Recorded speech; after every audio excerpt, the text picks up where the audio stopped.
around one in front of the Stronger Together banner. Oh. I didn't know.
morning. Anik.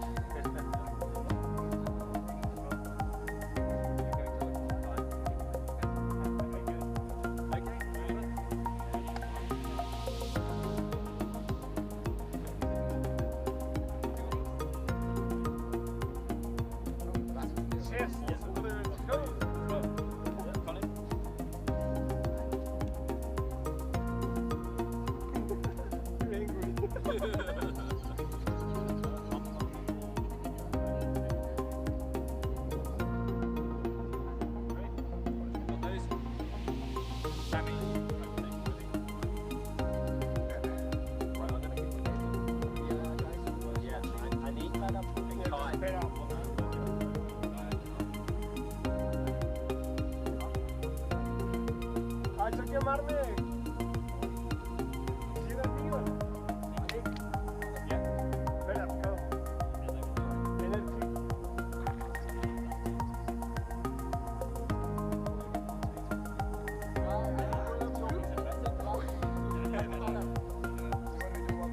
Yeah.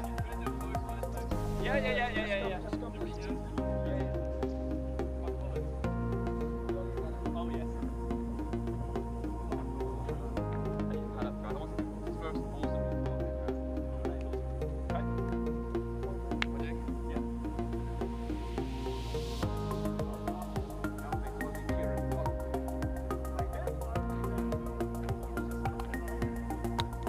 Okay.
Hello, good morning, and welcome back to Carnaby Oval here on this gorgeous little Sunday morning. Looking forward to bringing you more T10 action today. We're here in Spain, gorgeous part of the world, to bring you some live cricket. We have, well, a pretty big game this morning between Getafe and Seville. Let's have a look at the two lineups. Seville yet to register a win. They'll be looking forward to getting out there, and I believe they've elected to bat first, so hopefully we're going to see a little bit more intent than last night. And what for Getafe, they've got the one win. They beat Seville yesterday, so they'll be looking to repeat the dose. And look out for Kausa Ahmed in the middle. Let's see how he is able to go in this one. And for Seville, well, I reckon they're going to need a little bit more from Manick Chowdhury. Looks like he offers a bit with the bat and the ball. Can he have a good day for his team? The expected scores, well, it's a little bit of more of a low-sided affair compared to what we see at the ECC. Seville only expected to make 64. I think they're going to want a bit more than that, especially batting first. They'll want to get it up to that 92 region, which is expected for Getafe to make themselves. As you can see, the umpires making their slow entrance out to the middle. Gives me a good opportunity to welcome back all our viewers around the world, especially those in India via FanCode. Hope you're doing well out there. Good luck for your Dream 11 sides. Welcome back everyone on YouTube and via the YouTube chat. Always good fun interacting with you also. Don't be afraid to get your questions in.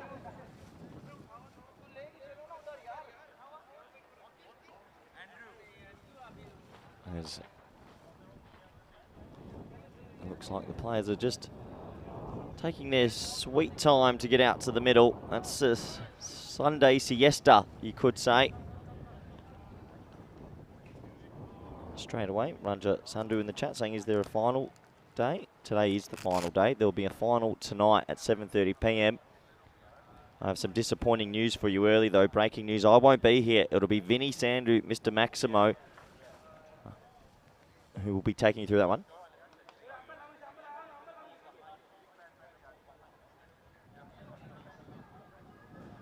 But what I do have for you is something even more fun. Hopefully we can get it on your screens as the players continue to faff about.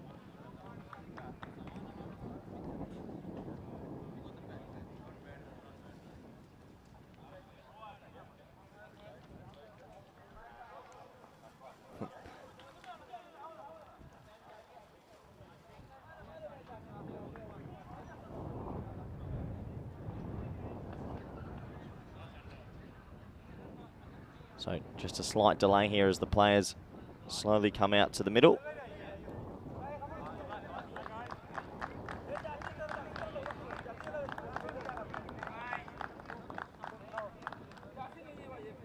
So the umpire's getting stumps in. Almost maybe a couple minutes away from getting this one underway.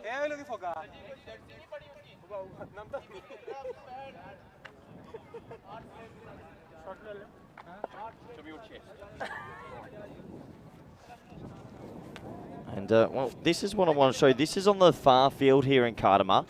Now, breaking news, Vinny Sandhu, Mr. Maximo, is playing. Where is he?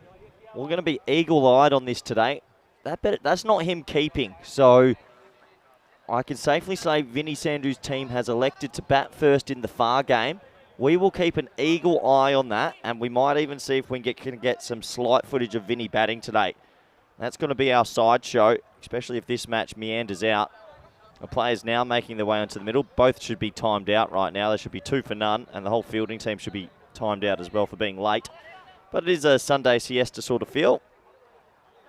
But yeah, breaking news. Vinny Sandhu out of retirement. Mr. Maximo will be batting on the far field. He'll be joining us for Game 3 today. And then he'll be taking you on the afternoon session while I sneak myself out for a beautiful little dinner. So, batsman out of the middle finally, thankfully. Chowdhury looks like he'll be taking strike. Showed yesterday he's got the ability. I had a pretty sedate 20.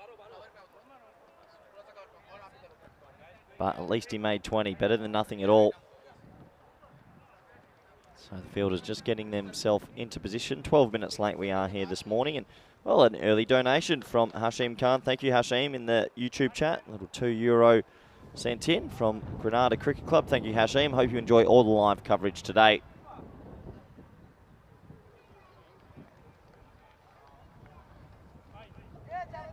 So we're almost ready to go. Umpire just counting all the players on the field, making sure they don't have more than 11 fielders. I've seen that once before, actually, in a grade game in Perth. One team walked on with 12 fielders and bowled 2 overs with 12 fielders on the field. Unbelievable. Well, that looks like Vinny Sandhu might be walking up to the commentary box.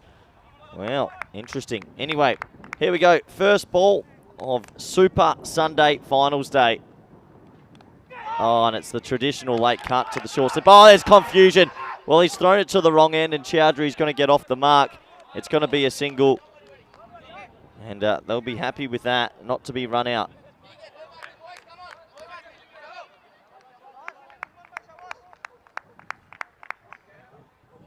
So, 1 run to start today.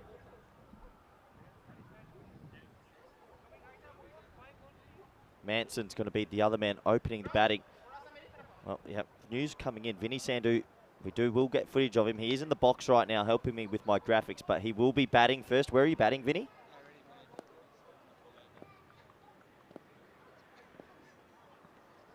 As that's playing missing. Well, hot news off the press. Vinny Sandhu has been dismissed early. Unfortunately, he's already batted, so we will not get footage of it, but he made 47 off 11. So there you go, Mr. Maximo out of retirement, striking above 400. Looks like going to be a leg by, you'd imagine so. So my apologies, Getafe played really, really well yesterday when they played Seville. They'll be looking to go back-to-back wins here.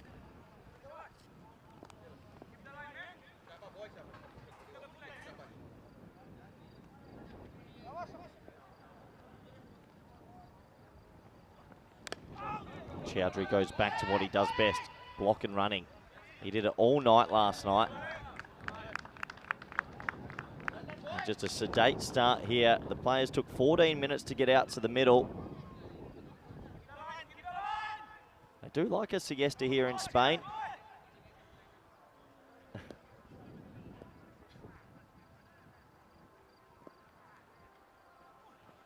Oh, in the air, chip to it, and he hits it and runs. He's gone, surely. Oh, he misses. Oh, I reckon that's out. I reckon the umpire's nodding. We're going to go up to the limited review system. It's the LRS, people. Tell you what, there's a few things I like in life. The LRS is one of them. The umpires need to get that beautiful L symbol back out, though. We need to speak to management about that. Let's have a closer look at this replay, though. So he hit it and ran, Manson. I don't know if there was a single there. Does he slide his bat? No, he doesn't even get his bat in the crease. He jackknifes himself. And he might as well jackknife himself back to the sheds. Yeah, he just practices it there. So the key is, kids, when you slide your bat, you've got to be on the wicket. His bat never even got in the crease. It looks like a new forearm guard as well. Well, he's not going to get a chance to use it out. He's going to be gone. And there's the dismissal. A big shake of the head, and Manson has to go. It was a suicidal single at the best of times. And yeah, have a look here. His bat never makes the crease. He skipped down. And he starts to run on this weird angle. Look at this, and the bat goes plug. He's actually in midair as the bails are disturbed. That is a horrible way to start your Sunday morning. And sets us up for a pretty enthralling day, you'd imagine, as Vinny Sandhu's going to go back. And look, he's practicing his jackknife.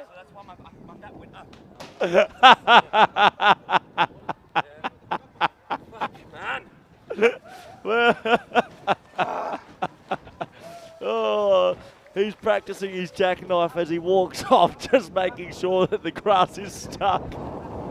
Oh, no. Oh, well, yes, the grass is soft, and yes, it is lush. And if you put that big wooden thing in it, it will get stuck. Well, you see it all here on the ECN network, and this is a super sleepy Sunday morning.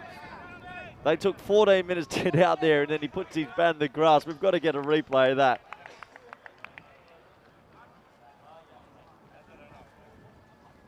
So, in the commotion. Oh, what a morning.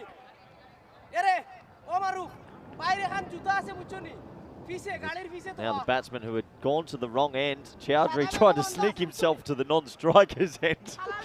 Chowdhury should have been on strike, doesn't want to face the new ball. Oh, one ball left in the first. What a start to today.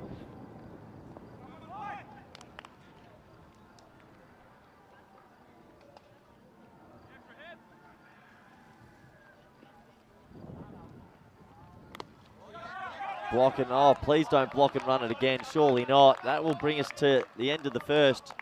And it is 3 for 1.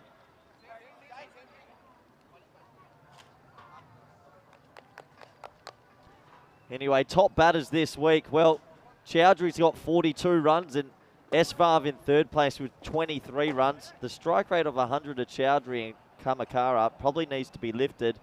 And, well, I like the bowling of Getafi's third bowler, Rahman. He's got the 1 wicket, but his economy is 6.2. So a few of those players who are on that list will probably want to lift it up just a little bit on this Sunday morning. As how the captain will take strike now. And what I'd like to see Seville do this morning is try and find some boundaries, get nice and positive, keep that head down, hit the ball hard. Oh, that's going to help, a little tickle, and that will be 4. I'm pretty sure that's off some glove and some bat. Yeah, it is. Well, how he starts himself with the boundary. That's going to help that scoring rate. Absolutely, yeah. I reckon he's caught up to that with his glove. It doesn't matter how you get him, just got to get him. Good little jump there by Mohammed Usman over the projector.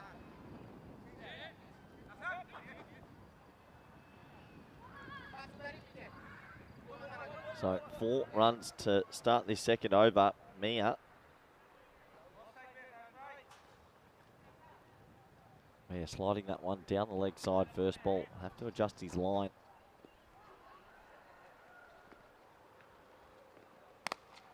Shot. Nice cricket shot this time. Well fielded though, just the single. Seville's got the old hit and run technique, it feels. They're going to have to be a little bit careful. I don't want too many run-outs.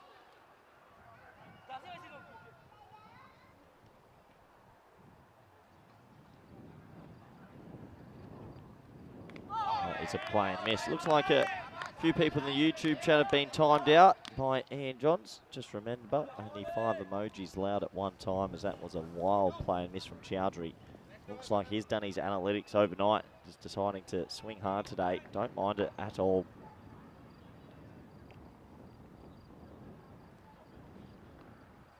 As you can see, he's swinging himself off his feet. This will either be wides or byes. And they'll take the 1 bye. So Seville, I can already tell, have probably had a chat last night and said, look, we blocked the ball a little bit too much. There's Mr. Maximo and his old white creams. Well, what are your thoughts on that, people? He looks like one of those men you run into the street like a busker. Pushes this into the offside and, well, they'll get a single. Maybe we can get Mr. Maximo back on our screens there. What's your thoughts? He looks like he's either going to start an act or potentially be a painter. 47 he made apparently this morning. There he is, probably showing everyone about his footage and his innings. And yeah, look, trying to get another autograph there, isn't he? That is a definite wide this time. But yep, Mr. Maximo, hot off the press, out for 47 in the game behind us. Be highly disappointed. That one was a big, big wide.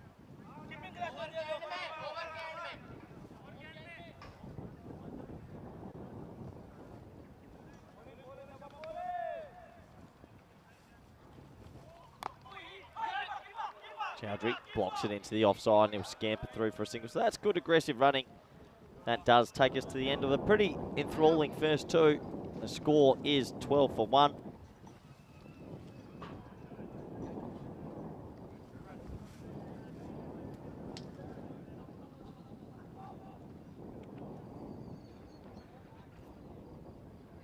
Have a look at the table so far, and well, this is why this game is oh so important. If Seville can muster up a victory from the depths, they would somehow get themselves back in the competition. But if Getafe do win this one, you imagine it would be a Madrid United Getafe final tonight.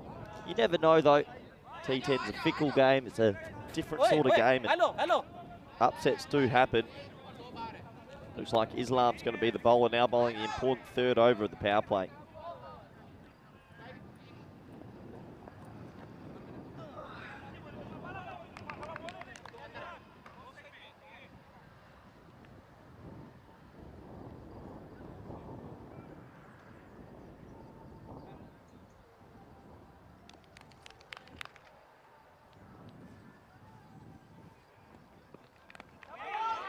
Tied up for room this time, Chowdhury.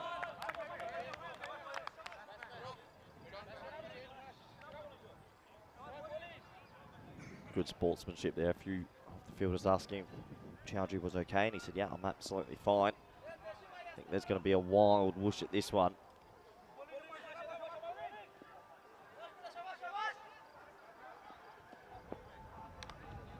Yep, there was the wild whoosh, but that will be signalled wide. Just erring on the tram line. Good officiating. The officials have been outstanding all week.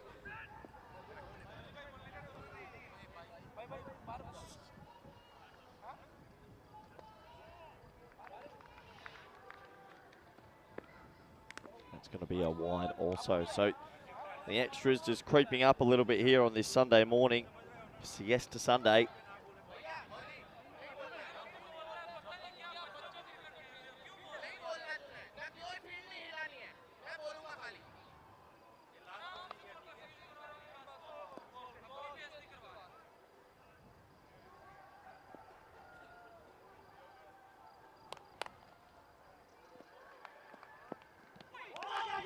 Oh, I reckon that was off the leg though. Oh, might have been tight for a run out. Chowdhury went walkabouts after it, skimmed his leg. Good keeping. So he just skimmed off his leg. Good mopping up, and if he had got the direct hit, I think Chowdhury might have been in a lot of trouble.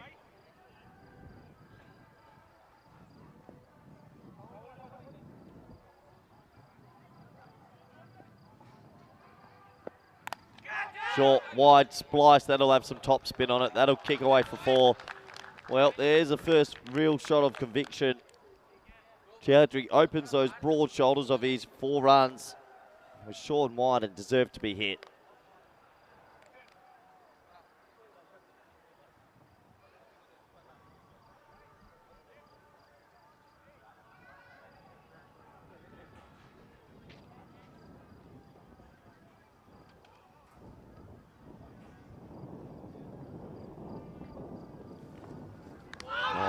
Misses out again on that one. Big appeal, but shake of the head. And now he appeals to square leg. Well, look at this.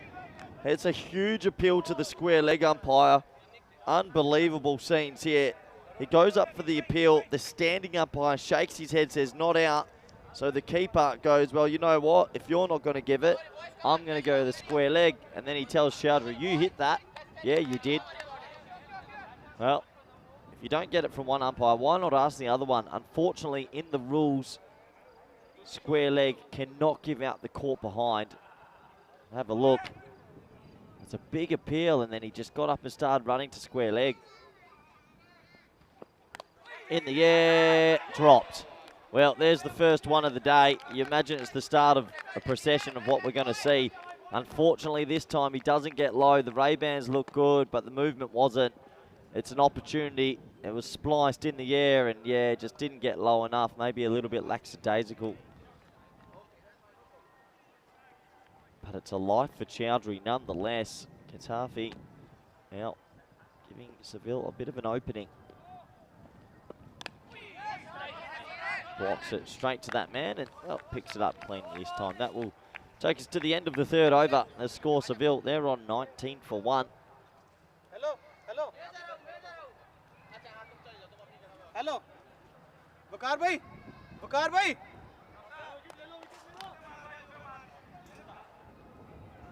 Have a look at the power play. And, well, it looks like there's 2 big skyscrapers, but because none were over 10, that looks a bit more proportionate. So, a wicket in that first over, that run out of Manson. Now going to look at Kauza Ahmed, who's going to come in with his right arm swing, bowling the 4th.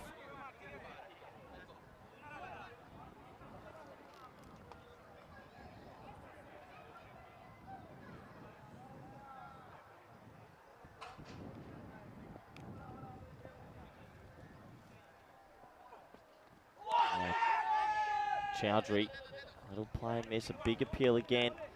They're pumped up. This is what I don't like, what Chowdhury does when he just starts to block the ball. He did it last night. I wasn't a big fan of it. I do like it when he tries to swing the bat extremely hard. At least he has a chance of scoring then. Like that, yeah, I'm all for it. This time he gets the luxury of a wide signal by the umpire. Extras column starting to creep up.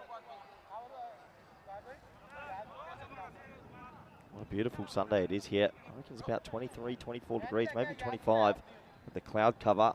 Does make it pretty cool for the players and officials out there. As he blocks that one, and well, this is where maybe that lack of T10 experience comes in. There is no one back on the leg side.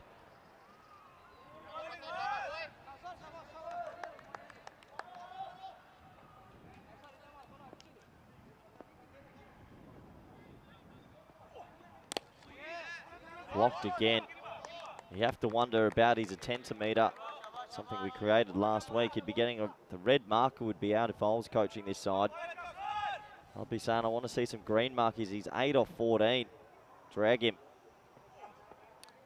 Edge, God. And he's edged that one.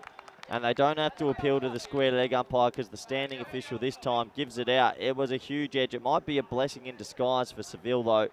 Chowdhury never looked like he was going to get going in this one. And he's dismissed. A little edge through. You can see the deflection on your screens there. And, well, Kowsar Ahmed never even turned around to look at the umpire. He knew, he heard it straight away, and the second wicket falls in this do-or-die clash. Chowdhury has to go.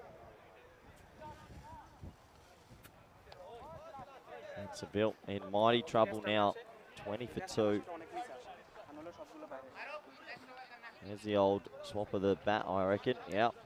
Well, if it didn't work for you, maybe it works for me. I always find that interesting.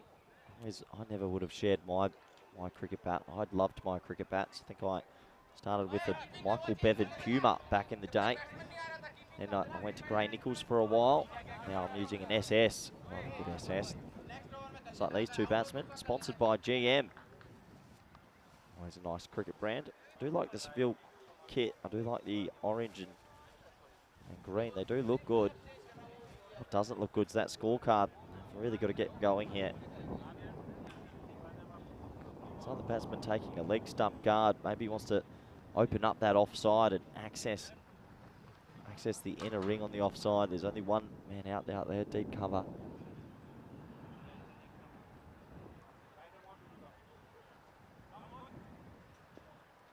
Definitely a leg stump guard. Let's have a look here. Doesn't help him. He did stay leg side of the ball, but unfortunately couldn't get bat on it. Karmakat. So brilliant over here from Ahmed.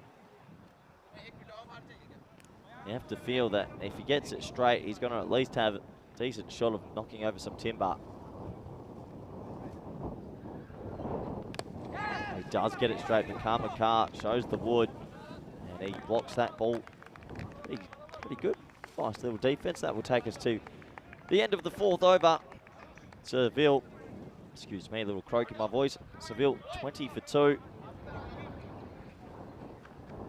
Maybe a good option for Getafe to give some of their lower order batsmen a go and see if they can offer something at the top of the order here. They're going to need to get up. If they can go at 7 and over, they'll make 62, but I sort of feel like that might be a little bit out of their realms, maybe 50. The projected score does say 50. 9 and over would give them 74.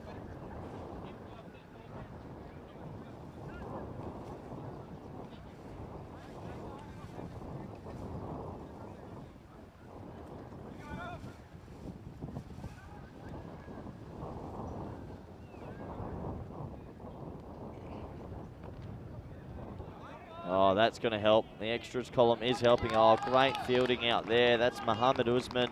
Look at the energy on the hair, on the man, and look at the lush hair. He's pretty happy with his efforts there as the extras column do creep up to the leading scorer.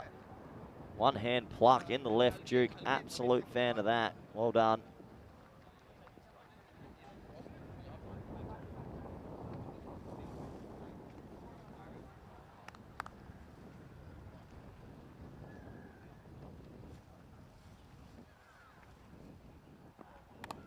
High in the air. It'll land safely. They'll get through for a pretty easy single as the fieldsman there. Kowsar Ahmed just walks it back in.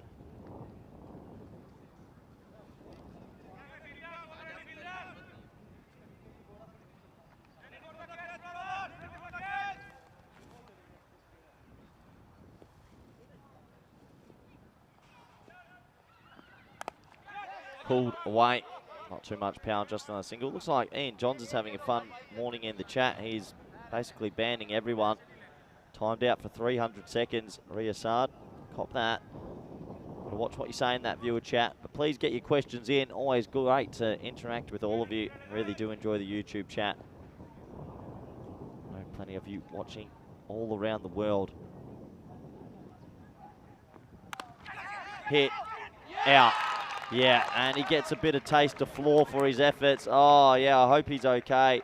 He definitely is. He's absolutely stoked because it's cordon bowled. It's a great stats patter. Hits high up on the back, goes absolutely nowhere.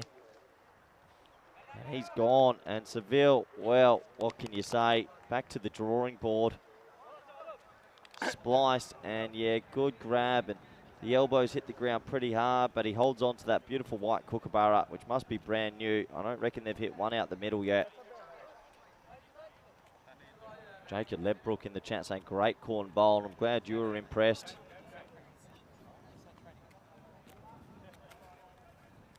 And another wicket goes early in this fixture.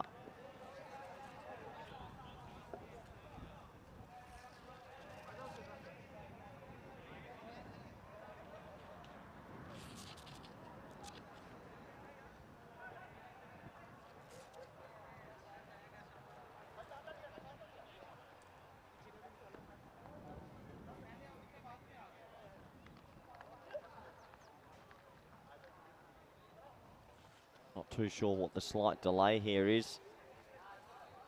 Maybe just want to make sure that it was a clean catch. Well, I hope so. New batsman's there. Sammy Vaz has made his way to the middle now.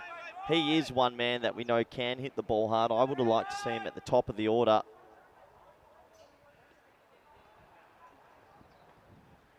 But, well, he still gets a chance to get himself in a bit here. Still 5.3 overs going on.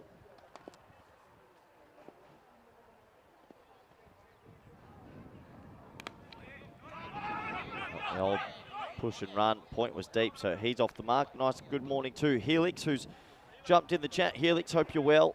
Hope you're enjoying this siesta Sunday of cricket.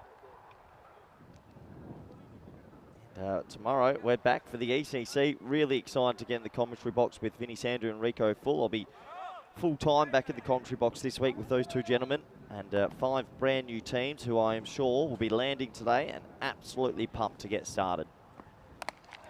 Pulled high in the air. 1 bounce, 2 bounce. And they'll settle for a single. So lazy running. Probably could have got 2, but it's good fielding. This time it is out the middle. But just doesn't go the journey.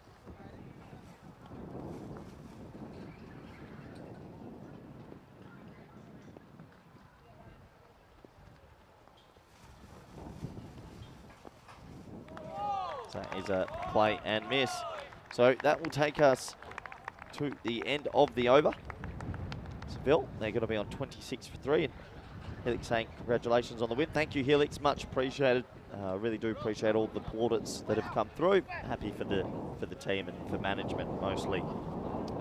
Knew they could do it. Really good squad and in a really tough group. Very proud of what Spanish cricket achieved last week. Ups and downs, but that could be what T10 cricket is.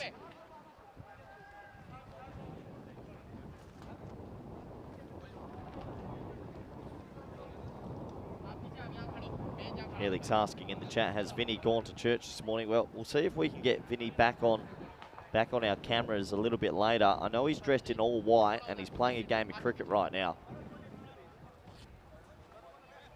As Cash Iqbal looks like he's going to bowl the 6th.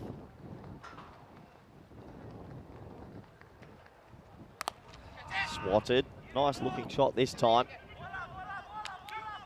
Oh yeah, good aggressive running. They might get 2 and they will get 2.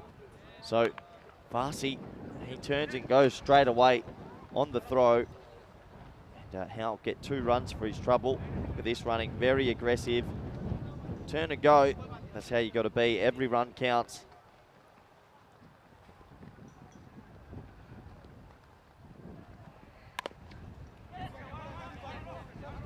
Pushed into the gap on the offside. And yeah, Helix, I hope he doesn't get hurt either, but his feelings might be hurt. He's been dismissed in the far side game for 47.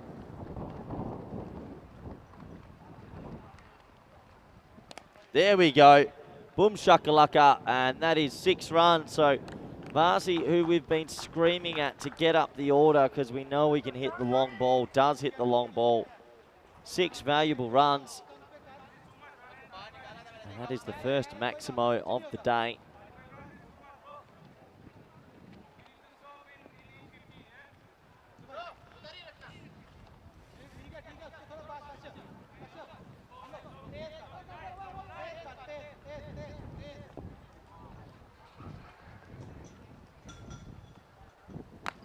Oh, he goes for it again. This time misses out. Got a juicy full toss, but quite amazing the amount of players that get a full toss and they're so not expecting it. It hits high up on the bat.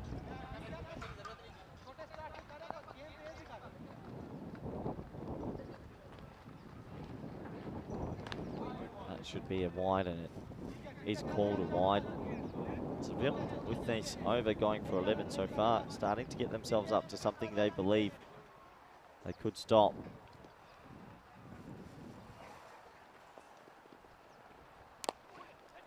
So they sit straight to mid-wicket. Oh, Varsi's set off. He could be out here. Oh, no. They're going up to the limited review system. Varsi just ran for no point at all. I hope for the game's sake he's not dismissed. He's the one batsman that can get on with it. That was the wide, the previous ball.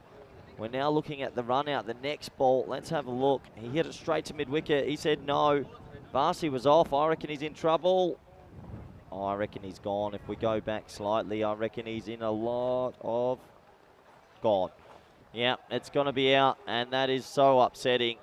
That's the second run out. Varsi is absolutely distraught. Oh, and look at the celebrations. Getafe are absolutely stoked. Their second run out of the innings.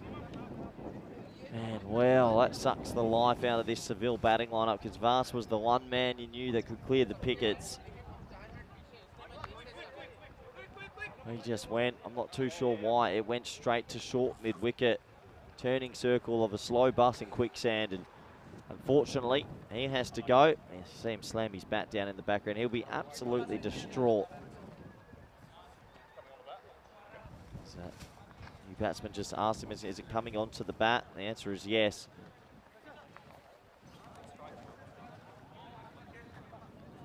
So an important wicket in this clash.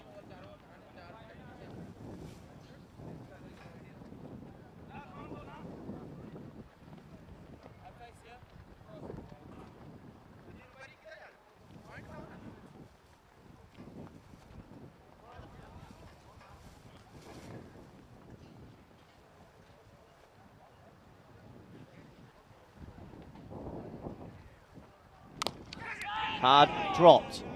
Oh, went straight to him. Yeah, shake of the hand. I'll be a little bit disappointed with that. Went hit hard straight back to him. He had it for a while. Oh, unfortunately, he shells it. The keeper's distraught as well. Does bring the end to the over. Getafe still in control of this game. Jacob Ledgerbrook in the chat saying, at least Vars showed some intent. Yeah, he did have some intent, but you've got to be a bit smart about your running as well. There was never a single there. But yeah, good to see him come out and hit that big 6.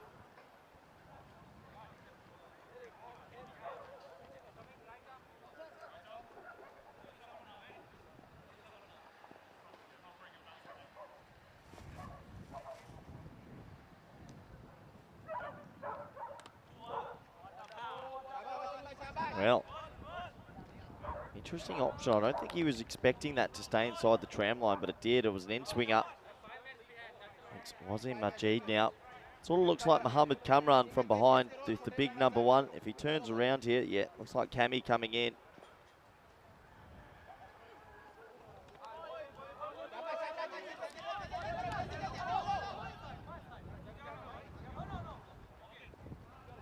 I can see there's trying to rush back to the bowls end because they're a little bit behind in the time here.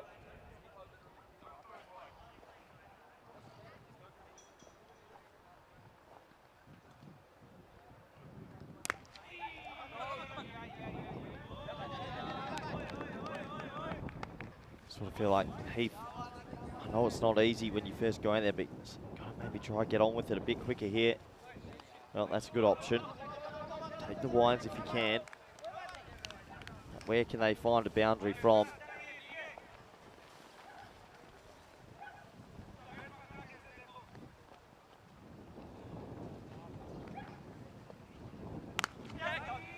Hit hard through the offside. They're going to come back for two. Not again. Oh, I tell you what, a better throw. We would have had our third run out of the innings. Unfortunately, it was a bit wide of the bowler, wasn't Madrid. Aggressive running, but also suicidal at best.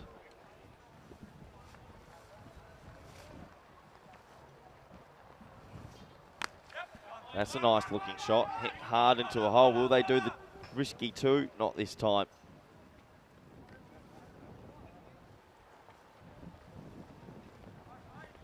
A few people in the chat getting upset with their intention, but I think it's just a lack of experience. New to the format, most of these men. Nothing wrong with that intent. Straight to the fielder who misses it. Luckily, there's a fielder station right behind him as well. And that will just be a single. So, have a look here. That's the intent. Maybe some people in the view chat are asking to see. Does it end up in being a single? So it takes us to the end of 7 overs. But this is what's coming tomorrow. And this is what I think everyone's excited for, to be honest. The ECC, what a great concept it is. 21 nations from around Europe coming to represent their country. And Denmark, Sweden will headline tomorrow's morning, and then I love Game 5, Netherlands 11 versus Hungary. So that's high in the air and safe. So I thought that might have carried, but just goes for a single as it's spliced out to deep mid off.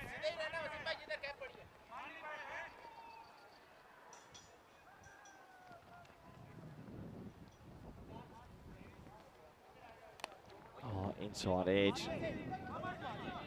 Go away for a single.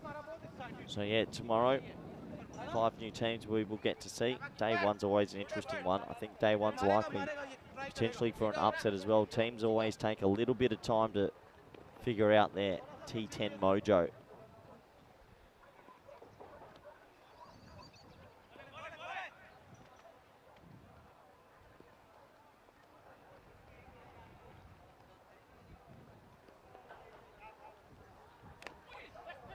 Inside edge again, but he'll get to the other end for a single. Howard, the captain.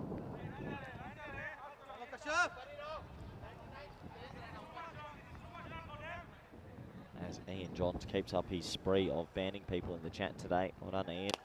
Just hit hard into the leg side. That looks like that will go through for a single as well. But yeah, let us know in the chat, who do you think will go through from Group B this week to join Spain and England 11. The Netherlands go in as that as hot favourites. Hard down the ground. Will just be a single.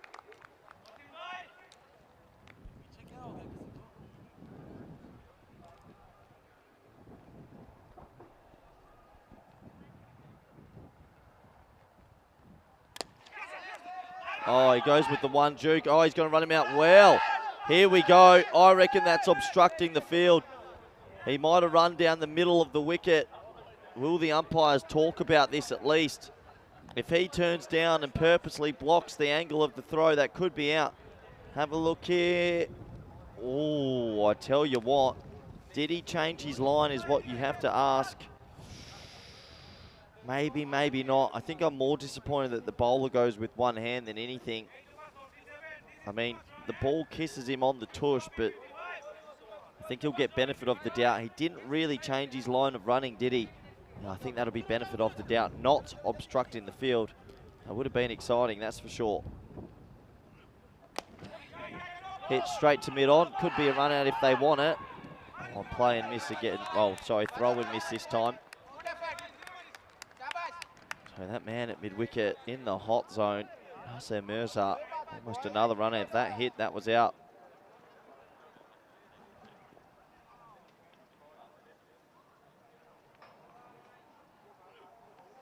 So play and miss For a white, Paul Chalice in the chat asking where's the international tournament. Paul, just so you know, that the international tournament is on a Monday to Friday, where you'll have your 5 international teams. On the weekend, just a extra little bit of sauce on top for you. We have a couple of domestic sides playing as that's pulled over to the leg side. Nice looking shot, but it should only be 1.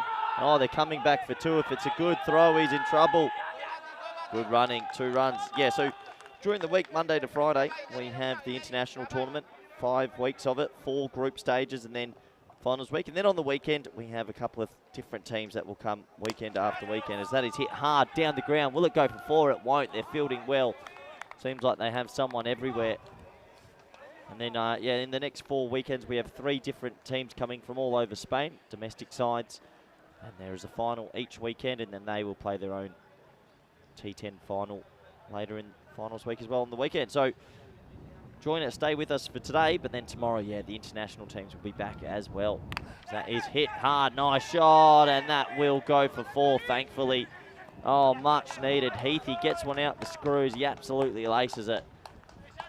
And much needed boundary. Short, wide, almost a free hit.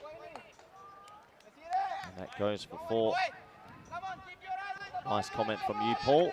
You are correct. Also, either way, you get to see domestic cricket and international cricket, which is oh so exciting. High in the air. Wow, he's plugged it right perfectly between the fielders. Corey Fangirl. Hello, Corey Fangirl asking any Denmark players to look out for. I haven't seen Denmark's list, unfortunately. I haven't been able to see who they're bringing, but I mean, if Hamid Shah is there, he is again a gun. Maybe the Henrik brothers, Larson. There's a few, but I'm not too sure who they're bringing in their 11 or 14, I should say. Play and miss to end that over. And the score after 9 overs is a sedate Seville 57 for 4.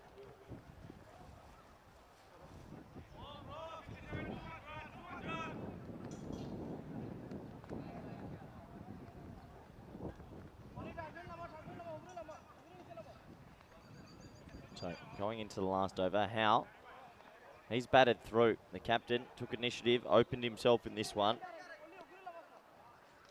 He's 21 not out. Can he get a boundary? Here comes Rahman. Slide appeal, but easy leg by.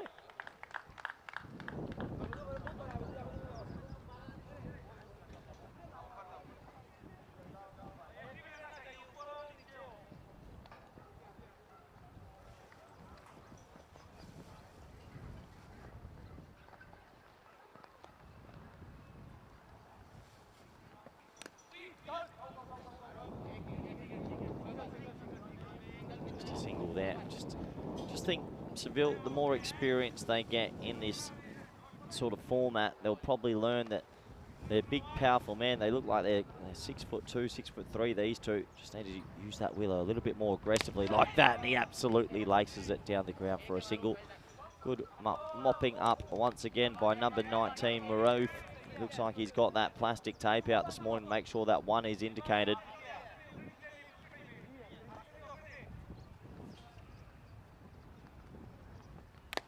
Hit to him. Oh, he's going to get another run out. Surely if he hits, well, he only underarms it in. I think at the big stage got to him a little bit there, as it's a procession of singles here at the back end. High in the air, surely someone's catching it. Oh my lordy. Well, oh, and they're going to get 2. It's tumultuous, it's chaotic. His shoes come off as he's thrown it, and they are spitting chips at each other out there. Not much team harmony right now. The bowler wanted the stats, I think. I think he wanted the caught and bowled. That's Rahman. I don't know why he went for it. It was covers catch all day long, and in the end, they both fumble it. And then look at this. The shoe comes off as he throws it. Nice looking socks, though. And 2 runs scored. Absolute crazy cricket. That's all that can be said. Hit hard. They might run for 2. They should go for 2 because he's missed an absolute sitter. They will go for 2. He says easy as it throws it in. So a couple of errors right at the back end there. That does help. Well, that does help Seville get up to a sedate 65. How he carries his bat the whole innings. You have to give him credit for doing that, showing levels of fitness he should be happy about. And they will end up on 65 for 4. Howard 26 not out. He ends up on 10 not out. But I think Getafe will go into the break as the happier of the two sides. Well, let's have a look at the highlights. There wasn't too many, but let's have a look and see what we can find. It started off in bad shape straight away as that man, Manson, ran himself out. The old bat plug. Look at this, he never got it in. And that's not how you want to spend your Sunday morning, stumbling over the outer field with your bat.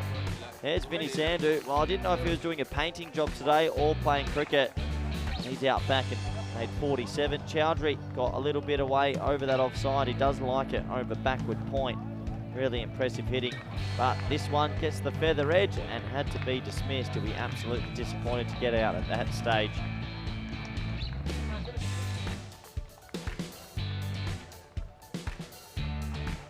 Well, the wickets kept falling early. That was really nice. Caught and bowled by Mertzer. He'll be happy with that one. This was the 1-6 off the innings. Sammy Vass getting every piece of that, but this was the moment that really hurt Seville.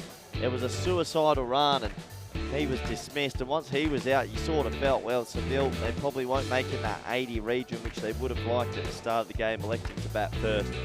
Getafe in the back half, though, did let him off the hook with a couple of dropped catches and a couple of missed run-out opportunities. As you see your highlights here as they run at 2. Little cheeky flick there from Wasim Majid. And this was a nice shot over backward point, laced by Heath, that went for 4.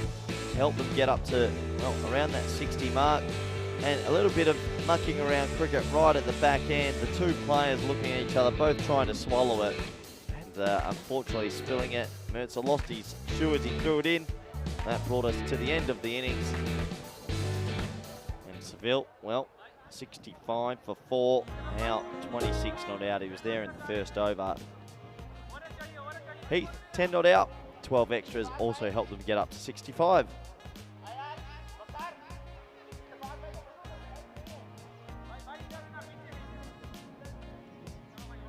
Take a look at the bowling scorecard now. It's a pretty good reading for everyone involved. No one's economy going over 8. That is outstanding. Kausa Ahmed, he was the pick of the bowlers, 1 for 1. He'll be looking after those figures and watching back the replays later today, I'm sure of that. Everyone chipping in and doing a job for Getafe. So, that does take us to the halfway stage of this do-or-die clash. Please join us back in the next 10 minutes. Can Seville defend 65? It'd be some sort of record. We'll be back with live run chase shortly. Thank you.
Hello everyone and welcome back to the halfway stage between Getafe and Seville. It's been a bit of a sleepy affair so far, but you never know what that can happen in this T10 format. Welcome back everyone around the world, especially those in India via FanCode, and everyone via YouTube and the YouTube chat. And well, if you look at your screens closely there, no one's out there. So once again on this Siesta Sunday, teams taking their time.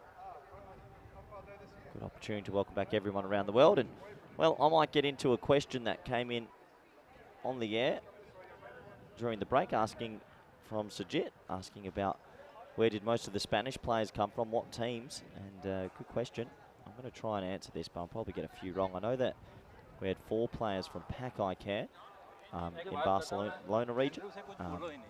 We had a couple from Sporting Alfaz, that is Christian Munoz Mills and Daniel Doyle. As we look at the lowest totals defended, which is in this clash, could be right up there with a chance. Prague Tigers hold that honour of defending 60. No team's ever defended anything in the 50s.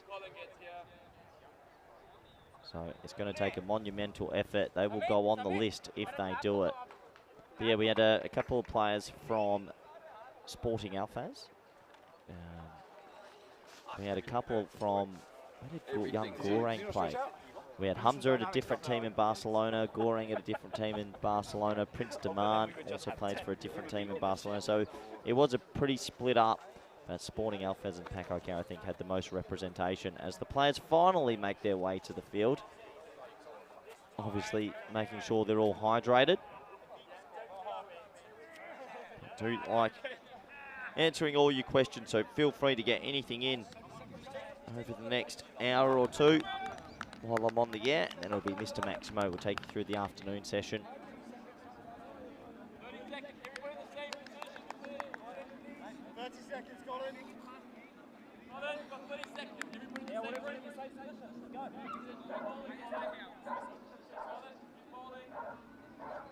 As the players meander their way out to the middle.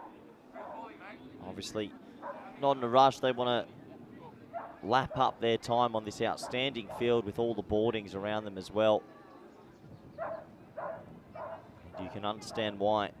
For a club team, this is a magnificent place to play, especially when it's all done up like this and all the stronger together banners around the ground. It does look fantastic.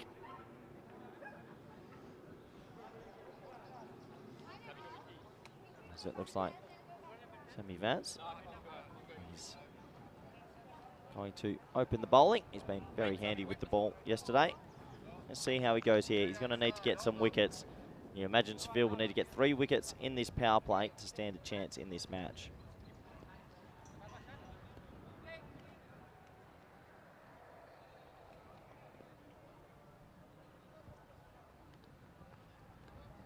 That's a nice start. Got ball to begin the run chase. Says it's Rahman and Majid out there. Question from Helix, and that the Spanish team have a couple of weeks off, asking me what they will do to not lose their momentum. I think you do lose your momentum. They'll go home and rest. I've told them to rest for a week and then get back into hitting balls and bowling with their club teams and regional development officers. So that is hit hard over the offside, and that might be the first boundary in the run chase. It is. Rahman, gorgeous shot. It goes for 4. Just a little bit too full this time, and lofts it over extra cover. 4 runs. But no, I think Helix, that we would lose our momentum. You have to start it completely fresh and start the momentum again. So it's pushed into the leg side for a quick single. And yeah, good to have a week off. I think the players need to get some rest and then get back into training in about a week's time. I'll send some videos in and we'll do the analytics online, and hopefully maybe we're able to get the boys together a little bit earlier next time and do a little bit of training together. Would be nice.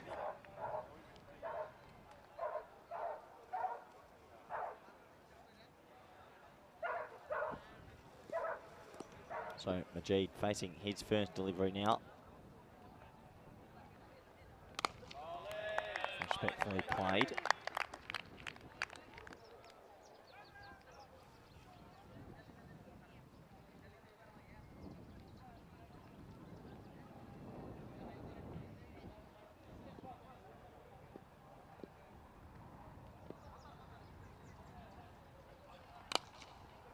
Nice little whip with the bottom hand there, and they'll scamper through for a pretty quick single. So Seville, you sort of feel for them. They're a bit of a new team, trying to find the best methods to play this T10 format. Unfortunately, they just aren't making many runs, and then that puts their bowlers under an extreme amount of pressure.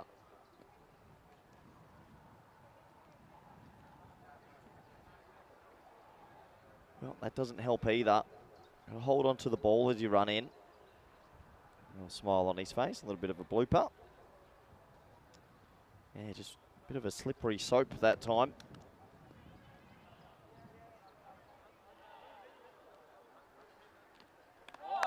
It's well bowled. Well, not the worst first over, besides the one boundary over extra cover. It only goes for 6. But a nice start for Getafe also. They don't have to do too much to chase this down. The score is 6 for none after 1.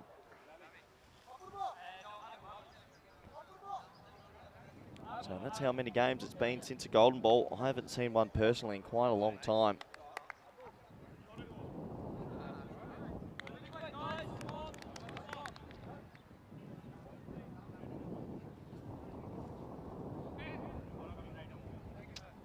Good question coming in from Mikey T. Asking if any of my squad will be playing in the weekend club matches over the next few weeks. Got to be completely honest with you, Mikey. I don't know. I don't know if any of the... I don't actually recall most of the teams that are coming on the Sundays and the Saturdays. I'm sure Vinny Sandhu will inform me. I know Catalunya are coming down. I think maybe Yasir Ali plays for them. He's in my T20 squad as well. But yeah, not 100% sure. Maybe a few, but I imagine that's a lot of travelling going on. They've already come for a whole week, and now they're going to have to book another week off work. That is always one of the more tricky things about European cricket, as Abu Zafar comes in with the new ball, and that's a Gundy ball.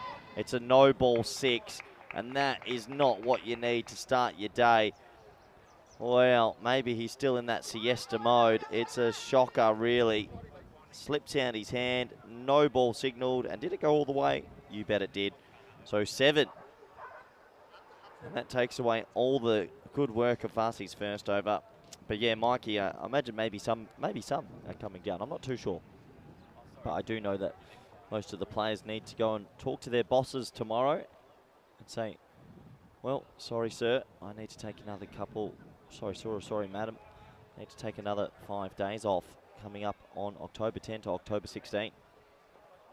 But I'm sure they will definitely be excited to do that.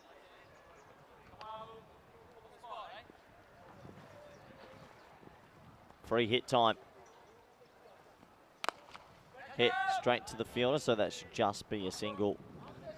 Good morning, Egan. Stephen Dante's jumped in the chat. Good morning, hope you're well. He was quite emotional the other night. Good to see him supporting Spanish cricket.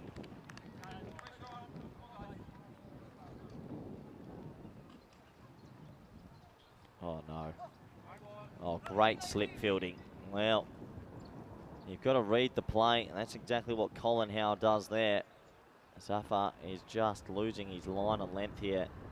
Maybe a bit of morning jitters, even though it is early afternoon.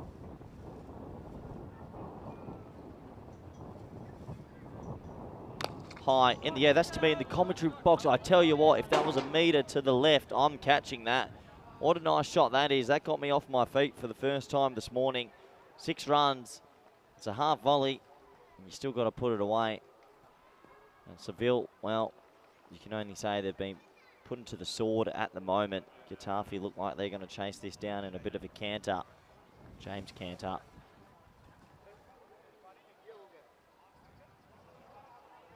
So, Zafar, he's already gone for 15 off this over. Panic stations now if you're a bowler. Oh, it's a long hop, and he gets away with it. Oh, and it beats slip somehow. Well, that'll be probably a bye as he heaves it in. They could think about a cheeky second, but they won't. But yeah, that'll definitely be a bye. A good effort there by Colin Howe. That slip to back up his keeper. Just couldn't get down in time. Oh no, it's down the leg side, and it's been pushed around down the leg side for 4. There's the stronger together sign. Well, Seville are going to have to be stronger together because this isn't looking good for them at the moment. Got to keep that team morale up. It's It's a loose ball down the leg side and 4 runs. Helix asking how many coffees I've had today. Not enough, if I'm honest. I've only had the 2. I'll probably go get myself a cheeky Red Bull at the innings break or match break. 40 required off 50 now. This has really gone away from them. As the umpire almost clotheslines Zaffa there. He was running in when the batsman wasn't ready. Thankfully, he got his arm up in time. I have seen that once, a bowler getting clotheslined as he ran in.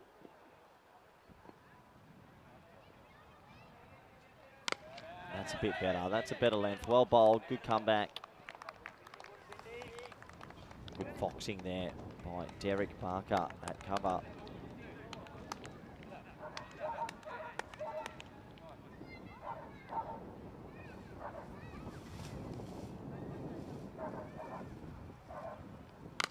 Hit. Whoa, like a tracer bullet. That might be shot of the morning so far. Madrid, he says that's a yum-yum, and he puts it away confidently. Oh, it's not the greatest ball. It's too short, but you still got to hit it, and that was like a tracer bullet. 1, 2, 3, 4 bounces, and it's over the rope. And that takes us to the end of the second. And, well, Getafe, if there was any nerves about chasing this total, it's not showing. They've raced to 30 for none.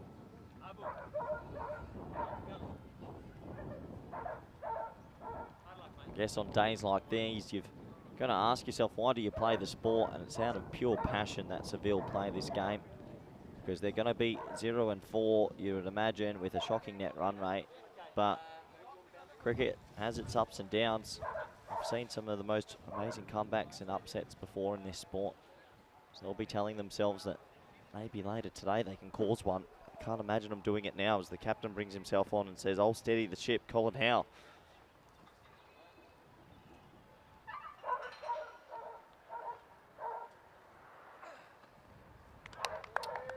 Unfortunately, that will be a wide. Next ball.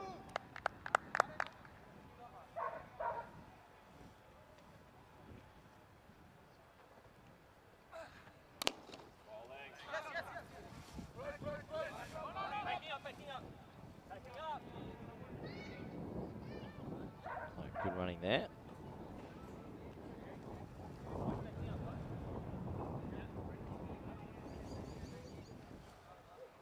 Going to wonder how can Seville try and get themselves in this game.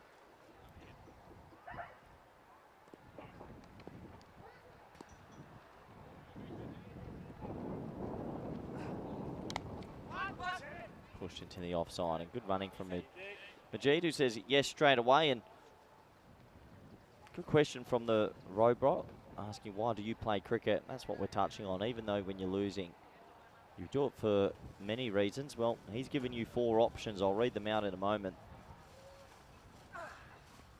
That's why you play cricket, to produce jaffers like that. That's a great ball from Colin Howe.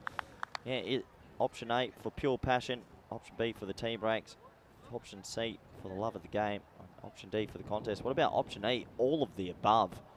That's why we play it. Doesn't matter if you're getting thumped. Oh, it's in the air. Could this be a moment? It won't be, and it does scoot away over this lush outfield, and it goes under the fence. Good over the top skip by the fielder there, but that will be 4. And Getafe showing why they're probably the second best team in this group. I'm going to put in my answer for the love of tea breaks. Some of the great tea breaks around the world. We've been spoiled. I can say I have been at Lords and had players tea break at Lords before. That was phenomenal.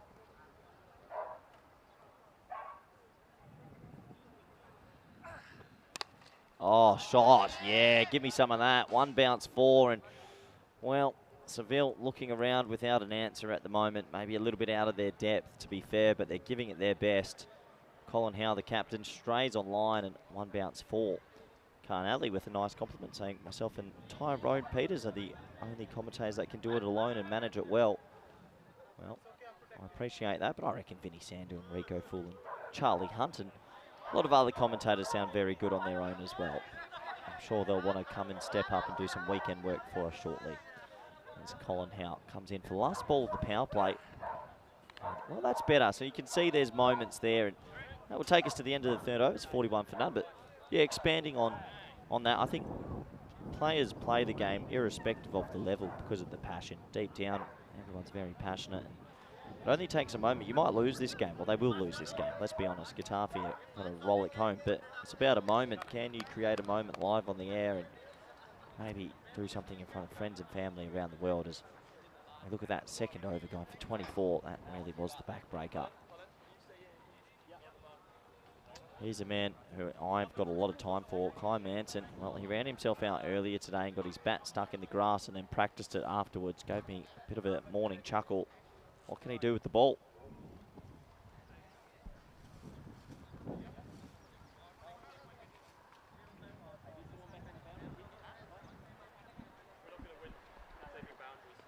I've just heard him say, we're not going to win, we're just saving boundaries. How about taking a wicket? That's what I want his mentality to be. If you're not going to win, go get yourself a moment of glory. Why not? He has had this ability to hold on the ball a little bit too long.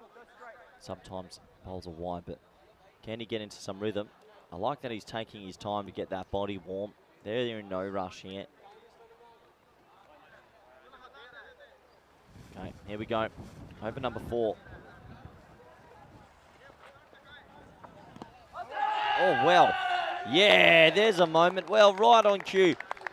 That's what I said. How about get yourself a wicket? Don't worry about the boundaries. It's a moment. That's what cricket is. It's about pleasure, happiness, passion, afternoon teas, you name it. And moments like this, that is dead. Absolutely plumb. That's hitting middle stump halfway up, and Kai Manson picks himself up a wicket. And that is the first wicket gone. Getafe 41 for 1.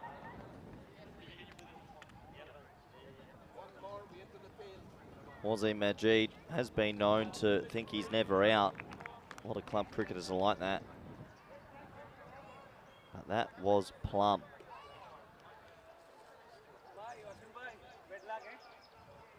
As one of the slower walks off. Not too sure what the incoming batsmen are doing. They seem to be taking their sweet time also. That is the Spanish way, isn't it?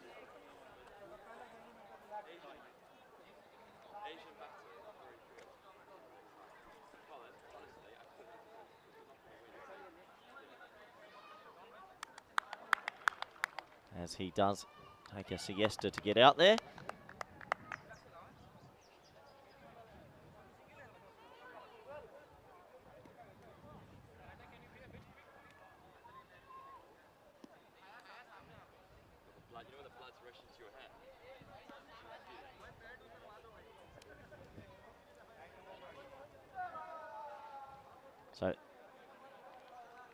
So the new batsman comes to the crease here. And it's Tufail. He'll get an opportunity.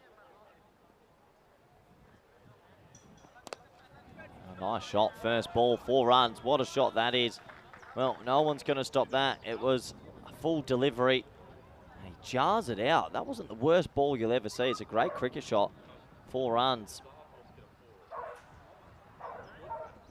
So good intent shown. I think something Seville can definitely take out from it.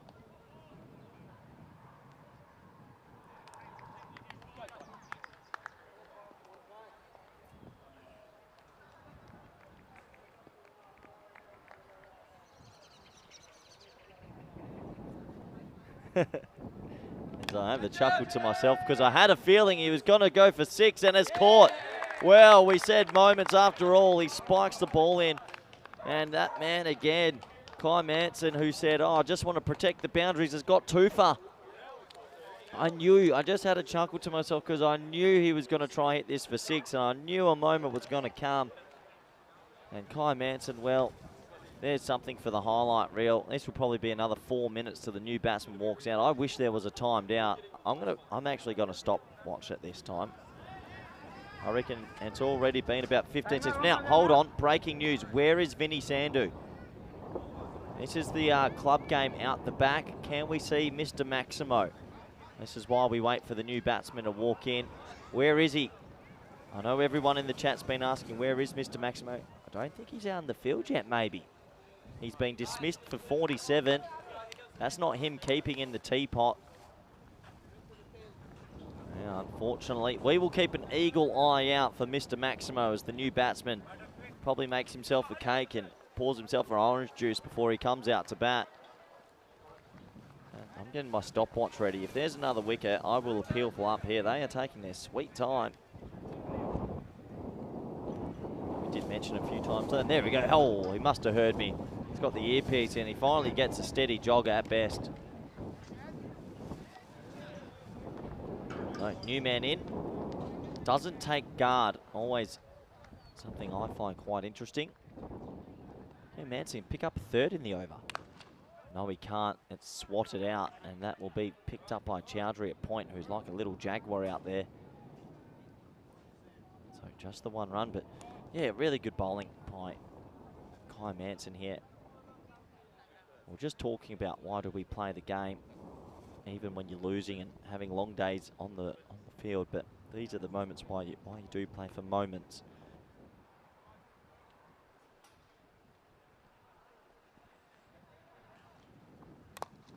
Well, there's every chance to get a third there as he bowled a slow, straight delivery.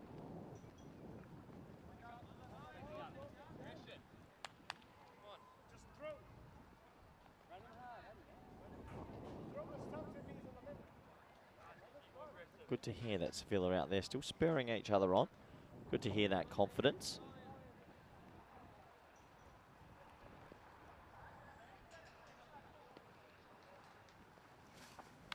That one thuds into the thigh pad, maybe an edge afterwards.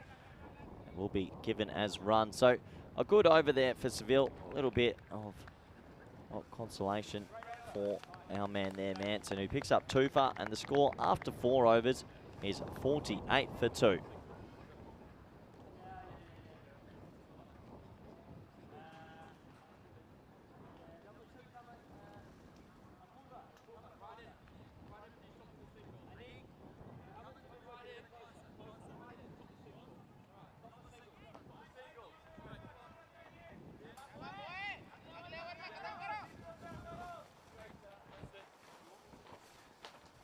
So 18 runs to get in this match, only three and over.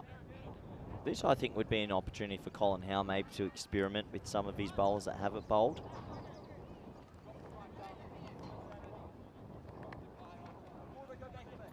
As it looks like they're going to go back to the spearhead. That's fair enough as well. Sammy Vass is going to bowl the 5th over of this game. He's probably their most impressive bowler and batsman, to be fair. Swatted hard. I reckon that's 4. Yeah, Kai Manson reaches out with his leg, and the camo hat, he can't hide away. 4 runs, and, well, Sammy Vass, not the worst ball you'll ever see, but gets punished for 4.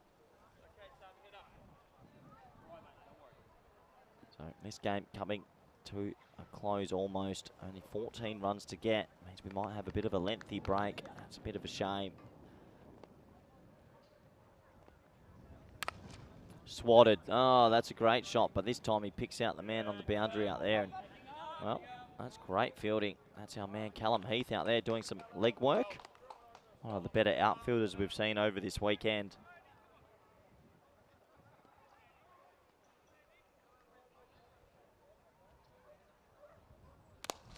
Oh, yeah. Nice on drive. Only the 1 run, but that is some gorgeous batting. Well, Rahman, he's turning it on in front of national selectors here. Doing himself all sorts of good. If the national selector is watching and he puts himself on a big score, could potentially sneak his way into finals week. Who knows? Oh, spliced away now. A nice looking shot. I reckon that was intentional. I'll give him credit for that. 4 more runs. And, well, Katafi, they're going to get a big net run rate boost from this one. Yeah, look at that. I'll give that. That was a late cut. Third man is way too fine. I think he's sort of hedging his bets of being the backstop as well. Nice shot from Usman. 4 runs. 8 to get now. Can they do it in the next 2 deliveries?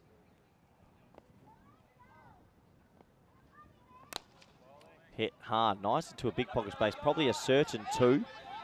And they will get back for a certain 2. So Heathy does the mopping up, but good running. So 6 runs to get in this clash, and just a little bit outskilled once again Seville, they have fought hard, but Getafe, they've been the better of the two lineups. 6 to get, 6 to win. And he does it. 6 runs. What a nice way to finish the game. It's an early finish, which means we will have a bit of an extended break, but that might be a good result for Seville so that they can get their heads back in the game. What a nice way to finish off that match with a 6 over extra cover. Absolutely moosed. And that does bring a game to the end of match 1 this morning on this Siesta Sunday.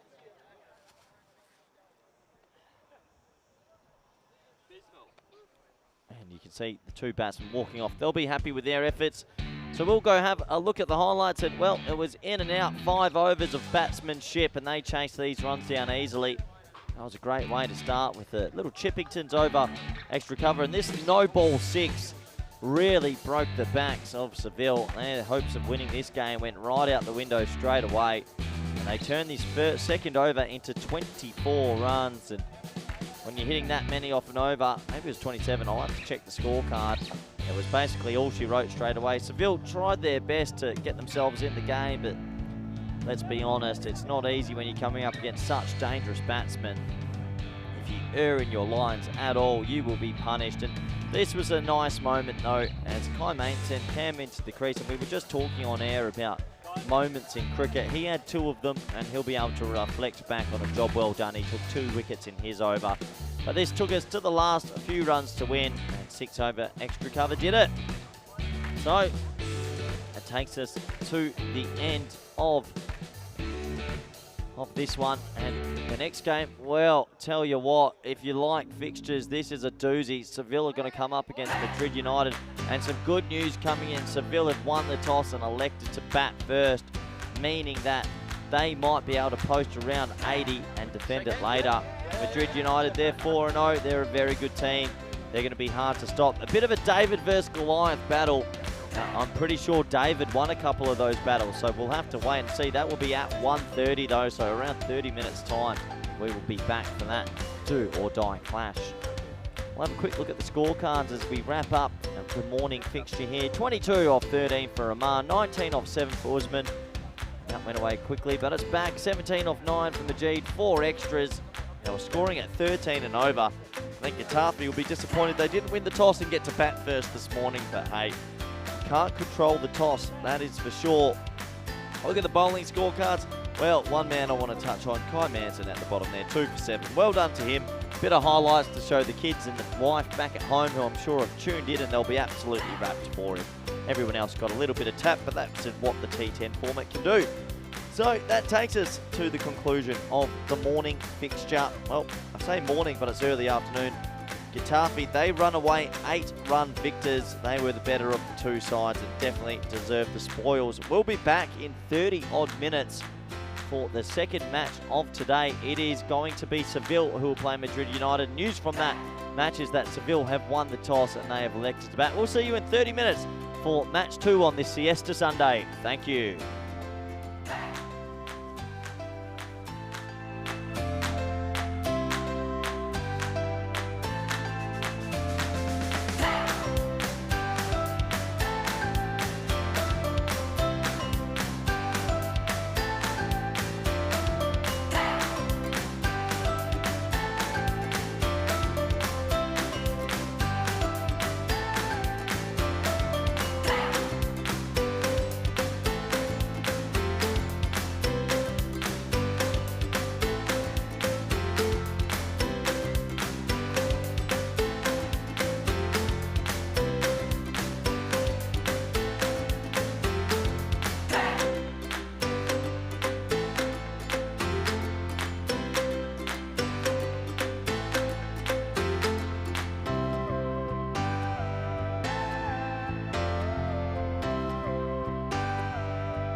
Hello and welcome back everyone around the world. We're here for some T10 action in this early afternoon fixture.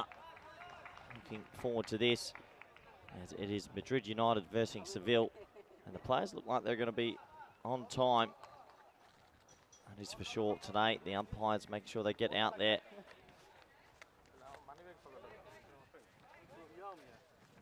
Seville will take on Madrid United. Madrid United have been the best team in the group so far. FK Ahmed as their captain.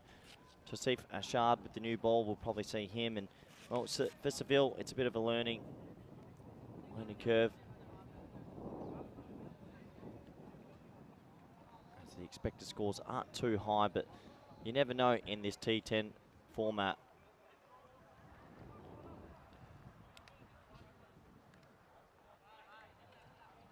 So the players on time for this one, walking out there. And a good opportunity to welcome back everyone around the world, especially those in India via FanCode.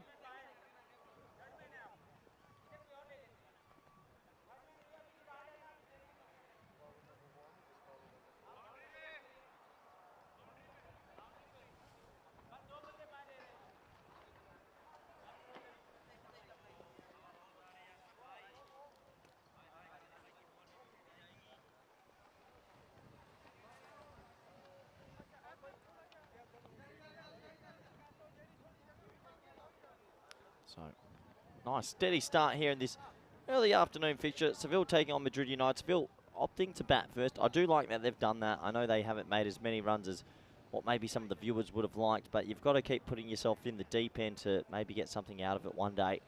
I like this decision as well. Sammy Vass has decided to go out there and open. He does look like he is their best batsman. Looks deep in the crease there, both legs behind.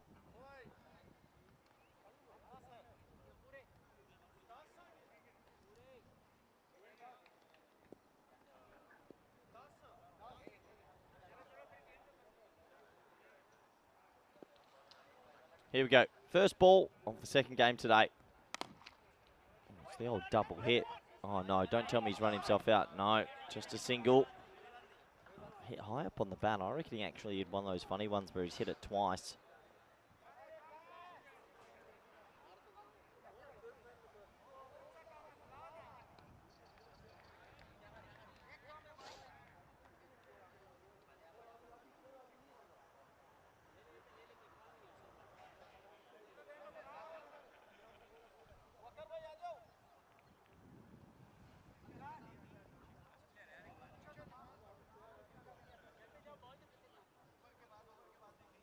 So Nawaz with this new ball. First ball to Harrison. Nice, confident call from Harrison there.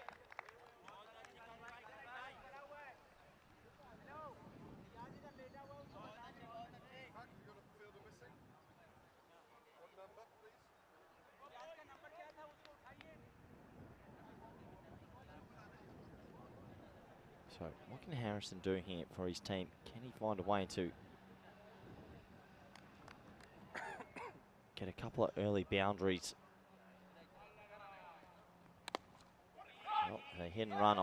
I dare say if I'm Madrid United, I'm bringing in a few people, maybe a little bit tight, just to make sure they don't get these easy singles.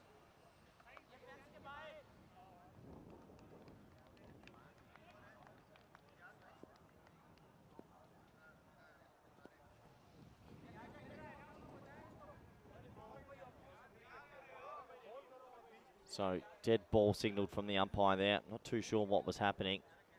Well, it looks like they're counting the players on the field. 1, 2, 3, 4, 5, 6, 7, 8, 9, 10, 11. Okay, just making sure they didn't have 12. That should be a wide down the leg side, and is signalled by our standing umpire, Andrew Elliott.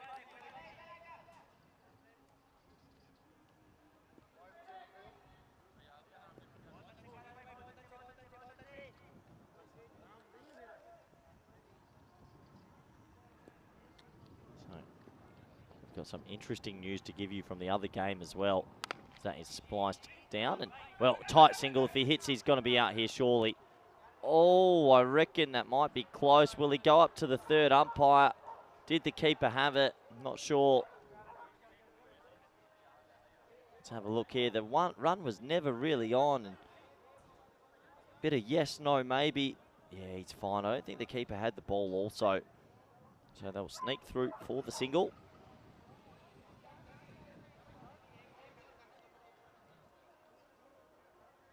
Yeah, he's going to be fine. The keeper's dropped the ball anyway, so I think that's why they retracted the appeal. It's good sportsmanship from the keeper, Arif Khan. So it's a decent short ball. Just I was letting him know that he's there and he's got it in his locker. Seville United. This is the only qualm I have with them. I understand that they may be new to the format, but I just feel like they defend a lot of balls and rather see them get dismissed trying to hit boundaries than blocking the ball and running every time, over and over. Oh yeah, that's an absolute rip snorter. That one's going to hit him in the jawline.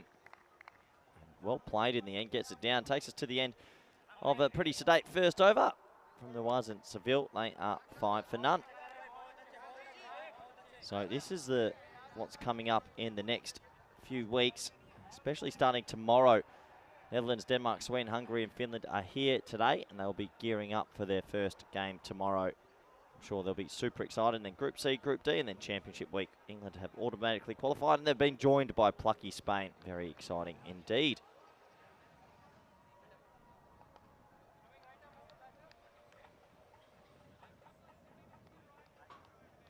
So if you look in the background there, on the other second field, Vinny Sandu, Mr. Maximo is out there keeping at the moment.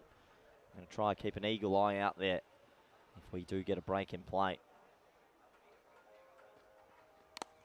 As that's pushed straight to the field, he's going to be run out. Gone. Well, it's just tumultuous cricket. I have no idea what Alex Harrison was doing. He basically got the barbecue ready, he got the gas ready, and he just put a big piece of meat on it, and that big piece of meat is Sammy Vass. That is the worst barbecue I've seen in a while. He hit it straight to the fielder and just ran. And if I'm Sammy Vass, who has been run out yesterday as well, I'm not happy. He ran as well, but yeah, I'm not too sure why you would go there. Cover was extremely tight, and Abdul Kalam Azad is super excited. That's the first wicket down.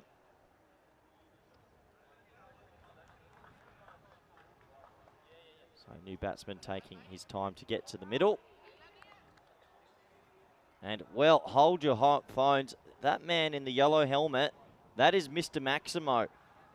And who would have thought we'd see the day? Mr. Maximo, he's got the yellow helmet on. First of all, that's a bit embarrassing. Let's see if we get him keeping a ball here because the batsman's taking an age to get out to the middle.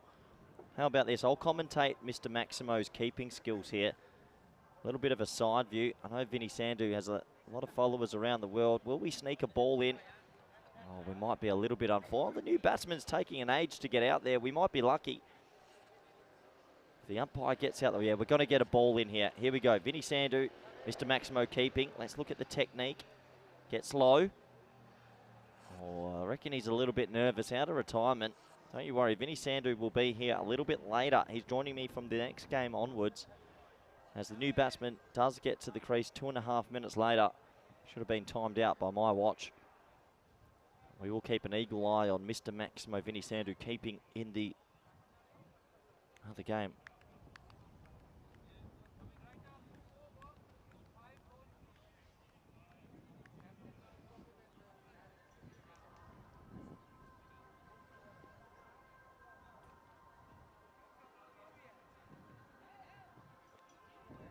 That's going to be wide down the leg side. They won't scamper through for a single.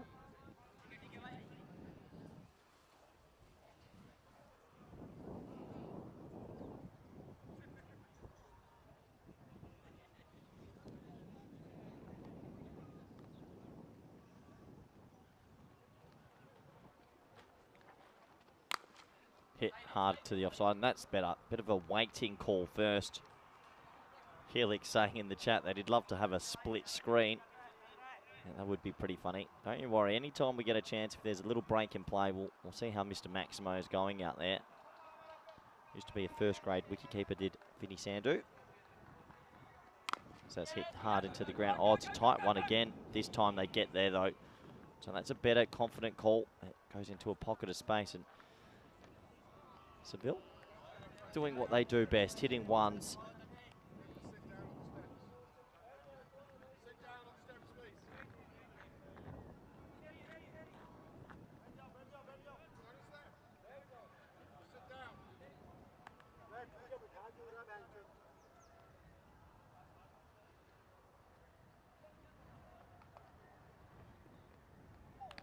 That is a play and miss this time. Good bowling by a Shard.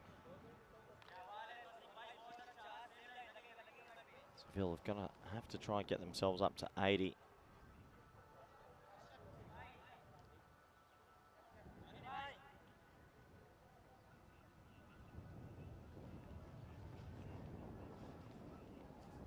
Another play miss.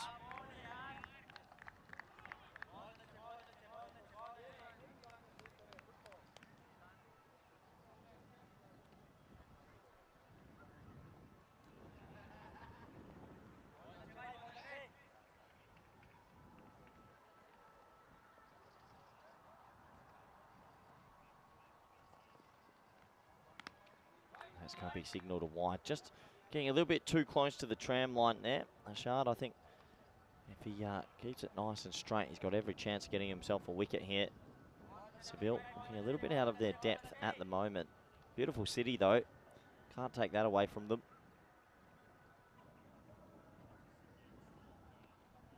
That's going to be another wide, so extras are now the leading run scorer in this first batting innings.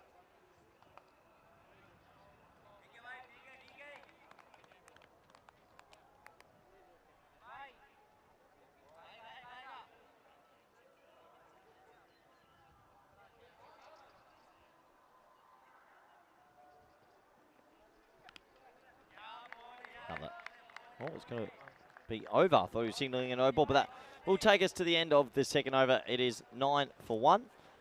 And this is the Group B profile. We're taking more in-depth look at it. Netherlands 11, they're ranked 18th in the world, T20 cricket world. They're off to the World Cup, so obviously a good sign. They're bringing a very good side. Denmark, Finland, Sweden, Hungary, obviously all split up throughout in the 30s, 40s, 50s and 60s, but the one smoky for me is Hungary. They have gone recruiting. They've found some new players, and I think Hungary are going to be better than what that ranking suggests.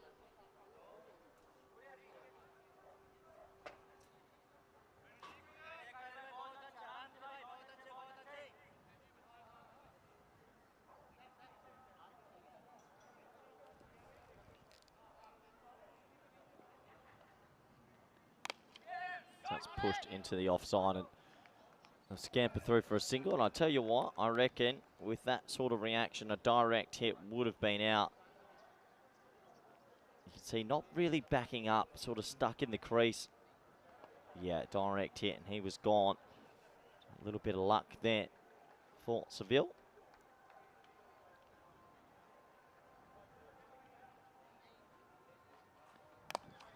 They're really testing out Harrison with the short ball. This hits, he's gone.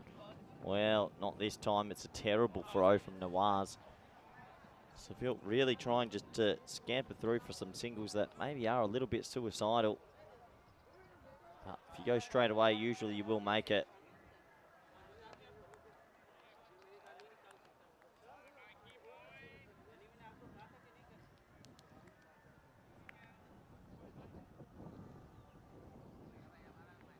Short ball, nice looking shot. There we go.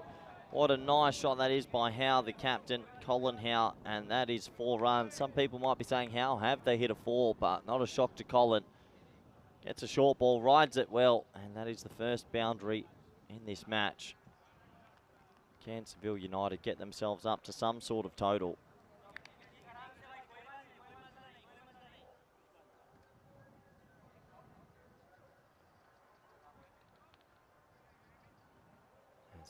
Andrew Elliott just gets his colleague to adjust the stumps a little bit. Not that they've been disturbed too much. Good opportunity in the YouTube chat if you want to get any questions in or learn a little bit more about what's happening in Spanish cricket. Feel free.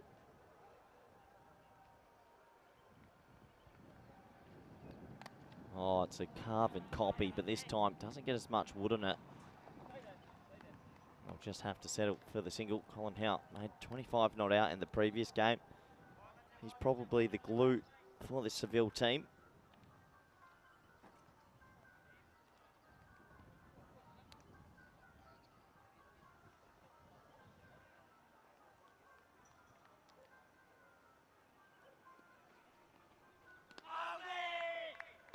It's a play and miss this time. So, Madrid United just doing the right thing at the moment, just trying to keep the ball in the right areas. That's all they have to do.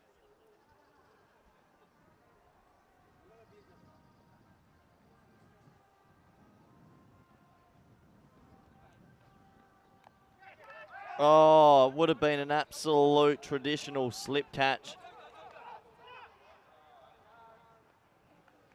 Well, unfortunately, it goes down as an opportunity. I'm glad they did keep the slip in. It's an aggressive move from the captain. He basically guides it to him, but he snatches at it. Tell you what, if that's a hot pie, I reckon he gobbles it up. But Ashraf instead, he spills the white kookaburra, and it goes. And this power play going pretty slow, to be fair. Only the one boundary. Seville very good at going at sixes and over, though. That seems to be their maximum. Looks like to see if Ashard's going to come in and bowl the fourth over here.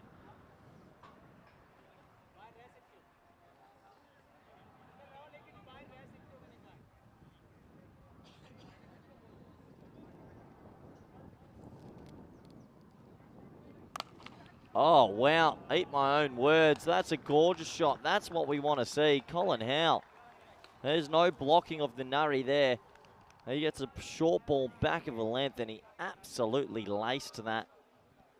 Well, while this man's here, maybe Seville, they dare to dream.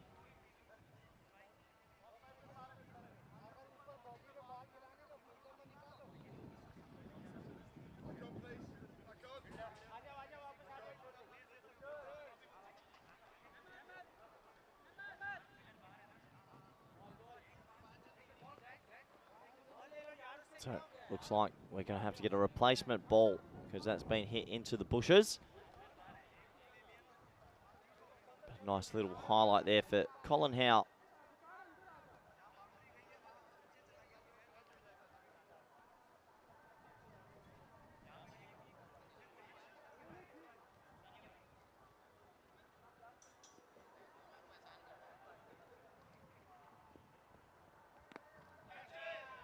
It's going to scamper through for it. Well, no, they decide not to take the leg by this time. That might not be the worst call. Harrison is going at about 45 strike rate. Colin Howe does have the hot hand. Maybe he's saying, let's not get these singles. Let me face a little bit more of the strike and get going. He's probably the one man that stands in the way between Madrid United and a certain victory, you would imagine. Oh, he misses out on his favourite pull. Oh, it's a suicidal single. He throws it to the wrong end, but in the end, it could be out either way. Maybe it wasn't the wrong end. Well, let's have a look. Colin Howe's, he's haunched over. He's taken one in the abdomen. Let's hope he's okay. This could be the second run out. So we won't be able to see too much from this angle. Did he get his bat back in time? I think he did. We're going to have a better angle here. This will tell us. He's safe. He gets back. So, yeah, just back in time. I tell you what, he threw it to the wrong end. His partner, Harrison, was right up at the stumps with him. And Colin Howe has taken one to the midriff. He's down on his haunches. Good to see that sportsmanship, though, between these Spanish domestic sides. And, well, let's hope he's okay. I'm sure he will be. Just a bit of shock to the system on this Siesta Sunday. But he's a tough cookie. I'm sure he'll be able to get on with it. He needs to. I think he'll be disappointed he missed out on that shot as well.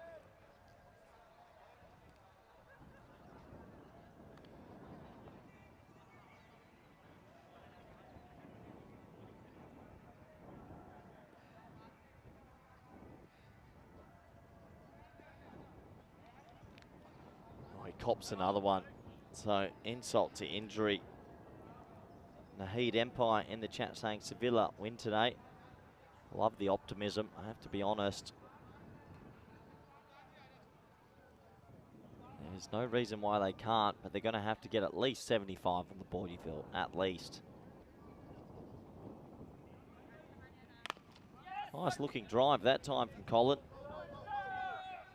Oh, they might come for two here. Oh, he's thrown to the key, could be in trouble. Well, I don't think Alex Harrison's practiced running between the wickets too much. Looks like a chicken in headlights. And they get a single that time. Harrison hasn't been able to get going. I'd like to see him have a big swing of that bat here and back his ability.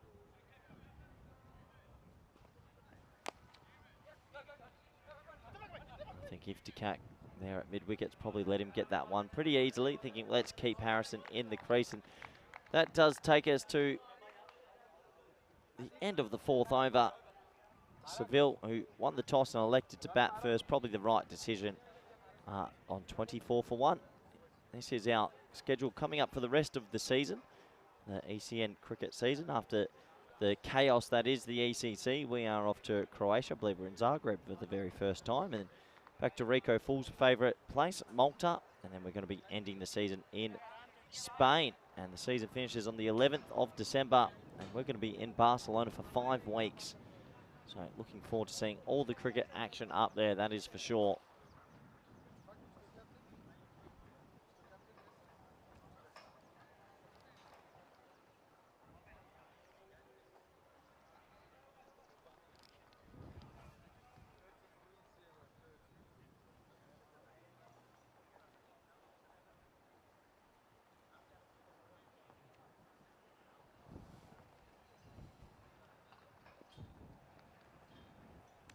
So big play and miss this time is good delivery outside the off stump. And you know, you sort of feel for Alex Harrison. It's not like he's not trying. He's just struggling to get it away. That's a strike rate. It's gone under 50 now. I think maybe if you're the captain, you could be thinking about retiring him out.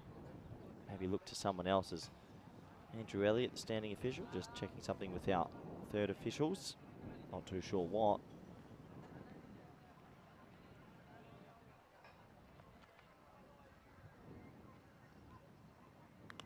I think that's good.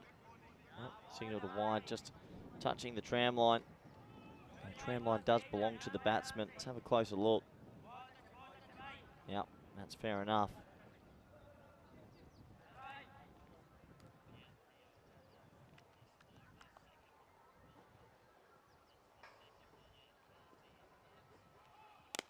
That's the end swinger this time, and Alex Harrison just pushes it for another single. Building a nice picket fence at the moment. It's what you call someone that just only hits singles. This is the man of the hour, Colin Howe. He's the only one that's really looked like in this team the ability with Sammy Vass to hit a boundary, that's for sure. Yeah. Don't mind that. At least he's having a good fair go at it.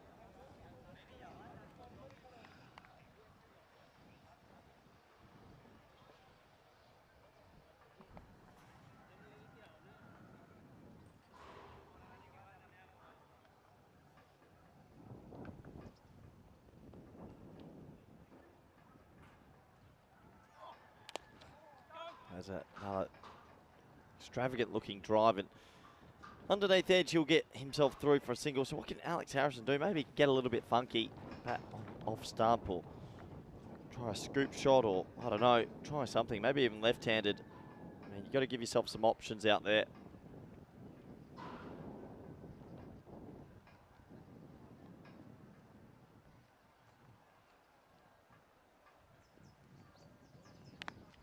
That's a nice looking shot, but I think he'll only get a single. Some foot fielding. Not a fan of that. That should be penalty runs from Abdul Kalam Azad. A little bit of laziness creeping into the Madrid United stocks. Yeah, not the greatest look. So that should be 2 penalty runs in my eyes.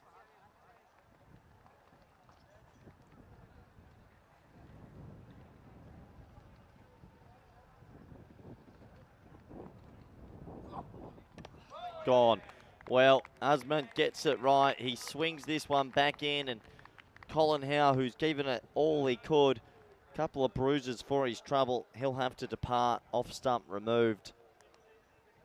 Nice swing in, and don't take anything away from Colin Howe. At least he was trying to hit a boundary. And that is the second wicket. And Seville in a lot of trouble now.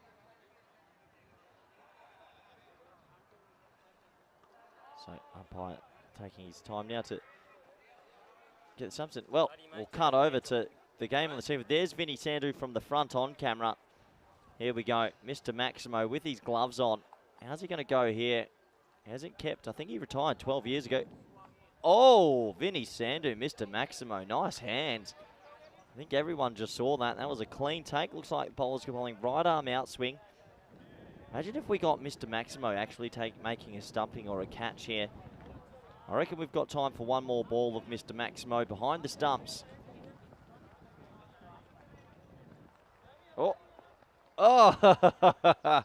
Well, he's still got the movement for a man that's 48 years old, and looks like he's enjoyed the luscious lunches around Europe for the last couple of years. That's a really good take.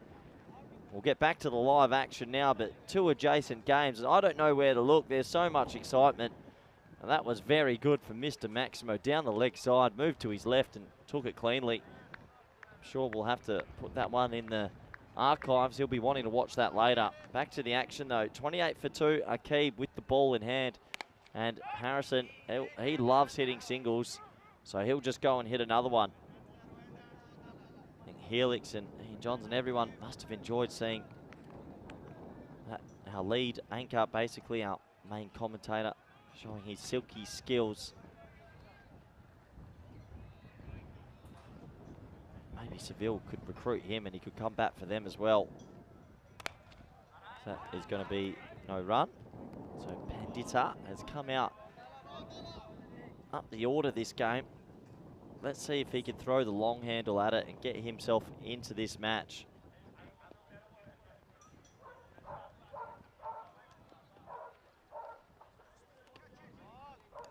Another dot ball as they start to climb up to areas that you just don't want to see. It's very difficult. Obviously for Seville, maybe a step up in class, and can't discredit their effort. They're giving it their all, just a little bit outskilled in this tournament so far. And that is basically sums it up. Pandita thinks I'm going to come down the ground and give myself a personal highlight, and he's had his timber removed. And he picks himself up his first wicket, and another wicket falls. This one swinging back in. You miss, I hit. Thanks for coming. Loss of shape there, and that bat face extremely closed. And we almost hit the ball on the second swing. Maybe that would have been easier. It was going to be stationary there. Give some advice to the new batsman coming in, which is also helpful. It'll be Chowdhury slowly making his way. He's not in a rush, this man. Get that body warm, sir, because you're going to need to use every bit of power to get a score up to something decent here.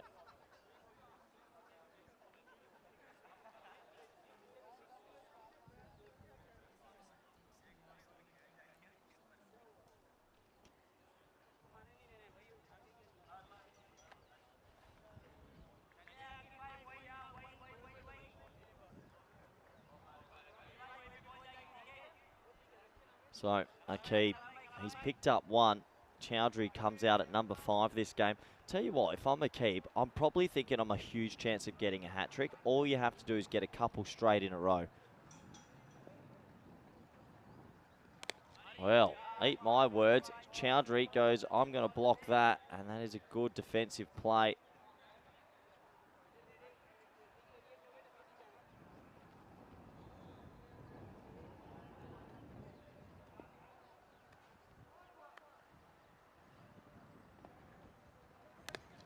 Chowdhury again blocks it, and I reckon Iftikhar probably hasn't got the aggressive nature of captaincy just yet. I reckon he could have most people tight around the wicket, besides not to. That does take us to the end of a plucky 6th over. And the score is 30 for 3. Let us know in the chat how you're feeling out there today. Where are you in the world watching this T10 match? And nice to interact with all of you. And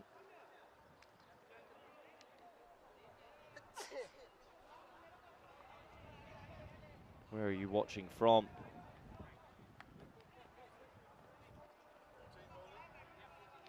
Looks like a change of bowling.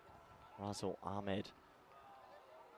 Now, Russell will be hoping to get a couple of wickets for himself here as Chowdhury, who's on strike. We know Chowdhury does have the capability of hitting a ball through the offside. Will we be able to see it?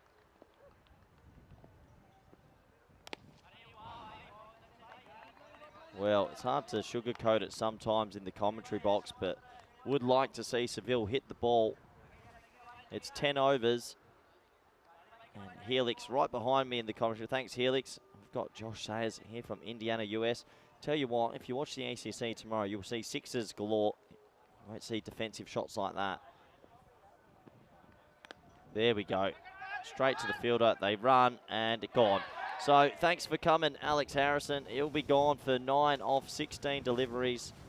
I'm not too sure if they're even going to go up to the limited review system. That was absolutely out. They hit and run. Chowdhury sends him down the old barbecue line.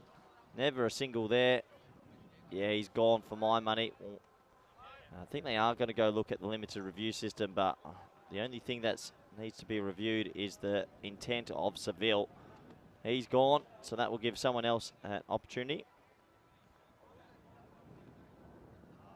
And yeah, it's been given. So he's gone now, and you can see there, pretty obvious out of his crease, well short. So he'll be dismissed, and well, maybe this gives us a bit of time to have a look at our co-commentator, Vinny Sandhu, and see how he's going in his game. That might spruce a little bit of life into all involved. As the new batsman does take time. There's Mr. Maximo, and he's enjoying his morning off commentating by choosing to go play a little bit of cricket. We've got Lancia in the chat saying would like to see more of Vinny. Well, we will when we can, but we've got to focus on the game at hand. Look at him. He does look good in his all white. He looks big there. It looks like he's definitely enjoyed a couple of tees recently. Let's have a look if he can get one ball of him keeping here. We saw a good take down the leg side. His movement was good. Still reckon we got time. I reckon we can sneak the ball in. We're going to miss it, unfortunately. I'm looking in the far... Oh, he's taken a catch. Oh, we missed it. Vinny Sandhu has taken a catch up to the stumps. Spring Productions, you have absolutely thrown us under the bus there. We'll have some words later. Vinny Sandhu has just taken a catch up to the stumps. It was a very good catch, and we missed it.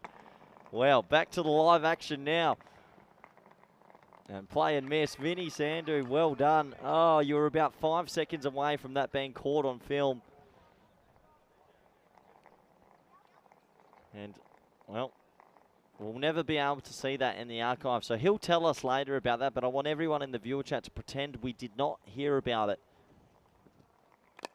As that is blocked out. Oh, where's he going? Oh, my gollish. Well, I don't know why he's running there. He's hit it straight to the bowler and he's gone. Yeah, that would have been the third run out of the innings. I think a few of these Seville players taking a leaf out of Usain Bolt, thinking they're a bit quicker than they are.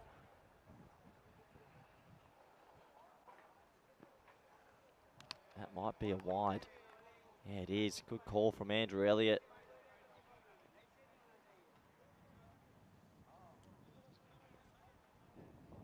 So, Seville. Helix saying that Mr. Maximo will pretend that he took it in front of second slip. No, definitely wasn't. There we go. Nice looking shot. Oh, no, don't tell me you're going to run. Thankfully, they don't. Almost a carbon copy of how Alex Harrison was run out.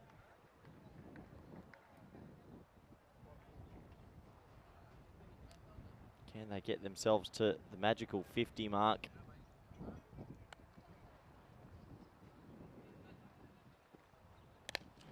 Shot. Nice shot. Will it go for 4? Please go for 4. Unfortunately, it doesn't. Oh, no. Where are they going? Oh, no. Well, it's run out again. Gordon doesn't understand the physics of running as he just jogs back for the second, and unfortunately he's out by about 6 meters.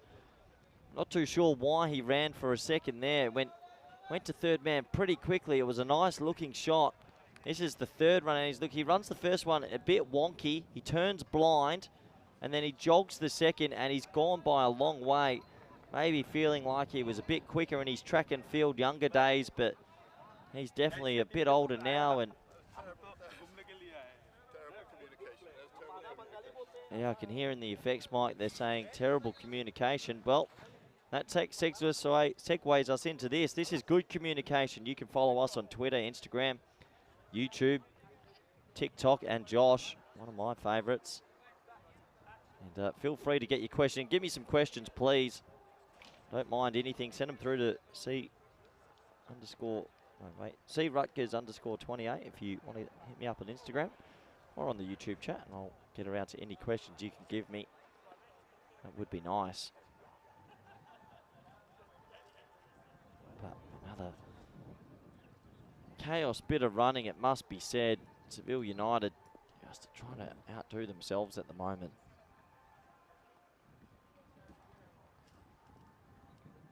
So looks like Ayaz Yunus has said, I wouldn't mind having a go at this batting lineup. Also, he's grabbed the ball. Nice to see Keanu Nolan in the chat. Keanu, please get some questions in, please. It's good. We always like interacting with you.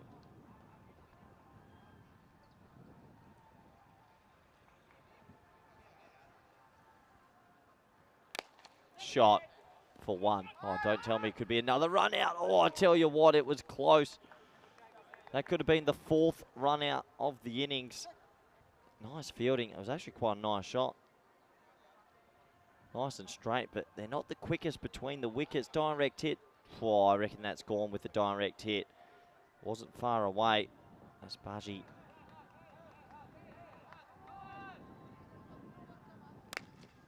That's a nice looking drive for one by Kamakara. Still think that if fact Ahmed could probably have had a tight cover for nearly all of this innings. Instead, most of the people are in the ring. Not sure that's too necessary at this stage.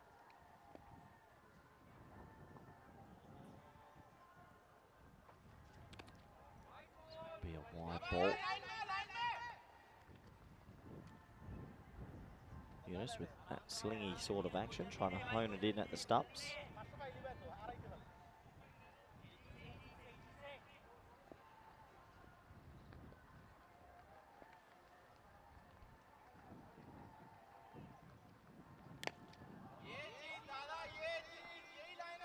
Well, Chowdhury helping out with a bit of fielding. Question coming in from Lancia. Question in this league, batters are not allowed to cross when there is a catch. Correct. When there's a catch, the new batsman will go in and face. That is for all ECC cricket, and I believe that's for world cricket now. I might stand corrected, but I think that's coming in effect very soon. So once again, the ECN creating some new rules that the ICC will eventually pick up.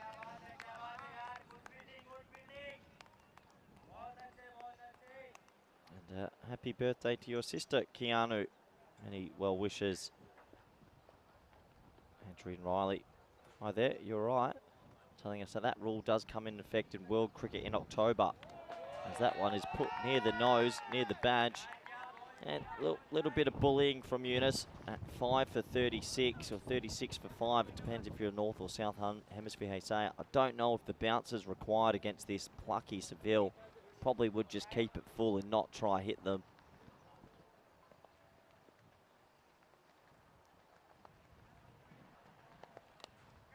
Oh, the old traditional edge. He almost takes one with one hand and he'll scamper through for a single. I'll say that's a bit of good fielding out there by the big man.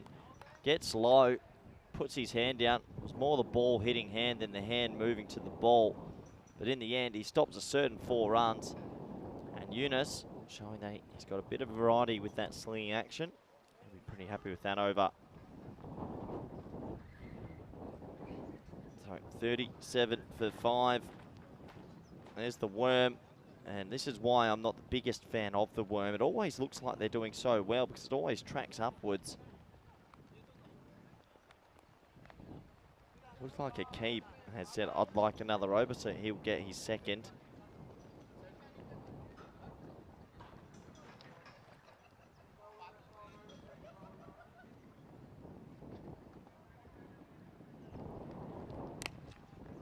Hit into the offside and just a single, so plenty of singles. Keanu Nolan asking, in the ECC, which group do I think will have the highest average run rate? I think it'll be a group that plays from this end, actually, Keanu. The end we played at last week has a little bit in it if you hit the right length. So I think this week is going to be pretty high scoring. So that's a nice shot through the offside. I'll go, if it's not going to be from that far end, I reckon I'll go Group D. Italy, Germany. Who else is in that group? I should know. I do know. Italy, Germany, and the other three nations. Group D is my tip.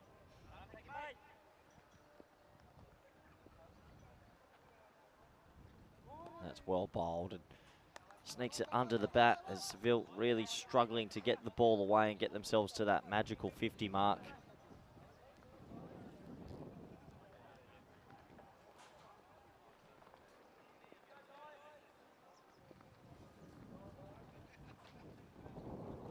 Oh, I reckon that might have been dropped, you know. Was that a little bit of glove or was it thigh pad? I have a signal here from Andrew Elliott. No, he's going to signal leg by, so come up marker. He will get a leg by for the team. Yeah, off the hip, good umpiring. Wouldn't have mattered anyway. The wicketkeeper spilt it, Mohamed Ashraf.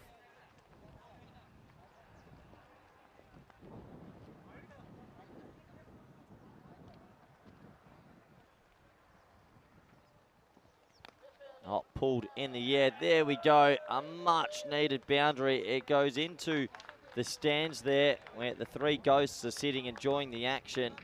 And a much needed boundary. 4 runs. And Nick Chowdhury, I was surprised he came down the order. A bit of a demotion for him. Still would have liked to see him come out at 3, but he gets a much needed 4 and Seville close in on that magical 50 mark.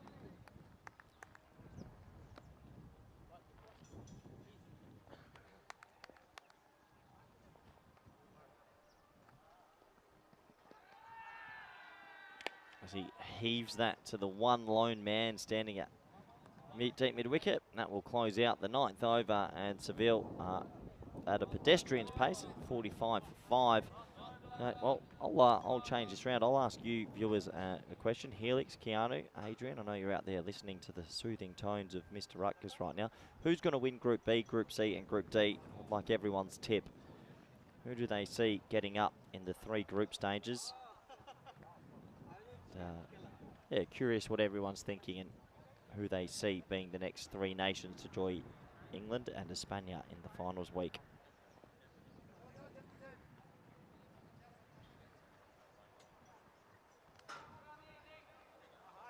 So last over of this innings, Ayaz Yunus, slinger, says he'll take it again. Keanu goes for Netherlands, Belgium and Germany.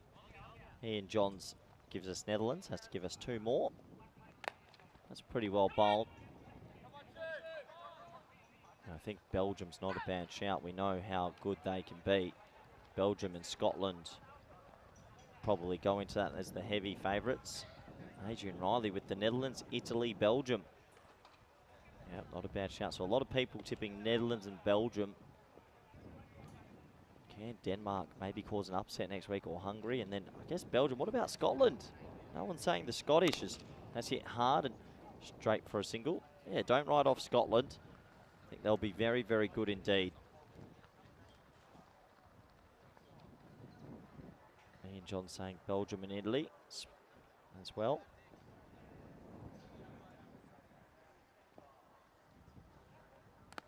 High in the air and caught. Well, good catch in the end.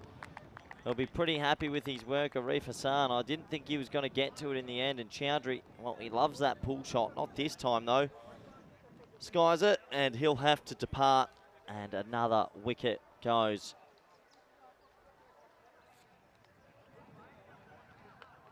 Well, while he departs, we'll add a little bit more flair to your screens right now. Let's see what's happening on Vinny Watch. Mr. Maximo's out there. Well, he took a catch. We didn't get it on the air. Let's see if he gets a bit of luck and maybe a stumping or a catch here. Mr. Maximo in the yellow lid. Crouching Tiger, hidden Maximo. Oh, good take. Appeal. Oh, and I reckon it's close, but given not out. I tell you what, from what I've seen, pretty good hand movement. And he looks like he's doing a pretty good job at 48 years old.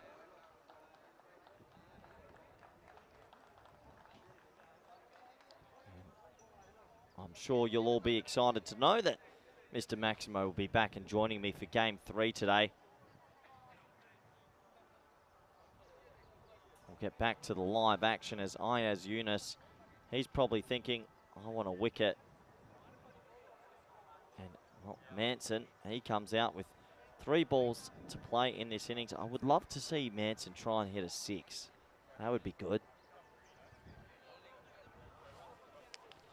Seville Paul asking why we're playing on a mat. That's because of the volume of games, and sometimes the facilities in Europe, it's definitely easy to play on a mat. If you're playing on turf, my friend, unfortunately the wicket would be almost ruined after one day. We'd have to have curators working 24 hours a day, and that is not easy. So that is why you see most ECN's tournaments on mats. Although the very first ECL was at the La Manga Club in Spain on turf. Not too sure if we've had any others on turf. I have to check the archives as the batsmen take their sweet time adjusting for these last 3 balls. Probably fair to have a big discussion saying they need 3 sixes. And he's still not ready, which does take out the last bit of air with these 3 balls to go. After all that, it's a wild, wishy-washy sort of shot. Keanu saying, what do I think about a hybrid pitch? Yeah, I did see one in at Voorburg in the Netherlands for the New Zealand Netherlands T20s. Was the first ever hybrid turf pitch used for an international, I should say, and did hold up okay, just a little bit slow. There we go. I don't mind that. At least he is trying to hit it 200 metres. Can they get to 50? They're going to need a boundary. You sort of feel if Yunus gets it anywhere near those 3 wooden poles that they will be dislodged.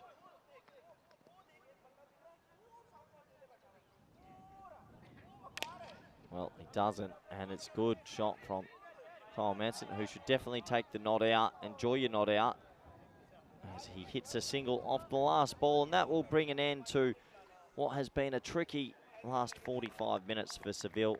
They are going to end up on 48 for 6, and Madrid United obviously probably would have won to win the toss and enjoy having a bat here today, but unfortunately they've gone out of bowl and they've done exactly what they had to do. Let's look at the highlights. There's few and far between, but it started off with a ridiculous run out, and this was so unfortunate. And, well, sorry, no, that was the spill one. This was the ridiculous run out, almost an action replay. This time he doesn't use the keeper and he just pings the stumps down, and that was the first wicket in what was a bit of a procession for Madrid United. Only 2 boundaries happening in the whole innings, and this was one of them. A nice pull shot from Colin Howe. This would have been a remarkable catch from the first slip fieldsman Ashraf. Even though they tried their best to get the ball away, there's a lot of dot balls in between and a couple of wickets as well, which would have made Madrid United bowling unit pretty happy indeed. This was Mr. Maximo in the background. Well, he had a bit more energy than what we've ever seen before. And Akib, he thought he'll come on to hole and get himself a nice little wicket for his trouble.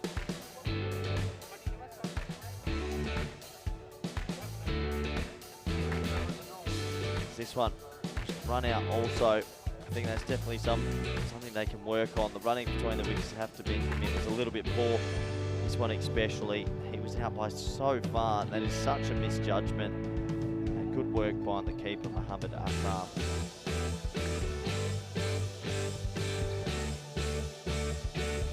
So the third third and final boundary went to Chowdhury, where he hit it to the 3 ghosts in the cube. He tried to play the exact same shot, but unfortunately he was caught. And that was the last of the highlights. Not many, but it is the way it is sometimes. We look at that batting scorecard, and I think a lot of the strike rates need to be looked at if Seville are going to ever improve. No one striking over 100. Colin Howell was exactly on 100, and extras also playing a small part. And in the end, they get themselves to a measly total of 48. They'll have to take some early wickets to produce something out the hat here. And maybe we can see. And breaking news, Vinny Sandhu, Mr. Maximo, has taken another catch in the background. Well, that's 2 for him. We look at the bowling scorecard. Yunus, 1 for 8, 1 for 9 for Hussain, and 1 for 4 for Azman. And, well, Mr. Maximo's enjoying his time off. I hope you're all enjoying this T10 action as we will go to the halfway stage. Madrid United, I should say. My apologies. We need 49. Join us back in the next 10 minutes for the all-exciting run chase. Thank you.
Hello and welcome back to the halfway stage of this classic encounter between Seville and Madrid United.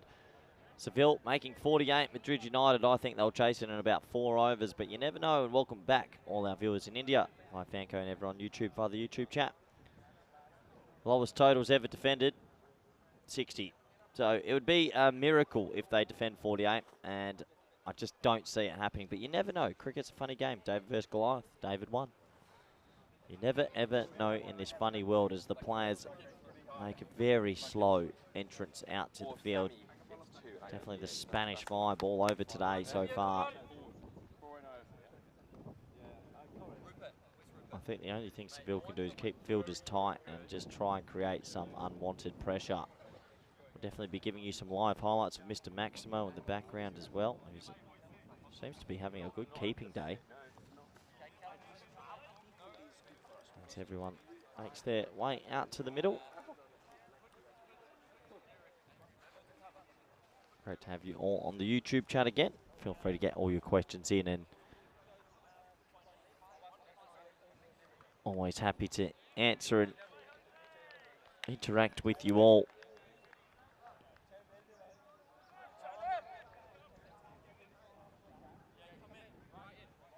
So the players really enjoying a conversation with each other and taking their time to get there. Not in a rush on this Siesta Sunday, and I can understand why. They want to enjoy every little bit of the camera time.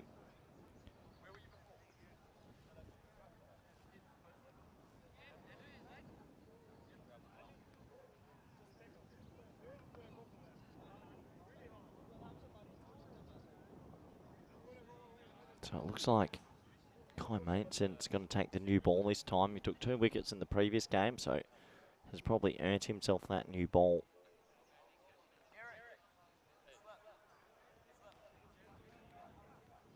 The question is, will Madrid United try and chase this extremely rapidly, or will they just nudge it around? I would like to see Seville keep a lot of people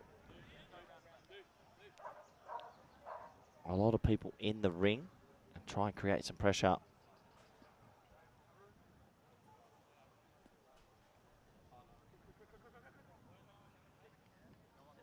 So we're almost ready to go. Looks like Nawaz and Baj are the opening batsmen. Good luck to them. 49 required, 4.9 and over. Kai Manson, first ball of the run chase. Here we go.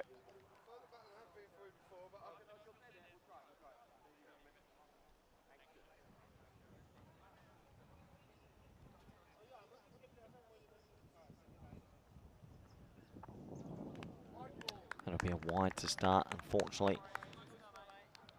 It was a little bit of a risk. I thought Kai Manson bowled really well with the older ball because he could control the swing, but this time they've gone, let's open up with him and see how he goes. Aggressive captaincy, I do like that. By Colin Howe.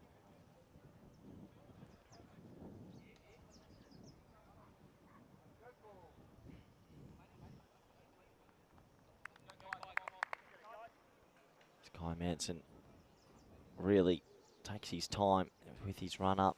Needs to get everything right. Looks like it was a couple of steps too long. He's come in, just moved his bowling marker there.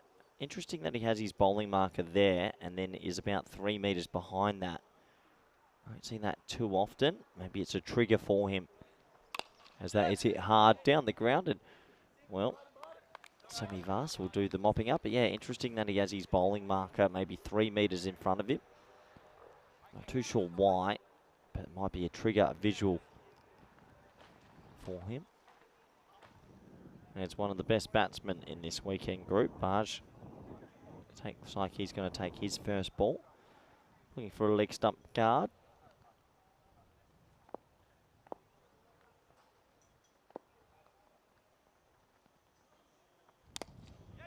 Yeah, nice little shot and a push and run as he'll jog through for a single. So both opening batsmen are off the mark. Always nice feeling.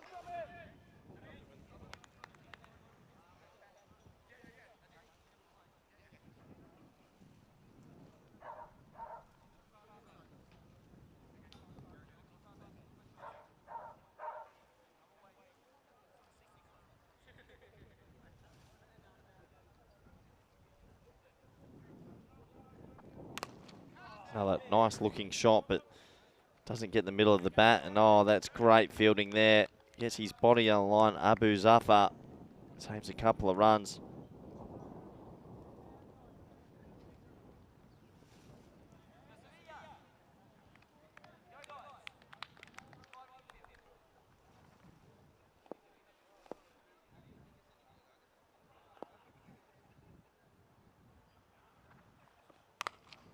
Yeah, nice looking shot again. So plenty of singles to start this clash. Not the worst over so far this by Kai Manson, but they'll have to lose a couple of early wickets, you'd imagine, to feel a little bit twitchy, Madrid United.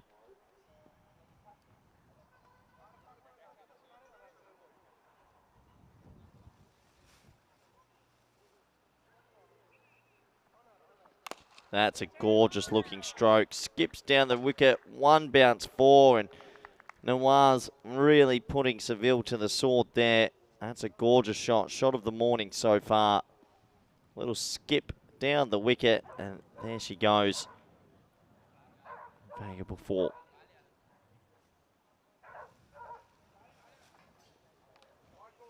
Manson opting for the slower ball. Losing his line a little bit there. Helix says he's off for the day. Goodbye, Helix. Have a nice rest. Hopefully we see you tomorrow for the ECC. Ian Jones saying he really enjoyed the first week. And he enjoyed Ireland. They were a breath of fresh air. Yes, they were. They were extremely talented, those young Irish men. So it's not really hit well, but well enough to get a single. And they'll settle for the single. So that will take us to the end of the first over. Madrid United, they're 11 for none.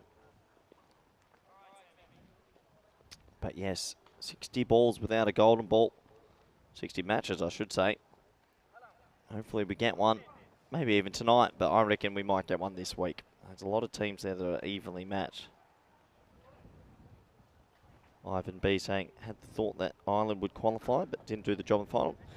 Yeah, it's surprising for a few, I think. I think Ireland went in as red-hot favourites, and after the first 10 overs, even though we started well with the ball, Team España, Ireland probably were even bigger favourites at the halfway stage, but finally the Spanish batting lineup clicked at the right time. Really proud of the boys that they also beat Ireland in the group stages, defending 90. So shows that they can chase a big score and defend a big low score as Sami Vaz comes in, and Sami Vaz goes. 2 bounces, 4 runs, and just straying onto the leg side. And Nawaz says, thank you very much. Little afternoon tea for him. Madrid United looking oh so good in this 3-team miniature tournament.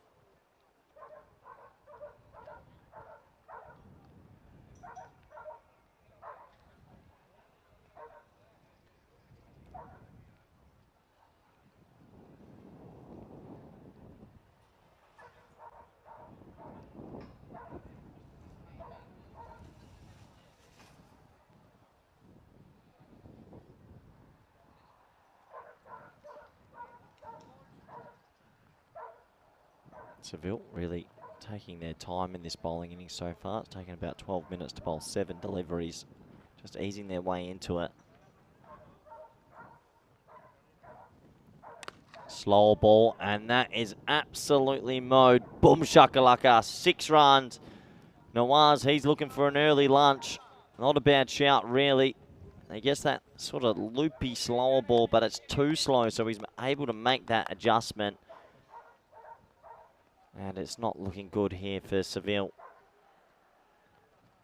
Not too sure you can do much, though, as we might have lost that white kookaburra to the bushland on the right of our screens. So a new ball will have to be thrown in.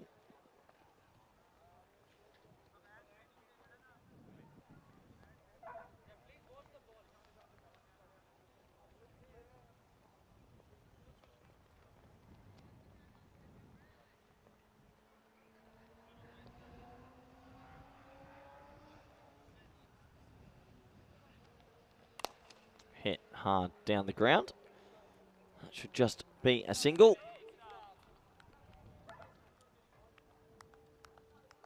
Yeah, let us know in the chat what you think about the ACC Group B. what are the matches you're looking forward to the most? I think Netherlands-Hungary tomorrow night for me is going to be a super exciting one. That is whipped for another single. Yeah, I'm looking forward to that one. Also looking to the Finnish match versus Sweden. Bit of a Nordic vibe. They play each other quite often in the T20 arena, so it will be good to see how they go up against each other.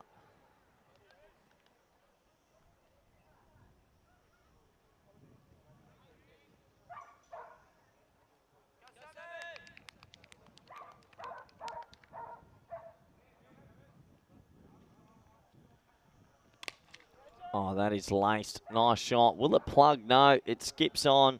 A couple of bounces, and Noah's, well, he's having a bit of a net at the moment. 4 runs for him. And that is a nice looking shot.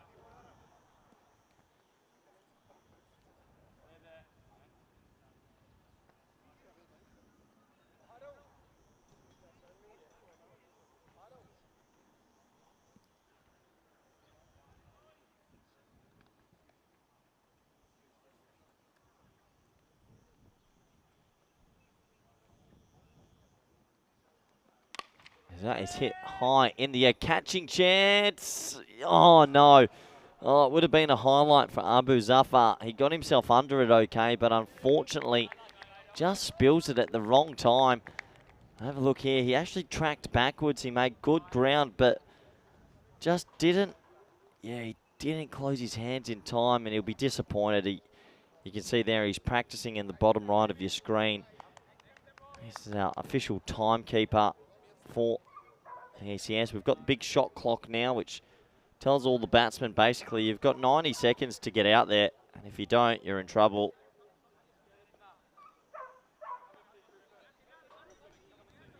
Here's the table.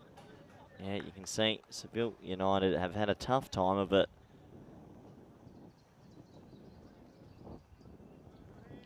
Oh, that's not going to help. That's a slow full toss, 4 runs. And, well, we might be looking at the lunch menu shortly because it looks like this one could be over a bit earlier than expected.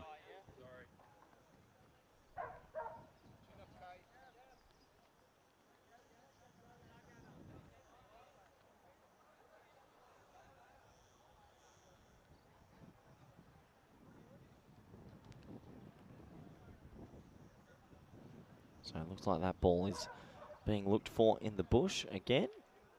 As yeah, we do have that issue sometimes here at Cardamom Oval, that once it does get hit into that bushland on the right of our screens, or just on the front of your screens there, I should say, yeah, we do lose a few kookaburras, but we've gotten this one back, which is handy. Andrew Elliott just inspects the ball. I'm sure it's okay enough and we can get on with it. Oh. Well, with 17 runs to get, I dare say we could use that ball.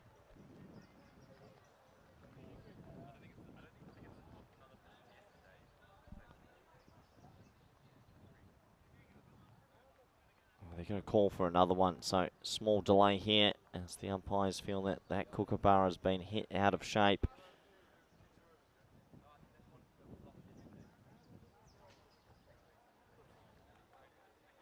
Ian John's in the chat saying he's looking forward to Denmark, Finland, Finland, Sweden, and Sweden, Denmark. All the Scandinavian clashes. Yeah, fair enough as well.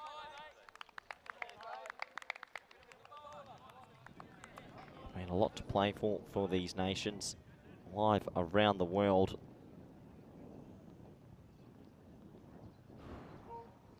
They are really enjoying their camera time. Just taking their sweet time, old Seville. And why not? Playing live in front of all their friends and family around the world.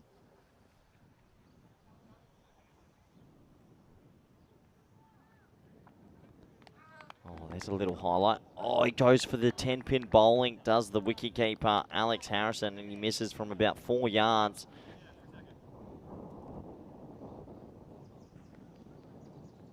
Yeah, look at that. I mean, you wouldn't sign him up for your 10-pin bowling team.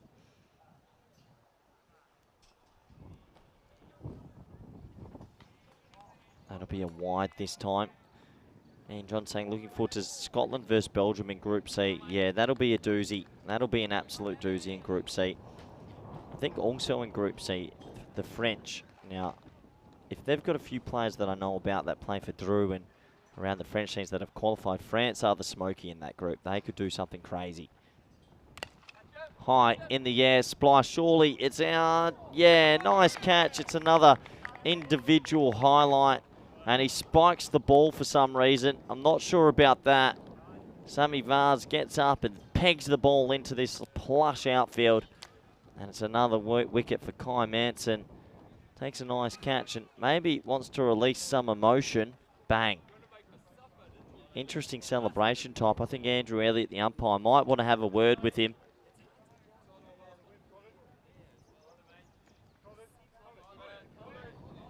And, well, we're going to flick over to the game on the second field. For those that have just joined us, you've got, that's Vinny Sandu in the yellow helmet. I repeat, that is Mr. Maximo himself. He's taken the morning off work so that he can go play a game of social cricket.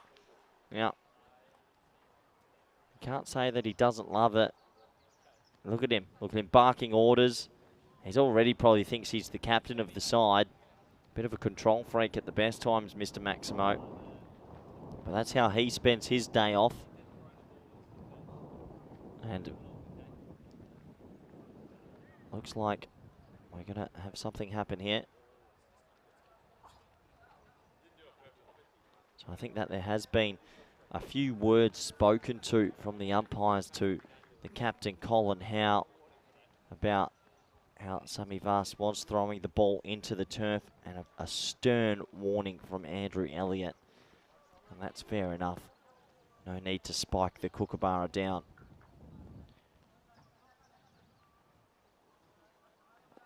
Anyway, back to the action. Pull shot, but there's a sweeper out there at deep mid-wicket. And they'll walk through for the single. But yeah, plenty of big clashes coming up in the ACC this week. And I think with the format, the finals day, I mean, every chance you get those 4 teams that do get to the Friday, you've still got every chance to just turn it on. If you can turn it on for 3 games, you can then still win it. I mean, we had to win, we played 3, did Spain? We didn't win 3 on finals day, but it shows that it can be done. Slight appeal, but that's slipping down the leg side.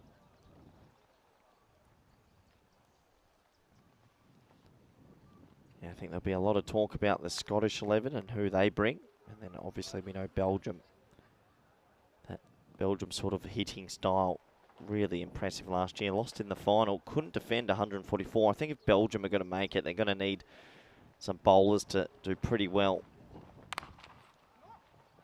As that is stopped by the knee, I think it is. And look at that, crouching tiger, hidden man. That's Derek Barker at cover. Moves like a gazelle. I think he took that in the kneecap. Let's have a look. Oh, yeah. Knee first on the line and then the fake throw. Takes us to the end of 3 overs. It's 34 for 1.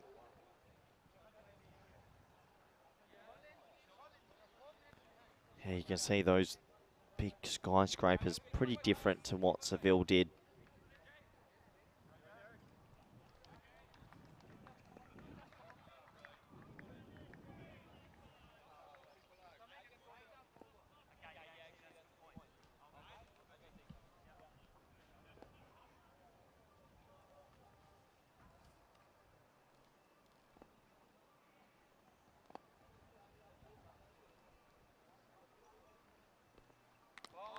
Oh, Sammy Vaz gets one to kick through, and Alex Harrison just gets his gloves up in the time. That could have been facial reconstruction.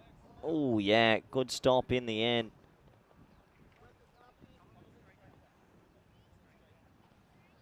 So Sammy Vaz, after going for 17, given his second over, it's good belief from the captain.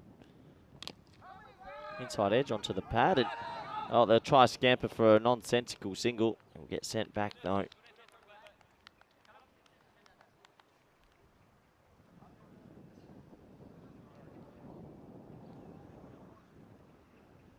Definitely no run there. So, not many runs to get, 15 to get. Question is, will they finish it in this over?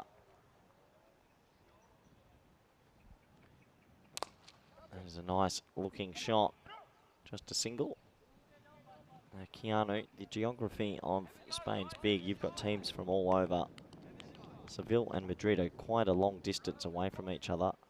They probably do come up against each other every now and then, but can't imagine too often. There's multiple leagues all over Spain. Oh, he's bowled him. So some individual highlights for our man there, Sammy Vaz, as Madrid United just falter at the back end of this run chase. He slips in the Yorker, and he gets himself a nice deserved wicket.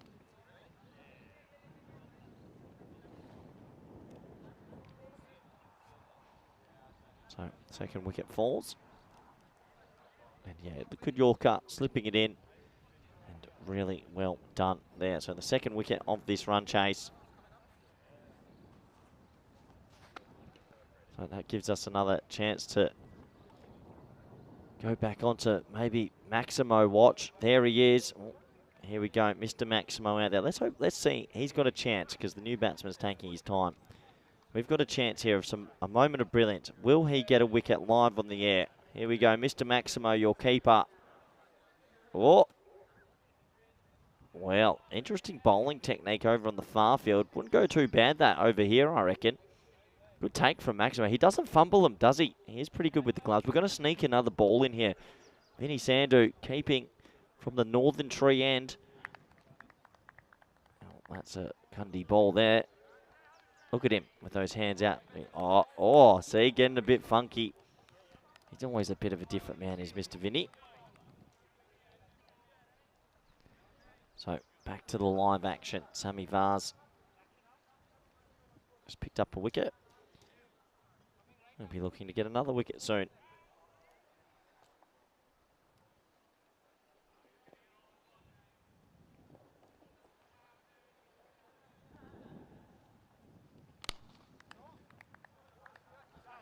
So blocked down the ground, a little misfield, so they'll get through for a single. Madrid United just coasting their way to this total now. A little bit of a siesta chased.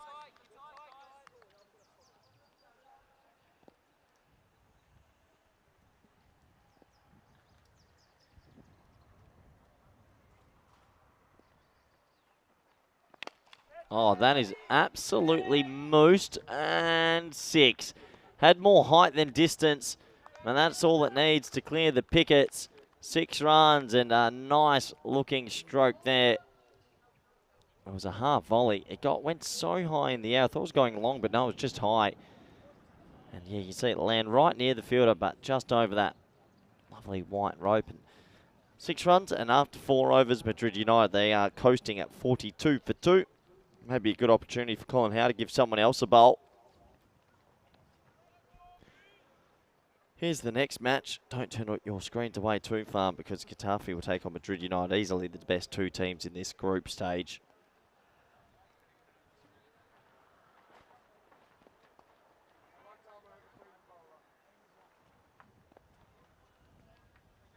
So the captain goes, no, I want to have a go. Colin Howe.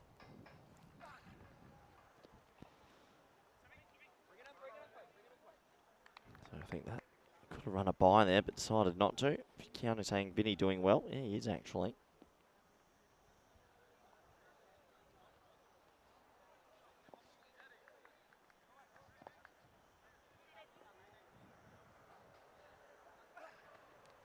Edge caught. Well, I can't believe it's flown that far. Another wicket goes, which takes more time out of this game. It's an edge that flies to short third man. And Madrid United, well, they're going to win this game. They're just taking their time. Lose a third. Sammy Vaz with the catch. That edge really flew. And yeah, Sammy Vaz with the catch. And he doesn't spike the ball this time. Good boy. So no warning for him. That is the 3rd wicket to fall. That's Ayaz Yunus who has to go. It does give us some time for Vinny watch, which is a hot topic at the moment. Everyone is all over it. There he is in his pose. Having the time of his life, Mr. Maximo. Oh, another good take. I mean, he's been flawless today, people. He's been absolutely flawless. He's taken some down the leg side. He hasn't taken a wicket live on the air, though. Could you imagine the scenes? How is that? Not out. No appeal from Vinny. He usually appeals at most things. New man coming to the crease here, though. Mr. Maximo will be joining us for Game 3 tonight. And Game 4. He'll take you through Game 4 and Game 5.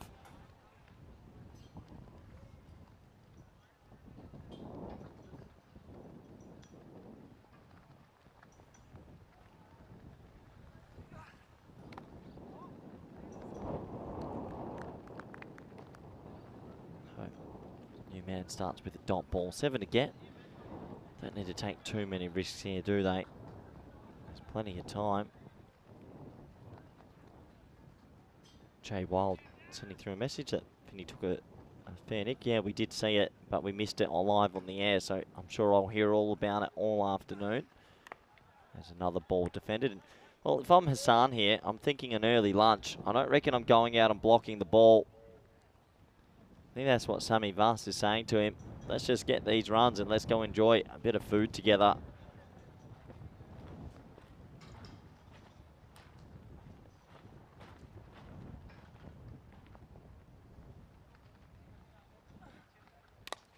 He tries this time and is in a pocket of space. And they'll probably walk through for a single. I reckon Ashard wants a piece of this.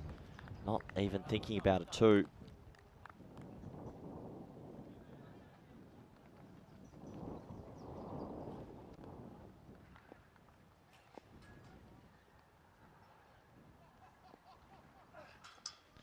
He does want a piece, but misses it by a long way.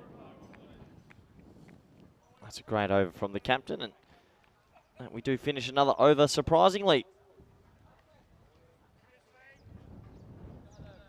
So, the end of 5 overs, Madrid United, they're 43 for 3.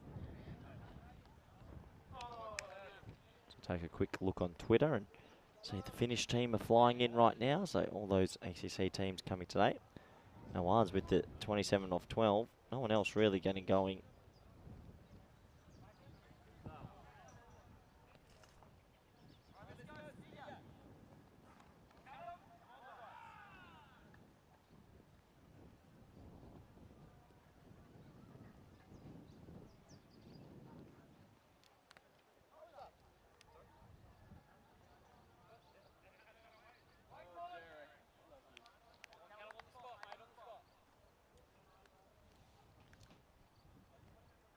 So, couple runs to get in this second clash.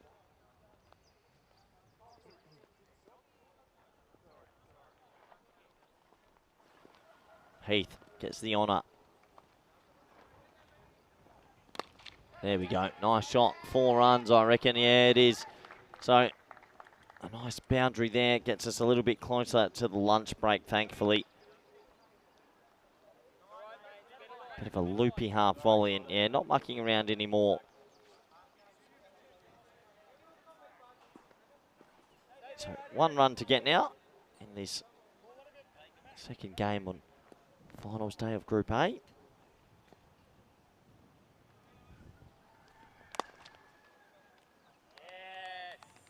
Unbelievably, we're going to go to another delivery. Seville have done well to take it to the 5th point, second over.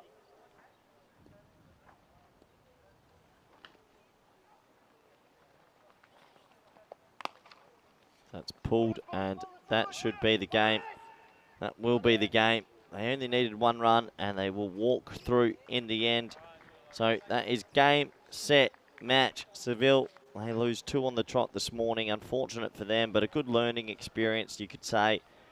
They're learning every game, and hopefully they'll start to improve the more cricket they play. And for Madrid United, they keep their winning streak alive. Let's have a quick look at the highlights. Well, it was all boom shakalaka early as Husband went absolutely bonkers at the start. Not many runs to chase, so probably thought, why not just get on with it? That's exactly what he did. There were some lusty blows. until there was a couple of wickets later in the piece. And really good team, this Madrid United. They look like the hot favourites to progress from this group unless they do something pretty wrong later today. That was a good opportunity missed there, unfortunately, for Abu Zafar, who spilt the catch. This wasn't spilt though, this was one of 2 catches for Sami Vaz, and he'll be happy with his work because he also was effective with the ball. He got the 1 bowled, so he was involved in all 3 wickets. At least there was some nice moments for Seville United to celebrate, like this nice catch at a floating slip. And look, they're a developing team. They'll surely figure out how to play T10 a little bit better in the future, and it's been great to have them here. But I think that loss basically seals their fate. They won't be able to make it through to the final later today, which I'm sure doesn't shock many. As the players, even they get off the field quite slow. They really do enjoy their time out there in the middle. We look at the lineups for the next clash, which is a little over 35 minutes away. Madrid United take on Getafe. Madrid United do have the wood over Getafe. Can Getafe cause an upset? They're going to need someone to step up for them. But Madrid United, they go in as red hot favourites at the moment. We look at the scorecards. That man at the top, Nawaz, 27 off 12. Everyone else single digits, 4 extras, and they chased it down in 5.3. And, well, if they didn't lose those wickets, I think they would have chased it in about 3 overs. Take a look at the bowling scorecard now, and, well, a wicket apiece for 3 of them, Colin Howe, Sammy Vaz and Kai Manson, but no effective batting. So it was a tough old burn for them. Very difficult to defend 48 runs. So that does take us to the lunch break here today. And we've got a bit of an extended break, around 35 minutes. We'll be back for the game between Getafe and Madrid United. Mr. Maximo will be back as well if he stops keeping on the far field. So join us back for the 3rd game in around 35 minutes. Thank you.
Hello and welcome back to the beautiful Carnarvon Oval. We're here for Game 3 of Super Sunday. Siesta Sunday, some people would call it so far. Hopefully this match is a little tighter and we get to see some good runs on the board. Madrid United won the toss, I believe, and have elected to bat first in this one versus Getafe. And, well, Madrid United undefeated, 4-0 at the top of your screens there. Getafe, well, 2-2. They haven't got the wood over Madrid just yet, but they'll be feeling like third time's a charm. And plenty of good players on your screens there. I'm sure all of them are looking forward to having a go and seeing how they go on this one. It does predict the expected score is surprising. It does say Getafe to get up. So the supercomputer maybe had a late night last night, because I don't think that's right. Madrid United undefeated so far. And I reckon they'll be the hot favourites to go 5-0. Now some slightly disappointing news to report also. Mr. Maximo is still keeping. So he hasn't come and joined me yet, which is frowned upon from a company point of view. So I'll make sure I mention that to him a little bit later. But at least the players are out there early and on time. Maybe even at too early, which is a good sign. Welcome back everyone around the world, especially those in India via FanCode, and everyone on YouTube via the YouTube chat.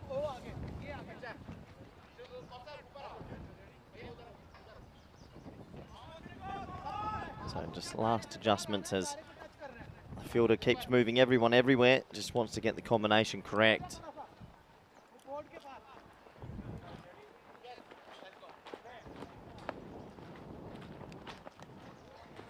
So almost ready to go. Ball one of the game. Well, the bowler goes on a little spin after he delivers it. Not too sure why. Tell you what, if this man hits it, it's going to stay here. Yeah, look at the spin here. Little twisty twirl. Definitely bat on that.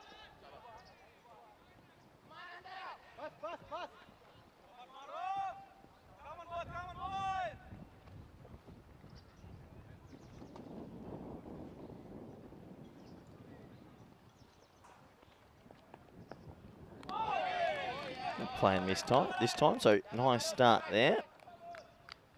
A little bit of a way swing from the roof. Ashraf and Azad have gone out to be the openers.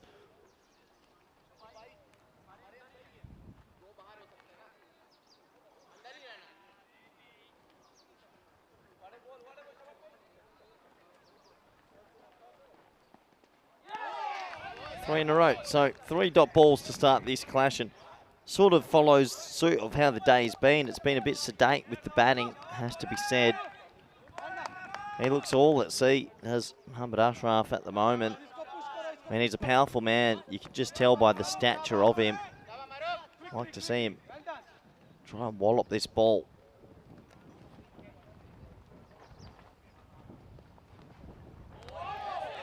Yeah, it's a bit apprehensive. It's like he doesn't want to swing that bat. It's a bit of a nothing shot. I don't think he thought it was going to be short. 4 dot balls.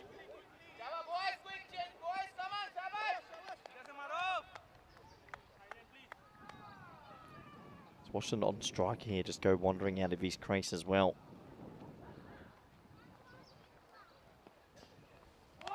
Five dot ball. So Maroof is on fire.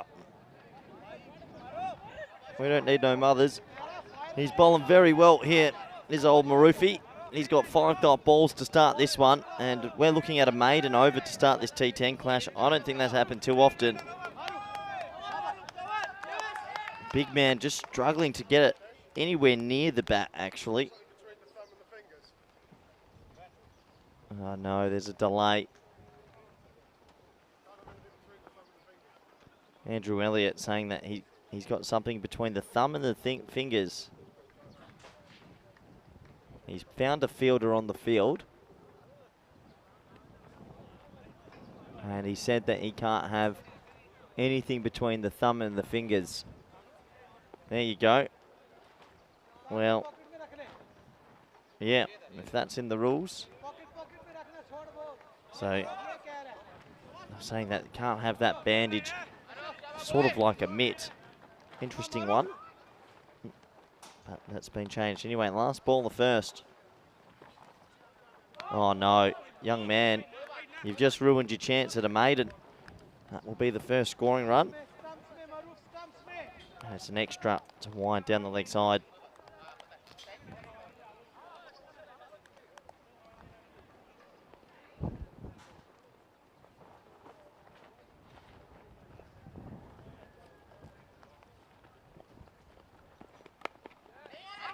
Well, he would have had his maiden if it wasn't for that one, but what a fantastic over that is. A really, really good over for Maroof. No runs off the bat, and the score after one over is 1 for none.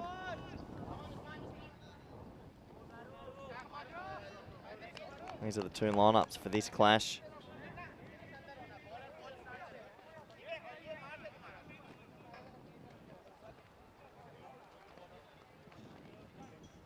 Plenty of good names out there. Question is, who's going to step up for their team and try and get their club side over the line for a win?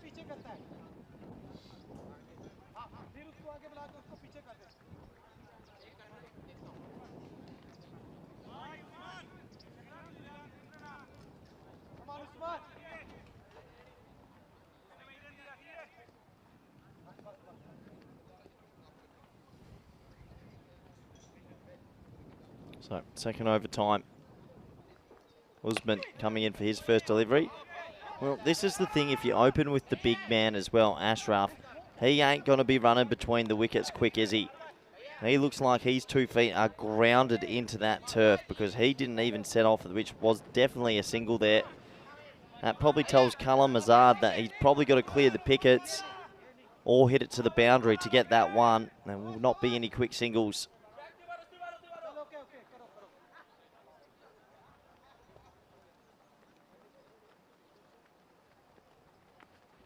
Well, I think I've picked up on why there won't be any singles. If you watch the next delivery from Usman and you watch the big man Ashraf at the non-striker's end, there's no backing up at all. He is planted into that turf. It is lush. Those feet were like concrete then. Let's have a look at him at the non-striker's end. Is he going to back up? No, he's pretty relaxed, and you can be relaxed because that's a big wide. So extras dominating proceedings here. Yeah, I do like that Ashraf is literally just standing. There is no momentum at all going to the other end, so it would be remarkable to get through for a single.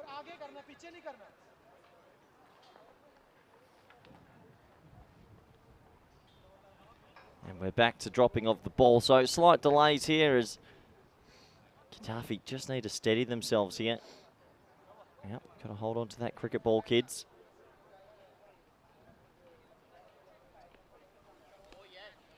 That's Benner, another dot ball. So mixed bag at the moment. It's either a wide or a dot ball. No runs off the bat, and we're in 8 balls into this game. I don't think I've seen that before. Usually there's always at least 1 run that's scored off the bat.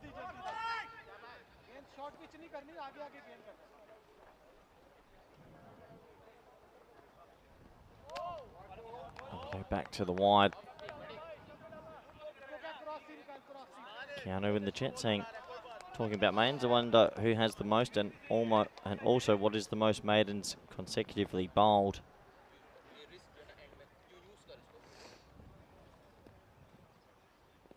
Yeah, I don't know how we can track that, but there must be some bowlers out there that do have quite a lot. Well, another wide, and it's becoming a slow burn early. No runs off the bat just yet. Extras dominating the 2 openers.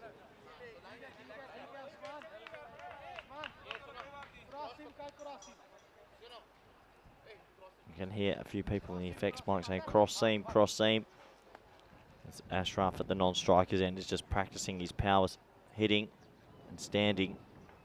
Oh, there we go, bit of backing up now. There he goes back to the block, so that's better. They seem to be a bit more alive now.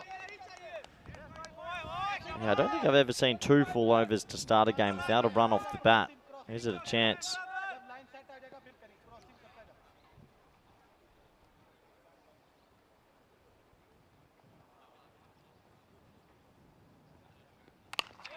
There we go. Top ball, gone, I reckon.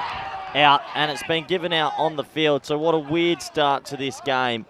What a crazy, crazy turn of events. And that's probably why Ashraf's not backing up. Doesn't trust his partner. And the first wicket will fall. We've had dot balls, 5 separate wides, and now a run out. And well, he hit it straight back to the bowler and he ran. It's a good bit of work, really. And he was gone. So disappointment strikes. And he's going to have to go for a duck. Ashraf, though, he will still there.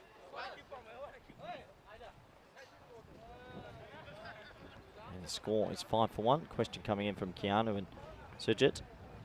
Yeah, they all play club cricket. Every cricketer plays club cricket in Spain, obviously. But the clubs are all spread out, I think. Some in Alicante region, some play in the Barcelona, different clubs, and yeah, it's maybe about 7 or 8 clubs are represented. That's what you usually see in most national teams. It's pretty split up. Or you'd like to hope so.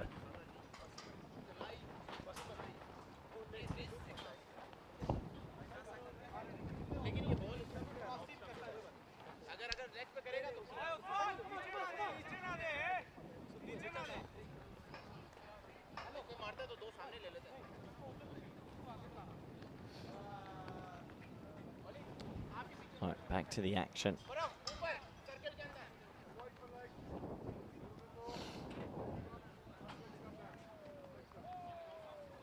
As the batsman takes guard, looking for leg stump. Well, we have the second over complete with no runs off the bat. Quite remarkable, really. Let's see. Nope, that is broken because that is 4 runs. Nice shot. Wasn't the worst ball in the world, but the traditional late cut. Yeah, that's a gorgeous stroke. No third man in place. And he gets full value using the pace of the ball.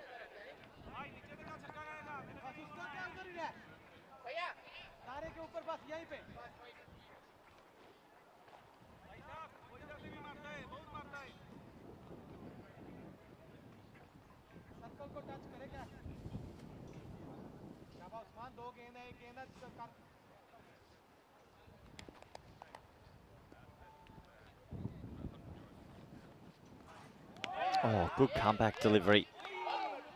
Over the leg stump, and the keeper goes for a cheeky run out. They were pretty keen if it had a hit, but he missed. Take us to the end of 2 overs, and the score is 9 for 1. Look at this, he was a bit... Oh, would have been close. He fell asleep practicing his shot. Here's the table. Well, probably one of the more lopsided tables you'd ever see. 10 points to Madrid. Getafe sit in second, 2 and 2. And Seville, well, good efforts from them so far, but a little bit behind the 8 ball.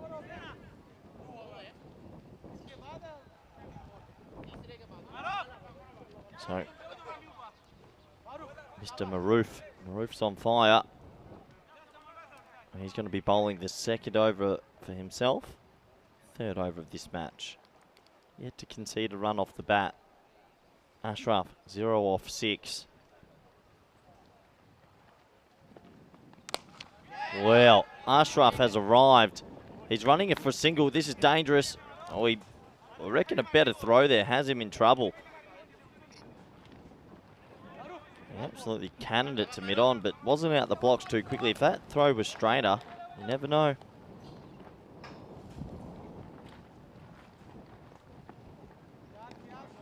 Back to the wides now.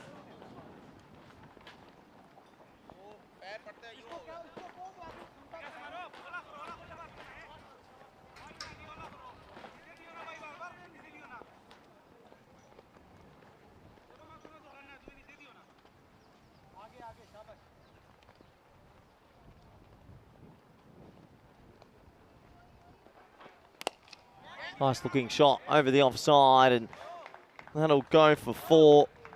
It was full. It deserved to be hit, and well, at least Usman's come out with the right intent. His second boundary. Nice looking shot. Bit of a swat, but it doesn't matter how you get him, you just got to get him.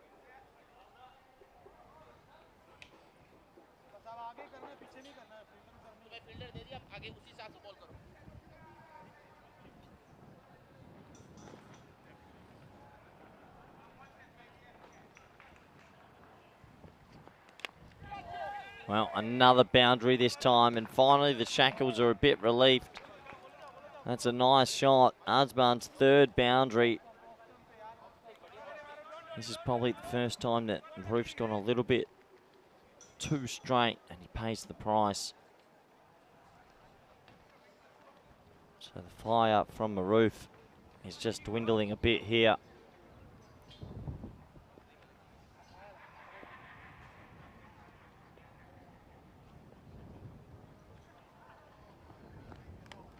Pulled away and, well, just the single. Didn't get much. Oh, no, he's missed it. Well, what's happened there? Nominal Islam. Well, talk about lazy fielding. That was going at snail's pace. Really easy to stop, and he just completely makes a faff of it and then doesn't follow it up with an intentional trace. And unfortunately, that's another boundary, and he'll be distraught with that. So will Maroof. That fire is extinguished. He's now spraying it to all parts. Azman's got 4 boundaries. And this game has turned on its head early.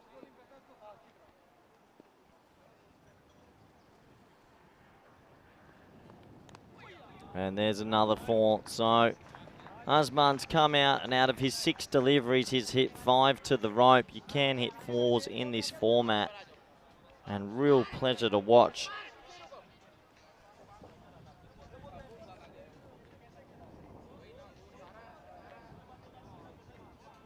Yeah, nice traditional late cut. Good batting. He's raced to 20 off 6. We've been missing this sort of action all day. Mainly because Seville batted first.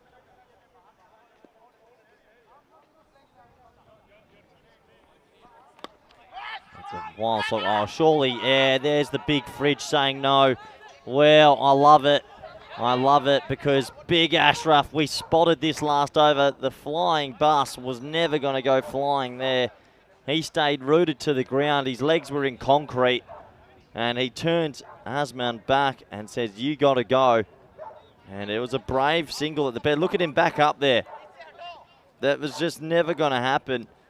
I mean, sometimes you've got to read the crowd and who you're batting with, and I think he thought he was batting with Usain Bolt, but he's batting with Ashraf, and Ashraf was never going to get there. But you've got to back up.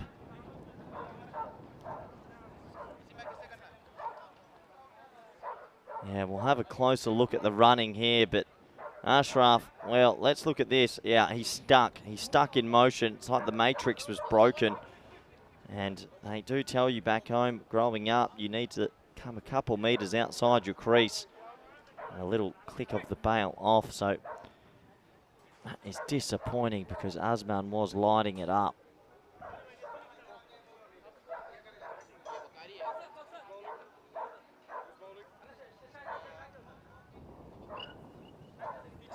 So that does take us to the end of that third over. It's 27 for 2. Ashraf, who is back on strike, who doesn't look like he's here to muck around. I don't see him as the type of guy that's going to drop and run singles. But, yeah, he might not have made that, but I still think that he should have been backing up. Unfortunately, he wasn't. And if you don't back up, you're really running into hot water. Anyway, he's on strike now. What can he do? Keanu saying Ashraf needs to hit big. Well, yeah, absolutely. If you're not going to run between the wickets, you're going to have to clear the pickets. And there's a little bit of Ashraf, and it's a nice shot, but he will not be coming back for 2. No way, Jose. So he'll have to settle for a 1, and that's the difficulty with opening with someone that might not be too quick between the wickets, because if it doesn't go to the rope, there's no hope in the world of him turning for 2. Yeah, you can see here, yeah, defies the possibilities of 2s and 3s, really. It's a bit difficult sometimes running between the wickets if someone's a little bit slower. As you've got to hit the boundaries, though.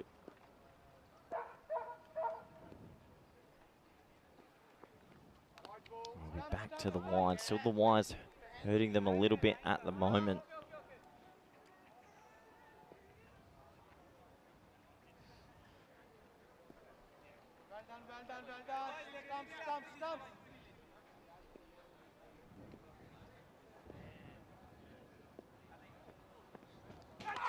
Oh, big appeal, huge appeal, and Andrew Elliott has given him out. Oh, and there's a bit of dissent from the batsman. He's given him out, caught behind, and that is gone a feather edge through to the keeper. And he's just absolutely distraught. Let's have a look here. Just a little tickle. The keeper knew straight away. So did the bowler. I tell you what, I have a feeling that when the batsman does the sort of walk off to the side and doesn't stand still, I always think that's a bit of a guilty walk. Otherwise, you'd just stand still, wouldn't you? But he has to go irrespective if he hit it or not. Oh, and he's not too pleased. Well, what can you do about it now? I thought it was out. Andrew Elliott, the most important man on the field, thought it was out. So it's out.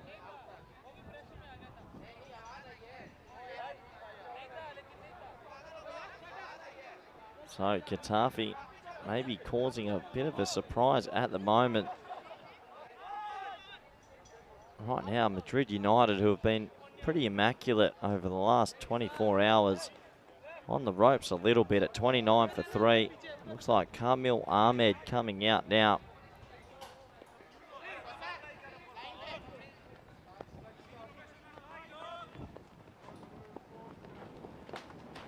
Rahman with his first wicket.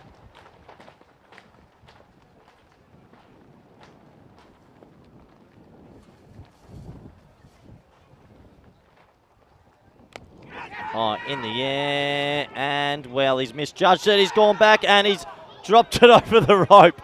Well, you wouldn't believe this. He's caught it miles inside and then he just kept running. So it can't be out at all because the ball's been put down. So I don't know why he's still celebrating. So it can't be out. It's either a 6 or a 1. But the momentum of the wind and the body frame took him back. He ran under the ball. He took it cleanly and then he just kept going backwards. 1, 2, 3, 6. Oh, hold on. Slow that right up. Did he drop it in time? Tell you what. Nah, I don't reckon. Foot's gonna. He's still holding the ball. Still holding the ball. Oh, no. Well done. 1 run. Well done. 1 run. Pretty good effort to let go of it. But would you put that down as a dropped catch? Probably. It's going to be a single, you'd imagine. It looks like he's released the ball before he's gone over the rope. So just a single in the end. But yeah, you have to feel that was a dropped opportunity because he ran under it. All he had to do was stay still, but he just kept going. That body momentum taking him backwards as if he was being pulled back by the rope. You can see the flags in the background. Here's a blustery day here in Cardamom.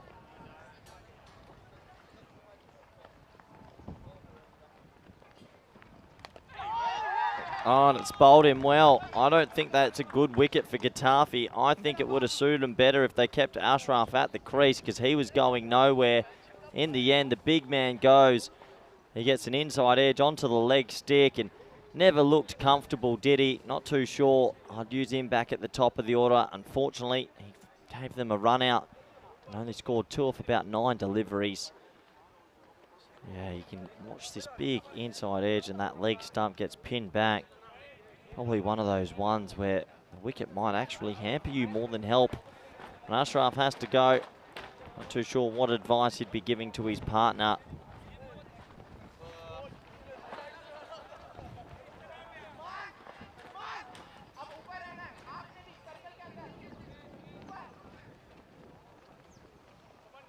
So another wicket goes.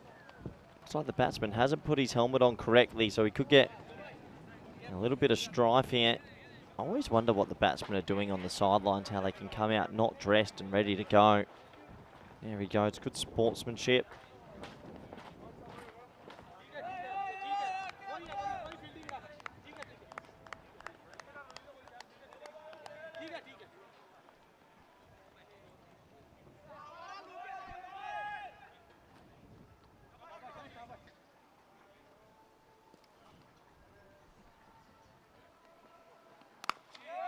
As a traditional shot, and this is the benefit of having Ashraf dismissed. They can now run the singles with some comfort and some ease.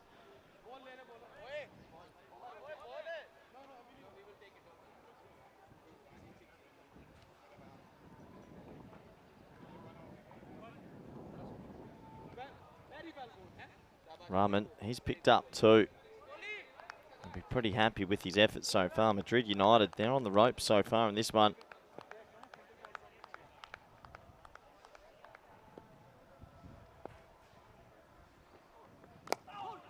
That's well bowled, and that will end a pretty sensational over. 2 wickets falling in, and at the end of 4 overs, Madrid United, for the first time in this competition, under a little bit of pressure.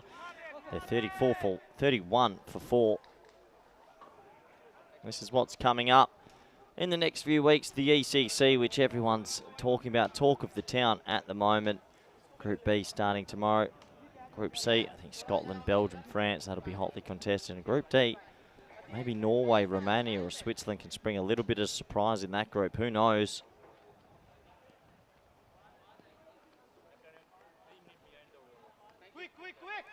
Really looking forward to big festival of cricket. It's a dot ball. Keanu asking me what team did Vinny go play for. I have no idea. And the game has ended, so I am looking around to see where Vinny Sandu is, because if he doesn't come up here shortly, I'll be walking out. High in the air, money on the ball.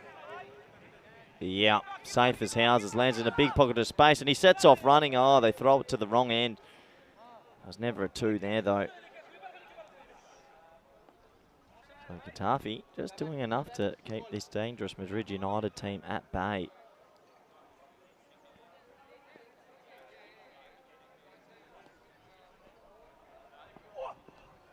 And another play and miss.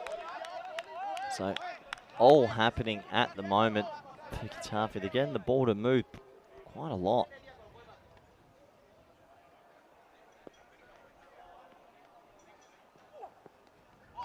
Another play and miss. The keeper goes for a cheeky run out. That's not out though. And Madrid United, they know they're a bit behind the 8 ball from the poor start, so they're really trying to catch themselves up now.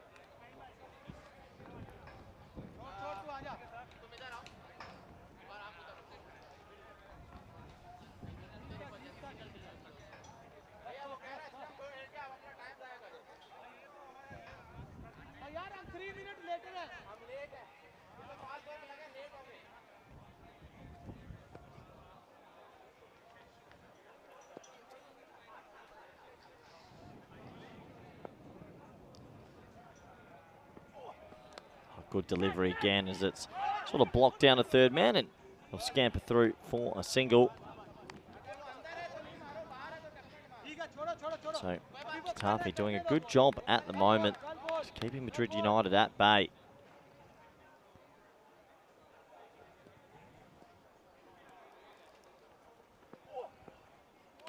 Wild play and miss. So great over from Ahmed, who is bowling to the other 2 Ahmeds.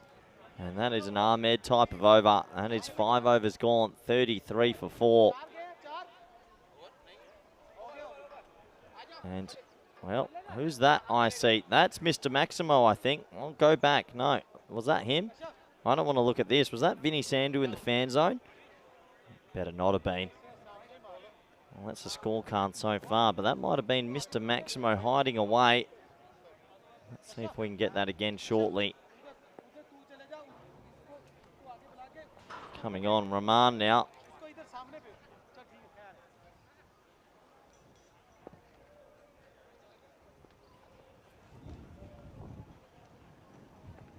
Oh, it's well bowled, really well bowled.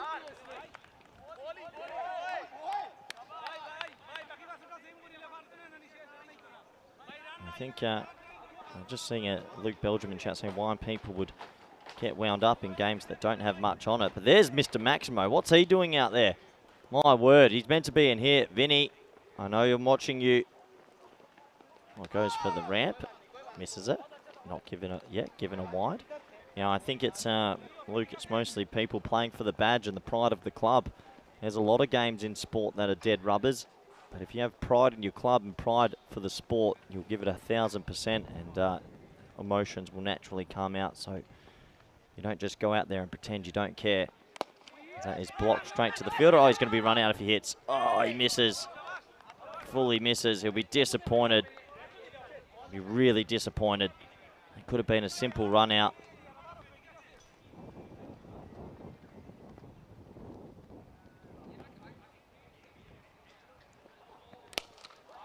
And he's been put in timeout because that's 6 runs. What a shot. Ahmed comes good. What a nice shot that is. And absolutely gorgeous stroke. That's a bit of ECC about it. Gorgeous batting. Finally, one out the middle of the bat. That's what's been lacking in this innings. Beautiful shot. Keanu Nolan says the chat, that was a beautiful shot. Probably shot of the day, it's fair to say.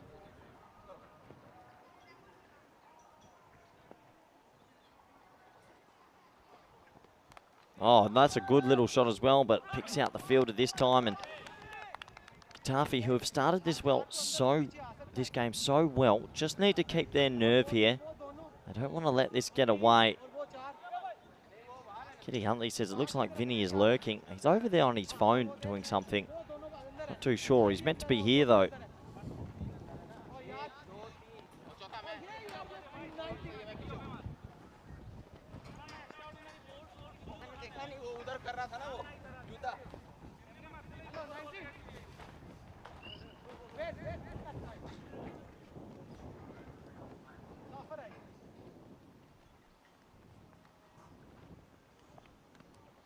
Bit of glove on this one. Good movement from the keeper. Nasir Mir's up, but they'll easily get through for a single this time. Last ball. Off this over. Osmatron noting the sportsmanship, and I think that is something that we definitely can say. Definitely can say has been pretty outstanding from all the teams this weekend. Oh, how has that missed the pickets? Oh, my word. Rahman finishes with outstanding figures of 2 for 13, but that was oh so close to being 3 for. Yeah, just missing the leg stick.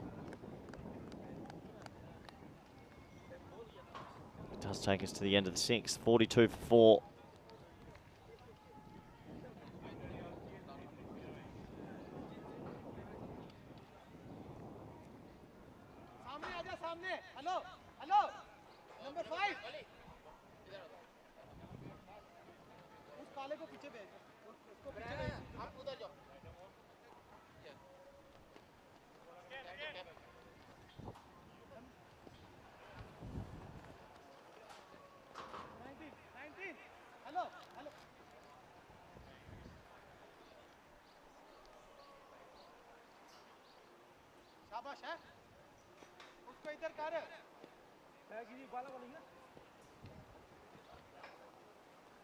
So, start of the 6th over here. Looks like Mia's going to have his first trundle in this one. Pulled away into the leg side, will just be a single.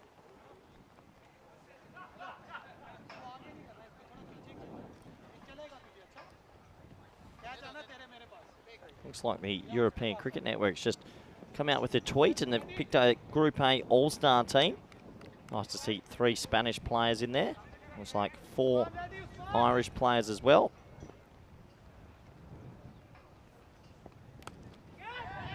As that's high in the air and he's gone.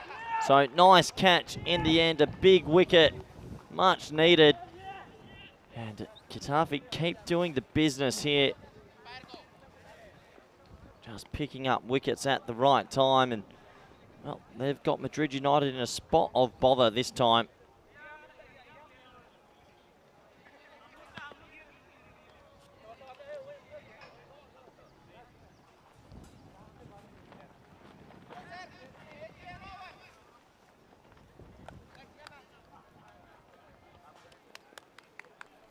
So another wicket falls here, and well, Getafe, who are not the favourites in this one, are doing a really good job. You can see it means a lot for them.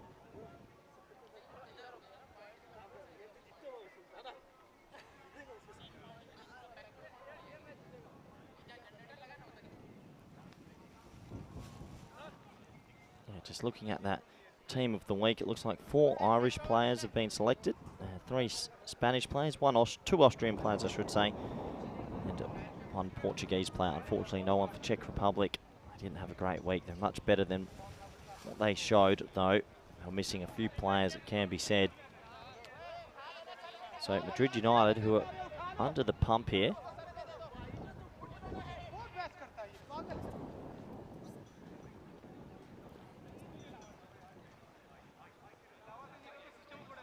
So, slight delay. As the keeper just picks up something that was behind him.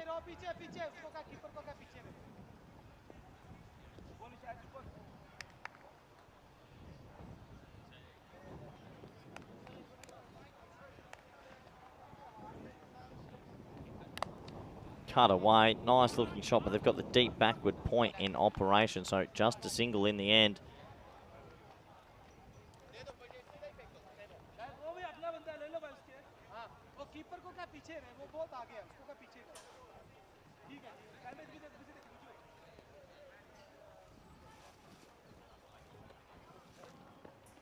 Oh, well bowled by Mia.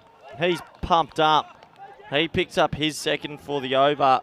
Getafe, they are showing that they belong here and definitely are the more favoured team to test Madrid United out. Another wicket falls.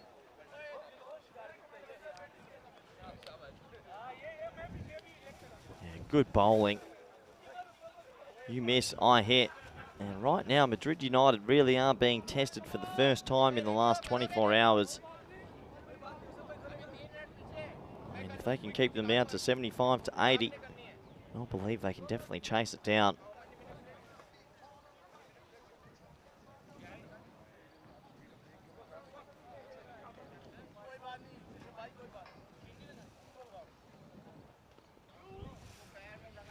But here comes the man mountain, Mirzabaji.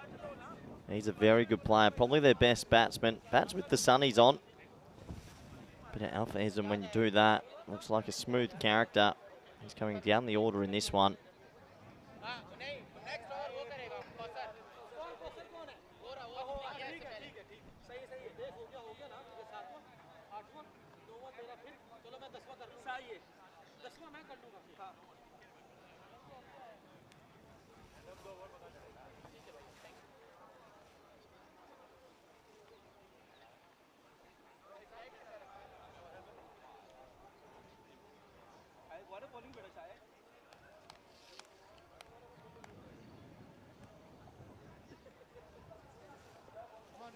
Ready.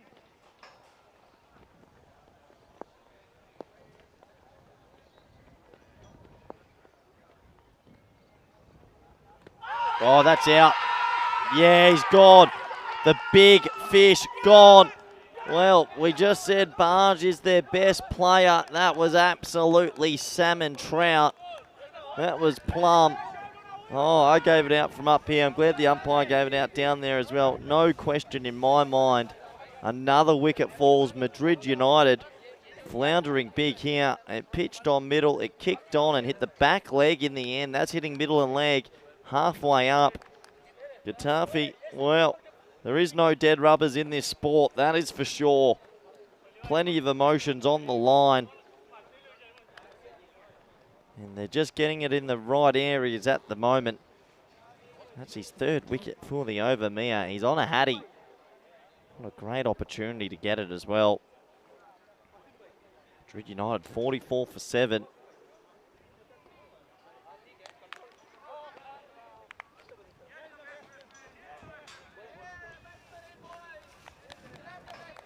So 44 for 7, 19 deliveries left in this innings.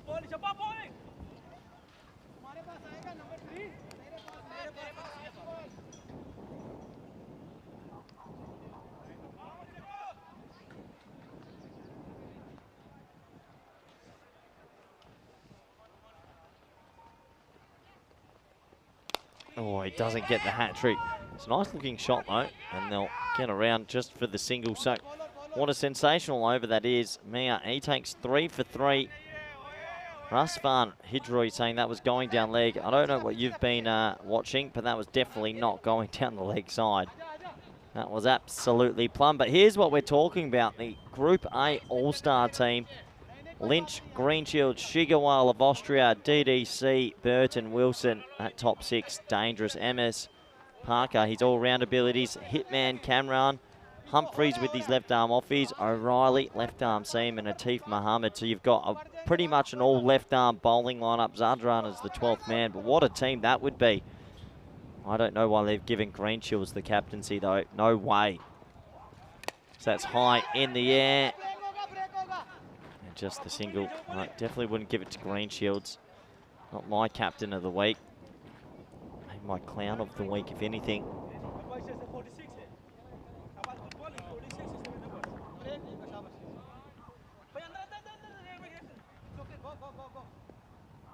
So all at sea here, 46 for 7. Definitely not out this time. Yeah, Getafe are going to have a right old chance here to get their first win.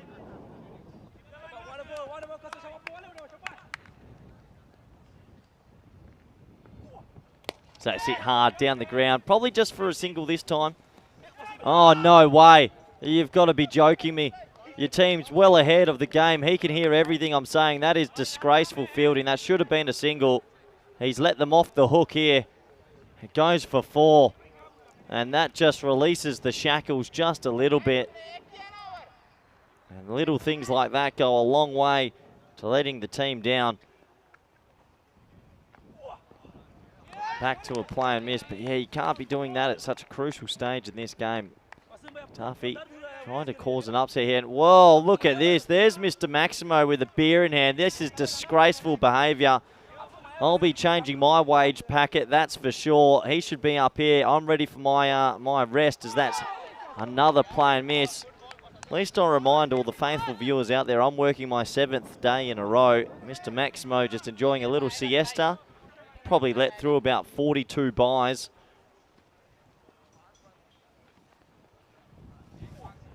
And that's well bowled, Yorker. And oh, he's going to be run out by a... No, it's a fumble. Sloppy fielding from the young purple-hatted man, I should say, Maroof. Maroof wasn't on fire there.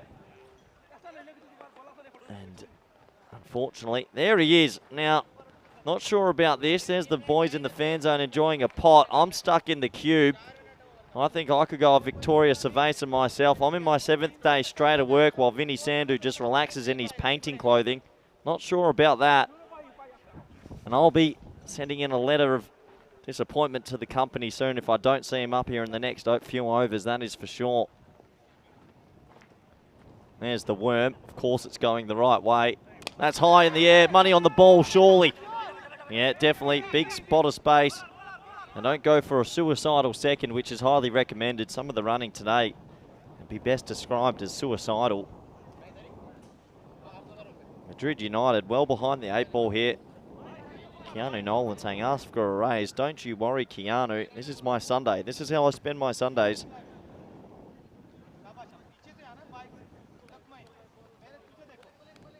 So Madrid United, 52.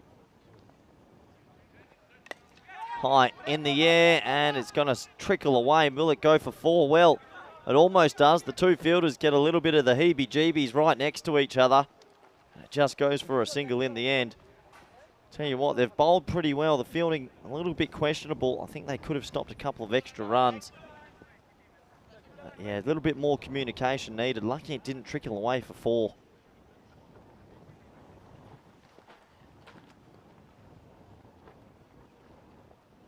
Oh, that's helpful. Big wide down the leg side.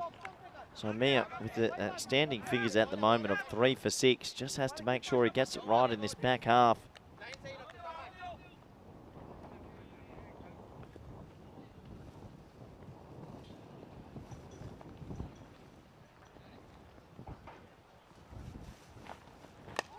Yeah, well bowled again, another single.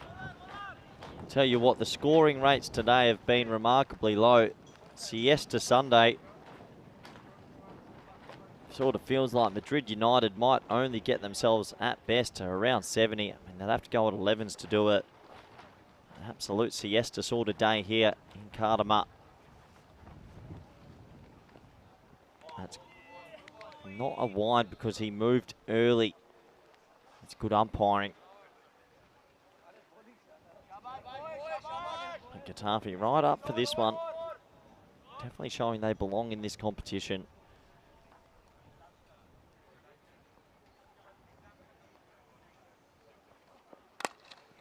That's going to be another, well, it won't be a dot ball. Well, he decides not to run in the end. That's interesting. Definitely a single on offer there. Wasn't at first, but he goes for the cheeky run out, and then he didn't want the run. That was definitely on.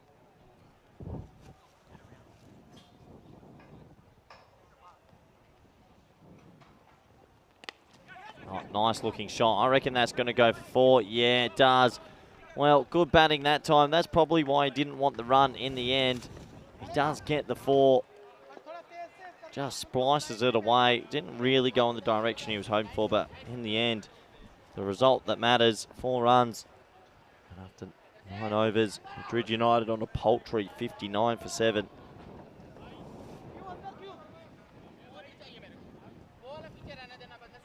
So this is championship week. That will come in week 5, and England 11 already getting free passage through. Plucky Spain, well, they came from the clouds 2 nights ago now to take away hope for the Irish. So they'll be there, and we've got 3 more weeks of ECC cricket coming up to see who else will join them.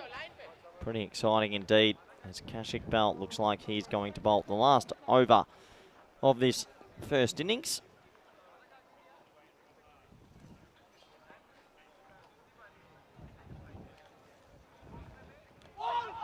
Oh, wow. And this is where you probably want the keeper standing up to the stumps. He's in a bit of no man's land. Very difficult to get a stumping when you're not standing up at the stumps. So you take the ball and then you got to do a throw, and he misses it from half a metre. Unlucky.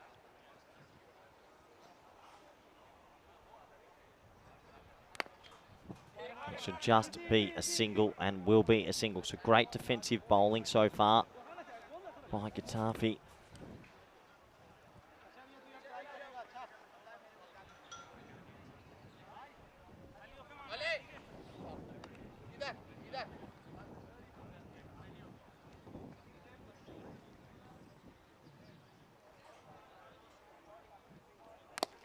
High in the air, and wow, he's actually caught it. Getafe are on here. What's happening? We're seeing a bit of a boil over. I don't think many people would have been tipping this as Madrid United go deep into the hole. A big black hole at the moment. They're getting sucked down further and further, and unfortunately this Siesta Sunday continues as there's not many boundaries at all, but wickets galore. And another wicket goes. They'll be mighty disappointed, Madrid United. You don't want to put in a poor performance if you're going to verse this team in a final later today. All you're doing is instilling confidence in the opposition. So, a couple balls to go now, and 60 for 8. Well, not many people would have been picking this.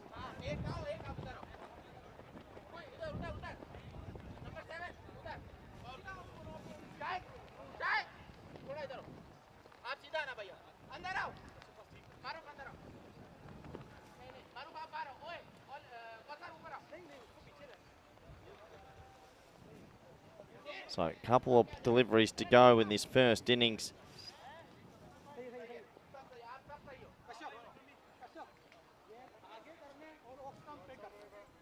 Iqbal picking up the late scalp. 3 balls to go. Can they get that boundary? Just 1 of 3. Maybe get to 65, 66 if they can.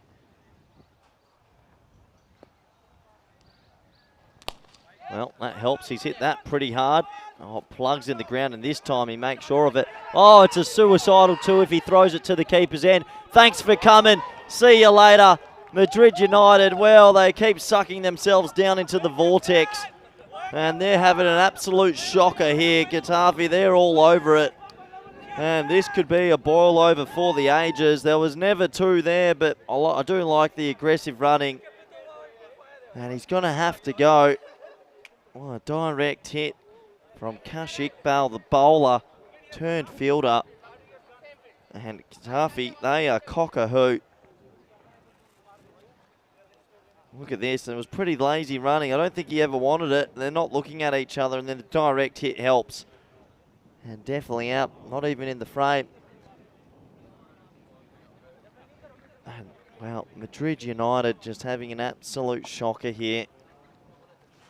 Yeah, good throw. Direct hit always helps. Was he in the picture? Nope. Was not.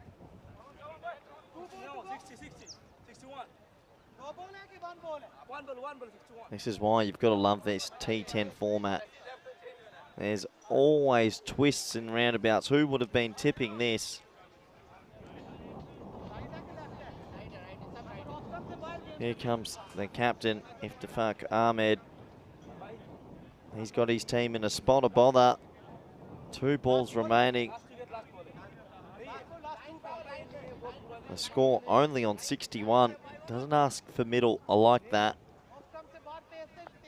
Keeper's on one knee. Not too sure what that's about. Okay, he's back up, thankfully. No, the keeper's on his knees. Well, I've seen it all. Now he's back up again. Bit confused, really. No, he's back down on a knee. What the? Oh, I don't know what's going on. Vinny, please come back. Oh.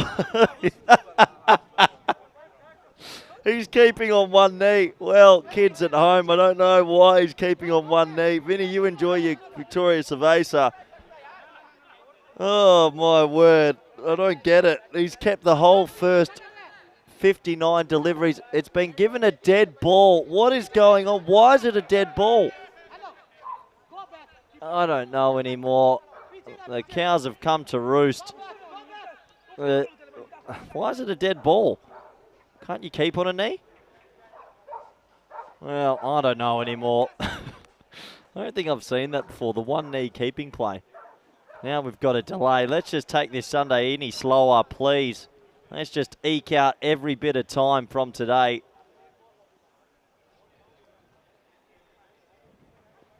The keeper standing up. Brave option. Oh, no. That's a shocker. I reckon the keeper going down on that one knee's thrown the matrix off a little bit. No one truly knows what's going on anymore.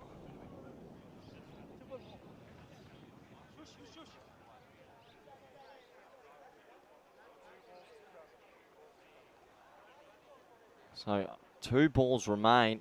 The keeper standing up, but he's further back, if anything. Oh, it's been swatted away for a very easy single. And they'll just take the one. So we're down to the last delivery I've got on my score sheet. And John saying, hang in there, Corey. I'm hanging on my best, but I don't see myself lasting too much longer. And what's going on here now? Oh, I don't know anymore. The umpires don't. As soon as the keeper's gone down on one knee, it's thrown this game completely off its hinges.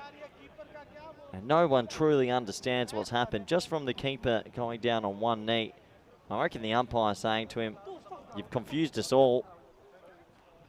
And I'm super confused. We'll go back to it. This was the delivery. I don't see anything wrong with it. Maybe they're checking how many balls are left in the game.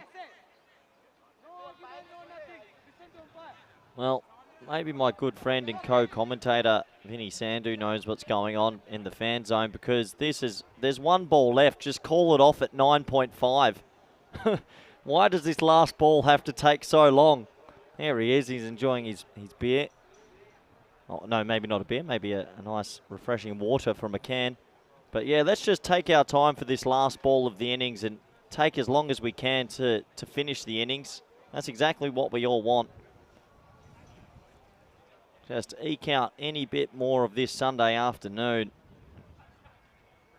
Just meandering away the free time I had this evening for a dinner. Might as well cancel those plans, because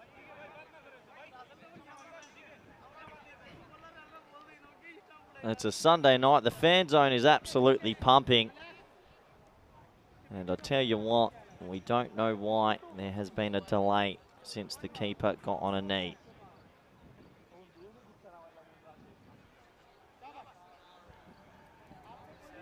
So no one truly understands the logistics of what happens when a keeper goes down. And it's completely thrown them. You've got to be kidding me that this is we've got 1 ball. Call it off. Give it a 9.5 game. There we go. Oh, thankfully. My word. Couldn't think of anything else I'd rather be doing on my one day off. Anyway, last ball of the innings, maybe.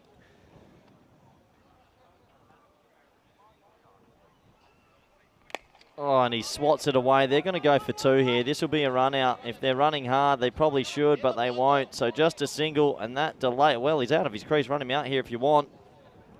And he doesn't, out of respect to the game. He's left his crease. It hasn't been called over, and there it is. There's the run out, and this is just tumultuous cricket at the best of times. So I don't even know how to surmise this, but the last 5 minutes, the wheels have fallen off the wagon. And the Matrix and the Vortex have swallowed me whole, because that is run out. And I told you there'd be a run out. As you see here, it's a bit of lazy running. They get the single, and he goes for a walkabout. Look at this. He leaves the crease. The ball comes to the fielder. He holds it. Andrew Elliott doesn't call over, rightly so. And he goes, should I run him out? Should I run him out? Yeah, let's run him out. So I don't even know if that's a 1. I'm that confused in the last 5 minutes that I need to take a long, cold shower, but we'll be back shortly. And that was the longest last delivery in cricket history.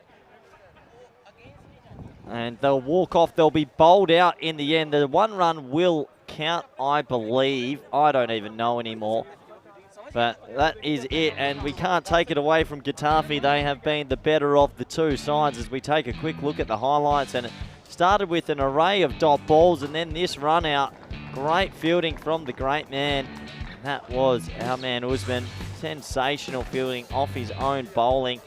And they started so well until this man came out there, Noor Azman, who hit 5 boundaries in his first 6 deliveries.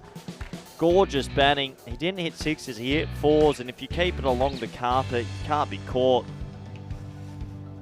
And when Ashraf was there with him, you thought they were going to put a good putt. But watch this backing up from Ashraf. The human bus didn't want to leave the station, and he didn't, and that cost Usman his wicket. And that's what can happen to you sometimes. If you don't have good communication at the best of times, you'll end up getting run out. There was a couple of dismissals in the middle part as well, and it just kept coming. And Getafe, well, they were on absolute fire, pulling it out from left, right, and centre. That was an amazing bit of fielding. Saves 5 runs in the end. Ashraf, the human bus, in the end, chopped it onto his sons, but he was 2 off 9, so it was a blessing in disguise, you sort of thought, for Madrid United. I think they were thinking about retiring him at some stage. There was plenty of opportunities for run-outs, but the fielders couldn't keep their feet. This was the shot of the innings. A little diamond amongst all the rubble. And even though Madrid United tried their best to get into this tournament and into this game, I should say, with some lavish strokes, they struggled massively, and that was one of the more lavish ones indeed. Shaikh Mir came on. He took 3 wickets in the over. Absolutely sensational. And all you can do is you miss, I hit. That was plum. That was the big wicket of Biage. He's been one of their better batsmen, but he had to go for a golden globe. There's Vinny Sandhu relaxing. Shock. It's meant to be helping me in the commentary box. I'm rather upset, if I'm going to be completely honest with you. And there was a bit of chaos cricket right at the end where the players decide to suck the life out of every bit of time and space. A couple more catches. And, well, the wickets just kept on tumbling. Run out score. Look at Akib's running here. He's running like he's on a Sunday stroll, and then he realises he has to get the foot down, the gas down, and it doesn't help, and he was run out off his very first ball as well. And this was right at the very end where one of the cheekier run-outs just politely asking, can I run him out? And he said, yeah, you can, and he does that, and he is run out. So in the end, I'm pretty sure that was 1 and run out, or maybe just a run out, or I don't even know. But in the end, it takes us to the innings breaks. Let's go have a look at the scorecard. And well, the scorecard is pretty ugly reading if you're a Madrid United fan. Noor Azman, 20 off 7. He was the only shining light. Extras were a tie for the second top scorer. That basically sums it up. 64's paltry, and they'll need to bowl out of their skins to get back into this fixture. I'll be super disappointed with that, that is for sure. Let's have a look at the bowling scorecard now. This is a lot better. 2-1, 2-2, 2-1. They split the bowling up. 3 for 11 for Mia, 2 for 13 for Aman, and 1 for 5 for Iqbal. Sensational bowling effort. Wickets falling in clumps all throughout. And in the end, Getafe, well, they go into the break with their noses ahead. I'm going to go take a cold shower after what I've just seen. Welcome back in the next 10 minutes for the all exciting run chase. Thank you.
Hello and welcome back to this do or die clash. There's no dead rubbers in sport. And looking forward to seeing Getafe versus Madrid United.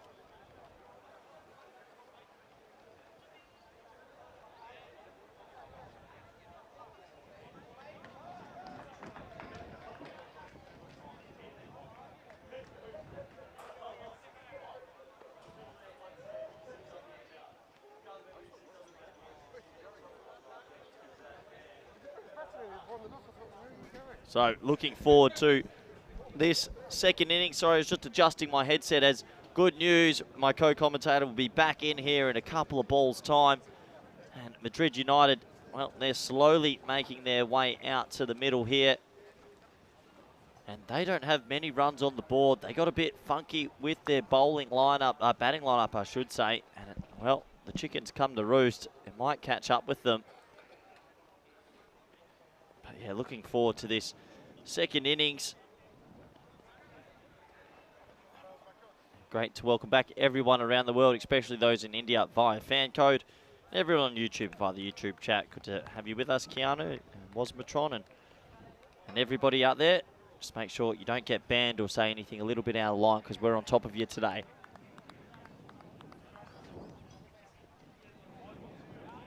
So the batsmen haven't made it out to the middle yet. Now, can the opening batsman be timed out is the question. Getafe could be 2 for none. They could be timed out here. I don't know if the openers, if the fielding team appeals, this is out. If the fielding team appeals, this is timed out. The both batsmen are late. You can appeal and they'll be timed out here. Surely. They're in position. I've been seeing this all week in this group. Batsmen seem to be snoozing.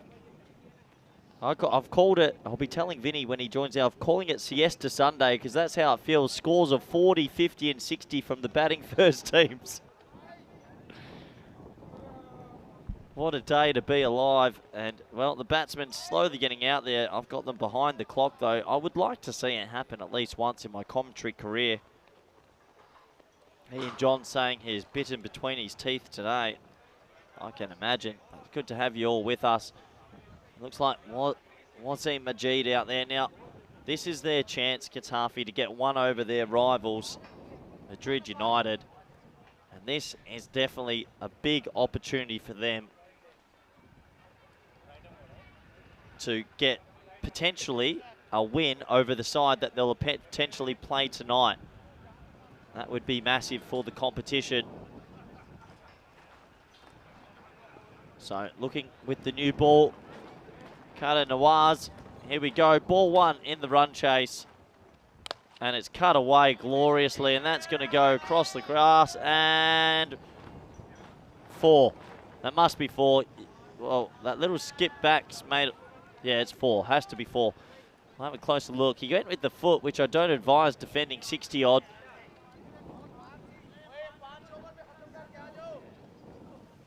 Yeah, that ball must be touching the rope. So, nice shot. And just a traditional cut shot. Short ball laced and bang, bang, 4-4. I reckon it's the first time today we've had back-to-back boundaries.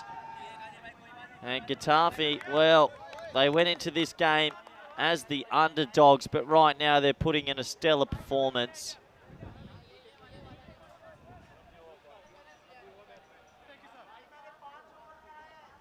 So the score, 8 off the first 2 balls, and when you're only chasing 65, surely that's a sign that it's your day.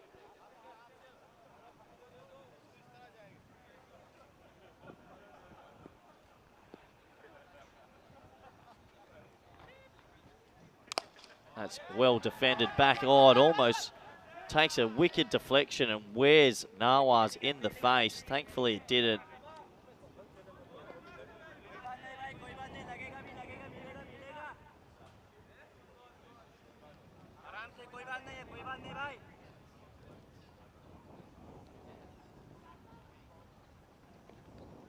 That is a play and miss outside the off stump. It is starting to get busy under there. Well, Mr. Maximo's not there anymore, because I've got good news in a couple balls time. But look, there's the fan zone. Good to have all the fans out here on a Sunday. Come support the local teams. Oh, well bowled. Hits him high up on the glove. Rahman's going to feel that. So these two will meet again tonight at 7:30 p.m. Unfortunately, Seville couldn't register a win and get into the finals, which many tipped them they would. there's a play and miss. So that will bring us to an end of a pretty electric first over. If you look at the scoring rates from today, and the score is 9 for none. We're 61 matches without a golden ball. Feels like it's been forever for me. Can't wait for the next golden ball. I think this week we're going to have the golden ball sweepstakes. Very excited about that. I've got a good track record when the sweepstakes are on. A good opportunity to welcome back good friend, co-commentator, and cricket playing late for work, Vinny Sandu. Good morning. Well, I mean, I said I'd do game 3 with you, and here I am. Where have you been? You know where I've been. What have you been doing? All right, I've been playing cricket with the Costa del Sol. We had a great 30-over game against the Woodcutters. It was meant to be 35, but Woodcutters were late because they were a bit hungover. Okay, fair enough. But, you know, it was a really fun time. As he pushes this into the offside and top ball. So, yeah, I want to know. Talk to me. Game 2, we had a couple of pockets of space. Okay. And we did watch you keeping. Now, we've got our thoughts in the chat. How did you feel like your keeping went? I kept well. I missed one ball down the leg side that annoyed me. But I thought I went all right. I had 3 catches, a stumping and a run out. We didn't get any of that live on the air. We got you taking some nice ones down the leg side. There were a couple down the leg side. I kept up for the whole 30 overs. Oh, no. There we go. Well, Andrew Elliott's got a... He's averaging 3.6 dead balls per 10 overs, which is the highest in the league, actually. Anyway, here's Camel. Wow, nice bowling again. But, yeah, a lot of... Now, I had a good time. I've got to say, big thanks to the Costa del Sol Cricket Club, because I have played a few games. I don't often get a chance, and I will do it when I'm here on the weekends. So is that your local side? That's my team in Spain. That's my 3rd game for them. Hey, does that mean you're eligible for selection for the national team? Not on residency, because I don't stay here enough, but... we had a bit of fun. Nice. Are you saying that I'm this... Do you reckon I could, probably specialist keeper-wise, I could maybe sneak into the team for Spain? Hey, potentially. Wasmatron saying, don't forget to hit that hold like on. button. Wow. Oh, no. Another conversation going on here. Well, the old sheriff. I've got to say, I mean, I get paid by the word. That's why I've got 3 stories on the beach house. But if Andrew Elliott was, I think he'd be living easy, wouldn't he? Did you see that run fair. out on the last ball of the first Oh, yeah. innings? I think he I told him love to do that it. he asked politely, may I please run him out? And he said, okay. And then there you go. Can you answer that as an umpire? Yeah, I reckon Andrew would have given him a little look and a wink. Said, off you go. That's a quick, cheap 6 Dream 11 points right there for being involved in the run out. Yeah. Anyway, I want to say hello to everyone in the chat. I'm just going to open it up now. I mean, I had a good time. It was nice to get out there and play. I haven't played for a while. I mean, I only batted 6 overs. So the way it was going... do you want to talk you through the game? Yeah, please. So please. we batted first because that was what was decided against Woodcutters. And so I went out there, went with Lee Rimmer. Do you know Lee Rimmer? He's played in Gibraltar. He's also played Costa del Sol last year, if you remember that, in the Spanish Championship weekend. We had last time we batted together, we put on 178 on the ground you're watching right now. We were 100 after 6 overs. So to be, in the spirit of the game, we kind of yanked it. It's in the air. This will just be one. And look, in the end, credit to the rest of the guys. They probably weren't able to go quite as quick, and we made 234, which is a decent score. Then Woodcutters, especially Duncan, their keeper, came out, and Duncan had a strapping on his nose. Looked like he had a broken nose, and I asked him what happened, and he said he broke it in an Irish bar. And then I didn't ask him any further questions after that. But I borrowed Duncan's keeping pads. Look at that. Case of the haves and the have-nots in the table there, really, isn't it? And Duncan came out and batted really well. And got some good youngsters. Jamie, who's a young left armer, who played. I played with Bruce Reynolds, who played for Costa del Sol. He's a guy that in the ECS, he was doing I call him shooter because he did like a machine gun celebration. Yep. But really, you know what? It was slow bowling that slowed him down. In the end, they made 199. And then walking off the field, I got stung by a wasp. That was my day. Wow. And Been watching over here, though, at times. Well, you haven't missed much. It's been a slow-scoring day, Vinny.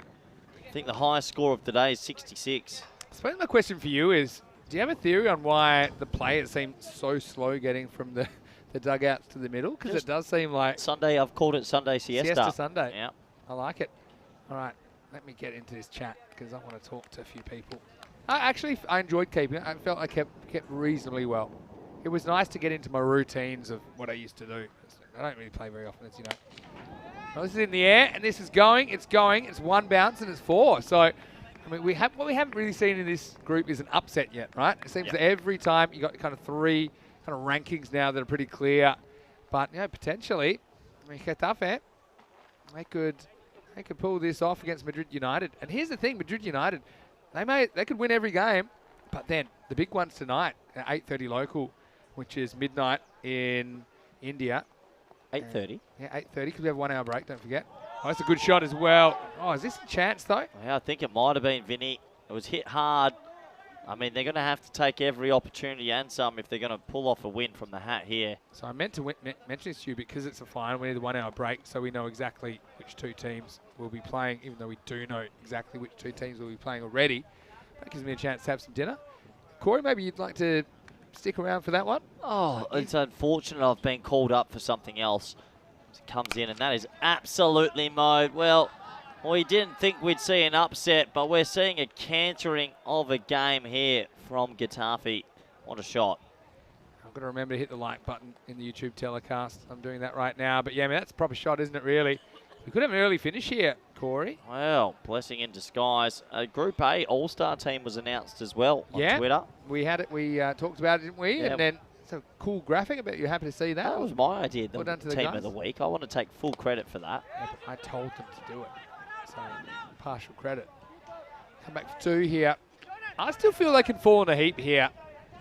You get a couple of wickets. Look, Vinny, they're already on 23. We've seen about 12 scores in the 60s defended. And if you're ever going to score, if you're ever going to defend a score in the 60s, you've come to the right place. Yep. True or not true? Very true. Look at the YouTube chat after this ball lasts the power play. Nudges for 1. So, the end of the 3rd over. It's 24 without loss. Pretty good start there for Getafe. I've got to tell you, highlight of my day was a Spanish player called Jose. This is true, okay? I'm not making this up.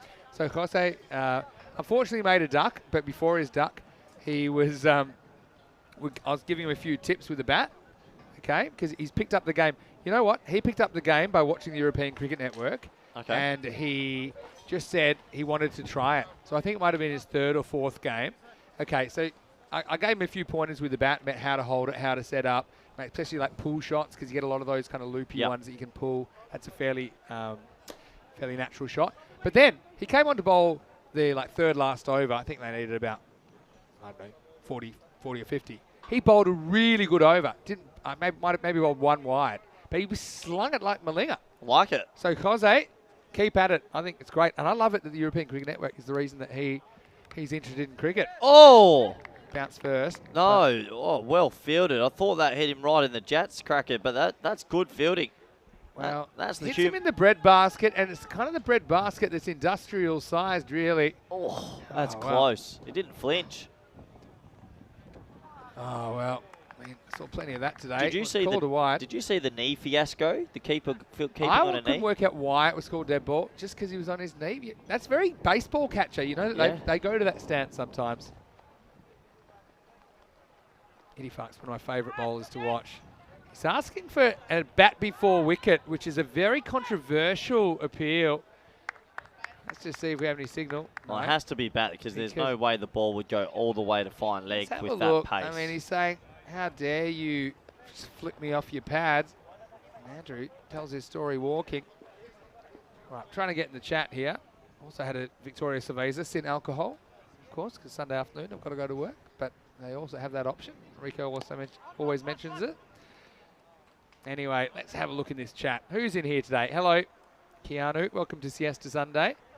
Was right. I wasn't in a rush to get over here. I saw that. Yeah. You seem this inning was underway, so I thought I'd just mingle around. I want to say thanks to the Woodcutters for them to come to the Costa del Sol. They played 2 matches here against the local club. It's hit. Should be stopped. Fielding. Yeah, I sort of feel like you either owe me an apology or I'm 10 overs in advance. I will give you know what? Instead of an apology, I will give you some advice. When you're playing touring teams, always play the Sunday matches, not the Saturday matches. Okay.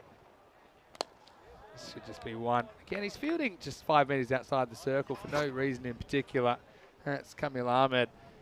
Sunday matches and some credit to the Woodcutters. There's some decent cricketers in there, but they were probably not quite themselves when we batted first earlier today.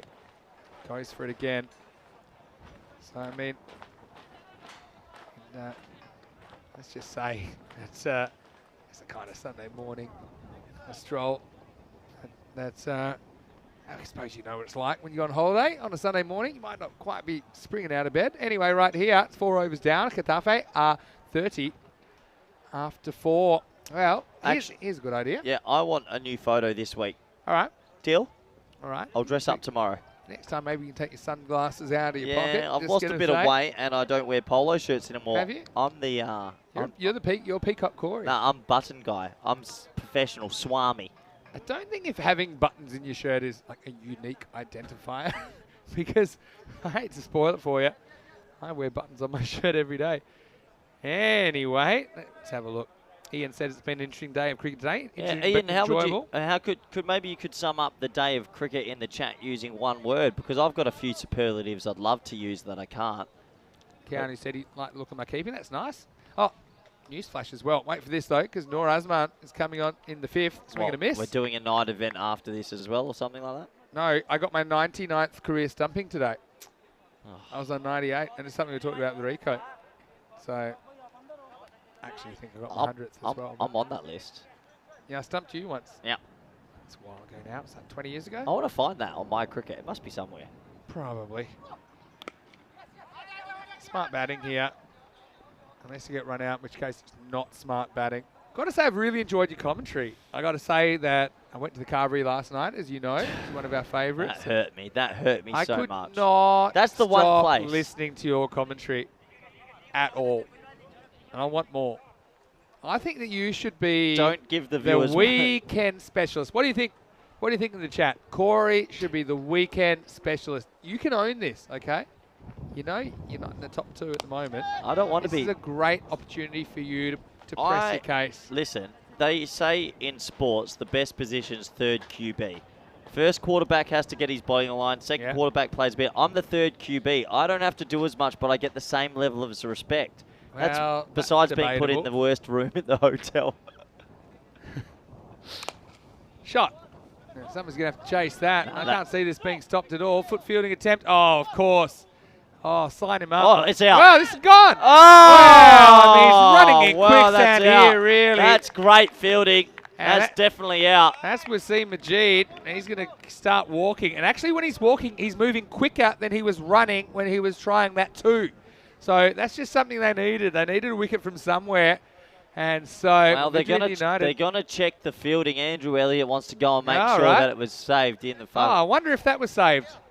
Well, let's have a look then, shall we? I'm 100% certain that he saved it inside the rope, so that's going to be out, run out. When you foot field and it's about a metre inside the boundary, and typically you'll find it's not. Yeah, well done. Not a metre, but anyway, it's worth having a look at, I suppose. What a great throw, off balance. Yeah, one bounce throw. I still what I can't work out there is why he wasn't running faster. Well, there was Seville played this morning. They had about 5 run-outs where they hit it straight to the fielders and ran. So maybe a bit of the Seville heebie-jeebies there with the running. Yeah, I mean, Majid, he's really not moving fast no matter what he's doing, really. And, well, these stairs are going to be a bit of a challenge for him. And he's doing it the way. We might have to bring on the golf buggy to get him off at the moment, I think. He's still on the field. He's been run out about 4 minutes ago. Have a bit of a chat now. Okay, he's going, you know what? I'm going to give you a tip. Run fast. It's too late for me, but maybe you can learn from my mistakes. Well, does that wicket just open up a slight door, Vincenzo? Can of worms, mate. I reckon can of worms. We're peeling it open. Kitty's asking, is there a clip of my 99th? I don't think so. I think he said, you had the camera on me. Did the camera work? Oh, we watched you quite a lot. When the players were taking 4.5 minutes to get out there, I just watched you. Yeah, you kept well. We didn't get a wicket, though. We missed a wicket by one ball. I took a couple of catch stumps to stumping that was kind of late in the piece. Shot. Has to be. Oh, well fielded. Just one. Yeah, good fix. So that's why you get down and use your hands. Yeah, especially on this. You're fielding on like a mattress, basically. So you're not going to get hurt. Probably the one that was, I talk about a lot, there was one that was kind of like a top edge, and when you're up to the stumps, you just kind of lose your bearings a bit because you don't have the perspective. And like I found it just in time. But we had a great time. The Woodcutters, one of their guys took a hat trick. Yep. Took a hat trick. Yeah, well. So good on him. Yeah. Yeah, but just touching on what you were saying is it takes us to the end of the fifth, 34 for 1. Yeah, weekend, I don't think I will be stepping up as your double weekend man. I appreciate the offer, and I know the viewers want it, but I think Rico Full would just offer just as much. I think, Corey, especially because you'll probably do a bit less in finals week now that you have made it, selfishly. I think that Corey's the final specialist. No. What do you think, guys? Have you enjoyed Corey doing these weekend games? Tell us in the chat, ECN European You know Cricket what's Network. really weird? You complimented me, and then I was seeing this one. Dan Wesley goes, "You were really good last night," and I didn't do anything different than I usually do. Okay, I don't often get a chance to watch it back. When I got back after dinner, I made sure I turned on Game 5 last night because that was you're doing a great job there. And of course it's caught it slip. Well, this is weekend action, and well, let's just say. He's got his own gravitational force, doesn't he, Mohamed Ashraf? And that ball was lured into it. No problem at all. It's Idivak that takes the wicket. And so Khadafe now 34 for 2. What a start to the 6th over. Oh, well, the old traditional slips catch. You'd think he's too deep, and the big man gets down. Not often you see a catch at first changer, and you do this time. Nice catch too. Well, maybe a couple of wobblies happening to Khadafe here. Yeah, I mean, to say that Ashraf's always a player that entertains me. I mean, Ashraf, you know how he bowls, right? He'd be considered a quick bowler in the game. You should have seen him open the batting. You should have seen his backing up before. Oh, yeah. One of the most hilarious non-striker, non-movements you've ever seen. I think there's still a hole in the grass at the opposite end. I mean, he's the kind of guy. I remember I've seen him non-striking. I mean, sometimes he puts a picture up, makes himself right at home there, doesn't he? Yeah. He's not going anywhere. No. Here is Nasir Mirza, the keeper for Khadafe. Isn't it great, though? I mean, cracking day for cricket. I want to say a big hello to everyone. Everyone over there in the fan zone, give us a wave. Have you had a great day at the cricket? We are so happy. And let's make some noise if you think Corey's done a great job as well. Here we go. Here he is. Turn it up. I reckon he might come back for the final, I reckon. I mean, to be honest, I think, have you done more games than me now? Well, let's just... I actually think now you've actually done more games than me this weekend. So you are kind of the expert. Don't you dare try and rope me in. Number 1. Listen, the pay packet can go up tenfold if you want me working every keep weekend. Asking for more money, but you keep asking to do less. It's an interesting phenomenon. Oh! Top spinner, very clever. It might have been the Doosra, actually. You do realise I've done 7 days straight, and I'm about to go do another 6 straight. That's a 13-day stint to start the tour. I'm aware of the legalities of the contract. Is that like overworking a child in a sweatshop? Well, you do look like a child, but I mean, you're not actually working that much, in fact. Catch it. Oh, nice shot. Should just be the one. I'll tell you what. This is game on here, Corey. This is absolute game on. You got the juggler out there. He's off the mark. But you just got to... Yeah, you reckon they've still got a chance, Madrid United? 100% they've got a chance. Ifak's a wily customer. That's a fine. Tell you what, it's an impressive amount of people in the fan zone for a Sunday. I've got to say, Woodcutters were great. Loved meeting them. They're actually a team from Edinburgh in Scotland. How was the Carvery last night? Carvery was amazing last night. Who'd you go with? I went with Fletch. Nice. We walked back. Shot and out. Well, how about that? The juggler's going to have to go after scoring just a single. And so Khadafe hit the skids a little bit. It's also the end of the over. And six overs down. It's 38 for 2. 38 well, for 3. Can you believe it? 3 wickets have gone quickly and cheaply. And Madrid United saying they don't want to lose their undefeated record. It was short and wide, but he picks the man out and has to go. Yeah, just picked him out, What did you eat at the Carvery, by the way? Because it's our number one ECN crew spot. I like the pork, beef and lamb mainly. Did you get the ribs? No, I just went to the Carvery, which is all you can eat meat and stuffing and all those things. I had a Bloody Mary as well, and I had dessert. Actually, had Oreo cheesecake. Really? Dessert. Yeah, it was good. You treated yourself. Yeah. Sometimes you'll look after yourself.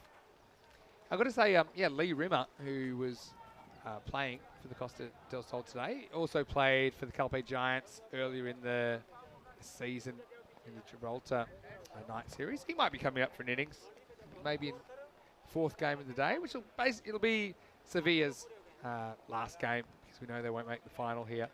So he might be my guest commentator. He batted very well, made quick 50. Oh, so he's ruthless against these touring teams. He made 100 last time, and he made 50 in about 13 balls. And when we're 9 out, he wanted to come back and bat again, even though we're 240. That's a bit rough. And he wanted blood. He was seeking 400. He was looking up. Anyway, we can ask him about that because he might come up as a guest commentator. Oh, so you get to have co-commentators, but I have to stick through on my own. Oh, you had some options. Here we go, over number 7. Falls. It gets hit back to where he fell. It's knocked his patella out of joint, I think. It's a patella pounder, and it will be a single to start the 7th over. If he doesn't fall, he might take the catch, but he almost ran out the non-striker as well. It's all happening. You know what I loved last night? The batter almost running himself out in the last ball when they ran, and then the batter almost deflected onto his own stumps. It's hard to catch if you're not watching. He almost run out the non-striker there. Shot. Let's go, Miles. That's out of here. Maximo Mirza, where he gets it below a runner ball, and this came from nowhere, didn't it? And he sails it over Calvo for 6. Big shot. Yeah, big shot, big time. 6 runs, and that really breaks the back of Madrid United. They were getting themselves back in the game. Madrid United undefeated so far, right? I can't see them winning this. Surely not. Is this the loss they had to have? It's their last group match. Every team has to have a loss. In the air, flying down to third man, and of course he's dropped it, as you do. That would have been 6 and out, and it was Usman actually who hit that one over extra cover. Now he gets a single. That's the kind of one, if you try to defend something in the 60s, you got to hold these. Yeah, it's an absolute sit-up, let's be fair. He made a decent ground, but he spills it. And a life, 20 off 21. Zafar reaches, misses. So 20 off 20. 20-20 action, Corey. Also got to say a big thank you to my Costa del Sol teammates today. They were great. Really enjoyed playing with them. I mentioned Jose, who asked him, so do you know who I am? And he says, yeah, because I think I picked up cricket. I love seeing that. A native European player in the setup. Bowled very well. Fielded very well. I mean, that's another aspect if you're just picking up cricket. Fielding's the easiest thing to pick up, I think. Probably bowling's the next easy and batting's the hardest because it's quite technical, right? Anyway, feel like it's still game on here. Last ball of the over. In the air. This one should be one. Definitely will be one. He's not going anywhere. So Mirza will retain the strike. 7 overs down, and it's 46 for 3. Well, coming up next, we have the 4th match of 5 today, and it's going to be match 9, the final group match here in Group A. And we'll see Getafe, they will be back, and they're taking on a Sevilla team without a win. Could this be the fairy tale for Sevilla? We do want to see, I think all the neutrals, they want to see them get some points. Getafe, they'll be tuning up for the final, I think, because we know that they will be in the final. Match 4 is on the way, starting in around about 25 minutes. I can tell you that news from the toss in match 9, which is the 4th match of the day, is that Sevilla, they won the toss, elected to bat. Let's hope they can put some big runs on the board. Surely they bowl first. Because? Well, they batted first twice this morning and it didn't work. They are due. They are due. You'll be having an early dinner. If I do, I do. Just let's see what happens. Corey, if you like, you can stick around for that one. Anyway, here we go with the keeper saying over number 8, sprays this one wide. Still going for the slip here. It's an attacking move. Oh, it's not an option to move him. He hasn't moved from that space all day. I remember this from ECS when we were here, even though it was a 2-day series. Ashraf sets himself up at slip. The only way he'll move is if he talks himself into getting a bowl. Apart from that, he's staying there. He's already taken a catch. Going nowhere. Running. 1 run behind the back to nobody. Yeah, you still think they've got a chance, Vinny? 100% they've got a chance. Getafe can certainly mess the bed from here. Run a ball at this level. Keanu thinks Colin Howes, the guy for Seville. Nice guy, Colin, from Wellington, New Zealand. You can see this pole. Foot fielding's the future. Yes, 65%. That's no, 35%. ridiculous. I'm going to give you a little sneak behind the curtain. Whatever is first in the poll always wins. So if you'd said no first and yes second, no would have won. Now, needs to sort this out pretty quickly because you don't have too many to play with. Hussein needs to straighten things up. Anyway, tell me about your experience here. I mean, so you did, what was it? You did 2 without me last night, 2.5 today, so pretty much a whole day's play by yourself. Been enjoying it? I think the viewers will reflect on what I've been doing, and I'm sure they'll give you a fair assessment. I don't want to judge myself as if Tafak does well to stop that, just a single. Pound for pound, Tafak might be one of the best 56-year-old fielders in the world. Possibly. His direct hit yesterday was pretty good. Yeah, well done by the captain. 50's up for Getafe. Could we have a golden ball? That'll liven you up a bit. If this is a golden ball, I'm going to say Corey's going to do game 4 with me today. Deal. At 9. Yeah? Deal? I just don't see. Good. Just imagine that. I think we're in golden ball territory. If, it's a big if, Madrid United bowl well from here. If they bowl well from here. Because where are we at with the equation? 15 off 15. And you're saying that, like, it hasn't been high scoring, has it really?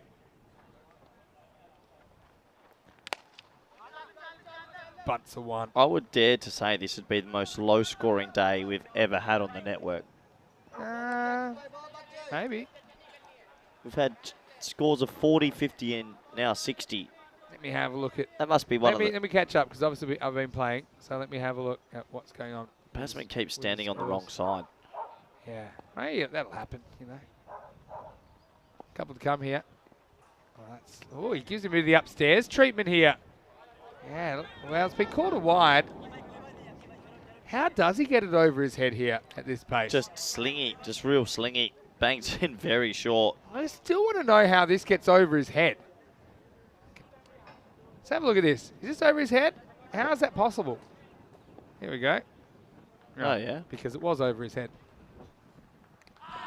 Wow, he knocks him over, and I guess that's out because, I mean, it was a wide, not no ball. Yeah, so it wasn't a big celebration. Now he goes up to him and gives him a hug. Yeah, he's just going to give him a little bit of a headlock to say, well, I tried to knock your head off, but now I'm actually aiming at your stumps. He said, well, that's fair enough. And so Mohamed Usman, he was a guy that can hit the ball pretty well. Unfortunately, he's going to have to go for 8. And so with 13 balls remaining, it's 52 for 4. Yeah, 52 for 4. And this game still staying alive. Getafe are making a meal of this run chase at the moment. Just confirming, if it is the golden ball, Corey will stay for the rest of the day, games 4 and 5. And, well, let's just see what happens, because now 13 off 13. Big finish here. Madrid United yet to taste defeat here in the FanCode T10 Spain. New batter coming out there now. Let's have a look at the scores today. Yeah, you're right. Well, I mean, it was 65 in match 6 that Sevilla made. But, I mean, Getafe got it in, 5 overs? And then Sevilla made 48. Madrid United chased out easily. Madrid United right now watching the 3rd game of the day. All out 64. 52 for 4. Yeah, I still think this is game on. You need to hit 2 boundaries in this next 2 overs. If you don't, it's close. Also depends how many wides per over. I'm enthralled by this contest. Here's the keeper saying, yeah, tries to horn it across the line. Going nowhere. Nur Azman will grab that one. So it's the end of the over. The score is 53 for 4. 12 off 12. And normally you'd say the batting team looking pretty good, but we know it's been a low-scoring series. Well, Corey, this could be the close finish that this tournament needs. Yeah, absolutely, Vinny. It really could be. It could be a golden ball. I'm pretty amazed Getafe have started to make a meal of this. There were none for 30 off, not many. Here's the worms, and it's so tight. Bit of double helix action here, really, from the Worms. And you can see they're just a snifter ahead, aren't they, Wickets. after 8 overs. Wickets galore, Vinny. Oh, raining red dots. Looks like a cherry tree in spring, really. 12 off 12. And now look who's bowling. Kamal Ahmed, who I think's one of the better bowlers, if not the best bowler for Madrid United, coming on. It all happens in the ninth. Let's get excited, Corey. Just 2 overs to go for you. And starts with a wicket. Or is it? Yes, he's given. So, well, the thing is, it seemed like it hit a bit of bat onto pad for me. And that was just looking live. The replay will tell the story. But it is a wicket to start. And Shamim Tufayel is going to have to go. Let's have a look at it. Thanks to Spring Productions. Well, it's a funny one, really. Yeah, I mean, does it hit? If it doesn't hit his pad, it must have hit his bat. There's a big noise there. And you can see the umpire, he was satisfied that does hit a little inside edge. So what a great start to the 9th over. And now 53 for 5. Yeah, 53 for 5, and I've got my stopwatch on, Vinny. It's already been 30-odd seconds. So I reckon if they appeal here, you could get your first ever timed out. We're waiting. I want to say a quick hello in the chat. And I want to say hello to Rob Lever, watching from Romania. Which city in Romania, Rob? Are you well? I love Romania. Been there been a few times, been around a bit. Keanu Nolan says Colin Howe. He thinks he's the guy for Seville. But yeah, it's great to have your company.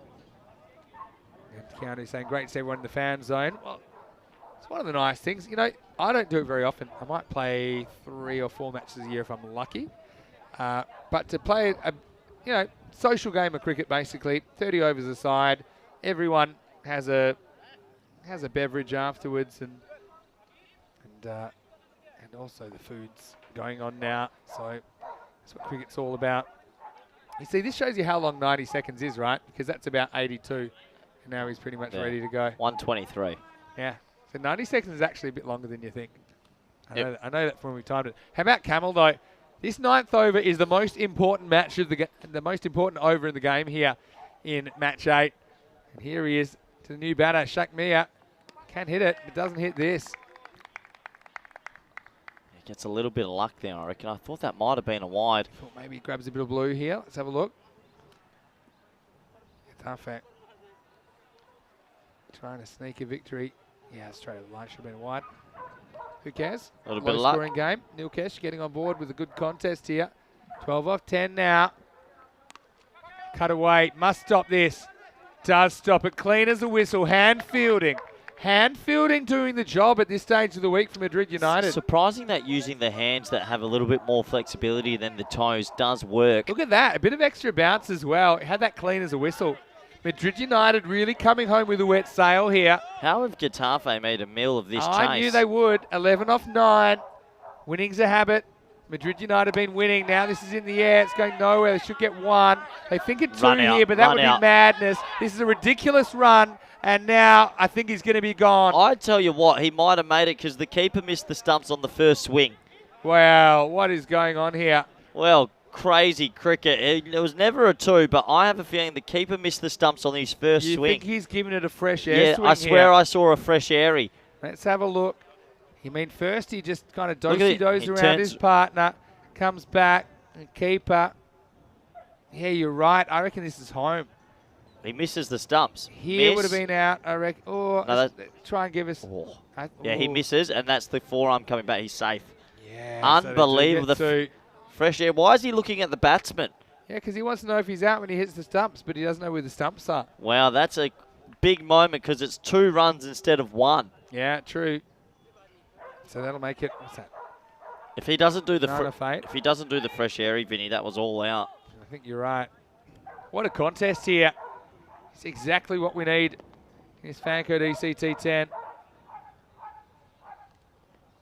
Wow, hooks, and this is probably going to go to the boundary, and that will. And so he rolls out the short stuff, goes upstairs and pays the penalty, gets carried away with his own hype, and Kamil costs his team 4 runs. Well, Getafe really from here, they'd have to fall over to lose. That one takes them up to 60. Yeah, that shot there you imagine will get Getafe home. I can't see them messing it up from here, Vincenzo. 5 to win, actually. 5 to win here. 7 balls. You've got to have a good finish to the over. Take it to the last. Shot. Blast through the fielder. Got to stop this. Game's on the line. Ittifaq, he's going to miss it. Swing and a miss, and that ties the game at 64. Well, Boyle over here in match 8. And if you want to see cricket entertainment, look no further. Ittifaq, 56 years of age. And went this. He knew he tried everything. End up, he went with a foot. Came up with fresh air. So now they need a maiden for a golden ball. Again, if you're ever going to see a maiden in a 10th over, you might be looking at the right place here. But you've got to bring everybody in. Everybody's got to come in here. You've got to crowd the batter. You have to organise someone to take the bowler's end stumps. But even you over there, you need to come in further. You have to gamble. Everyone needs to be 15 off the bat, because the odds of someone pulling off a run out if they're more than 20 metres away from the bat are minuscule. So He's going to bowl a wide. Ashraf is going to stay at slip, and that's not a surprise. Yep, good option. So here we go. Crowd the batter. Here we go. Any score wins for Getafe. Can they beat Madrid United for the first time? In the air. Has to be caught. Otherwise they lose the game. And he catches it. And so Mia's gone. Game on. 1 out of 6.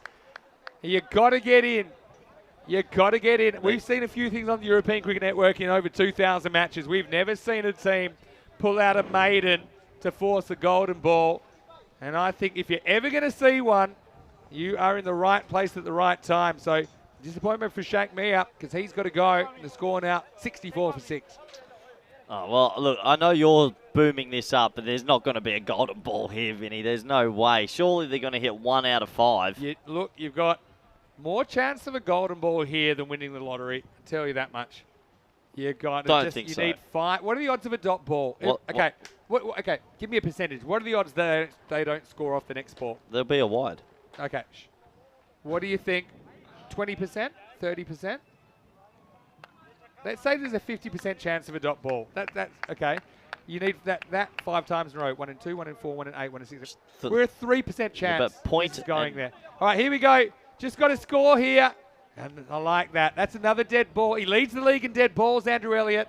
He's averaging 3.8 per 10 overs now.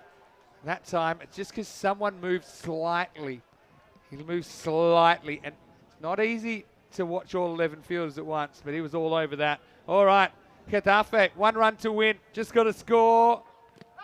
Leg by. There it is. They appeal instead of running, and then they throw. Oh! And, well, this would have been close. But Getafe, they get home. The fairy tale is complete. The 2 teams that will meet in the final later on tonight. Nat now makes it 1 back for Getafe. So they go 2-1 to Madrid United in the round robin stage. What a match we saw. It went right down to the wire. Look at this, Vinny. He starts celebrating. Yeah. And whoop. Oh, I think a good throw there might have had him stone cold, but Getafe win it. 65 off 9.2 Getafe. Madrid United 64. What a match we had here in Group A, match 8. Yeah, what a great day of cricket we've had so far. Low-scoring thrillers, 30 wickets for about 150 runs. And, Vinny, these are the highlights. Yeah, talk through the highlights here. And, well, early on, you saw Getafe. This is another one that could have gone either way, I thought. Might have just kissed the rope. I mean, one thing if you're chasing these kind of 60 scores, you don't want to go in your shell too much. We know that.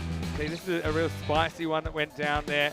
But I've got to say, when it came down to it, it's had a couple of important contributions. I think Wasim Majid and Olu Rahman, top of the order, seems to be working for them. They seem like they can handle the heat that Madrid United are bringing to them. You see this one, was a nice bit of foot fielding that would actually end in a run out as he stopped for a little siesta halfway through the second run. And that was a run out. Then we had the Smiths catch as well. Excellent captaincy from Ittifaq Ahmed, who made sure Ashraf was in the right place at the right time. For Ashraf, the right place to slip all the time. We saw this one, which was just poke to point. And this is where you just felt the game was alive. This would have been a remarkable run out, drop catch, but almost bounced onto the stumps. And Maximo, how important was that in the end? Because it did kind of go down to the wire in a sense.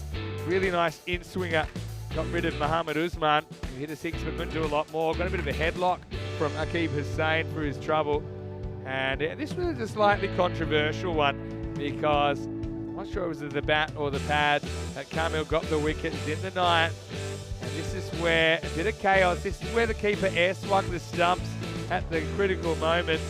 and they checked it. It was 2. Then this, again, a boundary they needed. I think I said at the time they needed 2 boundaries to win the game, and they got them there, which meant they just needed to get 1 more run. But here's the twist in the tail in the 10th. The catch was taken there, first ball, and then the old leg bye to win the game. Ashraf sees it from slip, no surprises, because he didn't move from that position in the 9.2 overs. And in the end, it was Getafe that get home. Well, this is what's coming up next in Getafe versus Seville in match 9, the final Group A match. It's kind of academic with Getafe. I think they're getting better every time, aren't they? And we saw them really push Madrid United. They'll feel that's an opportunity to really find some form, I think, before the final tonight, where we'll find out which team will make it through to Championship weekend in weekend 4. And Sevilla, it's their chance to get a win. It's their last chance. It's probably their best chance, you'd imagine. Madrid with 18 at the top of the order, and Olga Rahman 14 got them off to a good start. Nazir Mirza with 16 not out saw them home, and Kausar Ahmed came for the very, very end and did enough, I suppose. That leg bye stuck them across the line with 4 balls to spare. For Madrid United, I mean, maybe it's the loss they had to have. Looking at their bowling, a lot of people were pretty economical. You'd imagine that when you push them so far. 2 for 9 for Idifak Ahmed with his pace-off offerings. 1 for 4 for Noor Azman, who couldn't quite hold it in the last. Needed something impossible, really needed a maiden. Also wickets for Aqib Hussain and Kamal Ahmed. Zero Nawaz early on couldn't break through. He went for 21 off his 2 overs. Well, Corey, I've got to say, you've done a great effort here in the FanCode Thank you, Vinny. T10. Have you enjoyed it? Oh, absolutely. This has been just... I love watching domestic cricket. I mean, these players playing in front of the national selectors, one of them's lives can change if they make more runs. Well, that's the thing. I mean, it's great to be on show, Corey. Going to look forward to seeing you in the ECC coverage tomorrow. Yeah, I'm looking forward to that. I'll be there for the afternoon session, which is nice. That is. I have a little bit of a sleep in, but I'll see you because the Netherlands, they'll be on the rack in Game 3. Looking forward to that.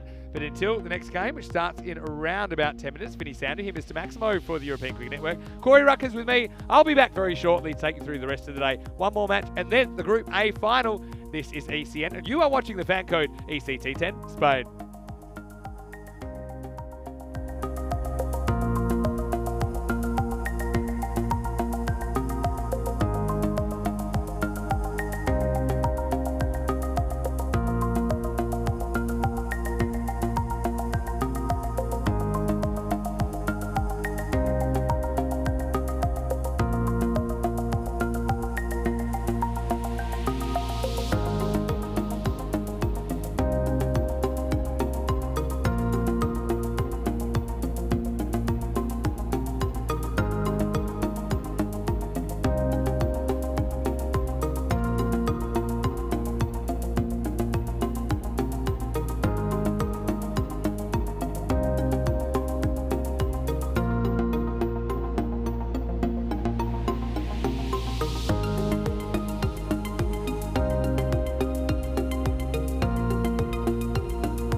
Hello and welcome back to the Carnama Oval. Here we are on the Costa del Sol and we are swinging into the weekend.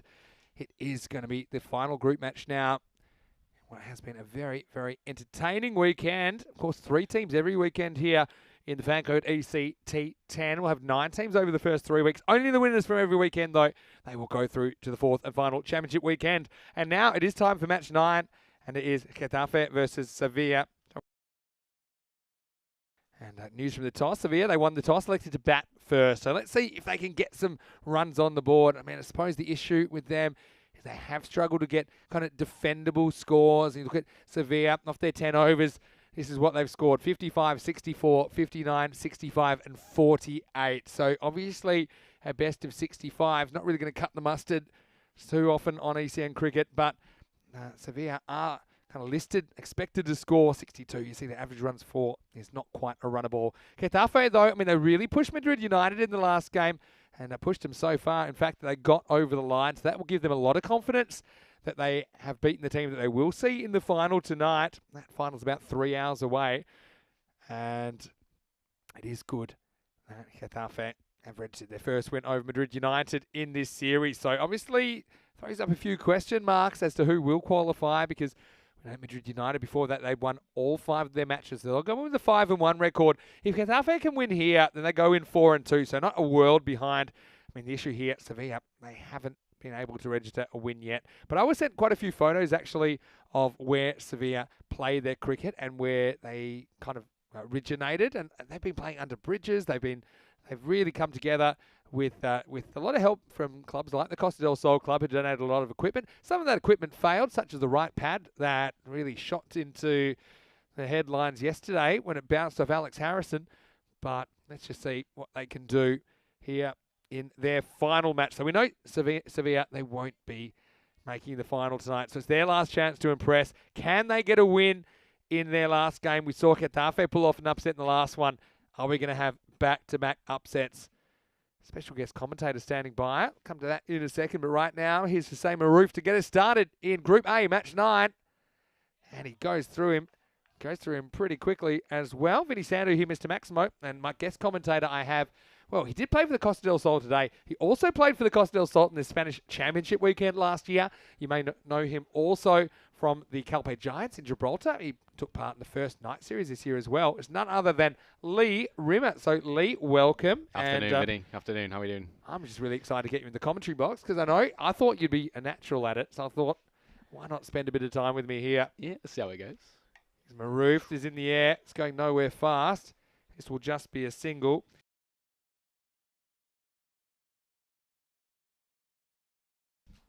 So Heath has decided he's going to open the batting, and Captain Colin Howe with him. And well, we've had quite a busy day, Lee, haven't we? We have that, Vin. We have that. We did have the tour game, which was against the Woodcutters. Great bunch of lads, the Woodcutters. Really good group coming from Edinburgh and Scotland. Put up a really good fight, didn't they? They really did. Some big boys over there as well. Some big hitting. Maroof swinging a miss this time from Howe. Gets his first ball. Yeah, so Lee, I mean, you guys went right to the brink of qualifying for ECL this year, Costa del Sol. We did. Because last year it was the final against Paca Care. You weren't quite able to pull it off, but to be the second best club in the whole of Spain, that must have been a big honour. Huge honour. And it just felt like probably a game too far for us on that very, very busy weekend of cricket, but the great lads did a great job. Here's Maroof. This is in the air, on the bounce. Picked up, but they will get a single. So what do you think? I mean, Lee, what's your cricket background? Obviously, you've lived in England for a long time. You live here full-time now, is that right? You live quite locally. Now, tell us about your cricketing journey. So, cricketing journey started in high school, Vin. Started in high school. Began playing cricket in the northwest of England. Played in the Liverpool comp for a team called Fleetwood Hesketh. Yep.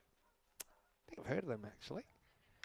Good cut shot here into the gap. That'll take some chasing. In fact, this one, I think the ball is winning the race. Cuatro carreras. Heath with a nice shot. That'll be a lot of a bit of confidence there from Heath. Yeah. He just takes his top of the bounce and takes it for 4. A little bit of pressure off. Nice to get that first boundary under the belt. Well, yeah, Vin. Started off in high school and just sort of went on from there, really. You're a good player, that's for sure. So last time I saw you in your tour match, we opened the batting. I think you made 100. Today you made 50 before we could blink. And retired yourself out, which was controversial because I think you may have got another one today. Goes to the body here. That's a great shot. A bit of Douglas Jardine about this tactic, but that might have gone all the way. It has. Maximo! Really, Well, really Heath good has shot. come out. Well, is that Heath or is that Joss Butler? Because I tell you what, it's raining boundaries here at the start of match 9. Yeah, a little bit cramped for room there, wasn't he, Vin? But he managed to, use his wrists well and get over the line. It's good. Into the over, doubles the score. So Seville, it is 12 without loss off the first over. So yeah, just the start they need. I mean, in this form of the game, it's a bit counterintuitive, but often you're taught traditionally to be kind of careful when you bat, but you don't really have too much time to be careful in this form of the game. And you know that obviously from maybe the Spanish Championship weekend finals in the T10 last year. Absolutely, Vin. It's a real shift in mindset going from, personally, I've always played time cricket, longer form of cricket. So if you're going from playing 50 over cricket, 45 over cricket, even 20-20 cricket, it's a huge shift in mindset going to T10. But no doubt. Questions for Lee Rimmer in the chat. Costa del Sol and Calpe Giants player here on ECN. Here is Mohamed Usman in over number 2. Oof. And he tries to knock his head off. And that's a really good take. And, we are big fans of wearing the helmet. I don't know how old Colin Howe is, but his life flashed across his eyes, I think, in the 0.7 of a second that took to go from the bowler's hand past his nose. You know that Vin as a keeper there. There's nothing worse than taking that ball. At like least it nothing didn't bounce worse. just in front of him. So that'll be one warning, an initial warning from Usman. We're lucky it didn't hit him. He might have been on a third-degree manslaughter charge, but will be a free hit coming up for Sevilla. Let's see if Colin can put this one away. It's Usman. Comes in to bowl the free hit. Slow ball hit. But they'll just get one here. He's bowled that well. Yes. It's clever to take pace off, I think. Absolutely. Especially after almost decapitating him. Probably looking for a pace on delivery again. But, questions for Lee Rimmer. And Icky has a question in the chat saying, Lee, are you eligible and available to play for Spain? Well, how long have you lived here? Because there's a 3-year residency requirement, right? Yeah, I've only been here since July last year, so still another... 1 down, 2 to go. You're a young man, though, right? Yeah, I just have to keep myself fit, Vin. Keep swing myself fit and we'll get there. Yeah, he opened the batting today. Some pretty good off-spin as well. We've seen you bowling. I mean, obviously we saw you play in the championship weekend last year for Costa del Sol, but that was only 2 days, right? Yeah, it was. So you had a bit of an extended run in the night series. What was that kind of experience like for Calpe Giants? Yeah, great experience. Really, really good experience. Fantastic to be part of the inaugural competition down in Jib as well. Really exciting time to be playing in. Good ground down at Europa Point as well. Beautiful. Really nice. There you go. Gets a bit of bat on this. Heath, he's been the difference maker, if you ask me, here in the first couple of overs. Now, what I will say as well about Sevilla, one thing I'm always looking for is improvement. So, even teams that, they've quite an experience. They haven't been playing together very long. They haven't been kind of playing this organised version of the game. I'd be looking for them to try and beat their high score, which is 65, as a start. And if they can do that, put 70 plus, it might be defendable, Absolutely. It's been a low-scoring series. Picks this up. Wow. Probably needed to throw at the bowler's end there. But they get through for a single. Yeah, so... Keeping it ticking as well, Vin. We're not getting too many dot balls at I the like the moment, intent. so I mean, really good intent. You're already seeing them kind of improving with their intent. I mean, my advice to them last night was whoever's hitting it well, put them at the top of the order and kind of go best to worst. Yep. Like, don't muck around with it too much. Don't overthink it. We just hope that some of those guys click. Heath's been good so far. He's got a couple here in the second, but this one goes straight through him. And that will be a dot ball. Question from the robot, ECN European Cricket Network. And question is, Lee, what is your most memorable innings and why? This can be all time, right? All time. Wow, all time. It's going to have to be last year. Last year we were playing against a team called St. Helens at home, and it was the final game before moving to Spain. Yeah, okay. So it's kind of your swan song, right? This ball, which is going to be pulled away. It's a catching opportunity, and he doesn't. Well, he was razzle-bedazzled by the sun there, and he'll spend a lot of time just pointing at the sun. And a bit of luck for Heath, because that was catchable. But the giant ball of hydrogen gets in the way, blinds the fielder. Hopefully there's no permanent retina damage there, but it will be the end of the over. So that's exactly what you want. 20 for no loss. Great start for Seville. Okay, so it was your last game before you came to Spain. Final what game happened? before moving to Spain. You go in, you're thinking, a lot of pressure. Played for the club for 10 years. You want to go out with a bang, Vin, of course. Obviously. Bit of a sticky situation early doors. Went in 32 for 4. And ended up putting on a bit of a partnership with the South African that we had over last year, Dave. And ended up 100 not out. 100 not out. That's a good knock. So it was Difficult nice to go out with wicket, was it? a Bit of a difficult wicket? Or? Ooh, it was generally last year at home, but it was a beautiful day, and no, it was nice to get nice to end with Good, with 100. Always good to end on a high. Yeah. Saw the table there, so we know there won't be any movement on that table. And this is just basically kind of for pride, and Sevilla would mean a lot to them if they could get a win. They'll walk away feeling like winners if they can win here in their 6th and final game. Getafe, well, they just came off a win against Madrid United. They certainly don't want to lose this game going into the final a little bit later on tonight. But yeah, how's just feeling at these? I think there's a bit of pace on the ball here from Numinal Islam. Doesn't need to try and hit the ball too hard here. The third man's up in the circle. He can deflect it away if he's clever. He does exactly that, and it goes over the fielder. Over. Yeah, that's smart batting, really. The fielder comes around. Well, has he made it, Ben? I think he has. That is Ronaldo-like there. Brilliant fancy footwork on the footwork line, there. They'll get back for 2, but that's an outstanding piece of fielding. Good shot in the first place, Yeah, though, great I thought. shot. Great shot. I think there's no issues here. Again, the foot fielding, something that really annoys Corey. Yeah, it looks fine to me. Didn't see the rope move. I've got to say, we had a bit of a debate about should there be a penalty for foot fielding. I think the fact it's not a great way to field is the penalty. Sneaks down leg side off the pad, so no run there. But that's something that Corey likes, but I can't say I'm a huge fan of that one.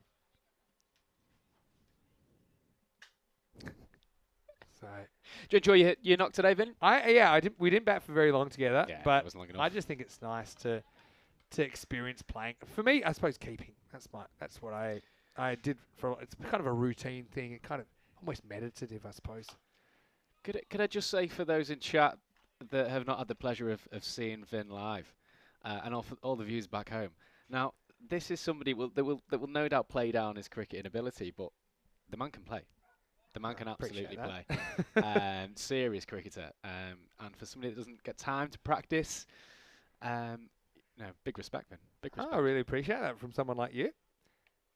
That's not the only. We didn't pre-plan that when you came on as a guest commentator, but I do appreciate it. Heath gets a single here. He's 17. I actually think the viewers, from what I'm told and what Corey told me during the second match today, match 7, the players are a bit slow getting on, so I think they might have seen a little bit of me. But we had a narrow win over the Woodcutters, who I thought were a great bunch of lads. Really good bunch of lads, yeah. It was only about probably 35 runs in it. Yeah, in it was the much end. in it at the end, yeah. It was much in it. But it was nice to get the gloves on again. Down leg side, the man with gloves for Getafe. Seville will just grab that down leg side. So Sevilla, this is a bright start for them. I do like it. Let's see if they can go on with it. Where's your money at, Vin? Are we getting a higher score for Sevilla in this innings? Well, they're in here, a do you great think, position or? to get more than 65 here, aren't they? You'd But hope I so. think it all You'd is hope so. dependent on the players in going on with it. I think it is difficult for new batters, I think, Yeah, at it's this tough. level. Just play the shot straight away. It's a good shot as well. Just So they're looks like batting a fairly round corner. intelligently here. And they'll get 1. So this will be the end of the power play. So 26 for no loss. Pretty good start for Sevilla. Like I said, a club that only really formally came together a few months ago. They're getting their opportunity in the ECN. More questions in the chat. And one from County Nolan. Lee Rimmer, will you be playing for Costa del Sol this time around? Because I do see you are listed on the ECN website. Because Costa del Sol, they will play in the 3rd week of this tournament here, the FanCode ECT10. I know it's a big squad. I think it's 28, 29, even 30 players in the squad.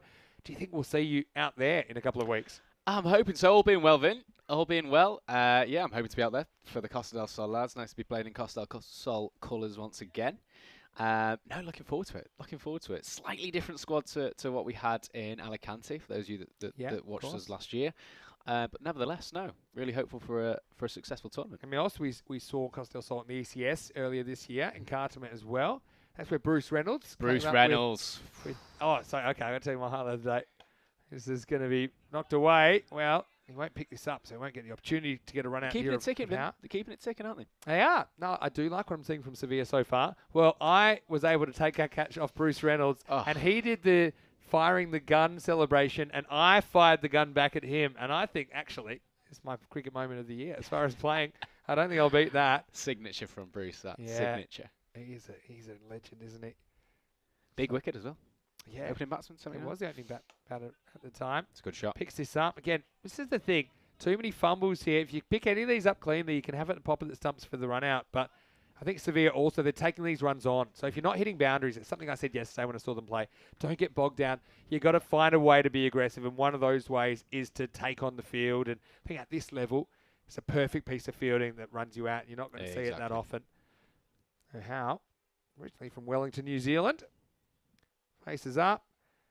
Again, can't quite catch up with this. Kind of cramps him. I think this will be a leg bite. So they move up to 29. More questions for Lee Rimmer. Got to say, Lee, you are a fantastic ambassador for the club as well. Stephen Gregory saying, "Hi Lee, who has the best bunt in club cricket?" Stephen Gregory. Now he's pretty well known in the Liverpool competition for this. He plays his bunt. It's like a bit of a check drive, and Don't see too much bunting in this form of the game Yeah, here, I though. see too much Here you bunting go. now. Same thing. Got to have a pop. They do. It's actually Good piece of knocked fielding. into his ankle bone, and that isn't a pleasant one for Usman. They do get a single. Again, I like it. I like they're busy here. And they're not missing too many balls either, okay? Yeah, they're not really smoking many, but I like this from Sevilla. It shows that they're learning, they're thinking, they're trying to work out, okay, how are we going to put a winning score on the board? We're probably not going to go 6, 6, 4, 6, anything like that, but we can kind of scrape together an 80. That's the pace they're on at the moment, on 82 pace. Right on cue. It's low percentage cricket, this, isn't it, Vin? They're not taking too many risks. So there's a bit of chat from Hugh Summerfield and also Iggy. Rumour has that you are a wicket keeper because I've read your quick info.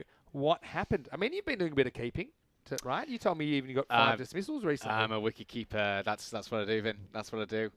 European cricket brought the bowler in out in me. So you do get the revs on those off spinners though.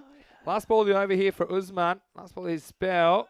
It's going nowhere. Well, they're taking on a run that's a bit silly, and now there's going to be a run out. Well, that hurts actually. I mean, they go on contact here, and unfortunately, it's going to be a run out. So things were going so well, and especially with Heath, 19 off 11. If this is a dot, he's on strike next over, so it's a slight lack of awareness. And I think Heath blinks twice at Howe, which was a secret signal that he didn't want the run. But unfortunately, he's going to have to go, and he goes off pretty quickly. But I've got to say, Heath, he's a guy, he's improved as the weekend has gone along as well. So it's the end of the 4th over. It's 30 for 1 after 4. Bit unlucky because he did hit a 6, did hit 2 4s. Unfortunately, he will be no more as Sevilla lose their first wicket at the end of the 4th over. Yeah, shame that, Vin. He was getting going there, was Heath. Looked pretty settled at the crease, but just thought that he just checked, didn't he? In his backing up for a second. To be honest, if Howe has his... If he could get this back, he wouldn't run because, again, it's a dot ball.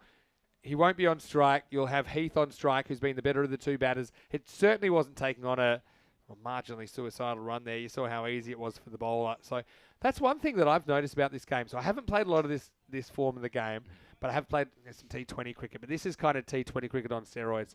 The thing is that it's a lot of it is decision-making and strategy. So that was basically a strategic error by Howe to take off for a run that they didn't really need and actually puts him on strike. He hasn't scored a boundary in 14 balls so far, and he's run out the guy who really was making the running. But, I mean, they'll learn from that. That's one thing I was saying to them as well. Absolutely.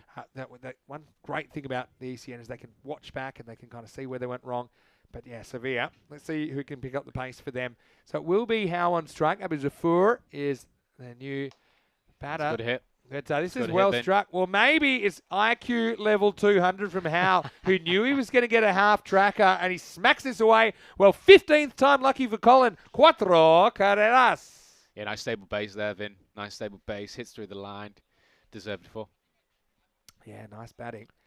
So, yeah, tell us about your keeping. You're part-time keeper, I suppose. Full-time keeper, Vin. Full-time keeper, part-time spinner is what I would say. Okay. But that's a cracking shot. Yeah, this is going. That's it's going. A cracking shot. And, yeah, Cuatro mas, back-to-back. How? Well, maybe he just had the inner belief that the next over he was going to smoke him, and he decided, look, I'm the captain. Heath is collateral damage. And he goes very, very quickly from 8 to 16 in just 2 balls. Or a little bit of guilt after burning the partner there, Vin. What do you think? And he's I think so. I think he knows he better not get out quickly because he's going to have to answer to Heath and he's going to have a few issues internally. But, yes, Seville, we talked about the 65, their best score. They're on 88 pace at the moment. So that's very nice. He didn't mention that. And he let me have the gloves and didn't really make a fuss about it. Yeah, Appreciate that. I know how much you love your keeping, Vince. So I do like my keeping. That's what I miss. I mean, batting is one thing. I wasn't really a specialist batter at the level I played, but it was nice to have a few today. And it was nice to put in a 100 partnership. again, Yeah. second time in 2 games. Second time in 2 games. Second time in 2 games. But how funny was it? I mean, the game, we were 101 without loss after in the 6th over. And then, we made 243. Their batters, Woodcutters, came out, and I thought we didn't have enough on the board. They came out really hot. Yeah, and I thought, really, maybe I should have batted more than 6 overs. Yeah, it's first ball, wasn't it? Spirit of the game Set as the well, tone. right? Because Yeah, you've got a it is. touring team here. You know, if there is a bit of a, you don't really want a one-sided contest when they come out just to play a couple of games. It's a really exciting thing, though. It's one thing we never really had in Australia because geographically it's a long way to anywhere else. Of I think course. that is really cool. Did you do any touring sort of between states in Australia? Does that happen? Or? Not often. I'll come back to the present right now. It'll just be a single. Got away with that. Probably the only thing is I think I'm from Perth. When I was in high school, I had a trip to Adelaide, which I loved. It was a great experience. Went and played at played a few of the schools there with our school first 11 at the time. And actually, that's where I started keeping, because our keeper couldn't make the trip. Okay. So I remember I was able to. One of our guys who was not really a bowler, but it was the last game, and he took a hat trick. Yeah, the first and last was stumped. And so I thought, this is pretty cool. And you've been a natural ever since? Yeah, I thought I'd stick with it. Swing miss from Zafur, end of the over, and it's the halfway point of the first inning. Sevilla, they are 41 for 1 after 5. You can see there, he's just trying to go leg side to that. Probably needed to play it with a slightly straighter bat.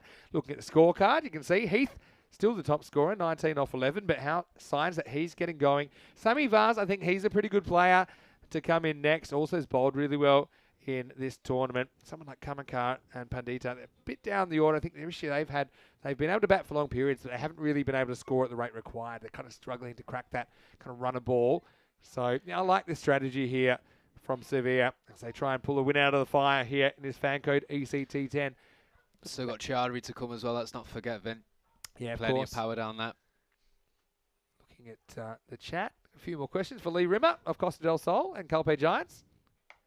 Shot. Yeah, really good well shot. timed. Long chase. Should get there. And, using the hands. I think that's smart from Sheikh Mia. So question for Lee Rimmer. Who is the funniest club member at Costa del Sol? Ooh, the funny. I mean, this could be controversial, Vin. Okay. Could be controversial. Funniest in terms of cracking jokes, Vinny, or who we laugh can with, do who we funny- laugh at? You can do funny ha-ha and funny weird if you want. You can give me a separate answer. Good ball by Okay. Ahmed here. Funniest member. Anyone ring a bell? The guy that makes me smile. Go on. Egan Dantis. Has to Egan. be. Yeah, has to be. Egan Dantis. Egan's a lovely guy. Makes me smile without fail every time I'm here. So, no, keep that up, Egan. Keep that up, mate. Good on you, Egan. Big supporter of European cricket as well. Huge supporter. Egan Dantis. Does a lot for the club as well. I think this is just missing. It's full. Hits him on the leg stump. I think it's just sneaking down. Throws it in. Wow. Bit of a hand ringer there for Kazar Ahmed. But what do you think of that call? Just sneaking down the leg side? Yeah, I reckon so. Yeah, I've got to say that ECN's been a bit of a game changer for cricket in Europe. Of course, I know you've just been living here just over a year. Wait for this ball. Dragged leg side. Bit of a chase.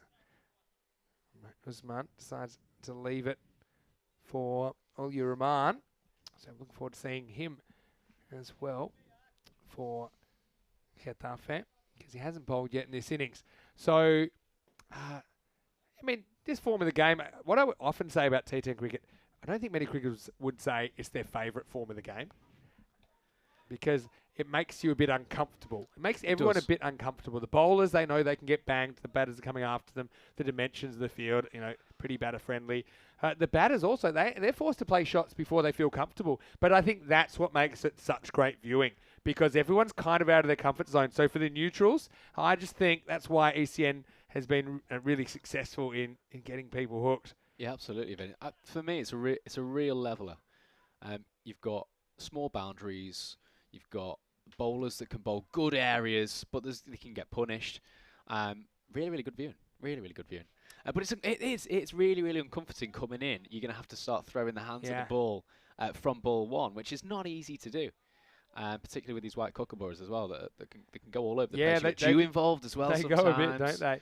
No wickets to the bowlers yet as we get to the end of the 6th over. It's 46 for 1. But one thing I really think is good from Getafe, only 1 no ball and 1 wide in the first 6 overs. And we have seen bowlers having issues with control in this series. And we sometimes see 12, 15 wides. I just think in low-scoring games, the gifts, right? I think you've got a higher margin for error at this form of the game versus what we see in the international game like we've seen in the ECC during the week. Here's Kashik Bal, the captain. Big swing and a miss. Yeah, so what we saw during the week in the ECC, if you missed your length at all, you're going for 6. Yep. So you're trying to go block hole a lot of the time. If it turned into something even half a metre shorter, guys were good enough to hit and bang you on the up. If you get 2 full, like knee high full toss, chin high full toss, you're also going for 6. But I think, so the reason then we see some wides in ECC is bowlers get more aggressive at trying to get that tram line. Absolutely. Whereas here, I think you just need to bowl straight if you can. And this is fine. This is in the air. It'll just be a one-hopper down to Jamed Ahmed. The juggler took 2 juggling catches in the first innings of their fielding yesterday. Yeah, but I mean, it makes it really fascinating. The word you said there was leveller. I mean, there are some teams, I think, in European cricket when they take on kind of higher-ranked teams that, the duration of the game, as we see, a catch. Well, how has he held that? Cracking hands. That is an unbelievable catch. In fact, I'm not so sure he realised how he caught that. Well, as soon as Corey leaves the commentary box, and well, he's got to be strong as well, doesn't he? And that's Nazir Mirza, who has had the gloves most of the time. Well, this one gets stuck in the webbing, not of the gloves, but of the hands. Didn't need the gloves there, Vin. Didn't need the gloves at all. It's a cracking take. Did it start to come out? I don't know. It's safe as ours is for me. It just gets stuck in, it just in his fingers. Just so, stuck in. Fortunately, Abu Zafar catch. Yeah, can't move the needle, so 47 for 2 in the 7th over. Yeah, so some teams, I think, like take Cluj, who were the Romanian team in the ECL when we first kind of did this form of the game. They're a team, they'll probably make 80 in a 10-over match or a 20-over match or a 50-over match or a unlimited overs match. But the thing is that when the opposition chase it, they only get 10 overs. Yep. So if you had a T20 and a team makes 80, you're probably going to see a fair bit of conservative batting because people don't want to do anything too crazy. So that's why we have seen occasionally there's some totals defended that are in the 60s or 70s. I still think they're doing okay here. They're on 74 pace. New batter coming to the crease is Sami Vaz. He looks like a good cricketer to me. We've seen him opening the bowling for Seville. Get some of these guys. They've come together to train and play cricket in a place where there's no cricket fields in Seville. So I just think it's great that they're enthusiastic and they're out there here on the ECN. Here's Iqbal. Okay, that's good location. I think that's what these guys are learning as well. It's not how fast you bowl it. Even in our game that we saw a bit earlier, it's not how fast you bowl it. I think it's where you put it. And I think Kashik Bal is a good example of someone that's concentrating on accuracy. Absolutely. There he is again. Oh. Proactive. Well, this is a funny one because he does kind of move outside the off stump. So however far you move before the ball's bowled, that's how far you move the wide line. It's a weird one because it was really wide as well. What do you think of that? Yeah, I would have been calling that one, I think, Vin. This is why it's such a grey area moving that line. We'll get some bat on this one. And it'll take us to the end of the 7th over. So Sevilla, they are 48 for 2 after 7. Keep your questions coming in for Lee Rimmer of Costa del Sol Cricket Club and also Calpe Giants, my special guest commentator for this innings. As we look ahead at what's coming your way on the ECN in the rest of 2022. We'll be here for 5 weeks. I am loving the action. In fact, 33 consecutive days of cricket here over 5 weeks. But at the end of the ECC and the FanCode European Cricket T10 that you're watching right now, we will go to Croatia for a week. I'm taking that one off. Corey and Rico will take you through that one. I will be back for the Malta series. That's a 2-week series. And then Barcelona in Spain from the 7th of November. That will be our final series of the year. The season now, Lee, actually you played the first game that I did this year. It was the 30th of January. We will finish on the 11th of December. So it's a 45-week season and then only 7 weeks off before we start again. It's an incredible amount of cricket. No rest for the wicked, man. You know, I love what I do. So here we go with over number 8. It's Shaq Mia. He's going to bowl it. Iggy saying, hats off to Seville, new team, great bunch of lads that play cricket in the right spirit. Watch this space. I do think they've got the potential to improve. Nice shot this time. Picks out the fielder, though. Has to hustle. They'll get a run. Yeah, great exposure for the club. Tournaments like this, Vinny. You don't know who's going to be seeing this. There might be people that are living in Seville, living in the area that would see this, see the publicity that the club gets, and they may not know that. So you know, I was talking when I was on with Corey in the previous innings about one of our players today that I absolutely loved seeing him in the team. Short and wide, called wide. 50 comes up for Sevilla, and that was Jose. I mean, Jose was playing. He actually said that he started watching cricket on the European Cricket Network, and that's what got him interested. And he's out there. Okay, didn't do so well with the bat, but he says he really likes bowling, and he bowled a really good over. Very few extras, maybe just the one wide. And he seemed to naturally. He was getting it through, wasn't he? He does. He's strong guy. Really strong guy. Full down the leg side, another wide. Yeah, and he also fielded very well. But I just loved that. I mean, I took a bit of a moment to try and just give him a few practical pointers. I think with native European players as well, I mean, it's tough because I think they need to be coached a little bit differently. I think you're not trying to build a technique which can take years. You're just trying to give them some practical advice about how they might be able to be successful. Just 1 or 2 shots, and then maybe keeping out balls like this, which isn't kept out. But they're going to take a run despite the keeper being right next to the stumps, but he'll miss the stump. No, has he hit them, has he? Well, I think he might be gone here. Yeah, so I've got a feeling that Vaz is going to be another victim of Colin Howes running between the wickets here. It's a cracking piece of cricket from the wicket. Has he gone behind the back here? He gives him a little back flick, Vin. Yeah, well, you know, I'd be a fan of this, but I mean, he's only got to move it. He's only got to move it. Yeah, he's gone. He doesn't ground his back. He's only got to go about 30 centimetres. That's the issue here.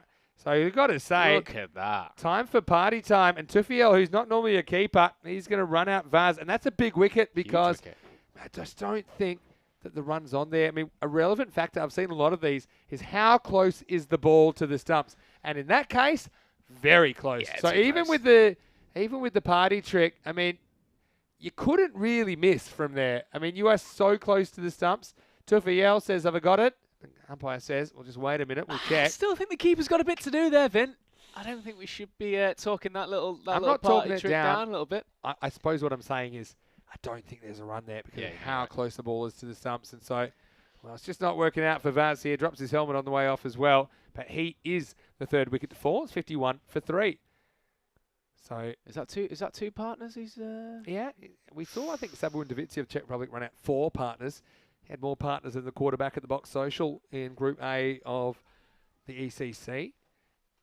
I know that a lot of people throwing in a few questions, and I like this question from New Paradigm, who's saying, Lee, what's the best sledge you've ever heard? Brackets, and is broadcast friendly, if possible. Ooh, it's not. See, it's a cracking question. What I would say is it's not the broadcast friendly ones that you remember, Vinny. Oh yeah, it's true.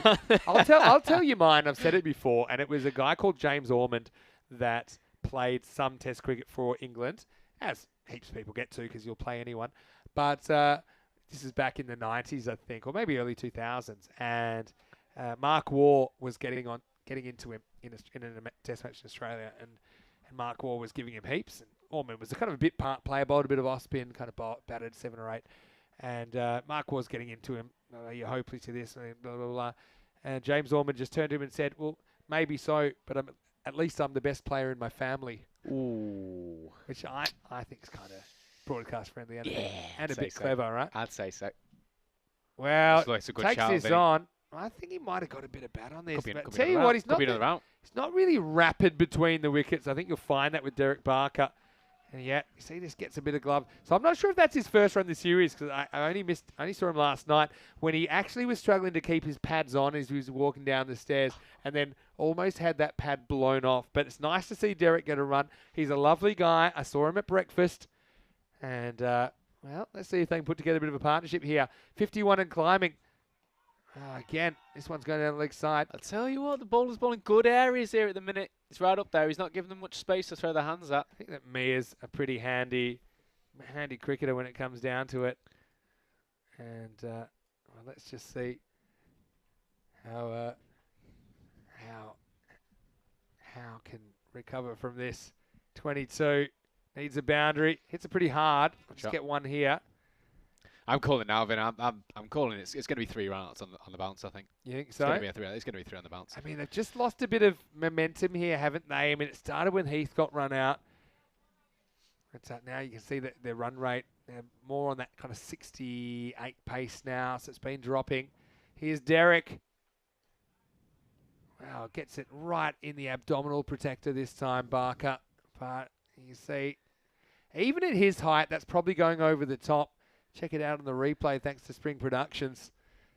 Nearly got a cheeky step on the stump. Really got him. Nearly got a little hit wicket there, Vin. It really got him on the middle stump extension there, didn't it? But anyway, it's the end of the 8th over. It's 53 for 3. Very important piece of equipment. Hello to Vinny Fangirl in the chat saying, hello, Vinny, good keeping today. Man of many talents. Well, I'm just happy that, I mean, I do talk about keeping a lot. So it's nice that you said that I can actually do it a little bit. It's very natural. Up to the quicks It's with very the new natural pill. to me. Yeah, a bit more natural than batting, but yeah, it was just fun to get out there and have a really nice day. All right, it all happens in the 9th, and it starts right now. Here we go, Vin. Well, he has to find it first. He sets himself and he catches it. Bit of an ice cream cone, really, but Iqbal takes the catch, and one captain catches another as Howe. His vigil is over for 23 off 27. 2 boundaries in there. He leaves his team with 11 balls remaining, 53 for 4. Oh, nearly had a finger breaker there, Vin.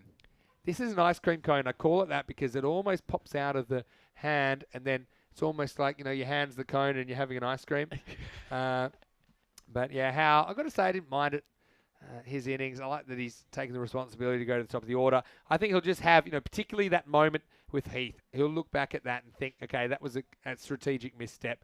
But still, he's got his team to, I suppose, seasonally adjusted a reasonable position. Brings Chowdy to the crease, though. Yeah. This could be the change of pace of the innings now, Vin. I think play a lot of cricket with Anik.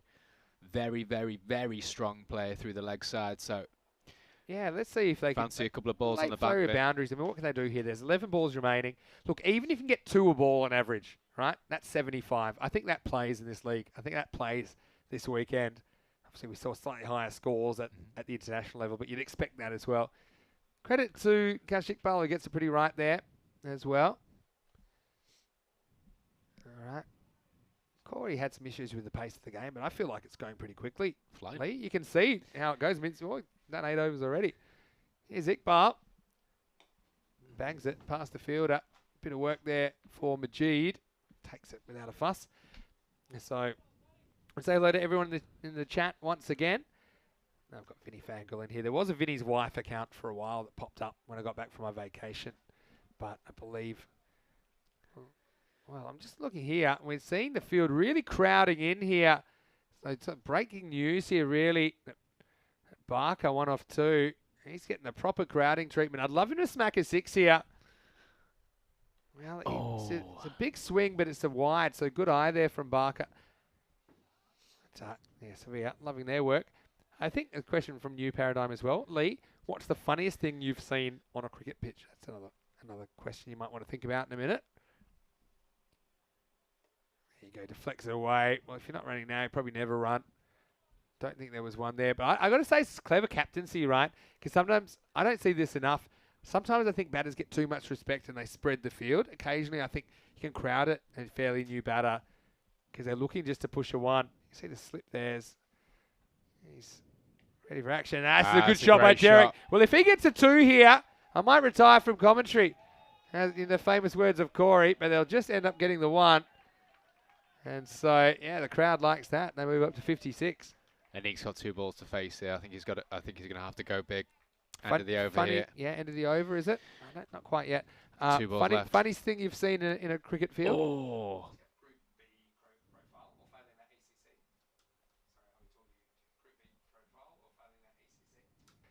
You can have a think about it, though, Lee. I don't mind. Swing and a miss this time. Chowdhury gets fresh air. Last ball of the over coming up. So, anything funny? I mean, one of mine was, everyone was talking tough. It was the first grade game in Australia, which is a pretty good level of cricket. Bee Swarm came across the ground. Bee Swarm? Yeah, everyone wasn't so tough anymore. Everyone hit the deck. I was batting at the time. Sweden and Hungary and Denmark pretty closely bunched. Hungary are the lowest ranked, but they do have there's Zemus Deploy, who's a very good cricketer, who's come into the setup, and he hasn't played before for them. They've also got Leos Deploy, who plays for Derbyshire, but I don't think he'll be available. He's in the squad. So I've got Hungary, Sweden, and Denmark pretty close. Denmark are kind of wild cards. They've never played T10 before. This will be out, and unfortunately, it's going to be the end of Chowdhury. 10th over starts. A little bit too hard there, didn't he? Took us off the ball, I think, Vin. Yeah, you can see they're clear outside edge. Healthy, Nick. Healthy, Nick. 2 more of a regulation take. So, look, I've got Netherlands first. I'm going to go on a limb. A lot of buzz about Hungary as well. Okay. They definitely play above their ranking in this form of the game. They've played a lot of it. But I'm going to go on a limb, and I'm going to go Sweden second. I'm going to go... I think I'm going to go Hungary third. Denmark fourth doesn't seem right, though. I mean, Denmark have been very good in T20 International, but I'm probably just giving that... I've got them pretty much even, Hungary and Denmark. I think... How the squads look this year, then, compared to last year's competition? We have much change. Yeah, I mean, a little bit. We've had some turnover, obviously. So, yeah, you see Luxembourg for me, probably that's a Group C actually. Group C, that is. Yeah, I mean Luxembourg for me a little bit behind the others in that one. But France and Malta and Scotland, they are the 3 new teams in that group. But for me, Finland, again, they just struggled a little bit with the format last year. They had some good players. I think Amjad, the wild thing. They had Gallagher rolling out some leg spin for them. Their captain, Nathan Collins, didn't really fire. I think Finland, they've got it all to do. So essentially, I've got Netherlands 11 top. I've got Finland 11 probably the lowest ranked team for me. And I've got the other 3, not much between them. Okay. That's how I'd read that group. It's certainly interesting every week to have 5 new countries playing, though. Absolutely. It's really exciting. Absolutely. Really exciting tournament, that European Cricket Championship. Starts again tomorrow, of course. Right now, Mimran Islam. It's well worked. Yeah, it's well worked. Bowled pretty well. This is Kai Manson. Really dragged it back well here, haven't they, Getafe?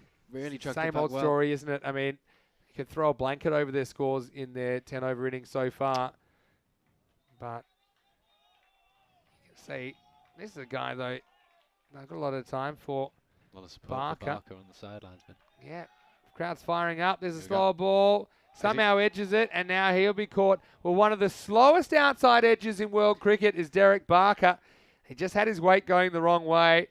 And Tuffield is just cleaning up the fantasy points here. This is a keeper's gift here. I mean, he could have caught it with his eyes closed, really. Maybe he did have his eyes closed behind those shades.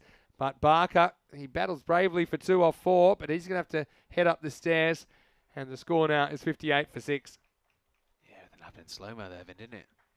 Thought it was the Matrix all over again. Keanu kind of had what my instinct was, which was to have Netherlands 11 first, then Hungary, Denmark, Sweden, Finland. But I think you might be underestimating Denmark and Sweden a bit with that.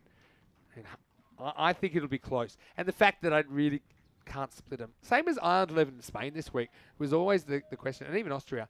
Ireland 11, really good cricketers, good young cricketers, well coached, good technically. They even picked players that had the skills required to be good at this game. Good death bowlers, clever spinners that had good variations. Batters that could absolutely bang it, and I'm not kidding. So here I was thinking, okay, it's a bunch of kids. How are they going to go against these kind of, almost like these guys playing street ball that are just fearless. Ireland were incredible. I mean, it's just that final where they couldn't quite put it together, and an earlier game against Spain as well. But, I mean, it had to be an upset in the volley. You have to call it that. So same sort of thing with Denmark, I suppose, in that group. What's the domestic cricket like in Sweden? That's just huge. Wow, this is a catch opportunity, and it's taken. Well, how about this? We got a hat-trick chance here. And, well, things are falling off the cliff now. It's Kamaka who comes out in the number 8 position and goes for a golden. I thought he got hold of it. One thing we haven't had so far, unless I missed one earlier on, tell me if I did, we haven't had a hat-trick in this series yet. We had 4 during the week in ECC Group A. And if you're ever going to get a hat-trick, when there's 2 balls to go in the innings, you know they're going to swing for it. Now's the time, Vin. I think. Where are you bowling it? Where are you bowling it? At the stumps. Got to be. Anything that is hitting the stumps, you're probably 50-50 or better. Keanu asking, do I know if Elias Deploy is in the team. I have a feeling he's in the squad. I don't think he'll be available, Keanu. But I think it depends on, there might be a first-class match in. Yeah, the first class in one's England. late this year. And so really late. if it finishes early, I think they listed him in case that game finishes early. Right, they might be okay. able to get him towards the end of the week. Yep. Elias and Zemus Deploy, who qualify for Hungary on their Hungarian passports. Maybe a huge add to the squad, no? Huge add. All right, well, here we go. Alex Harrison. Well, here's the thing with Alex Harrison. 24 hours ago, he pioneered something I'd never seen in cricket, and it was disposable pads. It's pads that would spring off and allow him to run faster. And he's just adjusting them now. I don't know if he'll go that way again. Well, if this is a hat-trick, it will be hat-trick number, I'm going to say 30 of the season. 29 or 30. When we get to the second page, we ought to see it will be hat-trick number 30. We're looking to complete that page. Okay, look at those 4 hat-tricks this week. We actually had 2 in the same day for the first time this year. So here we go. Numinal Islam. Let's see if he's going to perform under the pressure. Hat-trick opportunity. Oh, it was on the stumps. It was a good shot by Harrison, who gets a single. Well, credit to Alex there. That was a searching delivery, and he kept it out. I think we've got pads. I think we've got pad issues again. Well, I think we've got pad issues again. Well, Alex, he's going to have to get his running shoes on. And this is the thing I noticed with him yesterday. He actually runs quite fast with his pads off already. Yeah, he's hit the straps early. Yeah, and one strap's blown out already. He doesn't know. I think we are very close to another pad ejection here in match number 9. Now, I know you've got to be somewhere. Any chance we get you for a bit of the second innings? Or? I'll stick around for 15th, I think. Yeah, I like that. All right, last over. Last ball, strap yourselves in. Get it. Get your running shoes on, Alex. How's that pad holding up? You got to throw it. Oh, they don't. It'll just be a single. They get to an even 60 in their 10 overs. And, yeah, I've got to say, keep the questions coming. Lee said he'll stick around for a bit of the second innings. In the end, I mean, it was a bright start, wasn't it? We'll see it in the highlights pretty shortly. But let's have a look. And it was big match here, match 9. Last chance for Seville to make their mark on the tournament. They'll have to make an equal record defence if they're to defend 60. We did see 60 defended earlier in the season, the Czech Republic, though. That was one that was finger breaker, a little bit too high. It was almost a nose breaker, really, for the batter. Then this one, well, let's just say didn't have his eclipse glasses for that one. That one went to the boundary. On the birthday list, I think. Look, and then ultimately, you know, you've got to give credit to Getafe as well. And they're coming off a win from Madrid United. But this was a big moment in the match, Lee. Huge moment. Huge moment. See, it was just went through his follow-through. And where you couldn't have it any easier than that, even cheated a couple of steps. This one went to the boundary, but you've got to say, I really like the bowling of Cash Iqbal, but assisted with some good catching as well. Great catching, really, really good hands there. That was the one we thought was going to pop out there, Vin, but stuck in. Keeper on fire. Big fan of that, Vin. Party Huge time, fan really. of that. Yeah, I mean, maybe I talked it down, but I've got to say it was good awareness for Tufiel. Finesse on those fingers. Good to try the option. Then this one went high. Bit of ice cream conage here, but it did stick in. It's going to be Crocodile Dundee there with those. Iqbal was pretty solid, wasn't he, with his spell. And then last overtime. Anique, big wicket. Yeah, well, thought maybe he could get him a few more. Derek, well, that's one really. If it had hit a fly, it probably wouldn't have killed it on the way to the keeper. And then we had 2 in 2 balls, so we did have the hat-trick opportunity late on. Harrison was the man that had to face it. He negotiated it. And then the last ball, they were able to get 1 as well. So Sevilla, 60 for 7 off their 10 overs. And so when we come back, we'll have 61 the target for Getafe, trying to make it a winning streak going into the final. See, the openers got 42 of those 60 runs in the end. And then, well, 5 of a kind. Well, I know in Las Vegas that pays out big with 5 deuces, but not really paying off in the middle order for Sevilla, who kind of lost their way. Look, credit also to Getafe. They just bowled 4 wides and no ball in that innings. And that's the reason I think that they're able to keep it under control. Numinal Islam got it late, 3 for 9, stole the figures from Cash Iqbal, who took 2 for 6. Everyone else went wicketless, but particularly those bowlers in the second half of the innings, I think they bowled well. They bowled pretty accurately, and they were able to bring that run rate back. Supported by the catching as well, then. I mean, you're going to win matches if you don't take your catches, and now Getafe fielding the unit really supported the bowlers. Yeah, and once again, you kind of see the lack of depth at this level because they were kind of cruising there. They were kind of 47 for 1.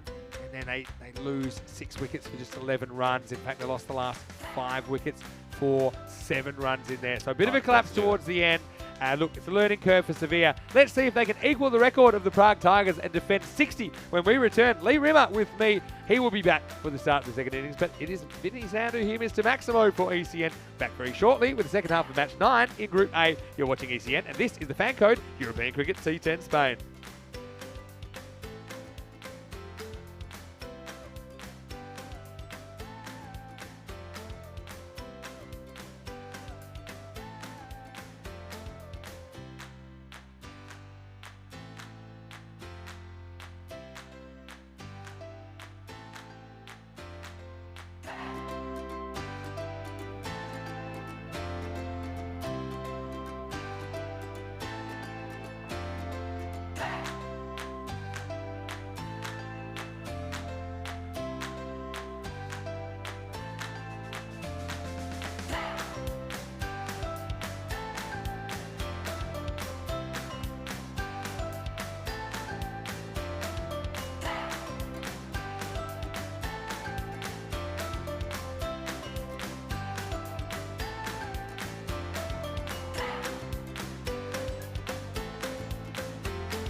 Hello, welcome back to the Costa del Sol Sunday night. Well, the siesta's gone. I think we're about to heat up because finals night here in championship in the weekend one, I should say. Only one team out of the three will return for championship weekend in 3 weeks' time. And right now, we're seeing Seville in their final innings, swan song if you like, in this series because we know they won't make the championship weekend. They haven't been able to secure a win as yet. They'll be hoping to maybe come up with something pretty remarkable. But having said that, we'll say that it has been the lower scoring series. I suppose that's something that we should bear in mind when we think about context of this chase. Vinny Sander here, Mr. Maximo of the European Cricket Network. I know that a lot of people out there are pretty excited for ECC tomorrow. There's plenty to do tonight as well before we finish. So it will be Khadafe who are heading out there, and joining me in the commentary box once again for a little bit longer, maybe 3 or 4 overs, is Costa del Sol opening batter and so Culper Giants player Lee Rimmer. But I'm just looking here, Lee, these are the lowest totals we've ever seen successfully defended. Okay. So if somehow Sevilla were able to get their first win by defending 60, they would join Prague Tigers. So it just shows you never know really what can happen in this form of the game. It's true, Vin. It's true, Vin, but it's a big task ahead. Montcarter Royal, the only Spanish one I can see on that list, and that was when they defended 65 against Hira Sabadell. They only made 61 in the night series in Barcelona last year. But here's a guy, I honestly think he seems like a pretty good bowler out of luck, Kai Manson, who's going to open the bowling here. So you've probably got Manson open, you've probably got Sammy Vance to open the bowling as well. Let's see if they can manage. Well, the robot in the chat saying siesta over, heat up time. Got some questions coming in the chat. Here we go. 61 to win for Getafe. Starts with the ball, sneaks inside. No, it doesn't. It's caught a wide. Early intentions there, Vin. I don't think we're going to see much. Oof. Yeah, I think it probably goes Deviation over the line. So the ruling, and this is what people understand if they watch a lot, the whole ball must be inside that blue line at the point it passes the crease. If there's even a little bit on the line, a bit like tennis, then it will be called a wide. Batter's game, hey? Sneaks down leg side, another wide. What do you think the chat's been at half-time, Vin? It's a bit of chat. Question from Iggy in the chat. How good did it feel hitting Cami into the duck pond at Alicante in Sporting Alphas in the Spanish finals last year? Nothing sweeter than that. I think he didn't get hit for many sixes that weekend, so it was nice to get one off. Does he say much, or does he just look at you? He just stares. He stares. He just He's stares. got a proper stare, the hitman, doesn't he? No, felt sweet, that one. Chance, or is it? Oh, it's going to fall. No man's land. Back flicks on here. Oh, smart cricket. I like Manson. I think he's good. He just had no luck this weekend, at least when I've been watching him. That will be the first run off the bat, 3 for no loss. I mean, Paco Care, I mean, they're the champions of Europe now. I mean, obviously you really pushed them. In fact, you beat them in that Spanish championship weekend. We beat them in our first game. We beat them in the first game. We ended up, chasing down. It was roughly 90, I think it was, that first morning. Like I said, it's a proper body block here from Harrison, who's just determined. He's not going to let it pass him. He doesn't care what he's stopping it with, Harrison. So you can see he's got the gloves, but when it comes down to it, he's really just putting his body on the line for the team. Got a lot of time for that, Vin. Great guy as well, Alex. Spanish is flawless as well, from what I heard. He was conversing at a rate that I couldn't keep up with earlier in the fan zone. How was your Spanish, Vin? How's your Spanish going? Poco hablando. Senor. Ramon, I am. Look, I don't get much time to practice outside of work hours, but one thing I told you, I know you got a Spanish lesson tonight, right? I do indeed. I'm working on it. I enjoyed calling out a few things to Jose today when we were in the field. Another good block here by Harrison, but it will be a third wide in the over. But I think with languages, the thing is that I suppose I'm just trying to concentrate on what I do know, not what I don't. Otherwise, it gets a bit disheartening because it seems like a lot to learn. I know Rico was impressed when I ordered at the empanada shop the other night. He had a kind of proud dad look on him, on his face. Harrison with a cheeky stumping attempt here. Yeah, good hands there. It wasn't easy to say that one. Yeah, using the hands that time as well. So Smart keeping from Alex Harrison. Look at this, just leave him a bit, I think. Pretty good nut from Manson. You see what I feel like? It's better lucky he hasn't taken a few more wickets in this series. Yeah, there's not going to be many batsmen that get bat on that. Yeah. He's getting that sort of deviation off the pitch, which is not easy on these AstroTurf wickets, man. Yeah, that's true. There's just a bit in this, especially with that new ball. Short this time. Poke goes out to Chowdhury. No, he's going to kick it, but where is he going to kick it? He's going to kick it to himself. So there'll be a couple of runs. Keep the questions coming for Lee. We've got him for a little bit. Shrug asking, Men in Blue are Spanish too, aren't they? They are. Maybe we'll see them in Barcelona. I know there's 16 teams that are going to take part in that 5-week series a little bit later in the year. Corey will do half with me. Rico will close that series with me. Where's that being played at, Ben? It'll be at the ground is Montjuic Stadium, Right, okay. at the old baseball stadium from the 92 Olympics. I hear it's all AstroTurf now as well. Wow, okay. Well, here's a chance. Where's he Someone's going, going to catch this, surely. Oh, another one into space. Well, Manson, well, he could jump into a barrel of dummies and come out sucking his thumb. He's been so unlucky. This is another one poked away, and he doesn't get the wicket. Yeah, sometimes you feel like it's one of those days for you as a bowler. Ball just ends up in any gap possible, but he's bowled a good over there. He's been quite unlucky. Wides aside. Yeah, really tough, but not a bad start at all. Into the first over, 7 without loss. Have you seen much deviation off the pitch at different times of the day at all, Vinny, this week? I don't really know about different times of the day, but I think with the new ball especially, these balls we use in ECN cricket it seems to really prominent. Absolutely. So you will see it a fair bit. New over starting. 62 games without a golden ball. Will this break the streak? Right in the black hole. Well, the thing is that Madrid United, who are, there's some discretionary foot fielding there.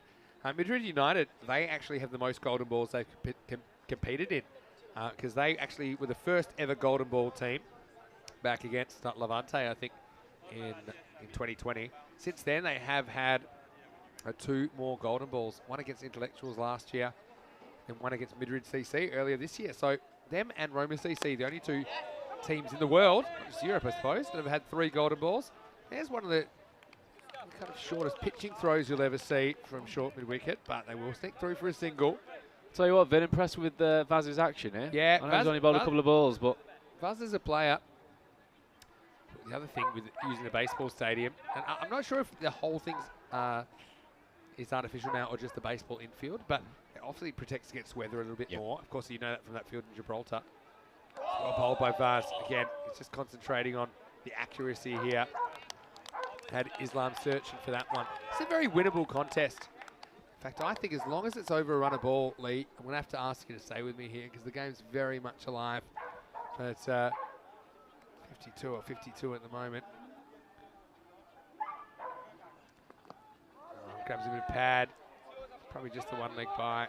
Yeah, so the other thing, obviously with lights at that field in Barcelona, if we do run into any weather issues, it probably just gives us a bit more opportunity to make up the games, because it's going to be a huge finish to the year. If I had to do a quick calculation about how many games we'll see, I think we'll actually see 124 matches over that 5-week series. So a big finish to the year, hey? huge finish. Huge finish. Here's Vaz.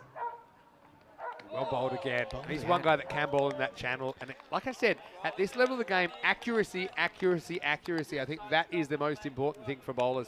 Absolutely, with the variation as well, Vin. That's twice now he's just rolled his fingers down the side of the ball. He's thrown in a little quicker one as well. So not easy as a batsman. You're trying to get set and you've got a bowler that's clearly accurate and that has that variation as well. Last ball, the over from Vaz. He won't bowl it yet. Question from Iggy in the chat. Lee, I know you've played cricket in Australia at a good level. How does that compare to cricket in the UK? Have you played in Australia, have you? Yeah, I had a season and a half in Australia, Right. in the eastern suburbs of Melbourne. Yeah, so into the second over. It is 10 without loss. So a pretty decent start this for Seville with the ball. Again, Vaz, that's the channel, isn't it? I think at this level. So you played in Melbourne, the eastern suburbs. And Eastern that's suburbs quite a of nice Melbourne. area as well. Beautiful area. Just Shout at out your club that you played for. Ferntree Gully Footballers. Cracking set of lads. And yeah, just at the foot of the Dandenong Mountains. Beautiful backdrop. Shane Warne actually started his career in that league. Is that Glenn right? Maxwell as well. He comes from that area. Plays down the road. No, fantastic. So Tough actually, cricket. they've just Tough purpose. cricket. Obviously, you know, some people know I played indoor cricket for Australia, and they just they built a purpose-built facility there in Casey, which is pretty close to Dandenong. Yeah. Which they hold the national championships at the last couple of years anyway. So yeah, I have been in that area fairly recently. Last played in 2019 when I was back there. Anyway, here we go with the next Chowdhury. over. Yeah, Chowdhury's going to bowl.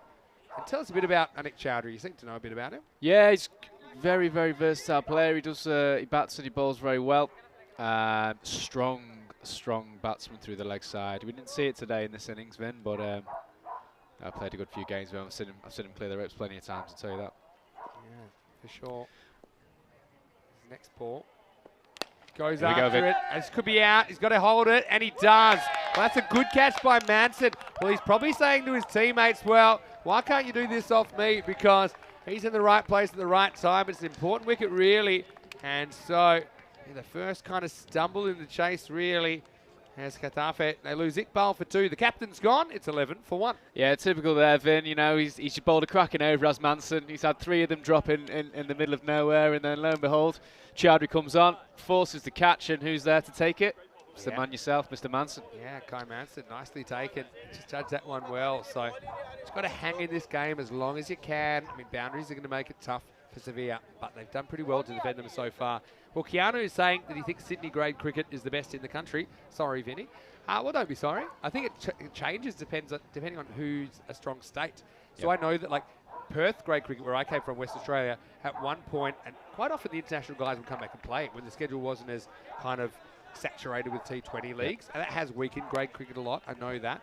But even when I was playing just over 10 years ago, we'd quite often have players like Justin Langer, Marcus North, these kind of guys playing regularly. I mean, my teammates include Jason Berendorf, that played for Australia in the World Cup 2019. Nathan Coulter-Nile, some of these guys. Marcus Stoinis plays for my club.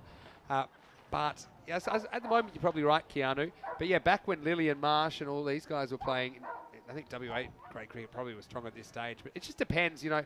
In Australia, there's 6 states that compete in the first class setup, and it's actually the most brutal kind of funnel for cricket, because there were 16 grade clubs in Perth where I played my cricket, but there's that feed into one first class team. So you can imagine how competitive it is. Absolutely, Vin.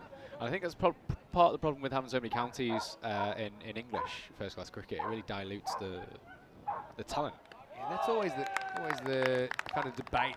I always found it interesting. I often wondered if I was in the English system, if maybe I could have gone a bit further, because in the Australian system, only 6 first class teams. But having said that, Australia, the population is probably a third of what is in the UK anyway, right? So maybe it's fair. Also, we play more because it doesn't rain all the time, so it's probably something to think about. So. No, but just going back to the question there about grade cricket. Yeah. Sydney grade cricket has seen a lot of first class players that go and play county cricket in England go over to Sydney to play grade cricket. Find it tough.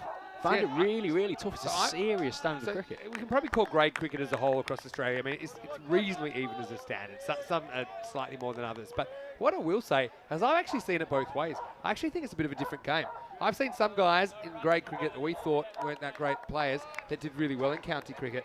And then you'd see some county cricketers come and they would struggle in grade cricket. And I think that's all to do with the conditions. No, I mean, I think the pitches, and even the balls you play with in England are different than what we play with in Australia. Absolutely. Oh, he's got hold of this, Vin. Got it, and he's got it pretty good. Wow. He just had to get back a little bit further. He was cheating it off the line there, wasn't he? Abu Zafour. He had to get back near the rope, and that's going to be 4. Maroof gets off the mark with a 4. This has to be an opportunity, though. I think even at this level, you might as well be back on the boundary, because there's not many 2s to you. So he's probably hunting a catch, but the catch went over his head. Big moment in the game. End of the power play, but it is game on here, 15 for 1. Yeah, so just trying to think of, I don't want to name anybody, but I think that this is what people probably don't realise, is that when you get to that level of cricket, the actual margins between players that are international and grade cricket isn't that high, but it is significant. I think what it is significant is that the international players can do things more consistently. Consistency. So you'll have grade bowlers that can bowl balls that can get test batters out, but it's what's in between. So if you go to the very top level, you're not getting many bad balls at all. So it's that the players that succeed at first class level, international level, they can do it more often, and they can do it under pressure, and they can kind of do it even when they're not in great form. Exactly. No, that's it. I think you hit the nail on the head there, Vin. Just as an example, in my experience, we get a lot of professionals that come over and play just in our league. We had Wasim Jaffa, Yeah, okay. 36 tests for India in their heyday. Came over and played in our league. Averaged just short of 100. I think it was 96, 97 average for the year. Yeah. And he consistently turned up week Yeah. after week. And that was the difference between someone that had played test cricket and a good professional cricketer. Yeah. Expert comments from Lee Rimmer, and this is Manson, almost over the fingertips, and will be a single. Got to say, Manson, I'm going to look up his stats here because I know we were playing this morning, of course, but surely he's got a wicket. I mean, he's been a pretty good performer. He's one of good areas here, Vin. Yeah. So I'm going to go to EuropeanCricket.com and look up the stats here in this European Cricket T10. No, he won't get one here because this is a little bit too short. It's going to go to the boundary. So, well, pretty bad delivery there from Mance. You got to say it was a half track. I'm pretty sure I saw the batter blink twice before he hits this. That's how slow it was. Yeah, it sat up nicely there, didn't it, Vin? Took a little double take there, the batsman, I think. Could have had a little cup of tea when he was deciding where to put that. And bang, 4 runs. Yeah, I think so. So, Manson earlier took 2 for 7. Oh, he did get some wickets when we were playing. It's Better good to areas, hear. Ben. In the air. Better This is gonna areas. yeah, it's going to go He's over. got away with it. He's got away with it. And we go back-to-back boundaries. Maroof is living dangerously, isn't he? But he moves into double figures. Katafe, again, tuning up for the final tonight. Yeah, he does wins there, Vin. He's gone hard at that one, and it's just managed to sneak over the infield and rewarded with the 4. Yeah, sure was. So, Manson with the comeback ball here. Just needs to pitch up a bit, I think, here. That's his issue. Does. Wow, it's overcompensation, really, for Maroof. And so it's going to be 3 boundaries in a row, and this is turning into a problematic over for Seville. Yeah, he's just got to get out now. I think he... yeah, Chowdhury just saying to him there just to slow down a little bit. Let's think about the field plans, where we're trying to bowl it. We've got a man sweeping out on the offside boundary. We've got a fine leg down on the boundary as well, but I don't know what his plan is here, Vin. Yeah, that's the thing. I mean, tries to go Yorker, which I think is smart, but yeah, just didn't really work because it was too full.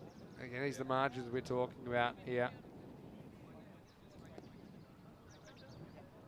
Still, let's see if we can sort it out. Still got 2 to spend here in the 4th. Soft up again. End of the bat. Toe ended that one. Yeah, we'll get 1. So QN there, Vin. I think Ronnie O'Sullivan would have been proud of that one. yeah, Bit of chalk on it. I'm a big snooker fan. Oh, yeah. Yeah, I like some strange sports. Snooker, man. I got into snooker because I found out it was one of the sports you can watch with the sound down. Okay. So when you Yeah. you can actually still get a fair. It's not the loudest sport, is Yep, it? Really? it's true. So that's what got me into it. Something therapeutic as well, quite cathartic. Oh, he's got hold of it, Vin. Yeah, it's going to be out of the ground. It's a 6-set. So he's got every part of that, Vin, into the banner. That is And Manson's struggling here now, I think. yeah, well, so he had about enough of it now, and you can see that once Bottom he hand got came 2 through full, nicely there. Bottom hand came through nicely. once he got 2 full, it was no good either. So I think it's really getting moving now, and that was the over that they couldn't really afford. Yeah, Seville it's taking the game away. goes magical, and we have hardly had any magical overs 20 plus in this innings. That does go for 20, and so after 4 overs, it's 35 for 1. You just They're worry the ones after that turn that. the game, aren't they? They're the ones that turn the game. You have one big over like that when you're defending a low total, and game suddenly seems like it's got away from you. This is what we've got coming up, and it will be tomorrow. We will have Group B. We've got Denmark and Sweden, Hungary and Finland, and then Sweden, Netherlands in match 3. Netherlands playing games 3 and 5. Bit of a northern field of Group B. Back to live action here, and this is in the air, and it's going to go down the ground for 1. And so this will just be 1.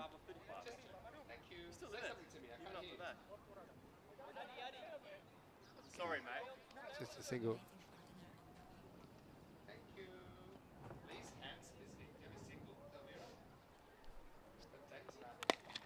in the air. This will just be one.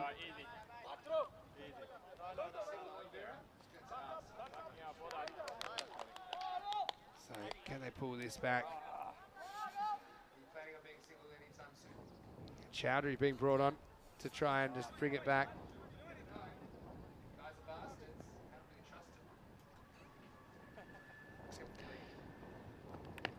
Here we go, Vin. It's up in the air. Calling the catch. Ah, he's taking it, Vin. He's taking it. Easy does it. Easy does it. It's Chowdhury again. I think he deserves that, Vin. He's bowled 2 solid overs there, and now worthy wicket for Anik. Yeah, I agree.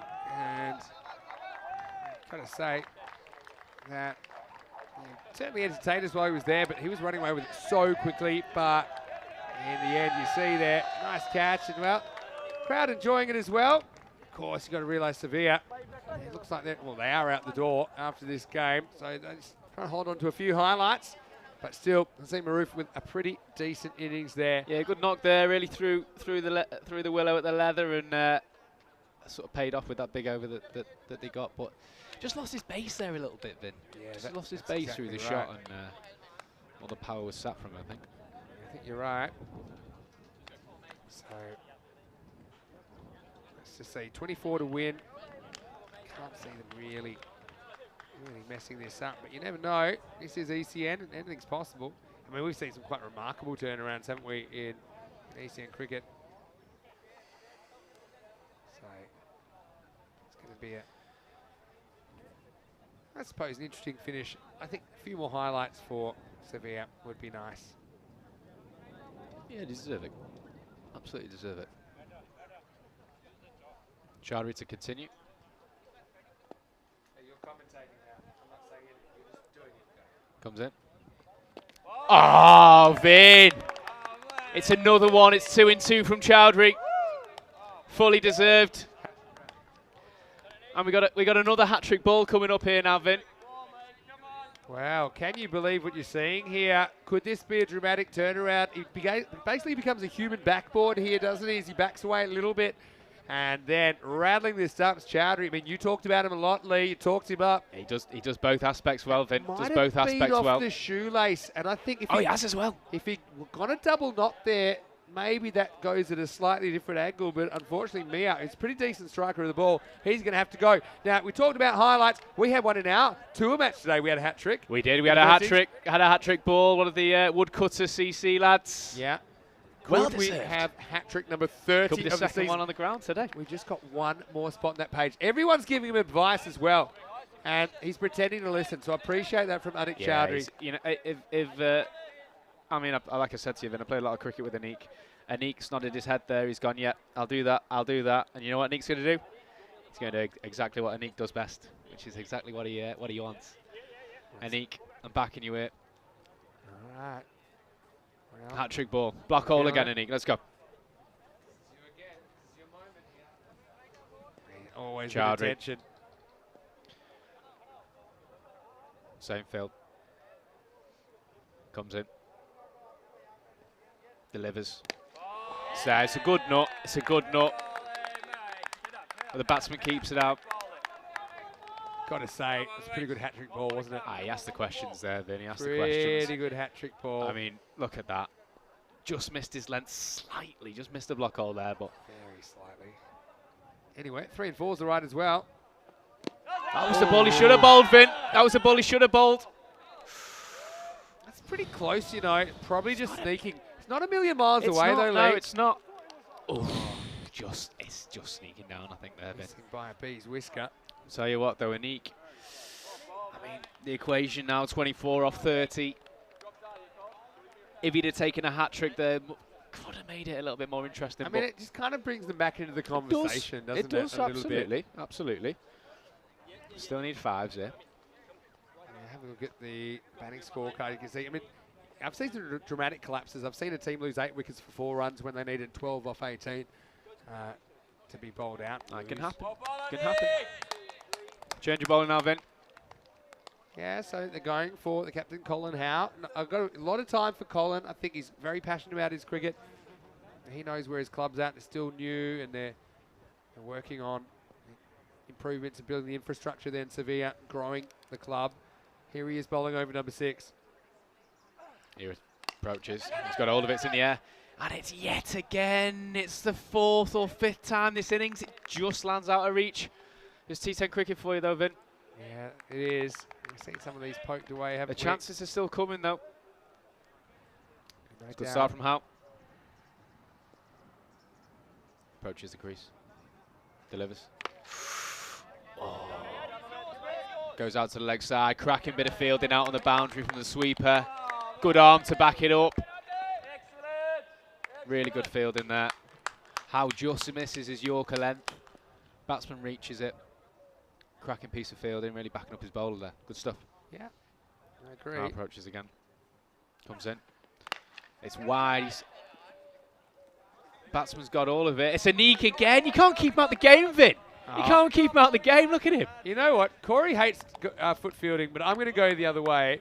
I think we should have the golden boot in a weekend. I reckon, and Anik could be in the conversation for this stop. Ballon d'Or, what do you reckon, Vin? Yeah, 100%. 100%. Lewandowski. Let's get around it. Messi. Benzema. Oh. Anik Chowdhury. He's in there. He's in the list. This is close. It's probably just missing. But tell you what, it's not missing by a lot. See how it's straight? Tell you what, I reckon it's just started to nip to. I think it did straighten a little bit. Straightened, didn't it? But I think probably wasn't quite enough. Oh, he's asking the questions here, Hal. Creating chances. It's good first over. Another dot ball. Invaluable here, Vin. Invaluable these. Yeah, Just add in the pressure. We build up these dots and forces the batsman into a mistake. I think the keeper has to come to the stumps here, though. He's got to come to the stumps. Brings that stumping into play. He's just. I mean, I just worry about whether we handle the heat here, but he's certainly come up a bit. Seam movement again. I think if he held its line there, I think he would have been okay. But gone a good over so far is Howe.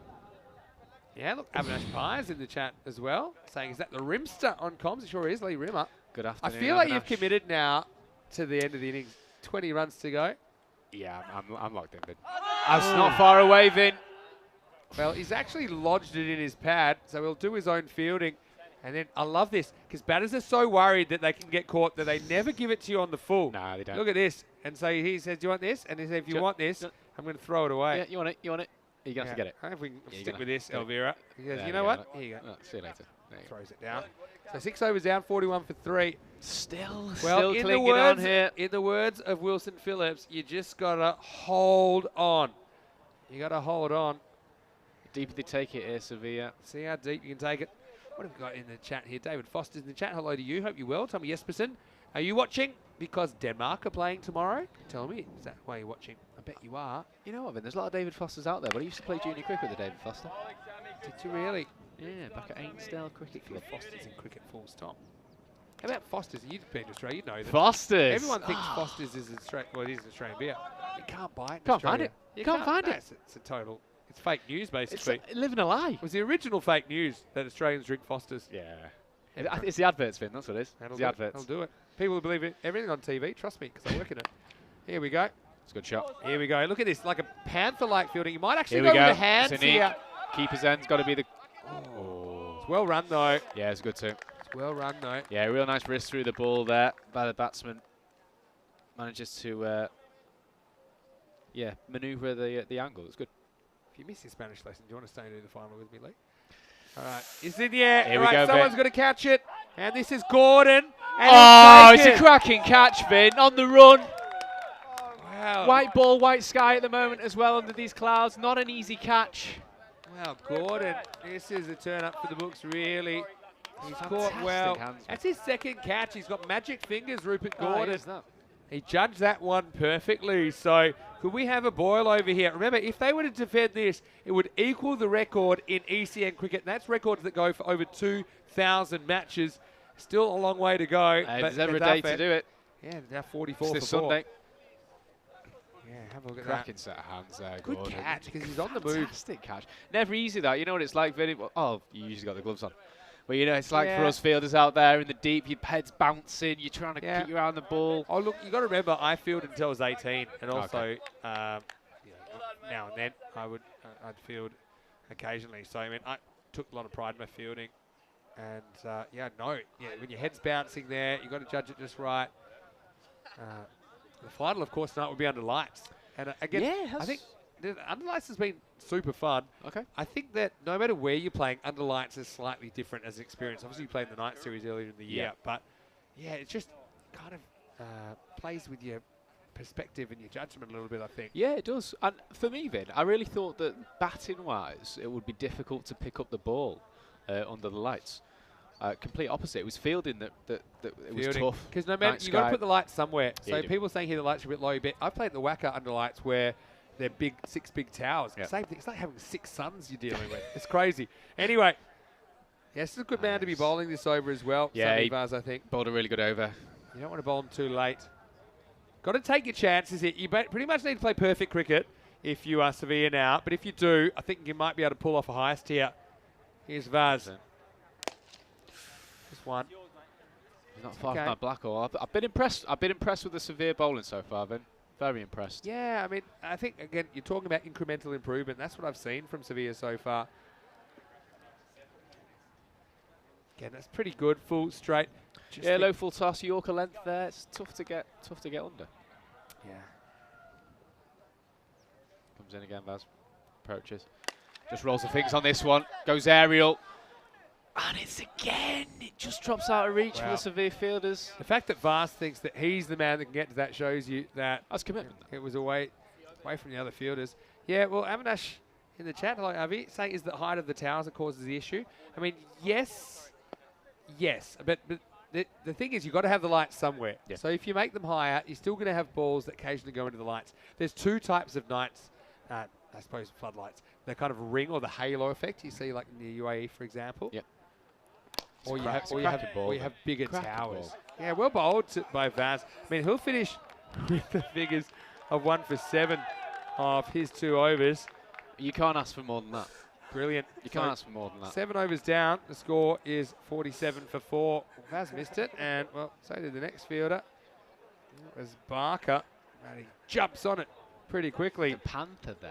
15 off 18. Phil, it's game on here. Game on. Dragging it back slightly here, Vin. You just never know. So coming up, we have the final is starting in about an hour and a half, wherever you're watching from around the world. We had a cracking final under lights the other night.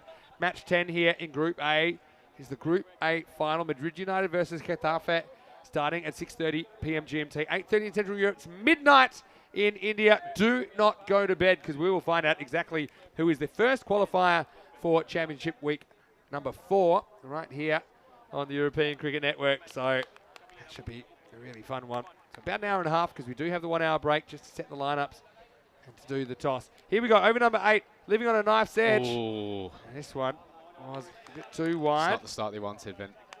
So yeah, I mean, you need to bowl 3 very, very good overs from here. But we have seen plenty of overs go for 5 or less. But can you do it back to back to back here? In the back end of the 9th over, Zafar has to get straight and has to get there quickly. Well, he does. Well, this is going to be not a no ball, but what it will be is a boundary. And it's a bit of a gift. We are still 3 and a bit months to Christmas, but it's Zafar dishing out the presents here. Easy put away, just what the batter wanted, and gets 4. Yeah, it just releases that pressure. They just could not afford a ball like that. Going for the second ball of the over as well. First ball of the over, after the wide. Yeah, exactly. I want to say hello to Reynold Pillay, who's watching from South Africa. Hope that you are well, Reynold. Nice to have your company. A few South Africans in the chat here. Vinny, saw David Christie up there earlier. Played with him last year at Fleetwood Hesketh. South African. Good batsman. Yeah, I've got to say hello, David. Hope you're well. Yeah, Vinny Sander here, Mr. Maximo. Lee Rimmer with me from the Costa del Sol Cricket Club, and also hopefully Calpe Giants earlier this year. We ultimately were successful in that night series. That must have been a lot of fun. Calpe Giants had a... there we go, Vin. Yeah, another one. This is going to be a sandwich, chase. Vin. Not getting there. Chowdhury. He couldn't get the footwork involved that time, Vin. Yeah, just falling away now for Sevilla. I mean, you never like to see a team go winless in a series. We saw it with the Czech Republic during the week, who couldn't quite do enough to get any points on the board. But yeah, right now they can actually win it with one swing of the bat. Yeah, what we're saying, Ben. 5 to win. Going out with a bang, do we think? Yeah, I think they'll try it. Islam, he's hitting it well. Islam's held it together, really. You look at it. Sitting up. Go on. Oh, that's out. How was that? That How is was that, out. Ben? How was that? Well, guess what? I got news for you, and you better start walking because, well, Mirza, I saw one of these last night, and well, drop catch to run out, and I think Mirza has the look of a dead man walking. Well, actually, that What's came happened off here, slow. I thought that it went straight on the stumps, but actually bounces first. So I think that gives him time to get back. Oh, actually, I think he's still out, or is he? Is this bat over the line? Is this bat over the line? I think that's going to be He the might be deciding factor fine, of it. but the umpire will call this one way or another. Look, when he puts his bat down, he clonks it down, but that there isn't over the line. It's not over the line. And then what happens is he Does it actually stick? I still think there's one more frame. I think he's gone. I've got him out because I don't think you got your bat back over the line. But we'll see what Big call Suleiman from there, Saeed thinks off the field. I think it's going to be an average killer.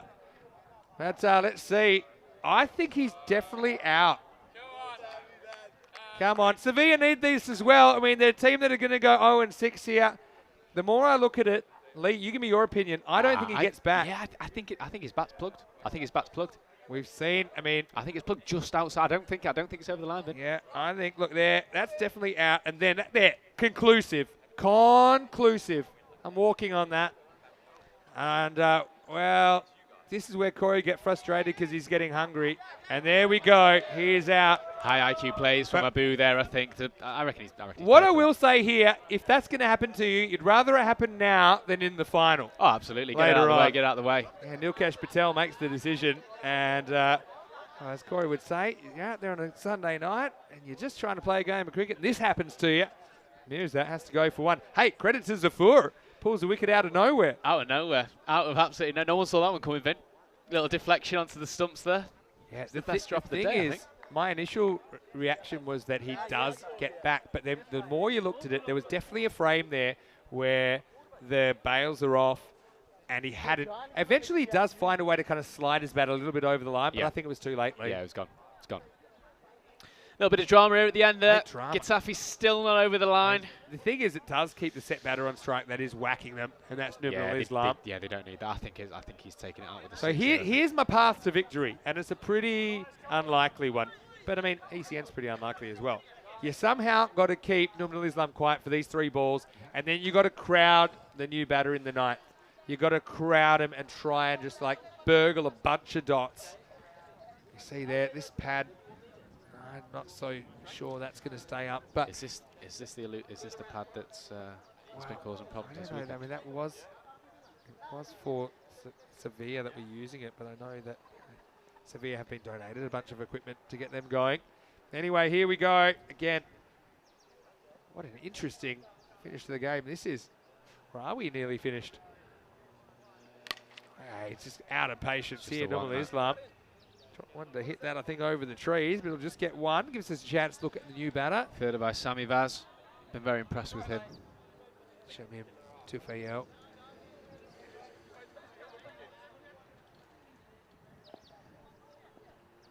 All right.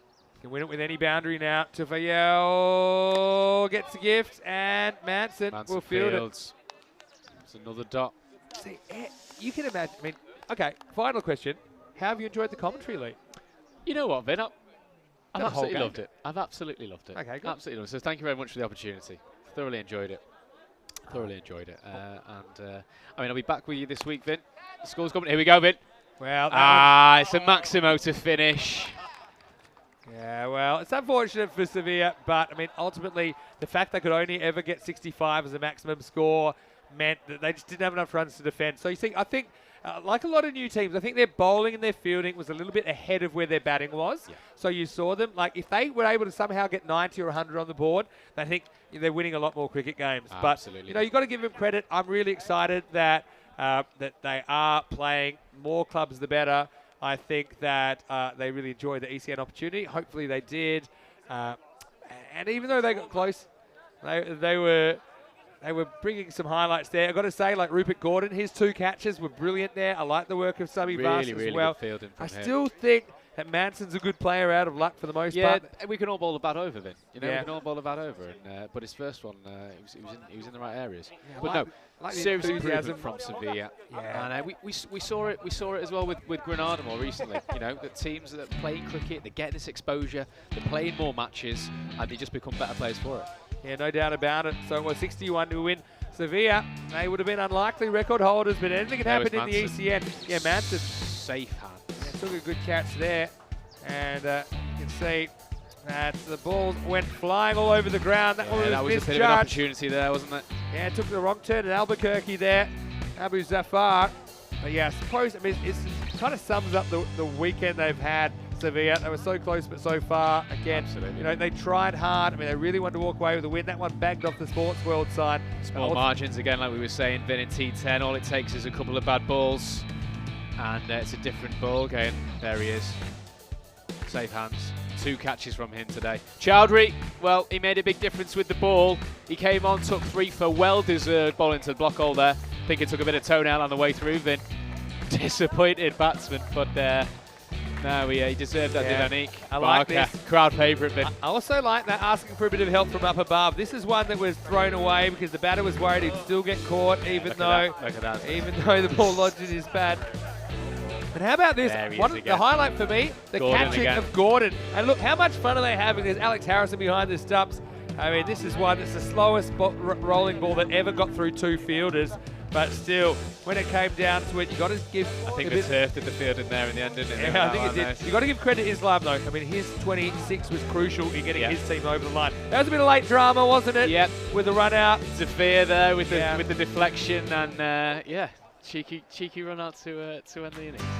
Let's go through the scorecard then, and they needed the 60 odd, and they did get there with exactly 2 overs to spare. Normally Islam batted through the innings and just provided a bit of stability at the top of the order. And Kashif well went chiefly. Maroof was a key contributor as well. His partnership with Islam kind of set things up, and Tufiel came on to put the exclamation mark on this win for Getafe, who will compete with Madrid United for that coveted spot in Championship Week 4 in around about an hour and 20 minutes. As far as the bowling went, well, for me, Sammy Vaz had a very good series, 1 for 7, and didn't go for too many, but for me, how about Anik Chowdhury, 3 for 7, almost took a hat-trick, thought he was brilliant. Howe bowled a cheap over, Zafur unfortunately didn't, but still, Sevilla, you can't really doubt their commitment and their enthusiasm for the game. Absolutely not. No, very impressive on the whole. Very impressive and unlucky not to get more out of the game there. Really strong knock from Islam there. Yeah, I can't imagine that's too often you see that carrying the bat in a T10 match, but he really allowed the other batsmen to bat around him and get the Getafe team over the line. Yeah, for sure. Well, I want to say a big thank you to you, Lee. I've really No, enjoyed thank you very having you much, Vinny. in the commentary box. I know you've got places to be, but I'm really, really happy you got this opportunity. We'd love to have you back as well. And I'll see you this week with the British International School of Marbella. Yes, although we didn't even get to that. I meant Didn't even to, get but to that. Lee is a teacher and he does great work, and those kids will be part of our cricket school project this week. But Lee, thanks to you. We're going to No, have thanks a very dinner much, here. Vinny. Thanks, chat. Thanks to all the viewers out there, and I'll see you very soon. Then. Absolutely well said, and Lee, I might see you on the cricket field too as well. For now, we will take a break. We will be back in about an hour and 20 minutes for the final. It will be under lights. In fact, this is the latest match that we will play this week, so we'll really get to see the lights take effect. For now, it's Vinny Sander here, Mr. Maximo, with Lee Rimmer of Costa del Sol and the Colmead Giants. We'll see you around the corner. On the other side of this, we'll find out which team. Will it be Madrid United? Will it be Getafe who will make it through the championship weekend? We'll see you shortly for more European Cricket Network action. This is the FanCode European Cricket T10 Spain.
Hello, welcome back. Good evening to you wherever you're watching from around the world.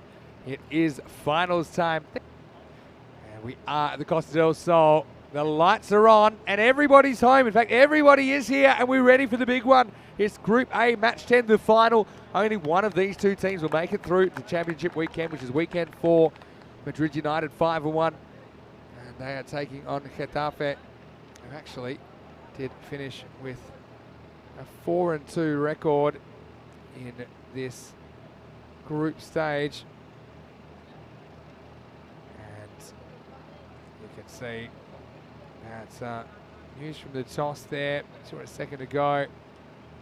Is that Getafe won the toss, elected to bat. Well, bit of a boil over here. The supercomputer has calculated Getafe, despite winning one less match than Madrid United, actually come in as favourites. And I know there's some pretty complex calculations that go on there. Obviously thinking Getafe have the momentum at the moment. So I wonder what the Madrid United supporters think about that, because they certainly, I think, deserve their favouritism. But when these two teams did last meet, Madrid United, they were bowled out for 64 off their 10 overs, and Getafe got there with 4 balls to spare. So it was a really close game. And like I say, that only one of these teams will make it through to the championship weekend. Match 10's been a great weekend of cricket. I mean, it's been a bit different, we'll be honest. I mean, I think obviously ECC is kind of next level stuff here in European cricket. The Euros of cricket will commence again tomorrow, recommencing with Group B right now. What I will say is this game is starting at 8:30 local. It's midnight in India. It's 1:30 midnight in Bangladesh, and we will see the darkest game of the week here. Here's the captain, Kash Iqbal, who is almost ready to get going. Just waiting for the clock to tick over, and Corey will be upset. For the first time this weekend, we are on time for the first ball. We'll have a look at that. If you're a fan of night cricket, if you're a fan of European cricket, you'll just love what's happening here.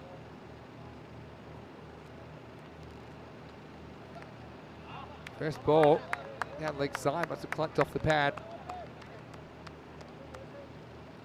Vinny Sandhu here, Mr. Maximo for the European Cricket Network. See that just hit a bit of the body of Wasim Majid, who's opening up for Getafe. Joining me in the commentary box, once again, by popular demand, is Costa del Sol all-rounder and Carpe Giants ECN event winning player, Lee Rimmer. Come back to you in a second, Lee. But first, we see a cut. There is a man for that. It will just be one. So, Lee, I'm super happy that you've reorganised your plans and will be joining us in the final. What do you think about this game? Should be a great event for us here in Match 10. Yeah, great contest here, Vinny. Excited to see which way this one sways. Fancy Madrid, though. Strong team out. Good with the bat, good with the ball. Let's see how well Getafe do in the early doors. Yes, for sure. Oh, here it's Steve Ashard, been one of the bowlers of the weekend. This is an edge and it's dropped. And well, a let off early. The keeper, Arif Hassan, just couldn't go upstairs there. It was a fairly thick edge. He apologises now, but the cat's out of the bag. You can see there, it was just late with the hands, wasn't he? The result, 4 runs. Yeah, he got bigger and pretty quick there, Vin. Don't think he was expecting to zip through that quick, but you swing hard, you flash hard, get rewarded. Yeah, that can happen. But yeah, all these little things will matter. Getafe will have some confidence in the fact that they beat Madrid United just a couple of games ago.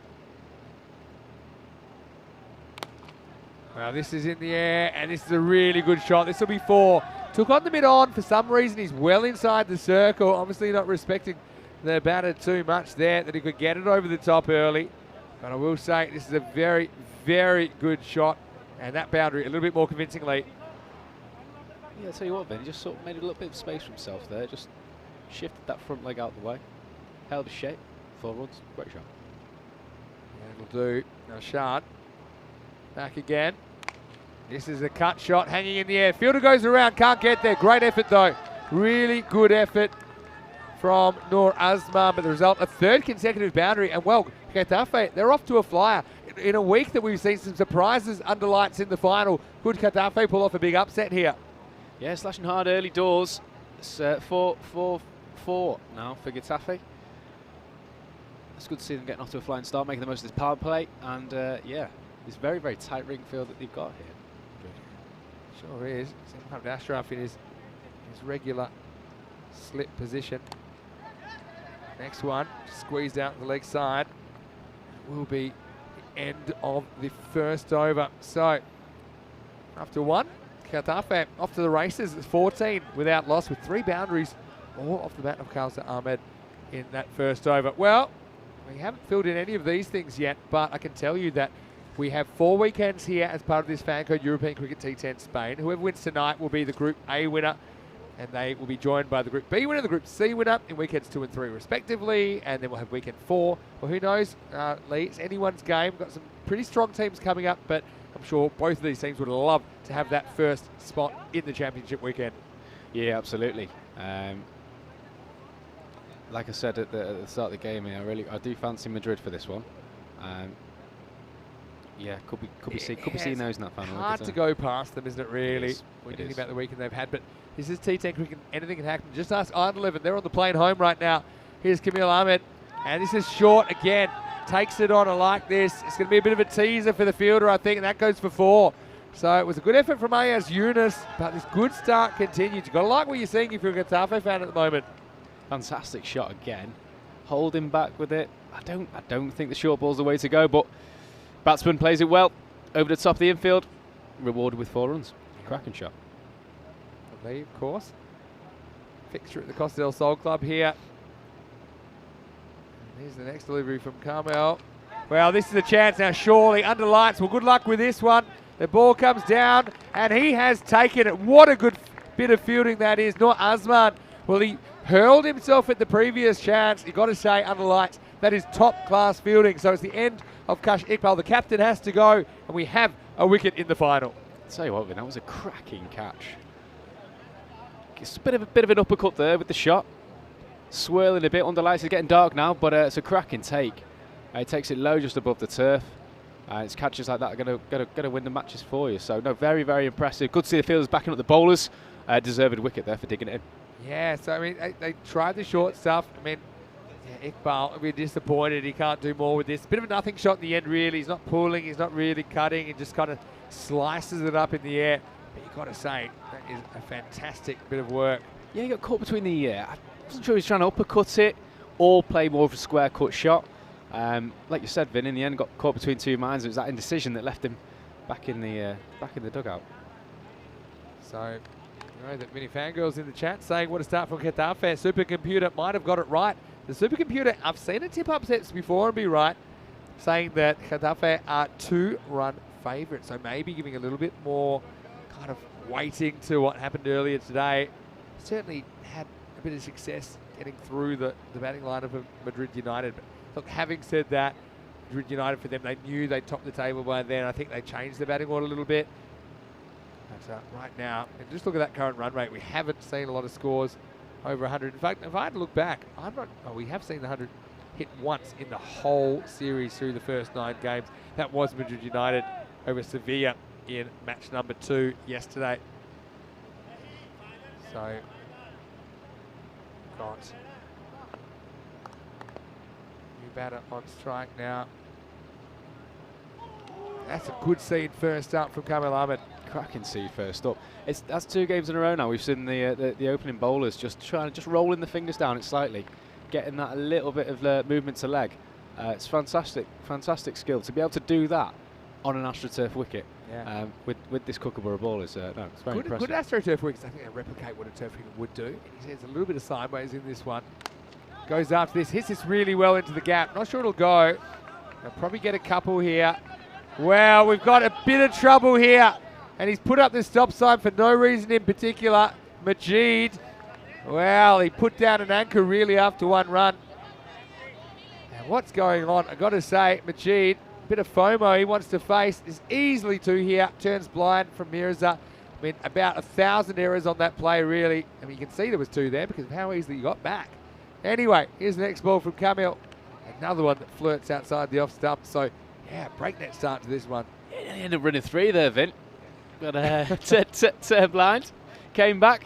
I think it would have been an easy 2. You'd be a guy. You were taught, the classical cricket. You know your fundamentals, turning blind, things like that. Turning blind. It's a school bear event. Something doesn't get taught enough, really, to juniors. When we talk about turning blind, you're taught to hold the bat in the hand that you are facing the side the ball is on. Absolutely. People don't know what we're talking about there. Here's the last ball, the second over.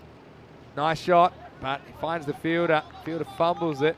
There will be one here. So Majid gets a single. He'll retain the strike. 20 for 1 after 2. But that wicket of Kashipal was big, wasn't it? Because at that stage, he had 17 of the 18 runs in the first bit of this game. So let's see who can pick up the pace for Getafe.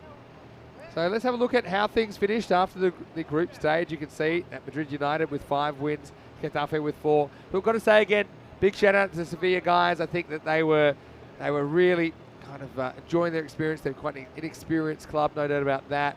Look, the experience can only do them well. And I know that they're already heading back a kind of 2 or 3 hour journey to their part of Spain, and that's what the ECN is all about, giving more opportunities to cricketers to shine a light on what they're doing. And no, I just think it's a great experience for those guys. Yeah, and I think, people might look at that league table there and think that Sevilla were a little bit, off the gas, but they were not too far away. One just sneaks inside the tram line. Majid cuts down on it, gets one. Yeah, so do you have a particular favourite going into this game? Madrid for me. I played against Madrid before with Costa del Sol. Very strong outfit. They've got a couple of lads that one's play for Spain, one's play for UAE. Yeah, strong cricketers. Again, in between length. Oh, that's almost helmet o'clock. But what it will be is 4 byes. So, well, Getafe, you need a bit of luck. That's some good hurdling from Tasif Arshad on the boundary as well. You've got to say, if this ball hits the helmet, it's going to be 5 penalty runs. Straight through the Jake the Pegs of the keeper, Narif Hassan, who couldn't get down. And Getafe get a bit of a break there. You got to get, keeper's union here. Then I feel for him, but anything behind the ball to be stopping. I think his light flashed before his eyes. Already saw that heading towards the lid. Yeah, it's good life advice. Keep your legs together unless absolutely necessary. Yunus gets one back at him, and so top ball. So yeah, you just got to keep being bold here. I think that they've got a few guys that like to attack. Obviously, they've stacked up at the top of the order. Let's see, Getafe. I mean, they've got nothing to lose here. I mean, they'll be buoyed by the fact they beat MUCC earlier tonight. Light's looking great at the moment. There's the sling again from Yunus. He's got a real kind of Malinga type action, doesn't he? He likes to kind of have that kind of cute arm angle, but he'd be a bit awkward to face, I'm sure, especially under lights. Yeah, absolutely. Sometimes when you get that sort of round arm action, you're not sure if it's going to land on seam or it's going to land on the side of the ball. So, yeah, get a little bit of natural variation with that sort of action as well. Shot. Now, this is hit well to beat the field, or will it? Wow, this is a fantastic bit of foot fielding. Almost kicks it back into his hat, but that's not extra points. And, well, a bit of an unknown rule. If your hat comes off accidentally, even if the ball then hits, it's not 5 runs. In fact, wearing 2 hats to be sure, but one of them comes off. Just have a look at this here. One hat comes off, and that wouldn't be 5 if it hits that hat because it came off accidentally instead of a deliberate act. Well, goes upstairs, last ball, Yunus. So kind of bring it back a little bit. Look at this. This is a little slingy bouncer here. How high is it in the end? Probably irrelevant. Yeah, probably okay. Not quite over the head. So that's the end of the power play. And really entertaining start to this one. 26 for 1 after 3. Yeah, strong start here, Vin. I think Getafe would have taken that at the start of this game.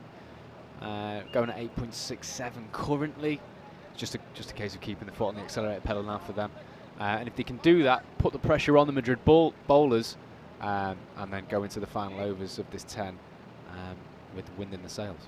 Yeah, exactly right. Have a look at this ground, though. Got to love it when the lights take effect. Something that we only planned a little bit in advance. It was a request to play under lights, and I'm really excited that everyone's been able to make it happen. Now here's a guy, Kamil Ahmed. I think that he's a very good cricketer. I think that with the bat and with the ball, some mad skills. Here he is, and you see right on the money first ball. Good bowling. Yeah, nice action, Irvin. Really, really strong action. Generates good pace. Yeah, we played against this fella last year. Took a few wickets against us. And I'm sure he's been on the books for the Spain national squad as well. So no, very promising cricketer. And I tell you what, he hits a long ball. Yeah, we saw that this weekend as well. Steams in again. Edge and dropped. Well, you have a slip there. I mean, to be honest, the keeper foxes him a little bit here, Arif Hassan. Let's have a look at this from Kamil. And you see, he just foxes him a little bit there, Arif Hassan. You've either got to go for it or not. You can't really be doing it halves. And Ashraf, well, there was a question in the chat actually for you, Lee, about his position. I'll come back to that in a second. And this is gone. It's gone high. Fielder comes back and he almost gets there.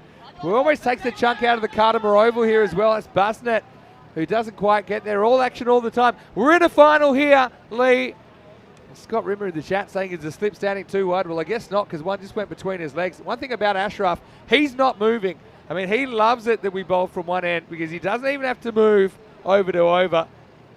He's got a good set of hands on him, though. Really good set of hands on him. It's the keeper. The keeper gets a little tickle on it there and takes it away from him. You got to go or not. You go or you don't. Yeah. It's all in or it's all out, I'm afraid. Decision making. Decision-making. Short-term decision making. You only have a split second. Katafe catching a couple of breaks here. Kamil gets cut away, fielded. Won't get a run here. So again, what's the winning score here? I mean, Madrid United, they're a team that we have seen kind of sometimes bottle it with the bat. I suppose that's what I'd say. But I mean, I could go to their stats. They're averaging 93 per 10 overs. So I mean, if you could somehow get something above that, especially in the final, you feel pretty confident. But they're not going to get too many here. Because Kamil says, enough's enough. If you're not going to take them, I'll do it myself. He tilts back the middle stump, and that is the second wicket now. It's Mirza that's got to go for 7. The score is 28 for 2. Yeah, he's completely outfoxed him, Irvin. Completely outfoxed him. Dug a couple of them in short, exposed his pace, and then what's he getting with? Little slower ball, rolls the fingers down the side of it, cheeky off cutter, and it's through the batsman's gate, I'm afraid. He was already through the shot. Very, very well bowled by Kamil. That's what you get when you get a player of this calibre. He's played at the highest standard. And he showed it with that clever bit of bowling there. Yeah, and you're right, it's an off-cutter, so he kind of drags his fingers down the right-hand side of the ball. So when the ball bounces, it's got a little bit of side spin on it, and that's why you can kind of see it move left to right, and ends up right on target. This Ittifaq Ahmed, 56 years of age. He's the godfather of Madrid United. I'm sure we'll see him with the ball at some point. New batter comes to the crease. Olya Rahman has to deal with one ball from Kamil Ahmed here.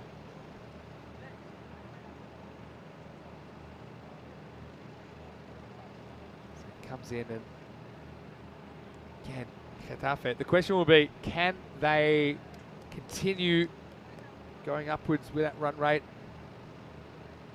Even if they lose 2 or 3 wickets, I mean, depth is a bit of an issue at this level, I suppose. Well, tries to hurt him and might have succeeded. Wraps him on the gloves. So Kamil, the intimidator, the enforcer, the end of 4 now is 29 for 2. Yeah, I mean, we just saw that change of pace there. Oof, oof. Batsman didn't know much about that one, I'm afraid. He wasn't ready for that one there. But no, that's the problem when you get somebody that bowls that pace, and then they have the ability to have the accuracy when they take the pace off the ball as well. It's difficult. It's difficult. New batsman coming in under lights. You're trying to put bat to ball, and you've got somebody that has that trick up the sleeve. Yeah, real thumb thwacker there from Kamil Ahmed. This is where we are at the moment. We're at Khartoum for 5 weeks. We finished 1. We've got 4 more weeks here. Loving our time here. But we do have more ECS action in the FanCode European Cricket Series, starting with a week in Croatia, then 2 weeks in Malta, 5 weeks in Spain to finish the year in Barcelona. Start of a new over, and it's Azman who's going to bowl. Persisting with the slip here at the moment. What do you think about that? It has been a tactic they've used pretty often, I should say, Madrid United this weekend. Yeah, just going back to the slip position, I think we had a question in the chat there from... who was that? Was it from Scott Rimmer there about slip positioning? What do you think, Vin? Would you have the slip a little bit further away from you, first slip? Would you have it in 1.5? Yeah, I would normally say that. When I was keeping, I liked the slip. I'd say, look, like I said, you can cheat a bit. You know, I'd say go a bit. That way, as a keeper, I knew I was going for everything. Yeah. So that's where I think the miscommunication comes there. Because if he knows that he's diving at whatever he can reach, I think there's less hesitation from Hassan to go for that catch. I think that's the optimum strategy. Hello to Sharkat Ali, who's saying I'm being selective reading out comments. Well, I read out that one. If you have a question, throw it through. Sharkat, always happy to see you watching. This one will be a wide. So Asman getting some late outswing there, but just swung outside the line. Yeah, I mean, keeping is a lot about subtle positioning. And even depending on the type of bowler, sometimes I want my slips, if there are multiple, slightly finer or slightly further around, depending on the kind of bowler it was and how confident I was of taking an edge that was a bit wider. Well, this one is just turned around the corner. Majid, he's been a bit sluggish early, but he'll double his score here with a boundary. Cuatro carreras and Getafe move up to 34. Yes, cuatro carreras más Vinny. It's a good shot. He just rolls the wrists over the top of the ball there. Low risk shot. Flies along the carpet, and he knows as well that they've only got one man inside the ring down there. So clever bit of batting. Very well played. Found Sharkat's question, so that's good. Down leg sides, be wide. Sharkat says, a question for Lee. Do you see the Portugal series, or did you see the Portugal series? It's the same boundary size, even smaller than Belgium, but the batting is very difficult there. Why? Well, I'm not sure if you saw a lot of the Portugal series, but what I can tell you is at the Miranda de Cordova Stadium in Coimbra, because it's a football ground, so the square boundaries are really, really short. So I'll probably answer that one for you, Sharkat, because I know I've seen a couple of series there now. Well played this time by Majid. I think, honestly, it's the quality of batting. I just don't think they've got as many stroke makers as some of the other, compared to Belgium. So you compare them to Belgium. Belgium play what we call hashtag Belgium ball, which is 10 batters all coming and trying to hit sixes. In fact, we saw 49 of 19 from a number 11 there, who then ran himself out. So I honestly think that it's less to do with the boundary, but it's more to do with the kind of players you have. I think that is really important. I call some countries kind of batting heavy countries, like Romania, for example. I think their batting's better than their bowling, and some countries they're the other way around. They're kind of bowling heavy countries. Which team wins more games then in T10? Well, yeah, well, not just in T10, but I always say, you know, bat for show, bowl for dough. So your batting looks great, but you need bowlers that can win your championships. So batters win matches, but bowlers win championships. That's kind of a bit of an expression, because when it comes down to it, you need someone that can keep things quiet at the pointy end of the tournament. Just ill-directed here. And this, I think, will be a factor in this final as well, because teams at times have struggled with extras in this series. You can see right now, Noor Azman just struggling to control the swing. Yeah, you've got to remember as well, fourth game of the day as well, Vin, and that's after a long weekend after 3 games yesterday. So stamina could be playing a bit of a part here. Yeah, it's true. Shakat's got a good point as well. I'll bring up that in a second. Round the wicket, hit hard. Hit into the gap, but again, the fielder in the outfield will come and handle this. That's Ayers Yunus, just a single. I think also, Shakat mentioned a lot of swing in Portugal, but I think it's not so much the conditions, but the fact they've got some really good swing bowlers. I mean, we saw Junaid Khan during the week, we saw Conrad Greenshields during the week as well, and Conrad's a guy that can really swing the ball both ways. You see at the moment, Andrew Elliott just having a word, saying, hey, do me a favour, Azman, if you're going to bowl that side, please get off that side of the wicket. Don't run straight in front of me. Fair enough as well. Similar kind of shot this time. This will just be one, so Rahman off the mark. Getafe, just keep an eye on that current run rate. Currently, it's kind of around the 83 mark, or 83 per 10 overs. I think something in the 80s will be really interesting here. I think it'll test Madrid United, who are averaging 93, but in a final, runs on the board, I mean, chasers can be a bit tricky. Looking fairly confident at the moment, Majid. Hasn't really extended himself yet, but that will be the end of the first half of the innings, and Getafe, after 5, are 41 for 2. Yeah, interesting little change of tactic mid over there from Azman. Coming around the wicket, somebody that clearly a big exponent of bringing the ball into the batsman. Probably need to have a look at the field. We've only got 3 men on the leg side. So that might come into play if Majid starts to get going and playing those big shots over the leg side. But yeah, impressive coming around the wicket there. Clearly got control. Still got some batting to go as well, no doubt about that. We've got someone like Usman, who's listed down there at 8. I can't see him batting that low, but all the next 4 can whack it around. Numan Al-Islam as well. I mean, batted pretty well earlier as well. I know Sharkat saying that Gamblers in Portugal, Gamblers SC, the team that actually won that night series, had 3 left-arm fast bowlers. Didn't see them in the Portugal team. What you've got to understand, not everyone is eligible that you see on ECN to play international cricket, because it's an ICC sanctioned tournament, the ECC. You do have to fulfill the criteria. Here's Irfan, big moment in the game. He gets cut away. Should just be a single. So yeah, to qualify for national team cricket, you either have to be a citizen, so hold a passport of that country, or you need to have fulfilled the residency requirement. So normally that's 3 years consecutively, and in any of those 3 years you can't have stayed more than, I think it's 2 months out of the country. So something for you to think about. Yeah, same in the exactly same boat there, Vin. Yeah, been here just over a year now. Goes for it this time. Fielder's under it and will take the catch. Loses the hat, keeps the ball. Really good catch there from Azman. And so Irfan, a wily fox, does it again. He removes Olya Rahman from the equation for just a single. Getafe lose the 3rd wicket. It's 42 for 3. Yeah, years of experience out there, Vin. Years of experience, just holding it a little bit back. Good flight. These low floodlights can't be easy to pick that ball up, that white kookaburra. But no, strong, safe pair of hands in the field. And supporting the bowlers again, just keeping this run rate back, aren't they? Yeah, they're holding it back, Madrid. My question doing a good job so far. My question will be, as wickets fall, will they be able to keep up the strong start they've made? We've already seen it's kind of sliding a bit. So, question from Sharkat. Also, could Sherry Butt and Paramjeet from Belgium play for Belgium? Well, Sherry Butt did play in the ECC last year. He is qualified.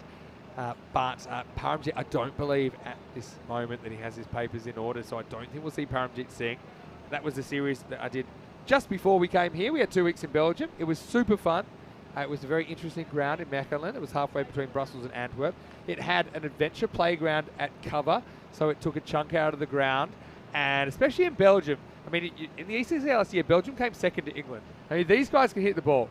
And the thing about Belgium is they actually have their national team is split into like 10 to 12 teams. They don't really have one dominant club. I mean, they have some dominant clubs, but the point is it's a very kind of even, high standard competition. We saw some interesting things there. We saw some big hits. Anyway, here we go with Irfan. He tosses it up, takes the bait straight away, hangs in the air. Well, that's got all the way, I think. Maximo. Well, unless I'm mistaken, you see the new batter taking it on first ball. The ball's flying through the night sky. It did make it. And so, decent hit and just what you need. And as Mohamed Usman, I just said, I don't think he'll be about as low as 8. He comes out at 5 and he bangs one first ball. I mean, batsmen usually take have a little look, as you tell you, Vin. But Usman comes out, doesn't need a sighter. He's already sized up Ahmed, and cracking shot. Well, they've had 6 games, right? So you probably don't need too many sighters. Sajid in the chat asking which ball is used in this play. Well, we're using Kookaburra balls here, the official ball sponsor of the European Cricket Network. They do swing a bit early. See, that will stand as 6. Irfan though. I wonder if this one will be a bit slower. Still got Ashraf at slip there. He's moved a little bit closer now. This is in the air and taken. Simple catch. 6 and out situation. Usman will be ropeable with himself, really. I mean, that was short. It was wide. He could have hit it anywhere, but he picked out the fielder. So big moment in the game, because I thought Usman is the kind of guy that could swing them to something competitive, but he's got to go for just 6. It's 48 for 4. He's going to be having a long, hard think about that shot when he gets in there, Vin. Ball was sitting up. I think he thought too much about where he's going to put it, Vin. In the end, just puts it straight to point. He's going to be kicking himself for that. Yeah, so annoying, especially after that really good start that he made. I do like the aggressive approach. I suppose that was just an execution error. There's Kamil Ahmed as well, who takes the catch, and he's not really going to drop too many. Yeah, safe pair of hands out there at point. Ashraf looks like he's just gone a little bit wider there at slip. What do you think, man? Yeah, perhaps. I mean, he's been forced to move because it's a spin bowler now. Apart from that, I think you'll see that's his territory. He's not afraid to mark it. Two to coming this over. Irfan, the double strike here. He's got 2 wickets in 4 balls and a 6 and a 1. And well, one hand. Why use 2 when you can use 1? And what a good start this is. And you can see Getafe. I think what they've learnt during this weekend is, look, even if you're losing wickets, be aggressive. And how about the old one-hand sweep shot there? How dismissive was that, Vin? It's playing a shot with two hands, it's playing a shot with one. Get away from me, ball. Get away from me. Cracking shot. So I like they're using their resources here. I mean, I think Getafe, they have a batting order. I think they do bat deeper than most, I think, at this level. They can kind of get to 6, 7, 8. They're being brave at the moment. Tufiel gets off the mark with a boundary. Last ball, the over. It's intelligent batting. Wants a run, won't get one. And so it's the end of the 6th over. 50's come up for Getafe during the over. It's 52 for 4 after 6 overs. So 52 off 6. I mean, right now they're kind of on 86 pace. Where do you see them ending up potentially in this first innings? I'm calling 83, Vin. Calling 83. Slow down a touch. So obviously the wickets don't help things, but eventful over. Wicket 6. Wicket 4. Potential run out. To Add me, a little bit of everything. Just need a drop in there, don't we? To me, they need 85 plus here. Okay. Makes it interesting. From here, look, 10, 10, 10, 10 gets you 92. That's kind of what I'm thinking. Anything more is a bonus. Don't be greedy here. You don't want to fall off a cliff. And we have seen some pretty epic collapses in this series so far. Well, guess what? Ashraf has moved, and now he's on his little wrist spin as it goes to right where he was fielding before. But he can't be everywhere. And it'll be a single. Majid moved to 12. But yeah, this will be an interesting battle as Tufiel is looking to be aggressive. He's going to take on the fairly slow leg spin of Mohammad Ashraf now. I want to see another 104, I think, Vin. Flicking it away out to I think deep what his square. strategy is. Look, there's no one back on the offside. There's only a fairly straight long off. If you can play that one over cover or point, then you're in business. That's where he wants to go, but he goes along the ground and smacks it straight at Idafaq Ahmed. Yeah, I think the play here, Vin, has got to be, if it was me in this situation, I'll be backing away, making space, carving it over the top of cover or point. Yeah, I mean, that's what I'll be looking to do. So it's not everyone's comfortable playing those kind of shots. It's a good shot, though, and this will be 4. Well, I think that's smart. I really like that Tufiel is going with the line of the ball. He's resisting the urge to kind of hack across the line. Well-executed cut shot gets him a boundary. Yeah, we just called it there, Vin. He doesn't need to back away because it is wide outside the off stump, but steps into it, plays it along the carpet. You beat the infield, it's 4 runs. When these guys met earlier in the series, match 1, Madrid United 92 to 81, so beat them by 11 runs.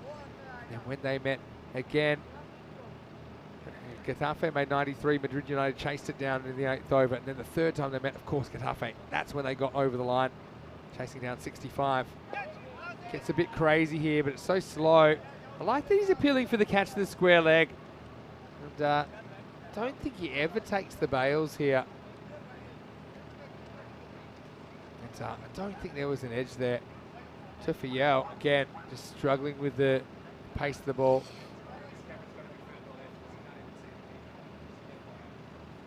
So here, yeah, as he actually swings his bat back into the crease. That's an indication of how slow it was. Well, this one's flying in the air. Fielder's coming around, and he will cut it off. It's a smart bit of work from Yunus. It'll be just a single. What I like, I mean, all the way through, Lee, even when they've lost some wickets, the batters have come out. They've wanted to be aggressive. I think they've kind of got with the program in this T10, Getafe. Yeah, they've shown intent, and they've carried that on even despite we losing a few wickets, but a few big blows here. Cut away, finds the fielder. And I think that's a smart bit of running between the wickets. I think you can afford to take them on. So it's the end of the 7th over, and the score is 59 for 4. Well, coming up tomorrow, really looking forward to ECC Group B beginning, and we will have 5 matches, starting with Denmark versus Sweden. It's a bit of a battle of the north between them, but then don't forget Finland. They're also in there.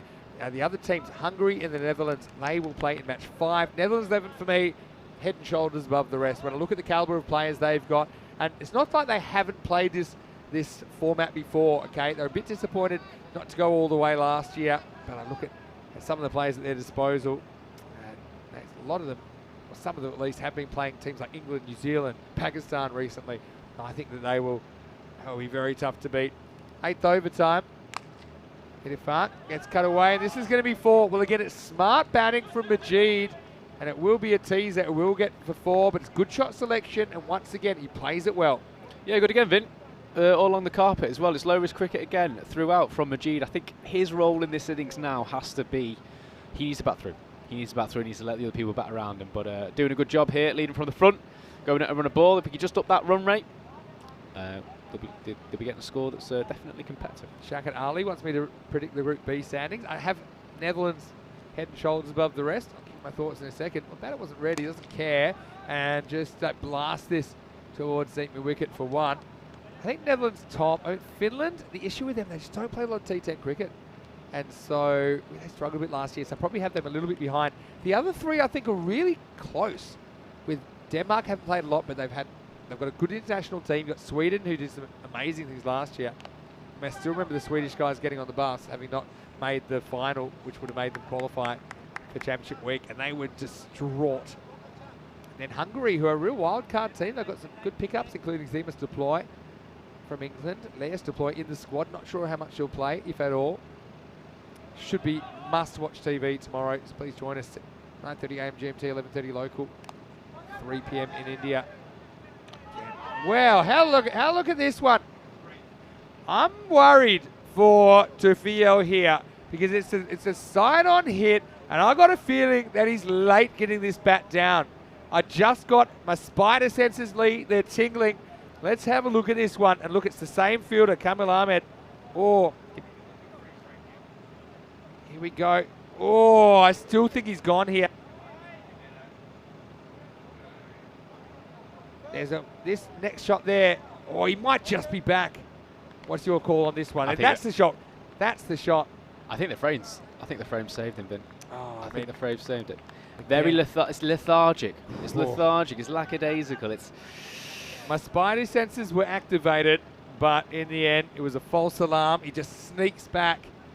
The reason it looks out is because that slide actually comes after the impact, but the initial point of contact was in the crease. Now he launches into the night sky. Two fielders converge, should be caught, and it's dropped.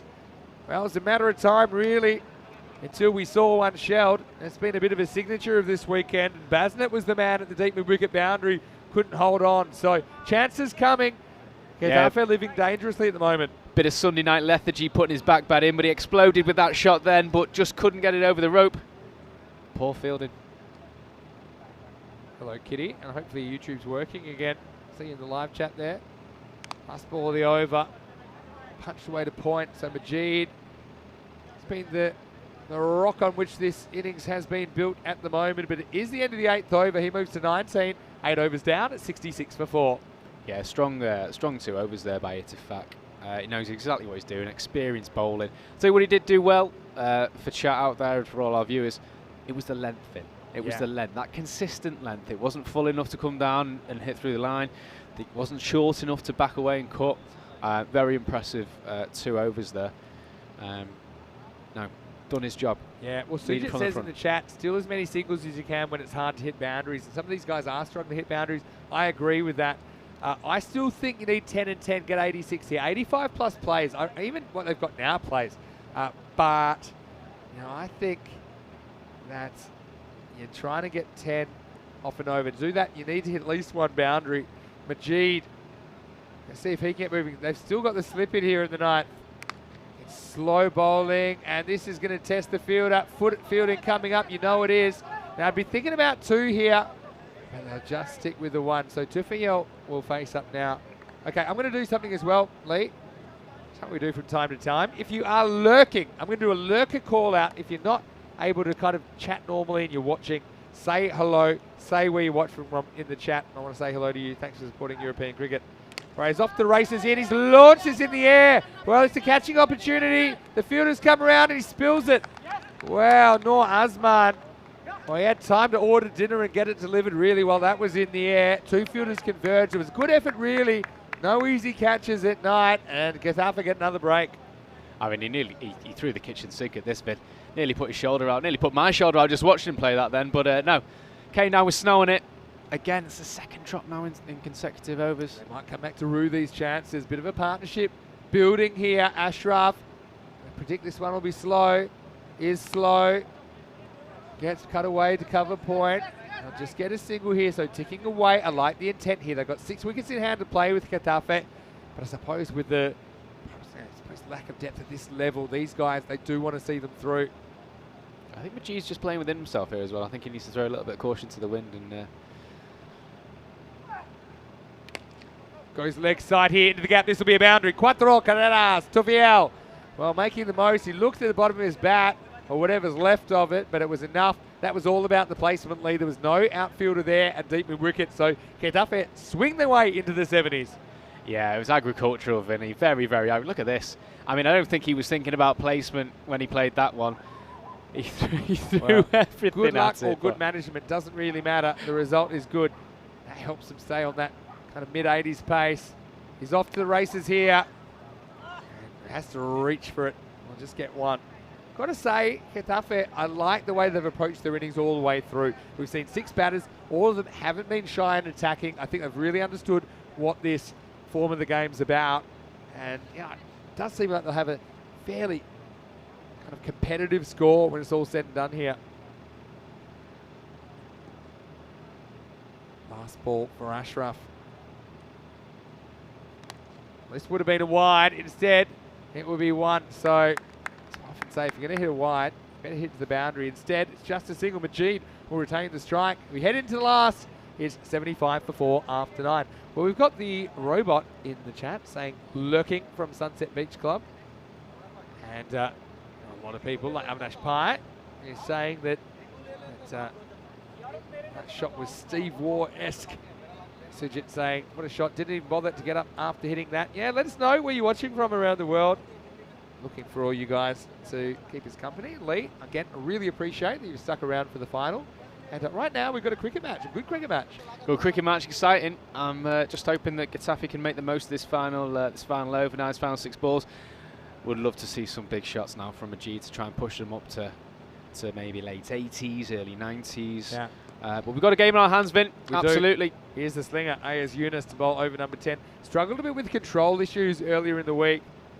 The umpire's showing the action, but he's not really doing it properly because he should have that arm at 45 degrees. Anyway, here we go. 6 balls to come. Strap yourselves in. It's last overtime.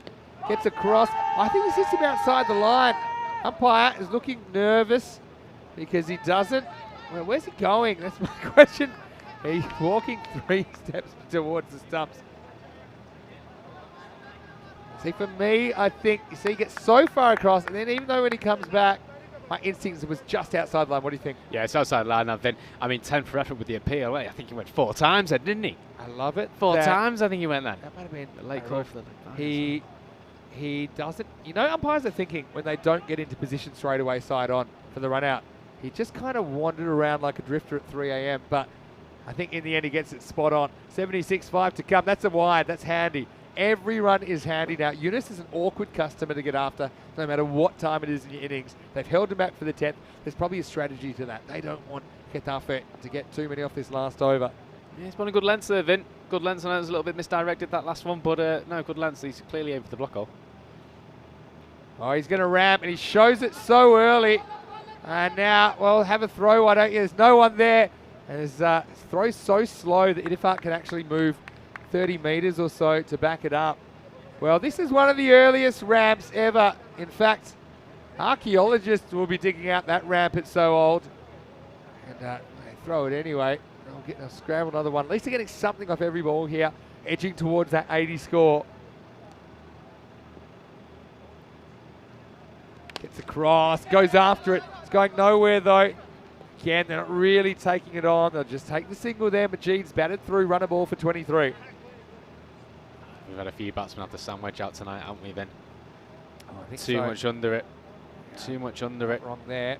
Hello to Hearsis, one from Stevenage in the UK. Good to have you with us. This will be a wide. Yeah, keeper. Just a bit of a press up there.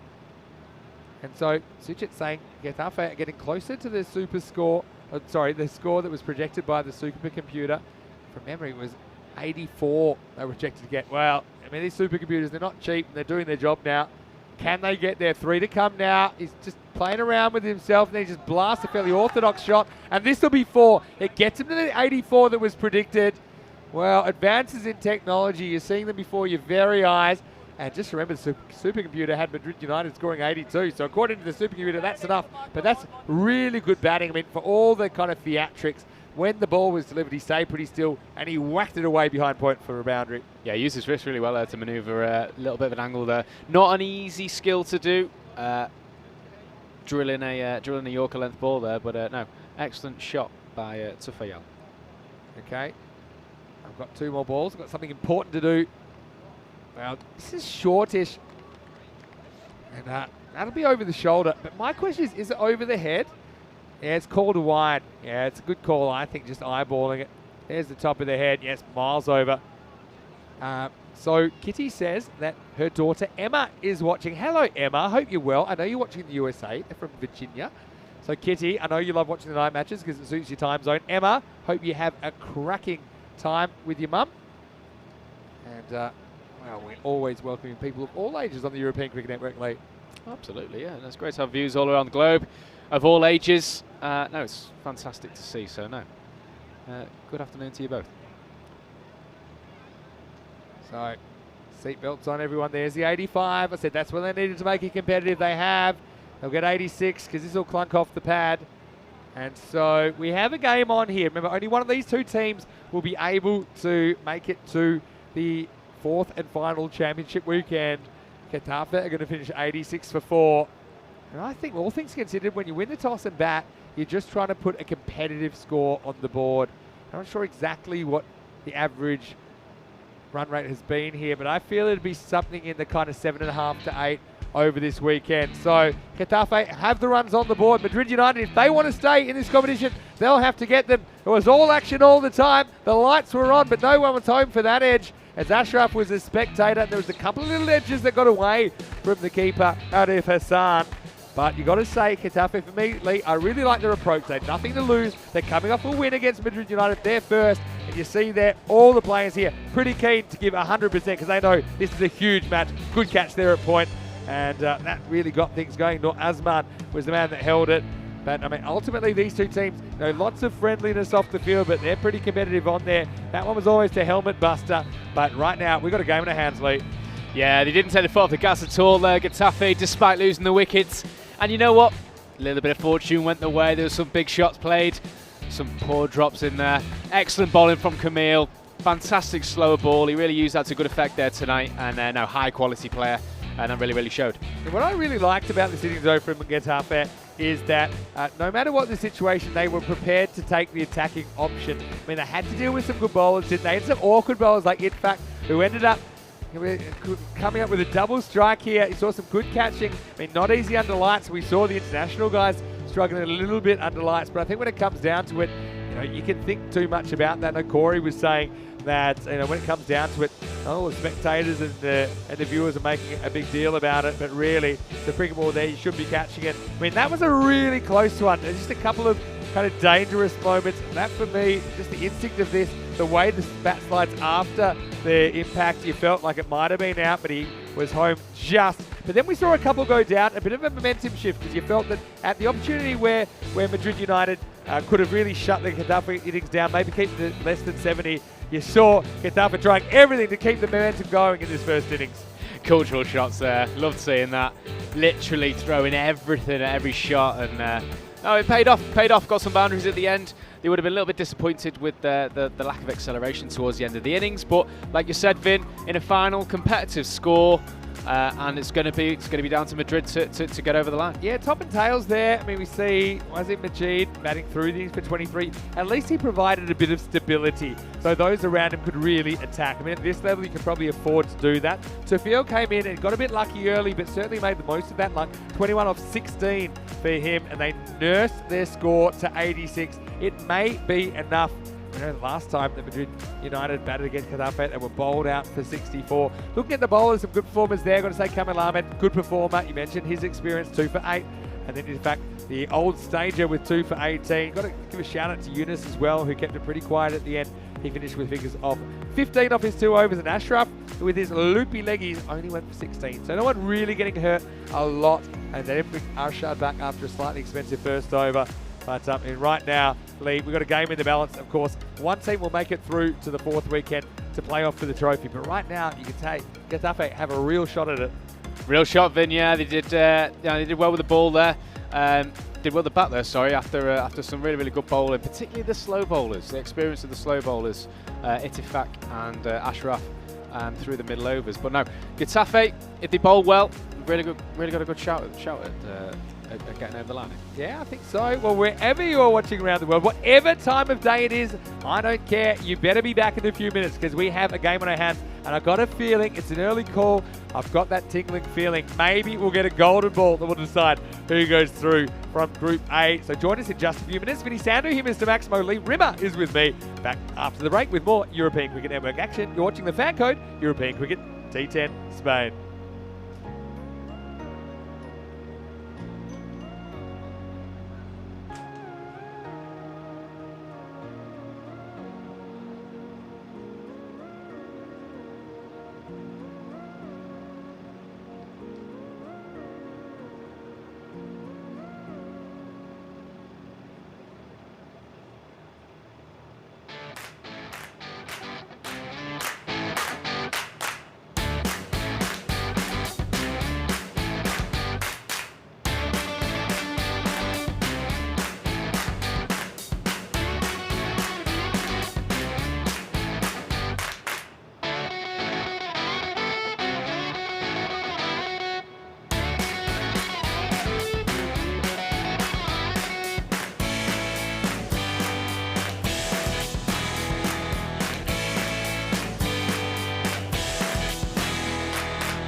Very good evening to you, wherever you're watching from around the world, whether you're watching on FanCode in the Indian subcontinent or if you're watching on our YouTube channel, ECN European Cricket Network, where we've got night fever and it's not telling us lies at the moment, because at the moment it is in the balance.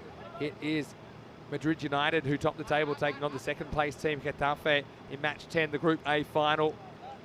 Only one of these two teams will return in 3 weeks' time for the championship weekend, and right now it is anybody's game. So Madrid United will need 87 for victory. Looking forward to seeing this run chase. See the Getafe. Maybe they're a team that have timed their run here, because they certainly looked pretty solid against Seville. Against Madrid United, they weren't quite in the same conversation, but that was until earlier today in match number 8, where they did knock off Madrid United, the table toppers. So we are getting ready to get going. Kamil Ahmed has been sent out there to open. I think that makes sense. I mean, he's their best ball striker. I think that if he gets going, he can really make this total look small. Saw him batting reasonably low. He's just setting the field, which is pretty unusual for an opening batter, but he's just saying, actually, that's where you need to put your helmet. 87 to win. Vinny Sandu here, Mr. Maximo. Very delighted to have this man next to me again. Lee Rimmer in the commentary box with me. And Lee, right now, what an exciting second innings potentially we have ahead. I'm looking forward to this, Vin. Really looking forward to this. Here we go. Which team will survive? Well, starts with a marginal one. Called okay by the umpire. This, for me, is a classic umpire's call. I mean, is the whole ball inside the line? Probably not. Andrew Elliott, he says, no, that's good enough for me. And then opening up here with Hussein Maroof. Will take the call. I mean, the key is for here, Getafe, if they can somehow bog down Madrid United in the power play, they can really get that rate climbing. We haven't seen too many teams chasing 10 plus and over down here. Smart batting, but finds the short third man. So pretty good start this from Maroof. Yeah, good start here from Maroof. It's 2 good balls, 2 dots, which is the perfect start for them. Good. I'm excited to see Kamil Ahmed get going in. Yeah, I think potentially. One mistake and you're gone, though. That's the nature of this game. Hello to Chris Smith. Oh, wishing you all the best with your computer issues, Chris. Hopefully it's not preventing you enjoying the cricket. Hello to Kitty as well. To Emma, of course. Said hello in the first innings. It's a good shot. This is going to be the first boundary of the innings. And Maroof really just gets it wrong here. It's too short. Sits up, asks to be hit. And Kamil wasn't going to miss out. 4 runs, the first runs of the innings. Yeah, cuatro carreras más, and it's a simple 4 really. Player of his caliber. I'd be looking at this field, you know, Vin. I'd be having a man out on the leg side, and it looks like they've already responded to that. Well, they do. I mean, they had the deep point out. That just tells me that the line's wrong there from Maroof. That wasn't so much the line as the length, though, that time, because even if it was outside off stump, it was so short, it was easy to pull. Ahmed has 4. Once more. Better, but they moved the field, and that's no good, because that's going to be 4 the other way. And to be honest, that was always going to be 4. So right now, Maroof, 2 good ones, 2 that aren't so good, and Madrid United have 2 boundaries, 8 without loss. Yeah, it shows how quickly the good start can be eradicated there, Vin. He's gesticulating to his captain as well, asking why he's taking him out from the offside, but for me, you can't afford to bowl a short wide ball like that. They had the man at deep cover point. It was never going to stop that anyway. I think the issue here is Maroof needs to pitch it up here. I think he needs to draw Kamil Ahmed forward. Gotta say, I'm loving the black sky and floodlights here in this Group A final. Too short again. Might have just flicked. Well, he's given him, and it must have been off the glove here. Wow. See, the batter is perplexed a moment in time. He's a statue. And I saw plenty of them over our Italian summer. Let's have a look at it. You see here, well, maybe he's right there because it seemed to be away from the hip.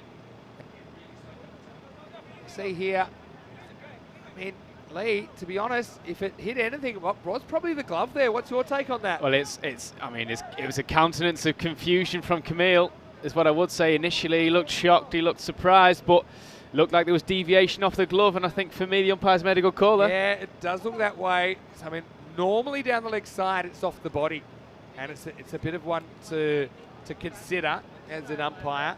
He doesn't like it. I've got to say, I mean, if there's a little noise there, I mean, okay, his body, his shirt's around there.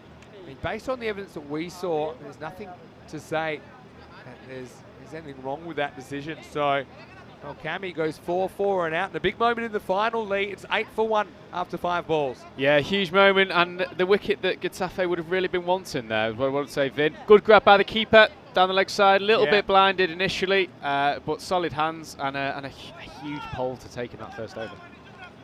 Big moment in the game. Cammy is the sort of guy, we talked about the importance of the power play. He is one guy that can take the game away from you pretty quickly. But here's another guy. I mean, he's a bit of a man mountain, isn't he? This is Mir Zabag, who's coming out in the first over.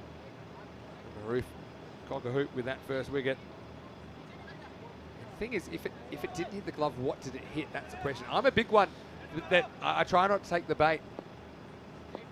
Yeah, sometimes often it is off the body, right? Or the leg or the thigh pad. But that one, to be honest, it looked like a good call. Yeah, we looked at it in slow motion a couple of times.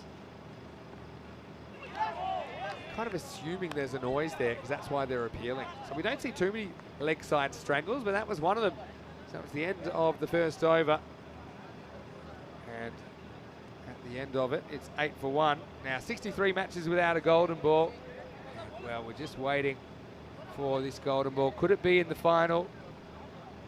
And we never had a golden ball in a final lead. I mean, you had, I can't remember, don't think you guys played in the golden ball, but we certainly had a couple early in Gibraltar, right? Yeah, there were a couple early doors in Gibraltar. In fact, it might have been you guys with Sam Houghton, the Iceman, hitting a 4. It was indeed. It was indeed. That was the first one of the year, I believe. Yeah, I don't think I was playing that game, but no, exciting times down in Gib, I would say. And Sammy Boy bringing it home for the Calpe lads. Cool as ice he was. Cool as ice. He told you that afterwards, anyway. Yeah, well, you seem to be. There we go. Very first goal of the year. Carpajans versus Bavaria. And now we've had 11 for the year. So, yeah, how about that? Got to fill up that page, I think. Haven't had one since the 2nd of September. It's over 2 weeks. It's high time. Good start, this. This is Ul Rahman. Now, I've seen this time and time again, the pressure of runs on the board in the finals. I mean, that first over is more or less par. They started needing 8.7 and over. Right now it's 8.8. You see, they got 8 off the first over, but they can just squeeze a couple of overs here in the power play. They can maybe get up to 9 or 10. Again, it's good bowling, good fielding. Now, what I like about this is they've got a clear plan here. They've got 6 fielders on the offside. Sometimes I see fields set that you're not really planning for everything. I think they're saying, okay, you've got 6 fielders on the offside, bowl the ball in that channel. If they want to go leg side, they're taking a big risk. And so, yeah, I like this captaincy from Kash Iqbal. Yeah, good belief in the bowler as well to know that he can bowl one side of the wicket is what I would say. Again, good stuff. This is cracked pretty hard. Fielder comes around. Well, obviously you're going to see foot fielding. And unselfish, just a little pass on to his teammate. But again, you see, you got the fielders there. That was hit pretty well, but still just gets him a single. Yeah, it's a cracking shot for one. Thought it was going for 4 initially, but fielded it really, really well to sweep round on the boundary. And support the bowler and stop the 4. Like the way he's going one side of the wicket though. Let's see if he can hold it. So right now that rate has ticked over 9 for the first time. It's going to be a wide ball that from Rahman, unfortunately. Yeah, I mean, this is the thing though. I don't mind this. If you give away even 1 and over, obviously you don't want to give away 1 and over, but at least it's almost an acceptable wide. He's not bowling something short down the leg side that might get hit to the boundary. He's kind of hunting that offside channel. And we see this in ECC a lot where the batters are probably a bit more destructive, that bowlers will occasionally stray to the left. Yeah, he's bowling to a plan as well. I mean, I was just about to say, Vinny, that I wouldn't mind seeing my bowler take a wide on the offside if he's bowling to a plan. We've got the field set for it, but he then goes and ruins it by throwing it down the leg side. But I think he's overcompensating here basically, Ul Rahman. But still, hasn't really been hurt this over. He's gone for 4 off the first half, so Madrid United right on the money at the moment. It's in the air, Vin. It's in the air. Just out of reach. It's 3 descend on it. Manages to evade all of them. We've got caps flying. We've got fielders flying.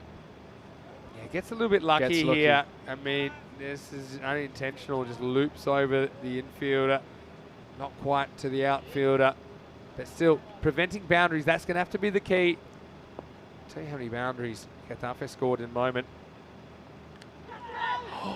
That's a cracking effort. Really, really good bowling there. Really good bowling. I'll tell you what, the keeper's done a fantastic job even getting a hand to that. He's reacted well. Not easy under these lights with the white ball. Full length dive from the wicket keeper. Let's have a look at that again. That's a serious effort. He's done well. He's got a bit of webbing on it, hasn't he? Yeah, he tips around the post. Here's the thing as a wicket keeper. The issue is moving to the left. So when you're moving to the left, you have to change direction. It's actually really difficult. So I always tried to make sure I wasn't wrong-footed when I'm keeping back. So I think if he was better positioned, he might have made a better play on that. Well, this is some double foot fielding, a real ankle buster to finish the over. But Rahman, well, he can be pretty happy with that first over because it only goes for 6, and 2 overs into this chase, it's 14 for 1. Oh, it could have been messy, that one, Finn. It could have been messy. Puts out the foot. I mean, he's limp. He's trying to run it off now. But it could have been a lot worse than what it initially was. This would be an upset. I mean, even though Getafe won one less game, the thing is when these two teams met, it was 3 matches they played against each other. Madrid United won 2, Getafe won just the 1. But that one was earlier tonight, so they often see teams evening up as tournaments go along, and this seems like one of those situations. Like I said, Vin, runs on the board, absolutely key in a final. And we see it all around the globe with all different competitions, the T20s, one-day comps. Tends to be fewer runs on the board in a final. Can be. Here's Kausar Ahmed in over number 3. It's well bowled, it's good length, it's good line, it's just outside the off stump. I think the batsman's trying too hard to overhit this here. I think he just needs to focus getting bat on ball. Let's have another look at that. This guy swung too hard at that. Good channel, though. That's your channel. Just inside the tram line. Gets greedy this time, though, doesn't he? I think we have to get away. They take on a 2 here. A better throw would have been big trouble, I think, for Mirza Bag. But you see, it was an awkward hop for the keeper, Tufiel, who seems to have made a home for himself in that position now. Got Mirza doing a lot of the keeping earlier in the weekend. But yeah, it was a bit of a dodgy 2, but they get away with it. Yeah, I thought it was a suicide single initially there, Vinny. I don't know how they've managed to manufacture 2 from that, but agricultural shot. Looks like we got a bit of an injury for the wicketkeeper here as well, Vin. Yeah, I mean, it was a 1 hopper, right? So it meant that it kind of it bounced and went into the end of the finger, I think. Well, hopefully it's nothing too serious, because I'm going to say that I like Tifiel's keeping. He's got the glove off already. We'll take a couple of minutes away now while this injury gets sorted. Obviously, everyone's got a bit of concern. Could be a magic spray situation. Certainly seen a magic spray brought out now and then. But the ECC will continue tomorrow, and it'll be our first chance to see the Netherlands 11. Again, they're the team that most people are tipping to be the favourites. Also, I mean, looking at those T20 international rankings, Denmark, I mean, they've had a very good season. They've got some very good players.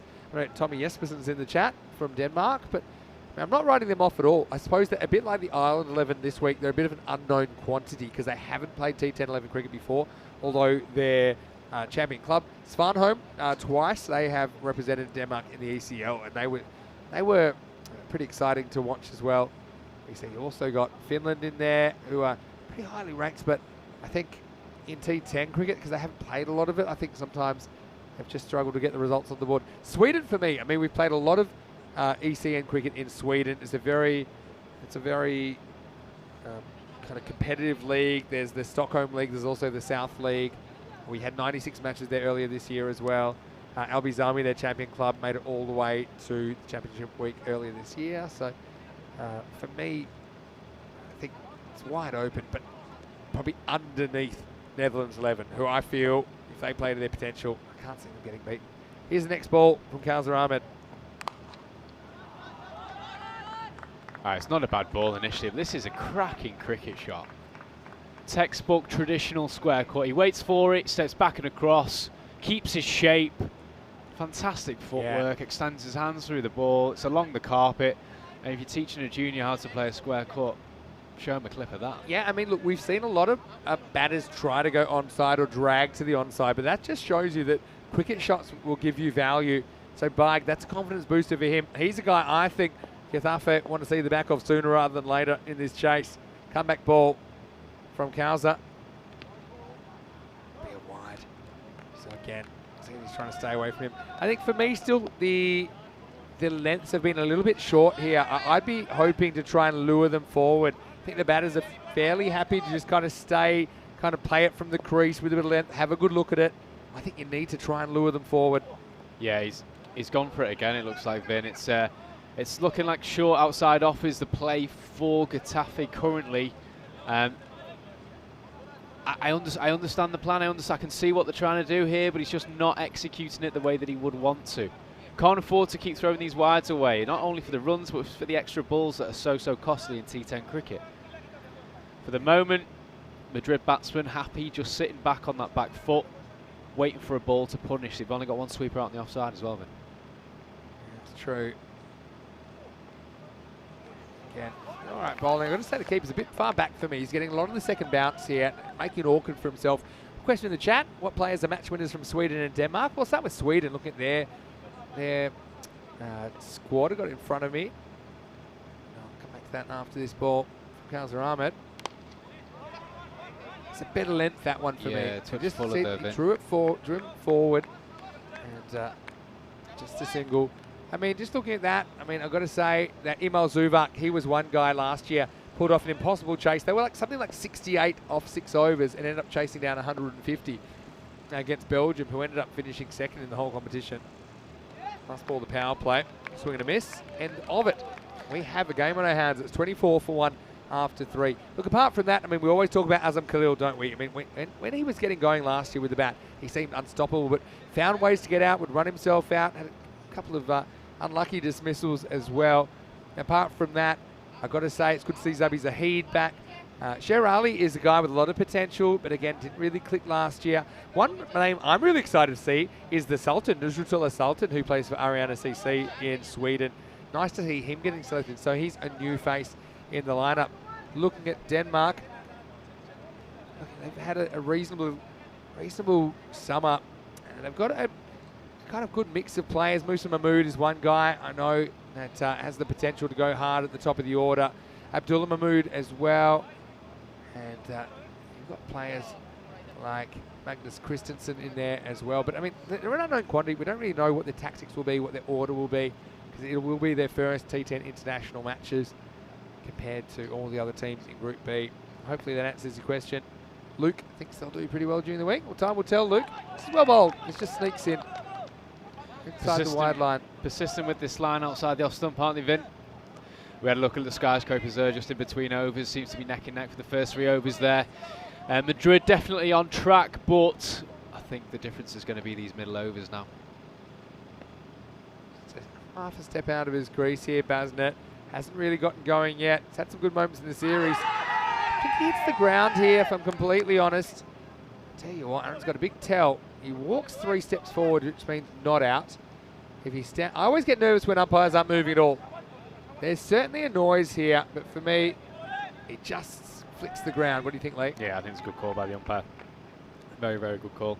He's changed his position in his crease here, the batsman. I don't know if he's doing this to knock off the length of the bowler. It's funny, a lot of the guys, especially the guys with a tape ball background, they go deeper in their crease. They're looking to get under something. I suppose the issue at this level is, do you have the power to take it all the way if you're going to use that strategy?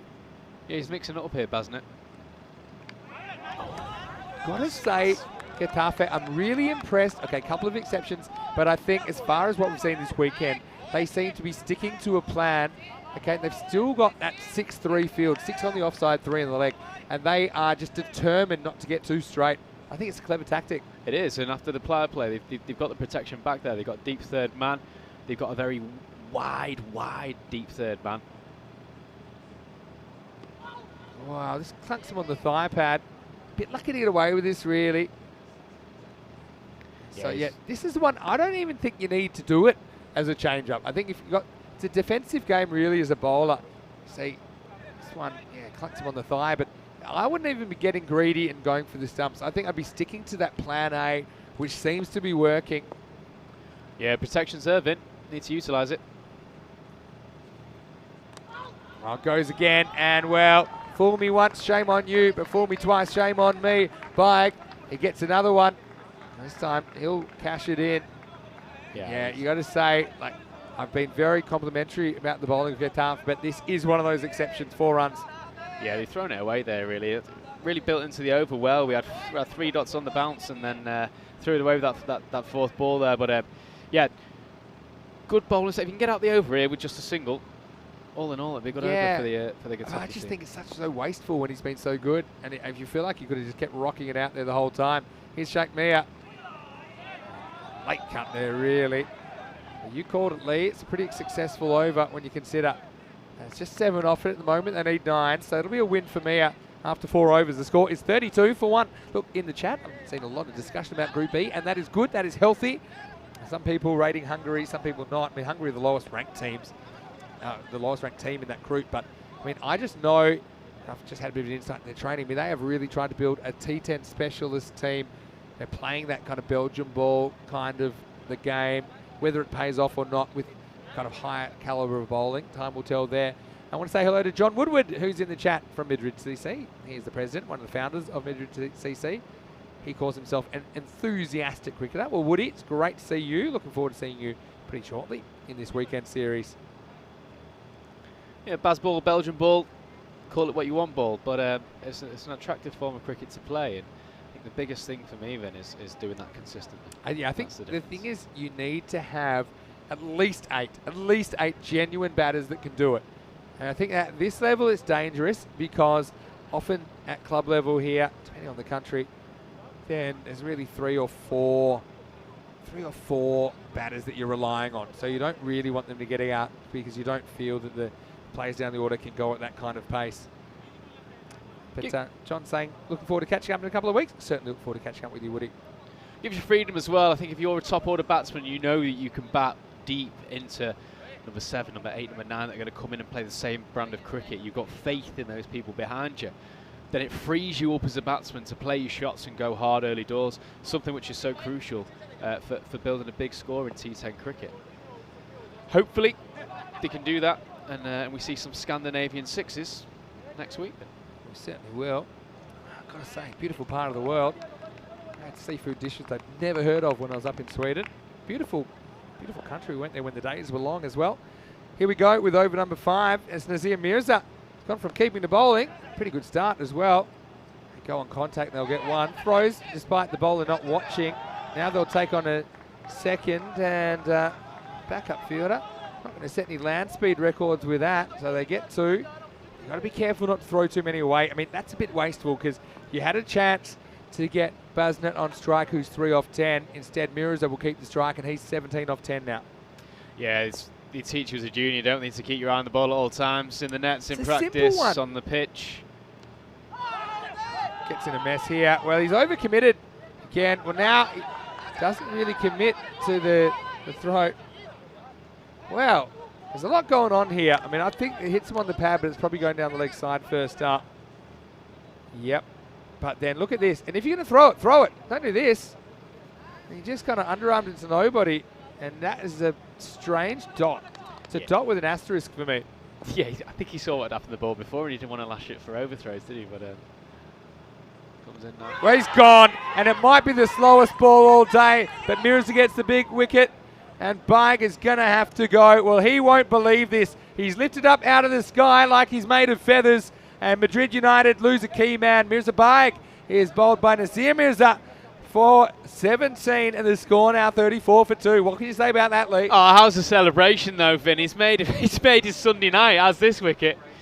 Now the ball was going so slow. I'm surprised it even knocked the bail off in the end. But it's a huge wicket. He's happy with it. Well, he nearly breaks the back of the wicketkeeper in the celebration, but you know, he's done his job for his team. Got to say though, not sure the keeper was down with his celebration, and got to give credit to the keeper, Tufayel, who takes the full weight of Mirza. So they've kind of swapped places actually, Tufayel and Nasir Mirza. I mean, it's a big moment in the final, isn't it? I mean, it's a ball that really. It was on the way down, I think, when it hits the stumps after bouncing once.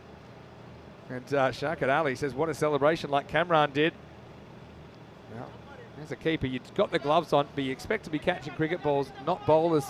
Still bring Karan Nawaz to the crease. And look, he is a dangerous guy. He can take this game away quickly. Another one, Kethafe will want to get early.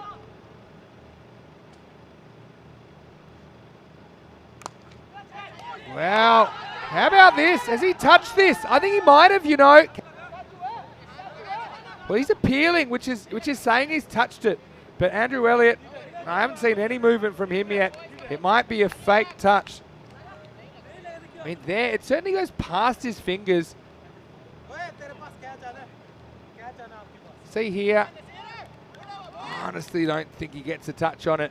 I mean, he asks, but I don't know. I don't think he's passing the lie detector. I mean, he's certainly out if he has touched it. Let's have a look here. I mean, this would be a very unlucky one. The other thing is Basnet. I mean, do you even want to get him out at this stage? Because he's got the batting with the handbrake on. See here. I mean, if the umpire doesn't think he's touched it, there's nothing conclusive there that will say he's touched it. What a weird game. It's been a weekend of those. Yeah, strange one, Vin. Well, we could have had another run out here. I don't know what's happening here, Vin. Yeah, well, I don't know what's happening here. Nawaz has hit one back to the bowler and almost run out his partner. And this is the next ball. It's not a good shot. He's lucky to get away with it, and then he's just ball watching. And again, bowler gets behind the stumps there. You've got an opportunity for a run out. Sauntering, Vin. It's the only way to describe that. Sauntering to the non-strikers end. All happening at the moment. Basnet now.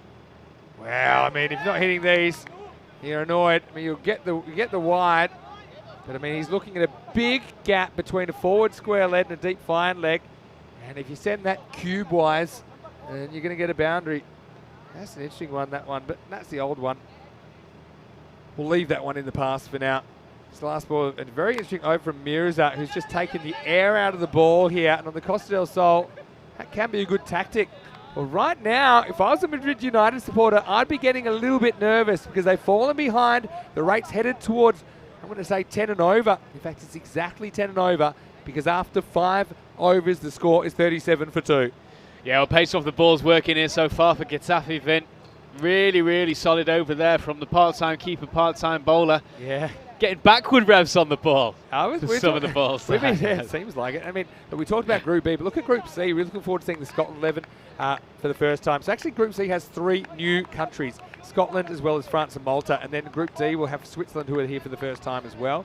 So, I mean, very, very exciting tournament, Monday to Friday. Make sure you join us for that because we'll have match 1 of Group B tomorrow morning. Right here, though, now I've got to say, Mirza, probably with one exception, the wide down leg side, was very accurate there. And if you're going to bowl slow, that's one thing, but you've got to be accurate. He was. Now here's the captain to try and get Getafe into a winning position. Again, not a good ball, and this is asking for trouble. In fact, this is going to be 4. So you see the exact kind of point I'm trying to make. If you're taking the pace off the ball, that's fine, but you can't bowl bad balls here.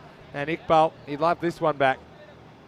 Yeah, what I would say, Vin, as well, they've changed the pace on the ball, but they kept the field exactly the same. Now, the plan for the pace bowlers was to bowl in that channel outside the off stump and really protect the offside boundary.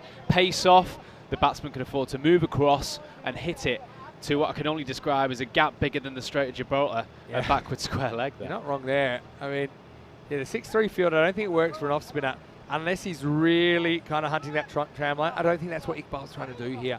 I mean, I would take probably the cover inside the circle and try and at least put him in the circle at square leg. But the other thing is, I do think he needs to just adjust his line here, Iqbal. He doesn't want to be greedy here. He wants to get outside that off stump. Again, well, this is asking for it. And guess what? No one's seen this. And the fielder comes round and he won't get there. So, well, this could be a big moment in the final because Iqbal's just got it wrong a couple of times. And essentially, that ball goes for 9. Yeah, it's a wasted delivery here, Finn. Really, really disappointing on doing all the hard work that they've done in the last couple of overs here, Getafe. I think they just need to... Got to say, I reckon that was high as well. And it's hard to tell when he charges. Shimmy down, didn't he? Shimmy down a little bit. But I think if you were able to kind of triangulate at the crease, I still think it was over the waist. But I think the batsman's got to come up to the stumps here as well, Vin, just to put him off. Yeah, I mean, for me, he's in no man's land, the keeper there, and he doesn't move because he's obscured by the ball, by the batter. So Tufiel, I mean, he's more of a fielder with gloves than a keeper. Just don't really know what to do about that one. Well, this one has hit the stumps, but it must have been a free hit because they must have called that a no ball. So, yeah, you can see. I can tell now due to lack of motion, they do get that one right, and it was a no ball. So maybe that's why the keeper's back there. But he was back the ball before anyway, wasn't he? Perfect delivery there. Perfect I'll give delivery. you Hitting the tip, top of Iqbal. off. I mean, that is a good Touch delivery. a turn. I still think with this field, I wouldn't even be trying to bowl that one. I'd be going about 3 feet wider. Finally in the balance. Oh, anybody getting the tingle in the chat right now? Let's see what our chatters think right now. Who's ahead in this match? Let us know. ECN European Cricket Network live chat. Iqbal, make it bounce. He does. Probably a little bit too short though. Worked out for a single.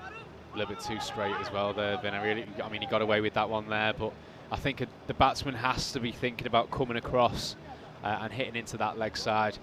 It brings Nawaz on strike now, who is a very, very experienced player. I'm sure he represented UAE. When he was younger. Yeah, true. Yes, actually. But a bit shaky in the first 2 deliveries. Let's see if he can settle quickly. Now, this is probably one of the easier balls left to face. They call this a wide. I think this bounces just on the pitch. The umpire's second guessing himself. If it bounces on the surface, it's just a wide. For me, that's fine because it does bounce on the pitch. But still not a great delivery. Iqbal's just completely lost his bearings here in the 6th. Short, flat batted chance. Well, it's not a chance. I've downgraded my analysis from chance to not a chance. I've probably been watching too much international cricket, but Madrid does a good job at least to block it. I felt when he hit this, might be a chance. You see, he would have had to have taken 3 steps. I mean, Basnet just will go for a single there, so it probably doesn't hurt him too much. I think Nawaz is the big one they want to get here. He's got the potential to accelerate. This one would have been a wide. They will stop it. Well, they go the long way, and it will be a single. What a game this is.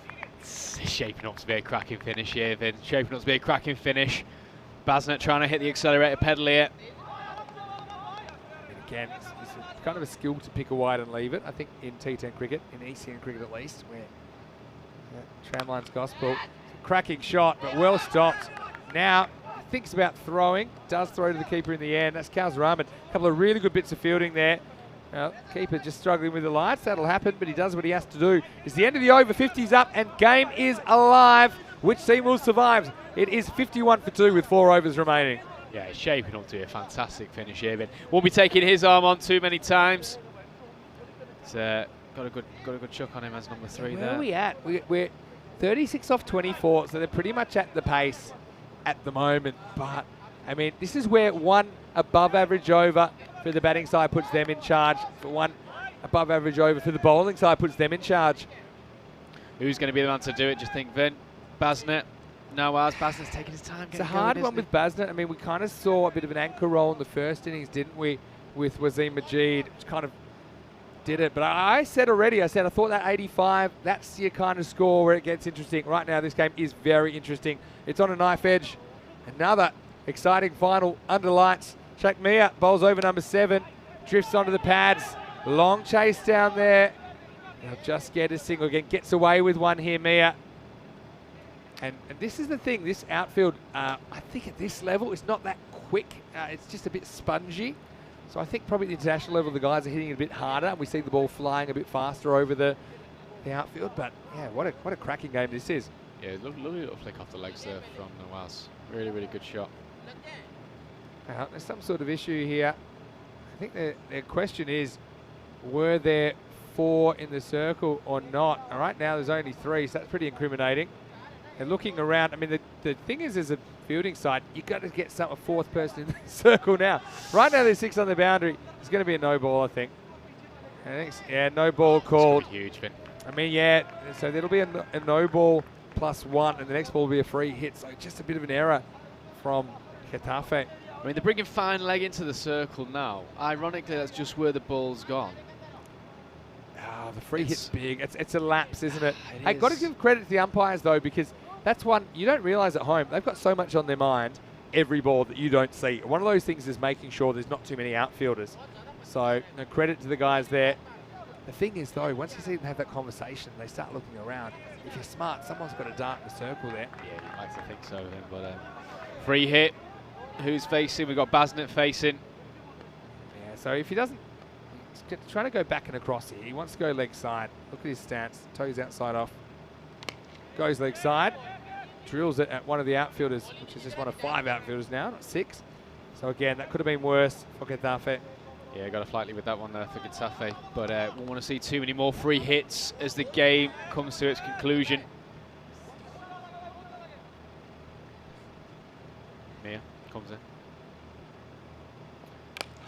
It's not a bad ball. It goes up in the air. Oh, there's confusion. There's confusion. Well, to be honest, I don't know if I blame Kashikbal here because we saw Majid refuse a 3-step catch. This was at least a 7-step catch, but just a miscommunication and certainly was put off. But I suppose in the end it's only a single, but it was a chance to get rid of Nawaz. Yeah, I think he saw his teammate in his peripheral vision there and it just chucked him off at the last minute. Goes this time and he nails it out of the ground. Maximo! Big moment in the game. I mean, Basnet, we know he is capable. But remember, if that catch had been held, the new batter would have been on strike. But Basnet gets the strike back and he does plenty with it. 6 runs. 6 carreras. It's fine margins, Vin. Fine margins. Really hurts. This is hit hard and this is going to be 4 more. So Basnet has woken from his slumber. He moves into the 20s and he moves Madrid United closer to championship weekend. Yeah, 10 from 2 from Basnet, really. Last 2 balls there starting to get going now. Took a little bit of time to find his feet, but hitting the accelerator pedal. And he's pierced the field. I don't know how he's hit that gap there, but it's a fantastic shot. Absolutely crunched it through the offside. Very sharp. Over from hell, really, at the moment for Getafe. Wheels are falling off and it's not going to get any better.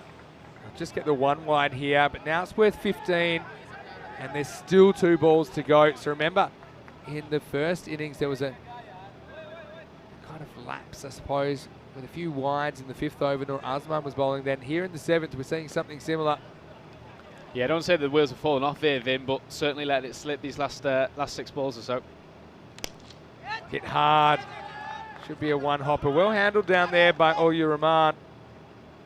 I always just think, especially at this level of the game, if you can have runs required above balls, it's still in the game as a fielding side. You can see there, he thinks that's 4, and then spots a fielder. Yeah, he stands watching there, doesn't he? Admiring that shot there. He's thinking, oh, it's come out the screws. He's been too straight here. Once again, drifting towards the stumps. He'll just go for 1 this time, but big over in the context of this game because it goes for 17 in the end. The score is 68 for 2 after 7 overs. Well, coming up tomorrow, it is ECC action. It is the Champions League of, well, actually the Euros of cricket. Champions League was earlier in the year, but we have Denmark versus Sweden first up. Hungary versus Finland coming up in match 2. And then the 5th team is Netherlands level. We'll see them in matches 3 and 5. This time tomorrow night, we'll be probably just slicing and dicing day 1 after the Netherlands 11 versus Hungary game. So stay with us for that. Here we go. Can they pull it out of the fire here? Well, this is an awkward one. He went right back, but he will stop it. So just a single. I think it's Nawaz's night. It's a few times he's hit the ball in the air. He's been dropped a couple of times. He's living dangerously, but it looks like it's his job to go out there and throw the willow at the leather. Yeah, despite that, he's not quite going to run a ball pace. Basnet now has just found another gear, hasn't he? And now we're going to get 4. So just Getafe. And when the heat was turned up, they find themselves melting away in this final. That's the only way you can say it. This was a fairly regulation stop to a fielder that has been very good, Rahman, but he spills it over the boundary, 4 runs. Yeah, you can't afford to do that. You've got to be supporting your bowlers there. Every single run counts at this stage of the game here, Vin, and I don't care what you get behind the ball. You've got to make sure. Need a wicket badly. This isn't one. Blasted back. Again, you've got wickets in hand here. You've got 8 wickets in hand, so no excuses to be too defensive. And I think we'll look at the highlights after this, but you feel that if it goes away, it seems at the moment, at Madrid United, that this last kind of 5 minutes is where they've won the game. Getafe, well, this is pretty close, He's given him, I've got to say that was my instinct, because he gets a long way across, but he hits him right on the inside of the pad. So I think it's a good decision. Nawaz runs out of luck. We'll see it on the replay. Yeah, right idea for me, Vin. Wrong execution, though. Yeah. He shuffles across, trying to find that gap at backwards square leg. Just doesn't get the bat on it that he needed to. It was the ball for it, Vin. Yeah. It was the ball for it. It's right up there. That's a very good decision It's a because crappy decision. most of the pad was outside the line, but the bit of the ball, or the bit of the pad the ball hit, was still inside the line. So I've got to say, that's top class umpiring there. So just as this game seemed to be heading one way, as so it happens very often in ECN cricket, there's a bit of a twist, and maybe this is it. But I've got to say, it was an interesting innings from Kedar Nawaz, but he goes for 7. The score is 74 for 3. Yeah, he didn't look as fluent as he usually does there, Vin, but not too much damage done.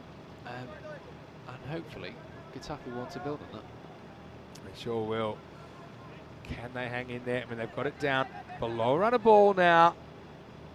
They just need to close this out. It's Kawsar Ahmed. Smart batting and beats the field. Really good batting, Noor Azman. Well, he's a guy, he's hit a boundary or two this weekend. And I think this is intelligent. They've got third man up in the circle.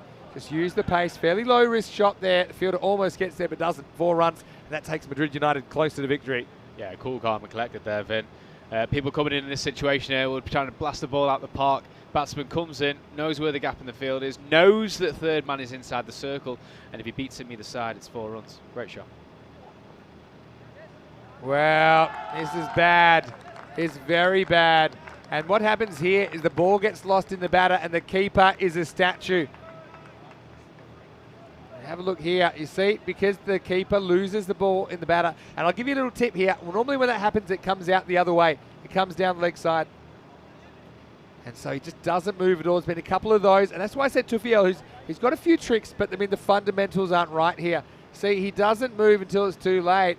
And I suppose firstly it's on the bowler for bowling that kind of delivery. But it's just been 10 minutes of madness, really, that has taken the game away from Getafe, who were pretty competitive for 16 overs of this final, but right now it seems a matter of time until Madrid United will book their place.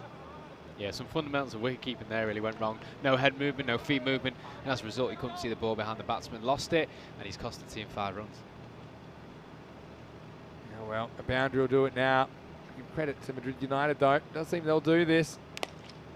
Will they do it this time? Well, it's another catch, and it's taken. Well, it's a proper ice cream cone job there as Azman goes 4 and out, had the 5 wides in there as well.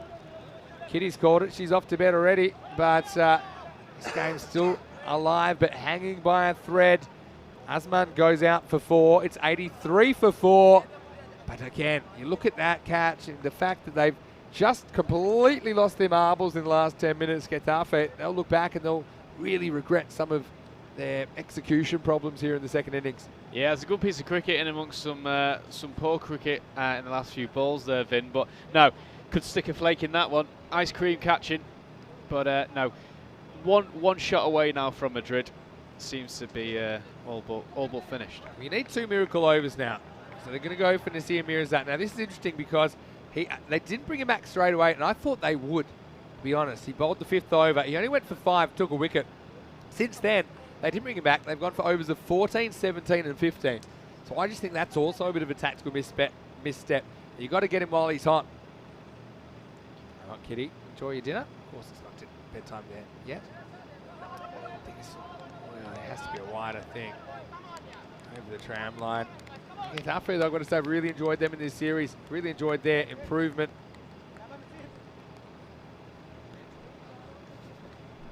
So, 3 to play with now. Batter's itchy. Boundary does it. And this will be it. I think it's out of here. Into the ice cube. Game, set, match. Madrid United, they get there with 11 balls to spare. And so Getafe, well, they've fought bravely, really made a competition out of this weekend. But they will not progress. It will be Madrid United. What a final we had. I know it doesn't look that close in the end, Lee, but we were really entertained. And that game, especially in the second innings, hung in the balance for a very long time. Yeah, it did. It ebbed and flowed. And Madrid, they didn't have to come out and start chasing the run rate. They waited, and they knew that the Getafe bowlers would offer them a little bit of acceleration towards the end of the innings. That is exactly what happened. But no, very well done to Madrid for taking the final there. Commiserations to Getafe. Very, very well played. Let's not forget Seville as well for an entertaining weekend Seville as well. I mean, we saw improvement, I think, particularly from the newcomers, from from Getafe and Sevilla. But it is Madrid United. You see it there confirmed. They are the first team that will make it into the championship weekend, which will be in 3 weeks' time, 8th and 9th of October. Well, Corey, I'm sure he was watching that final live from the hotel. And, well, he said that Madrid United were his tip. And thanks again. I've got to say this one, the more I see it, the more I think it's a good call, assuming there's a noise there. Little bit of a strangle down the leg side. See the keeper here, Tufio. Bit of the good, the bad, and the ugly here. Got a bang on the finger at this time, but he was in the action. Not easy to have the gloves, but for me, Madrid United just fell a little bit behind in the first part of the chase. But what they did do, they hung in there. I mean, Getafe bowled really well, and they executed their plans. But I think when it came down to it, just some lapses in the field, but also with their kind of line they were bowling, ends up just costing them. You see, it's a little bit of panic set in just before the end of this game. Yeah, Getafe started really well with the ball, and unfortunately they just did not keep that up, Vin, did not keep that up. Some classy cricket though from Madrid. They hung in there, they made sure the rate didn't get too far away from them, and then when they were given the chance, Vin, they pounced.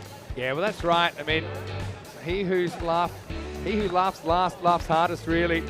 And that's exactly what happened here in this Group A final. And this is the problem as well. I mean, you might as well stick a mannequin, stick gloves and pads on a mannequin, stick him back there, because unfortunately Tufio at some critical moments here didn't even make a play on the ball. Well, either nobody was going for it or two people were going for it in that area. And so you see that was costly as well. So I think they've kind of got themselves to blame a little bit. Even that was pretty uncharacteristic from Oliver Rahman. This was a good call. I've got to say the umpires, they did a very good job today under pressure. Of course, always a bit of pressure in a final day when there is a final. But I think ultimately Madrid United, I mean, winning's a habit. Even though they do drop that game earlier to Getafe, I think that when it came down to it, they were confident that Getafe would blink first. And then that was the one that did it. It got them all the way over the line. The final score here is 88 off 8.1. Madrid United, Getafe 86. So exciting final. Join us tomorrow because we have 5 matches. The first day of Group B in the European Cricket Championship, the Euros of cricket, and it starts at 9:30 a.m. GMT, which is 11:30 in Central Europe and 3 p.m. in India. Interesting match between Denmark and Sweden. Denmark higher ranked, and Sweden, though, they are experienced in the format, and they had some good performance last year, albeit they didn't qualify for Championship Week. Looking at the scorecard, and Basner, I mean, he did hit his traps, but I suppose looking at that, it was important he stuck around because there was a bit of chaos around him, really. 31 of 23, he would have finished with 1 Maximo and 4 boundaries. Apart from that, Mirzabag, well, he went for 17 to one of the slowest balls of the day. I think it didn't even register on the speed gun from Mirza, apart from that single digits. And I think also, you just look at the extras there were plenty of them. In fact, 21 extras in there, and you just can't afford to do that when you're trying to defend a score in the 80s. Look at the bowling figures, look, some decent performers, but Lee, you can see, and they just weren't able to pull it off in the end. Yeah, Rahman started well, just going for 6s. Shame he didn't get the second over. Maybe they were holding him back for later on in the innings, but there was a little bit of punishment, and it fell off the wagon a little bit towards the end of the innings there. Iqbal going for 10s. Mirza doing a tidy job, but overall it was the Madrid batsmen that got on top of this bowling unit, I'm afraid. Yeah, I think you're exactly right. I mean, in a final, normally you feel the pressure is on the batting team, and it certainly seemed that way when they're batting second. But you just felt the pressure got to Getafe. They were getting so close, and it was almost like they were questioning themselves. Can we do this? Can we do this? And look, I think they had a plan, they stuck to it. But once that plan kind of fell apart with their execution errors, and it just allowed Madrid United back into the game. So, yeah, Madrid United, at the halfway point, they were 37, so they needed to get 50 off the second half. They end up getting the 50 in just 3.2 overs. So it just shows you that they just kind of let it go, and it kind of did start in that 6th over. Anyway, I want to say a big thank you to everyone in the chat. Thanks so much for joining us. Hopefully you can join us for the ECC tomorrow. I know Kitty's saying that Lee did a great job on commentary, so did I. Well, thank you very much, Lee. Hope you have a wonderful, thank you very much, Kitty. Hope you have a great dinner. And Luke saying, get Lee on more if possible, I would say. Well, Lee, if we can get you maybe another weekend, will you be interested in coming back and doing a little bit more? I'd absolutely love to know. Thank you very much for having me. Thank you to chat. Thanks for all the viewers out there. And thanks to Costa del Sol for hosting such a fantastic tournament. been a Thanks great to ECN day. for hosting it. I mean, Luke says something interesting here. He's saying he wonders if perhaps Madrid United will be joined by Madrid CC, who we'll see next week. Well, time will tell there, Luke, but it's good that you've looked ahead and you've seen some of the other teams in this competition. But yeah, just a reminder, you can go to our website, EuropeanCricket.com. You can check out the fixtures and the standings and the stats in the ECC and this tournament as well. You can go to our social media at European Cricket as well to find out all the best bits. And there have been a few highlights this weekend. Well, Lee, once again, big thank you to you. Hopefully we do Cheers, see Lee. you in the box again. What do you plan to do with your week? Back to school tomorrow, I Back guess? to school tomorrow, first thing, and now we'll be visiting with the students this week. Yes. From British International School of Marbella. Really looking forward to seeing you during the week. And I think you'll be treated to a really exciting spectacle. Were you here with the kids for ECC last year? We as were well? last year, Yeah, we were last that's year, too. great. Yeah, I do remember. I couldn't remember if that was ECC or the ECL earlier in the year. We will be going, and I'm going to go to bed because I have to be up early because there's going to be plenty to do in the morning. Group B, 5 teams have arrived. Only one will survive to Championship Week in the ECC 22. For now, it's Vinny Sandu here, Mr. Maximo, on behalf of Corey Ruckers and, of course, Lee Rimmer. I hope you have a happy and a safe evening. Thanks again for watching. We've got the best viewers in cricket, and you are one of them if you've stuck with us. We'll see you tomorrow on ECN for more action. See you tomorrow on the European Cricket Network for the Dream 11 European Cricket Championship. From all of us here at the European Cricket Network, the European Cricket family, it's bye for now. Hasta mañana.